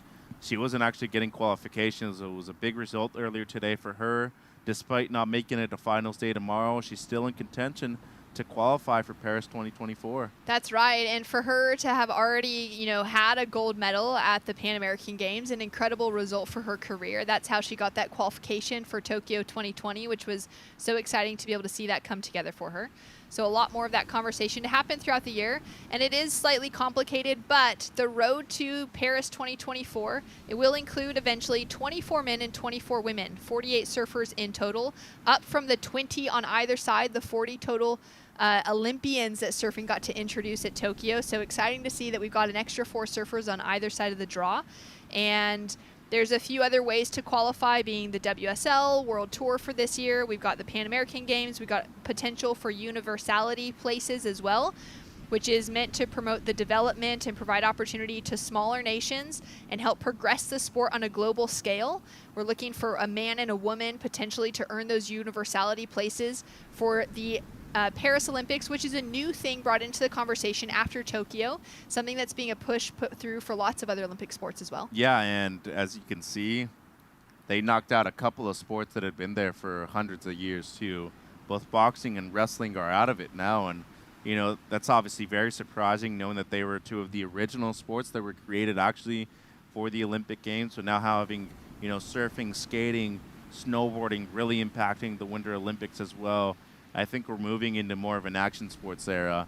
And when it comes to LA 2028, I think that event is going to have a huge impact on the way that we view the sport and how it's going to impact people's lives, especially on the West Coast. Yeah, it's incredible to see the growth of the Olympics, the inclusion of those youthful sports coming through. Sport climbing was included there in Tokyo as well as one of those in that conversation with BMX, with skating, with surfing, to bring in a new generation of athletes. Something that also is more enticing. Maybe there are younger kids growing up around the world that are seeing some of these sports. They're able to hop onto a skateboard in any country in the world. It doesn't matter where you live. A skateboard is so accessible to any person from any nation. So many of those sports that maybe provide that opportunity for young kids to be able to just find that connection with. It's great to see them now included in the Olympic Games and to be seeing some of those changes in the roster that hopefully will draw more eyes and more excitement to that younger generation coming up, dreaming to be Olympians at no matter what sport it is in the future. I don't think surfing is necessarily a sport that everybody has access to. Obviously, if you're landlocked, it's going to be very hard for you to be able to achieve a dream like that, but you could represent your country and still live in a different one. We've seen that from so many nations as Canadian Erin Brooks goes in for a single hit. She'll put a score down on the board, just a 0.4 at the moment. Halfway through this heat, Mitch, and it's been quiet. Sophie McCulloch sitting with just a 6-point ride on the board as the only real scoring wave within this heat. She'll now drive through that opening term, sets her line for the second closeout, and that's going to be a combination surfing that matters at this stage. And that was a major maneuver right there at the end, too, from McCulloch. I don't think if she rides out of that, she's getting a decent backup score right now. Already has a 6, and it looks like Brooks up and riding again, Shannon. Quick turnaround after that last wave, hit to the section, drifts the tail as well, throwing in that progression, but goes incomplete. She seemed rushed on that one, though. I think the previous wave, it was a bad use of priority. Had to go on that one to make up for it in the end, and she just seemed like she was a little bit out of rhythm and out of sync with that wave. There is the conversation to be had around young surfer Erin Brooks and the fact that she hasn't spent as much time wearing a jersey in a contest heat surf experience in comparison to a lot of other young surfers of her age. She spent so much time going on great trips, getting to hone in her skills from the rail work to that progressive aerial game, which I think has given her maybe that extra love for being in the water, that extra excitement.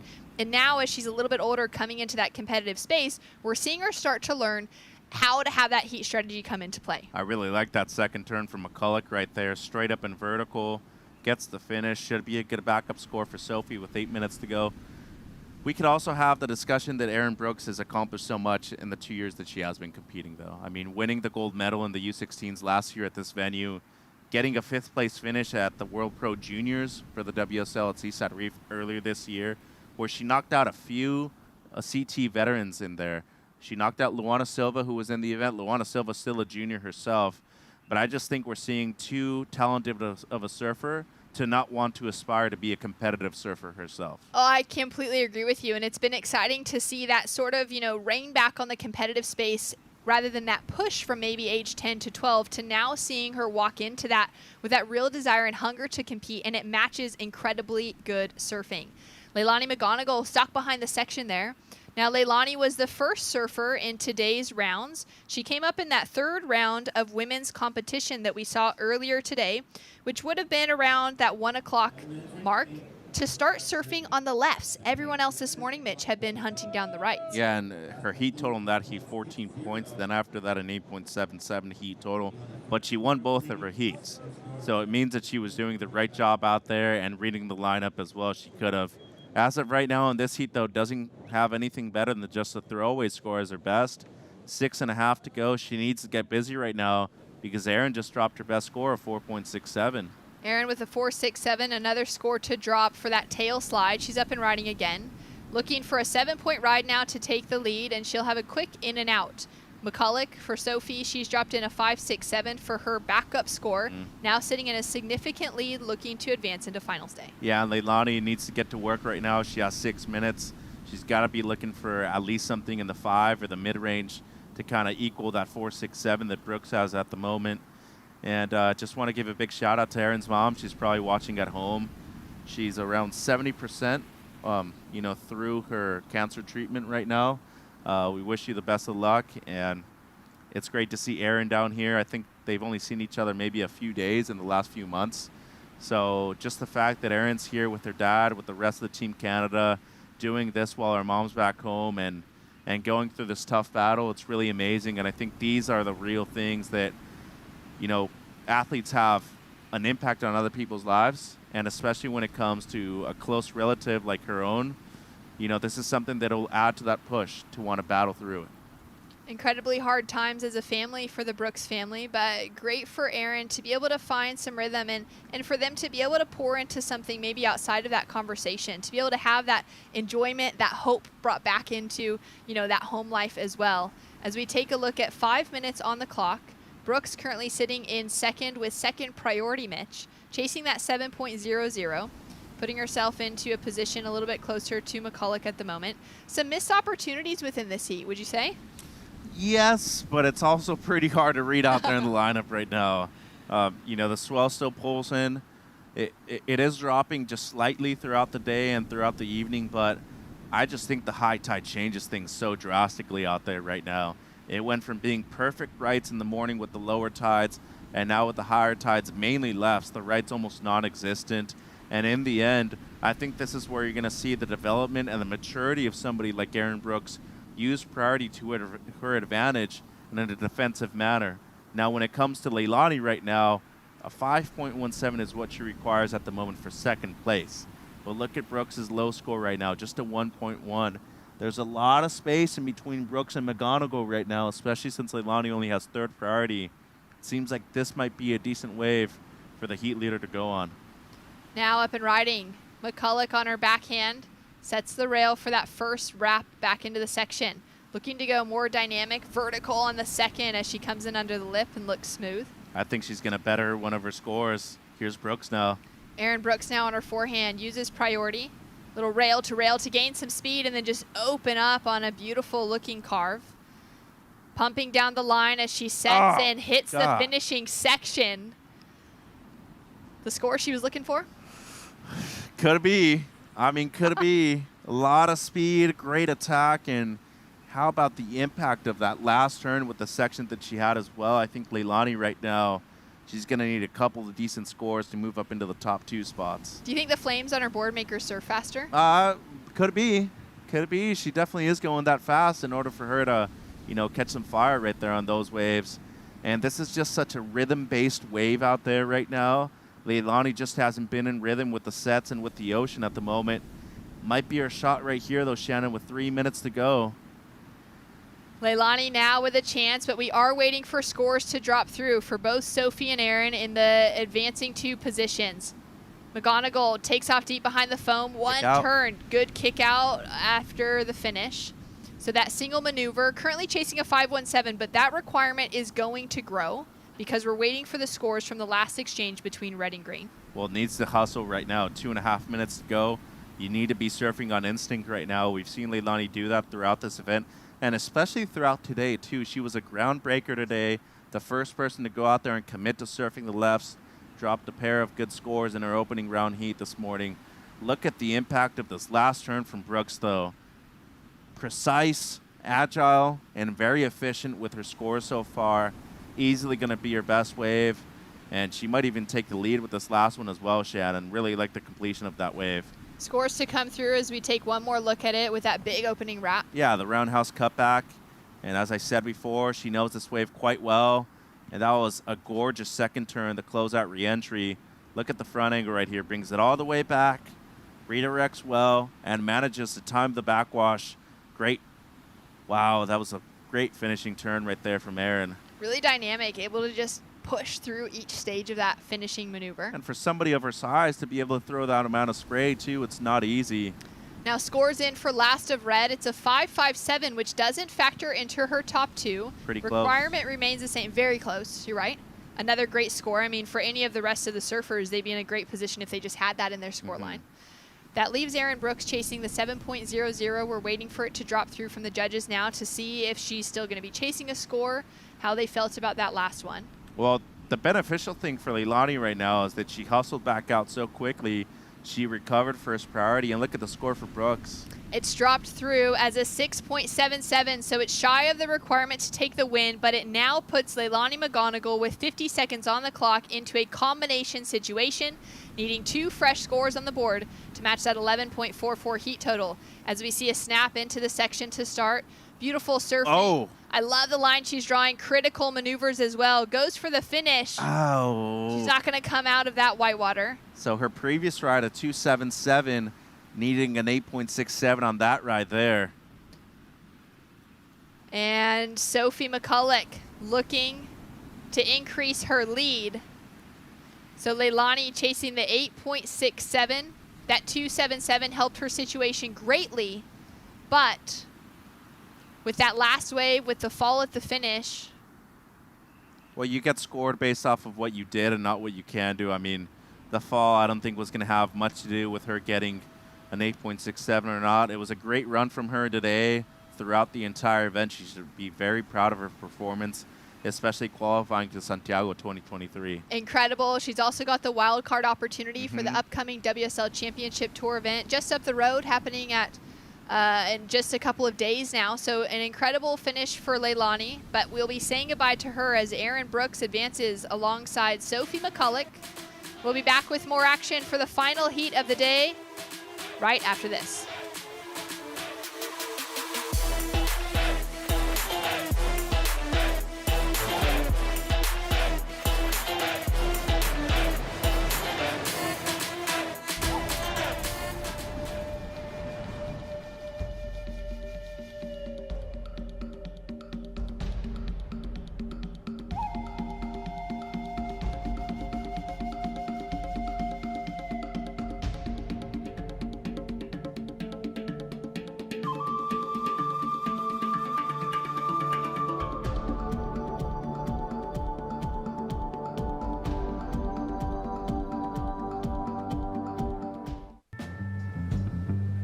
Cuando cae el sol, es la hora perfecta para desconectarte, para disfrutar de todo lo que te rodea.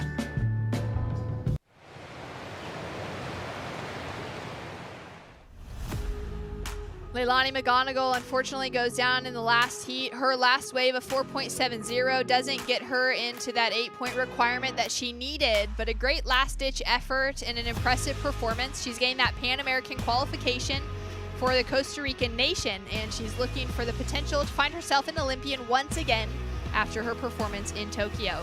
But we're down into the final heat of the day. Shannon Hughes alongside Mitch Salazar here to call the action. This is going to be an exciting one.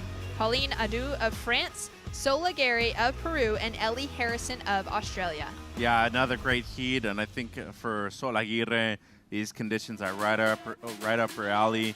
Meanwhile, both Paulina Adu and Ellie Harrison, I'd have to say, better on the rights. Sol Aguirre grew up at a left-hand point break in the northern part of Peru. This should be beneficial to her, Shannon. Now, one of the more important parts of the conversation that we'll be unpacking throughout this heat as we wait for that buzzer to sound. You can still see the zeros on the clock as the surfers are just waiting for that beach announcer to count them in and to let the siren go for the final heat of the day is the European regional spot for Paris 2024, where Paulina Du has an opportunity to keep herself in the mix during this heat. But we'll get back to more of that conversation as Jess Grimwood is ready to go as the buzzer sounds for the last heat of the day. Take it away, Jess. Thank you, guys. Sophie, you just said you've had a lot of heats on the board already at the ISA Games. This is only your second heat win. It's got to feel good to put something like that at such a long day of competition and such challenging conditions. Yeah, it does. The nerves this event have been a little more heightened than expected. I feel like I've kind of just been scraping through, and then it just keeps on heightening the nerves. It just keeps leveling up. So, yeah, after getting knocked earlier today into the repechage, I was kind of just trying to find like a little bit more grom froth back and just kind of treat that one like a free surf, and that's what I did. So, yeah, I'm happy it paid off. Yeah, we're very happy for you too. I mean, just a little step outside of the pressure that is the mental headspace competition, and thinking back to a few years ago in Australia when you got on the front cover of a surfing magazine and you inspired a whole generation of young female surfers. Do you see that coming to fruition now and seeing some of those new young groms coming through from other nations as well as our own? Yeah, for sure. I mean, I just saw today that young Quincy Simmons just got on the cover of Surfing Live as well, so that was epic to see. And yeah, I mean, there's just so many good girl surfers these days, so you kind of got to be on your A game every time. And yeah, it's exciting to see. Like, I think, yeah, the next generation are unbelievable, and I'm just trying to work hard to keep up. Well, you're doing enough to get through. You did go about it the hard way, but what's the reset like recovery for you tonight coming into finals day tomorrow? Yeah, just get back in the aircon, maybe a bit of physio, but yeah, pretty much just try and get a good feed and I'll be happy. Well, we're very happy for you. Congratulations, Soph. It's a massive day of competition. Sweet. Thanks, Jess. Great insights from Sophie, and huge celebration to see more women featured on surf magazine covers. It's something that, as a woman, for me growing up as a young woman, I didn't see that often or at all. So to see that change coming through in this generation is incredible. Ellie Harrison now with 2 strong turns, backs it up, and she'll be able to ride out complete. Nearly misses the finish there, but holds on to it and put together an impressive first wave. Well, look at the sets rolling through right now. Wow, it's nonstop out there. And my word of advice to a lot of these surfers that are coming out to these heats right now, if you see that a big set is coming and you can see it all the way on the outside, make sure to be on one of the first waves that you can actually go on, because if not, this happens. You get caught inside, you lose time, and you don't even get a wave under your belt. So with 17 minutes to go, you look at Aaron Brooks right there, did a great job to advance out of the last heat and moving into finals day. I would say the youngest surfer still in the draw out of the entire competition, both men's and women's sides, and she is a talent to see. I mean, I really do appreciate her coming here and surfing in this event, and especially after having already qualified for the Santiago 2023 Pan American Games.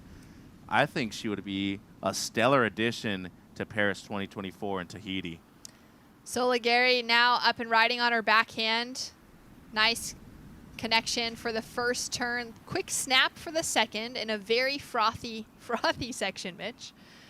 So much white water on the surface, adds those air bubbles, makes it really difficult to keep that trim line moving through. Now that's why you normally see people ride only PU boards rather than epoxies out here for the most part, because they're just way more stable, they're reliable, and they don't have that kind of bounce and chatter that a lot of epoxies or other epoxy-based shaped have. There's a score for Harrison, though, a 5.17. It's a good start for her. And when you look at the score lines of even, the last few men's heats, too, you're making it through with 11, 12 points at the most. If you get 2 6s on the board, you're doing great out there. Taking another look at this one, the 5.17 for the opener of Australia. I really like her pace on this wave. Good opening snap right there in the pocket. And then just a smart second maneuver where the section stood up just a bit more for Harrison. And go left when she normally does go right. Great wrap. And then the timing for the second turn was very smart, under lip snap. And just really like to see Ellie on the board. She still has the highest wave of the event so far at 9.5. And then Sol right behind her. A lot of froth on this one. Wraps it back after the first big opening turn.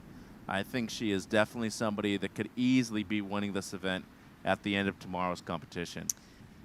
Not a lot of time left on the clock for the end of the day. It's been a huge day of competition, Mitch, starting out bright and early at 8 a.m. But when we showed up this morning, well, we knew before we arrived, but there was a crew from the ISA that were up around 5:30 this morning, the moment first light was here, scoping out the contest venues between La Bocana and El Sunzal, not knowing what the size was going to be like when we woke up this morning to make the call on where to surf and where to run competition today. And most people thought we were going to El Sunzal.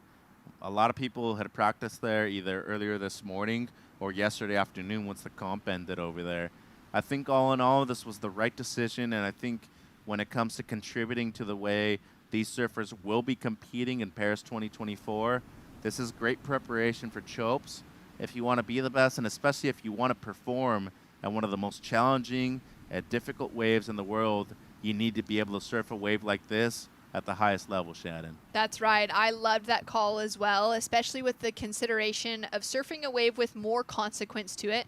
Sunzal is a great wave. So much fun surfing out there, but it doesn't quite have the grit, the end section that this wave does. The danger. The danger factor, which is what we want to see. As we take a look at Ellie Harrison, nice snap off her backhand to start for the re-entry. Just that single maneuver to back up the 5.17 she has so far. Sol drops down a 5.40 on the board for her highest wave and only wave so far, and that leaves Pauline with just a 0.93 on the board. Look, and I think it's very important to address this. If you're going to go out and think that you're going to be an Olympian and just surf Tahiti like you would surf your normal break, that's not going to happen. Like Sol Aguirre does right here. Excellent first snap in the pocket. You can definitely see the amount of preparation that she's had growing up at a left-hand point break. But if you already know that you qualified, you should be training in those kind of waves from right now. There's no way that you're going to be a gold medalist at the end of that event next year if you only surf 2 weeks before the event starts. You need to be going to waves of that kind of consequence, heading to lineups where you know you're going to be a lot more fatigued in a wave as consequential as that, and knowing that there's going to be a lot more on the line with the amount of risk that you will be taking. And throwing yourself over a ledge that has a lot more consequence than the ledge we've been seeing out here. But here we go, a replay. So we do have another wave for Pauline Adu. The scores will start coming through for it now as we take a look at it for the first time. Yeah, and it seems like she was just mistiming that one section right there. I think the score's in. It's a 0.93 and a mistake right there. She got caught inside a lot in her previous heat. And I wouldn't be surprised if fatigue is a huge factor right here for Pauline in this one. Sol off to a great start, a 5.4. She has the best wave of the heat, has priority. And Ellie Harrison, a 5.17 and 3.83. Already has 3/4 of the score line that you would be looking for to make it out of this heat. And especially coming out of Victoria, and as you said before, the Aussies, they're not really going to have a chance to qualify through this event. Just put on a great performance. You make it to the final, you end up being a gold medalist. You never know, you might get more sponsorship opportunities. Surfing Australia might give you a chance to become an Irukandji again next year. And what if you end up winning team gold for the women's side? You open up an extra slot for the women, and next thing you know, you get the call up to go and surf Tahiti as well. These are big opportunities on the line for a lot of these young ladies. Yeah, there is so much more happening behind the scenes than just the conversation at the front lines of winning this specific heat. Ellie Harrison in the lead drops in that 3.83 for her backup score off that single maneuver, sets her up in first. Sol now chasing a 3.6 to take that leading position away. And Pauline is back in the lineup, so an unfortunate mistake from her on that opening ride, unable to ride out complete of a challenging section. She goes in with just that 0.93 at the moment. Chasing a 4.48 because we don't have the backup score yet for Sol Aguirre to make that requirement any higher. Now, a lot of pressure is riding on this heat specifically because in the conversation of qualification for our highest ranking eligible surfers for Europe, the only two European women left in the draw right now with a chance to take the ISA qualification for that are Pauline Adu and Vahine Fierro, both representing France, teammates, unfortunately. We saw that battle about an hour ago with Joanne DeFay, but Joanne already has her qualification sewn up through the championship tour. So it's down to Pauline and Vahine, whichever of them advances farther in the draw. If Pauline Adu falls out in this heat, Vahine Fierro will gain the Olympic qualification. Pauline has work to do now to keep herself in that mix heading into finals day. And has a lot of work as well. 4.48 is what she needs at the moment for second place. But that's also because Sol in second doesn't have a backup score at the moment. Halfway through the heat, she's in second place in the priority rotation. But look at what Ellie Harrison is doing right now. She's taking the inside all the way in, and she would be looking to better the 3.83 at all costs right now. Some smart surfing. She was also at the World Pro Junior Championships this January at Seaside Reef. She did qualify through the Oceania region for the WSL Pro Juniors, and I truly think that she's a force to be reckoned with on the QS and the Challenger Series in years to come. A paddle now. Pauline has a look, decides not to go. What are your thoughts on that? Might have been a block right there. It seems like she might have made an attempt to go on that wave, and you know, I don't know if priority will switch or not, but either way, she's still going to be needing 2 scores, I would think, to make it out of this heat. Seems like she's still in second priority. As you look at Team Peru right there, Daniela Rosas, she's already qualified for Santiago, 2019 Pan American champ. And Genesis Borja right next to her on the left from Ecuador, supporting Sol Aguirre. And both Sol and Daniela were actually in the same heat in the previous round, and Sol knocked Daniela out of the comp. Tough coming up against each other, representing the same countries, but at the end of the day, it's in that individual space. You got a job to do. Once you put the jersey on, you have no more friends out there in the water. Well, getting to work now, Ellie Harrison. Beautiful wrap to re-entry to finish on the inside section. Really small wave, but just set herself apart from the rest of the pack, getting herself maybe a score that will improve on her leading position. When she took that wave very far inside, too, it seems like she might get caught inside by this set right here, too. I think this next decision that Sol makes with priority, whether or not she goes on a wave or, you know, get something better than the 5.4, would really dictate what Pauline's going to need in order to make it out of this heat. Because say Harrison does improve, if she gets another 4 or a 5 on the scoreboard, Pauline's going to need at least 2 scores to make it out of this one. 8 minutes to go. Sol has priority. Goes for the little whitewash takeoff, pulls herself out of it. So priority change. Now Sol into second priority. That was really bad. That was really bad. At this point of the event, you cannot afford to make a mistake like that, especially against somebody that has the amount of experience and vast competitive experience like Pauline Adu. Sol hesitated just a little bit. She thought that the whitewater is going to be able to push her into that wave, and that is a crucial mistake at this point of the heat. You need to be getting a wave underneath Adu's priority right now at all costs, Shannon. The pressure is building, Mitch. I can feel it like pumping through my veins right now. She's only chasing a 4.48 for Pauline specifically. She needs to advance through in the top 2 positions out of this heat to keep herself in the conversation to try and qualify for Paris 2024 out of this event. If not, she hands it to Vahine Fierro of France, teammate that will be somewhere down on the shoreline, maybe watching, maybe just not wanting to see anything at all with blinders on at the moment. She's probably got to be in support of her teammate, though. It's the right thing to do, even if you are competing for an Olympic qualification spot. But I would be thinking that Vahine's down here as well. Look at this wave coming in, though. It might be that Pauline Adu paddled a bit too deep, and Sol might be on the corner right now. She's got to go on this. Pauline duck dives. Sol now having an opportunity. She's already got a 5.4, the single highest score of the heat on the board. Looking now for a second. Snap on her backhand, and she'll finish complete. Just that single maneuver, but it's going to make the job that much more difficult for Pauline Adu. Well, it wasn't as good as the wave that she let go with priority, but there should be a decent backup right now, and Pauline up and riding now. All right, the opportunity. Currently chasing a 4.48, but that's going to change. Snap on her backhand. Frothy section in front of her. Just the single maneuver, but she's going to put a score on the board and keep this heat alive. Yeah, and right now with just under 6 minutes to go, that was a crucial wave. She needs to hustle back out right now, but she is super far inside, and she is just going to get clobbered by a few waves on her way back out. As you look at Ellie, she's in the priority rotation, drops a 3.9 on her last. So she does improve, but look at where Seoul drops in the score right now. Moves her up into first place. Takes away a 4.5 for her second ride. Sets her up in the lead. Ellie Harrison down into second. And now Pauline chasing an 8.14.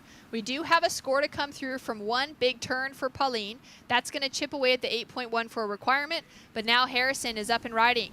Looking to improve on a 3.9. Whips it around in the section. Goes down with a purple board flying through the foam. So she won't be improving on the situation with that one. Well, and just under 5 minutes to go right now, it's going to be decision-making time for both Adu and for Harrison, because Adu drops a 3-point ride. That's significant in this heat. Needs something in the good range now, a 6.07. But I'm just thinking to myself right now, if you're Sol Aguirre, what kind of strategy do you play right now? Do you go outside? Do you just play some defense? Or do you look to better the 4.5, knowing that there's a small amount of time and both the other surfers are looking to move past you in the positioning of this heat? 4 minutes to go. Pauline chasing a 6.07. Fahine Fierro way down the beach, in support, away from the crowds, away from the contest setup right now. Ellie Harrison whipping around. Nice little corner to take off into, but it's bumpy. Finds that composure. Gets a little caught up on that first section. It's going to be hard for her to build that score after a takeoff like that, but she's going to get some work done. Down to the end, gets a combination. Oh! Seoul goes down on a big section for the takeoff.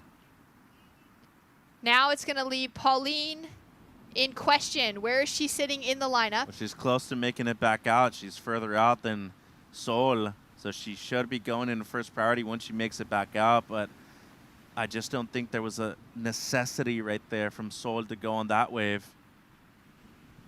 I mean, she was looking at better a 4.5, but did you need to go? I think the smarter thing would have been to play defense, wait for the other two surfers to make it back out, and once they did, be able to use priority to your advantage.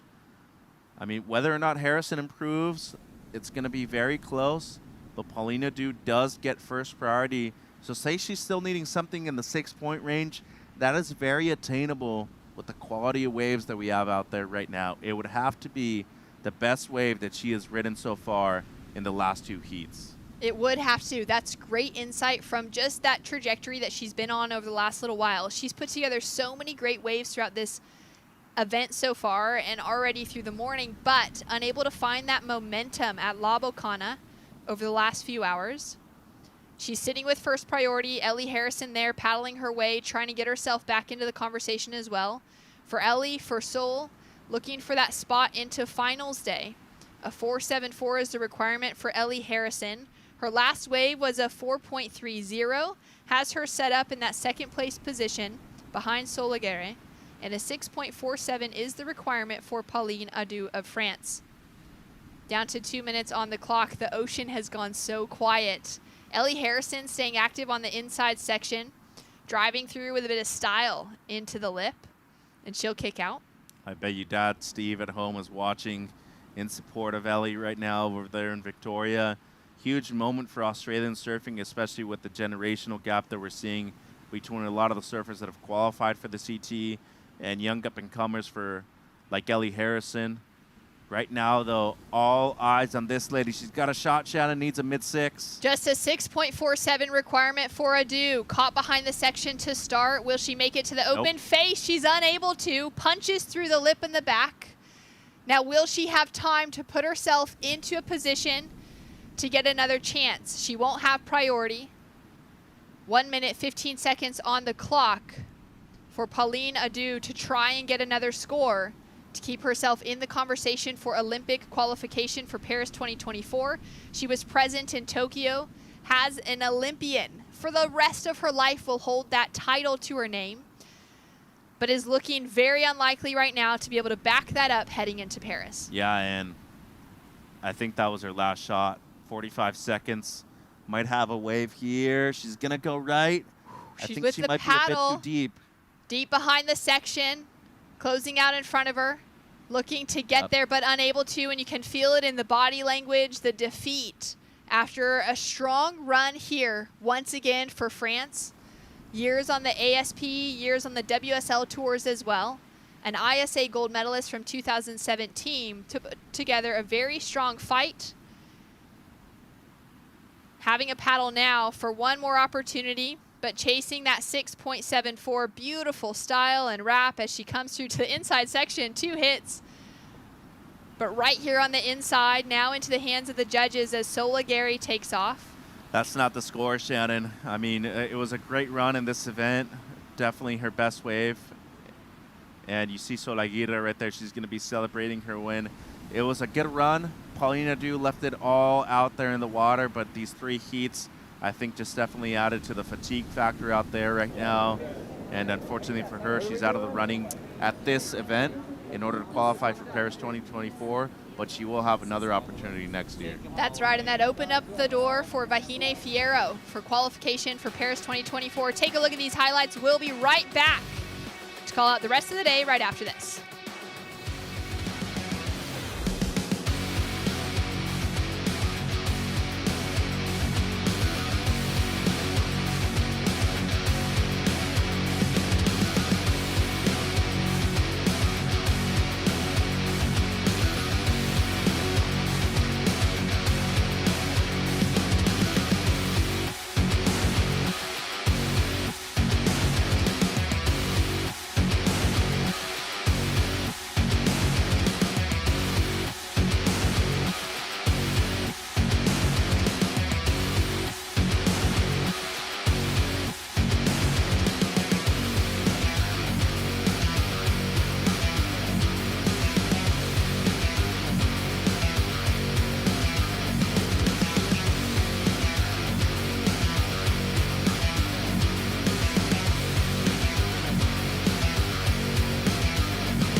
Welcome back to the action here at the ISA World Surfing Games. It's been a huge day of competition. Working our way through, not knowing, Mitch, where we were going to be surfing this morning. We didn't know. La Bocana, Sunzal, the conditions were maxing out. Well, the good thing was we got through a full day of action. The waves are pumping. And more importantly, we had a few people qualify for the Olympics already through this event. And a lot of people qualifying for the Pan American Games in Santiago later this year. Really exciting day. Waves were awesome. The rights really showed up, and the lefts were fun right here at the end. But it seems like we got some news to announce, Shannon. Yeah, that's right. We've got those Olympic qualifiers that have been coming throughout the day. We've already seen the South Africans get that qualification for Jordy Smith and Sarah Baum. For the Oceania region, it's been Billy Stearman and Safi Vet. For Asia, it's been Shino Matsuda, and we had a great heat in that last one with Pauline Adu unfortunately falling out, and it's exciting to be able to see that Virginie Fierro is looking positive for that qualification conversation now for Team France out of the European region. But going back to that Pan American qualification, that's been amazing as well, to be able to see surfers finding their way for those top 5 spots on both the men's and the women's side to be able to compete in Santiago later this year. And some new names, too. I think that's really important to point out because Cody Young's already in there, one of the first Canadians to do that for the surfing side. You have 2 Mexicans, Sebastian Williams and Alan Cleland there. And I think on the women's side, you see Aaron Brooks. It's really exciting to see a lot of them surf for the first time in the Pan Ams. Yeah, it's been incredible to be able to see some of those younger names coming through and those that have already had that great success there, like gold medalists in the past, Daniela Rosas, getting their qualification again. And the journey that it takes for some of those surfers in finding their way back to an event where they've already had success when there's something as important as Olympic qualification on the line for Santiago at the end of the year. Yeah, and I think more importantly, you're looking at the quality of waves that there will be on the schedule for a lot of these Olympic qualifying events. They're just as good as what you're going to see in Paris 2024 once they hit Tahiti. And really crucial to have a lot of those stops like that because it'll be preparation. Well, let's head down to the beach. We've got a big announcement from ISA President Fernando Aguirre. Which is, Joanna, going into the Olympic Games. Thank you. Thank you, Fernando. Thank you so much. So, a French, European, Olympic participant. And now, when you participate in the Games, you're going to be an Olympian for the rest of your life. Yes. And I'm doing my first Olympics at home. Best feeling in the world. Impossible, better. Yes. I went to, remember 2 years ago when I tested positive to COVID, missed like my spot to the Olympics by 1 spot in the same heat as Pauline, and then 2 years later I'm here and I qualified for my first Olympics. So yeah, it was just the best feeling in the world. It's only the second time in history that the Olympics are away from the continent where Yes. they are. The first time in 56, the second time we're going to Teahupo. We're going to a magical place, that's for sure. So what are we to expect from going to Tahiti? What are we to expect to going to Tahiti? Expect a big show with a lot of power, grace, and just a lot of kindness as well with the local people there. And yeah, I think that it's, a place where nobody can understand how special it is until they go there and feel the vibe, and they will feel it through the TV as well. So we're going to the best place in the world. So Tahiti is going to be a gift for the Olympic Games then? It would be the one spot that would lift surfing up. Yes.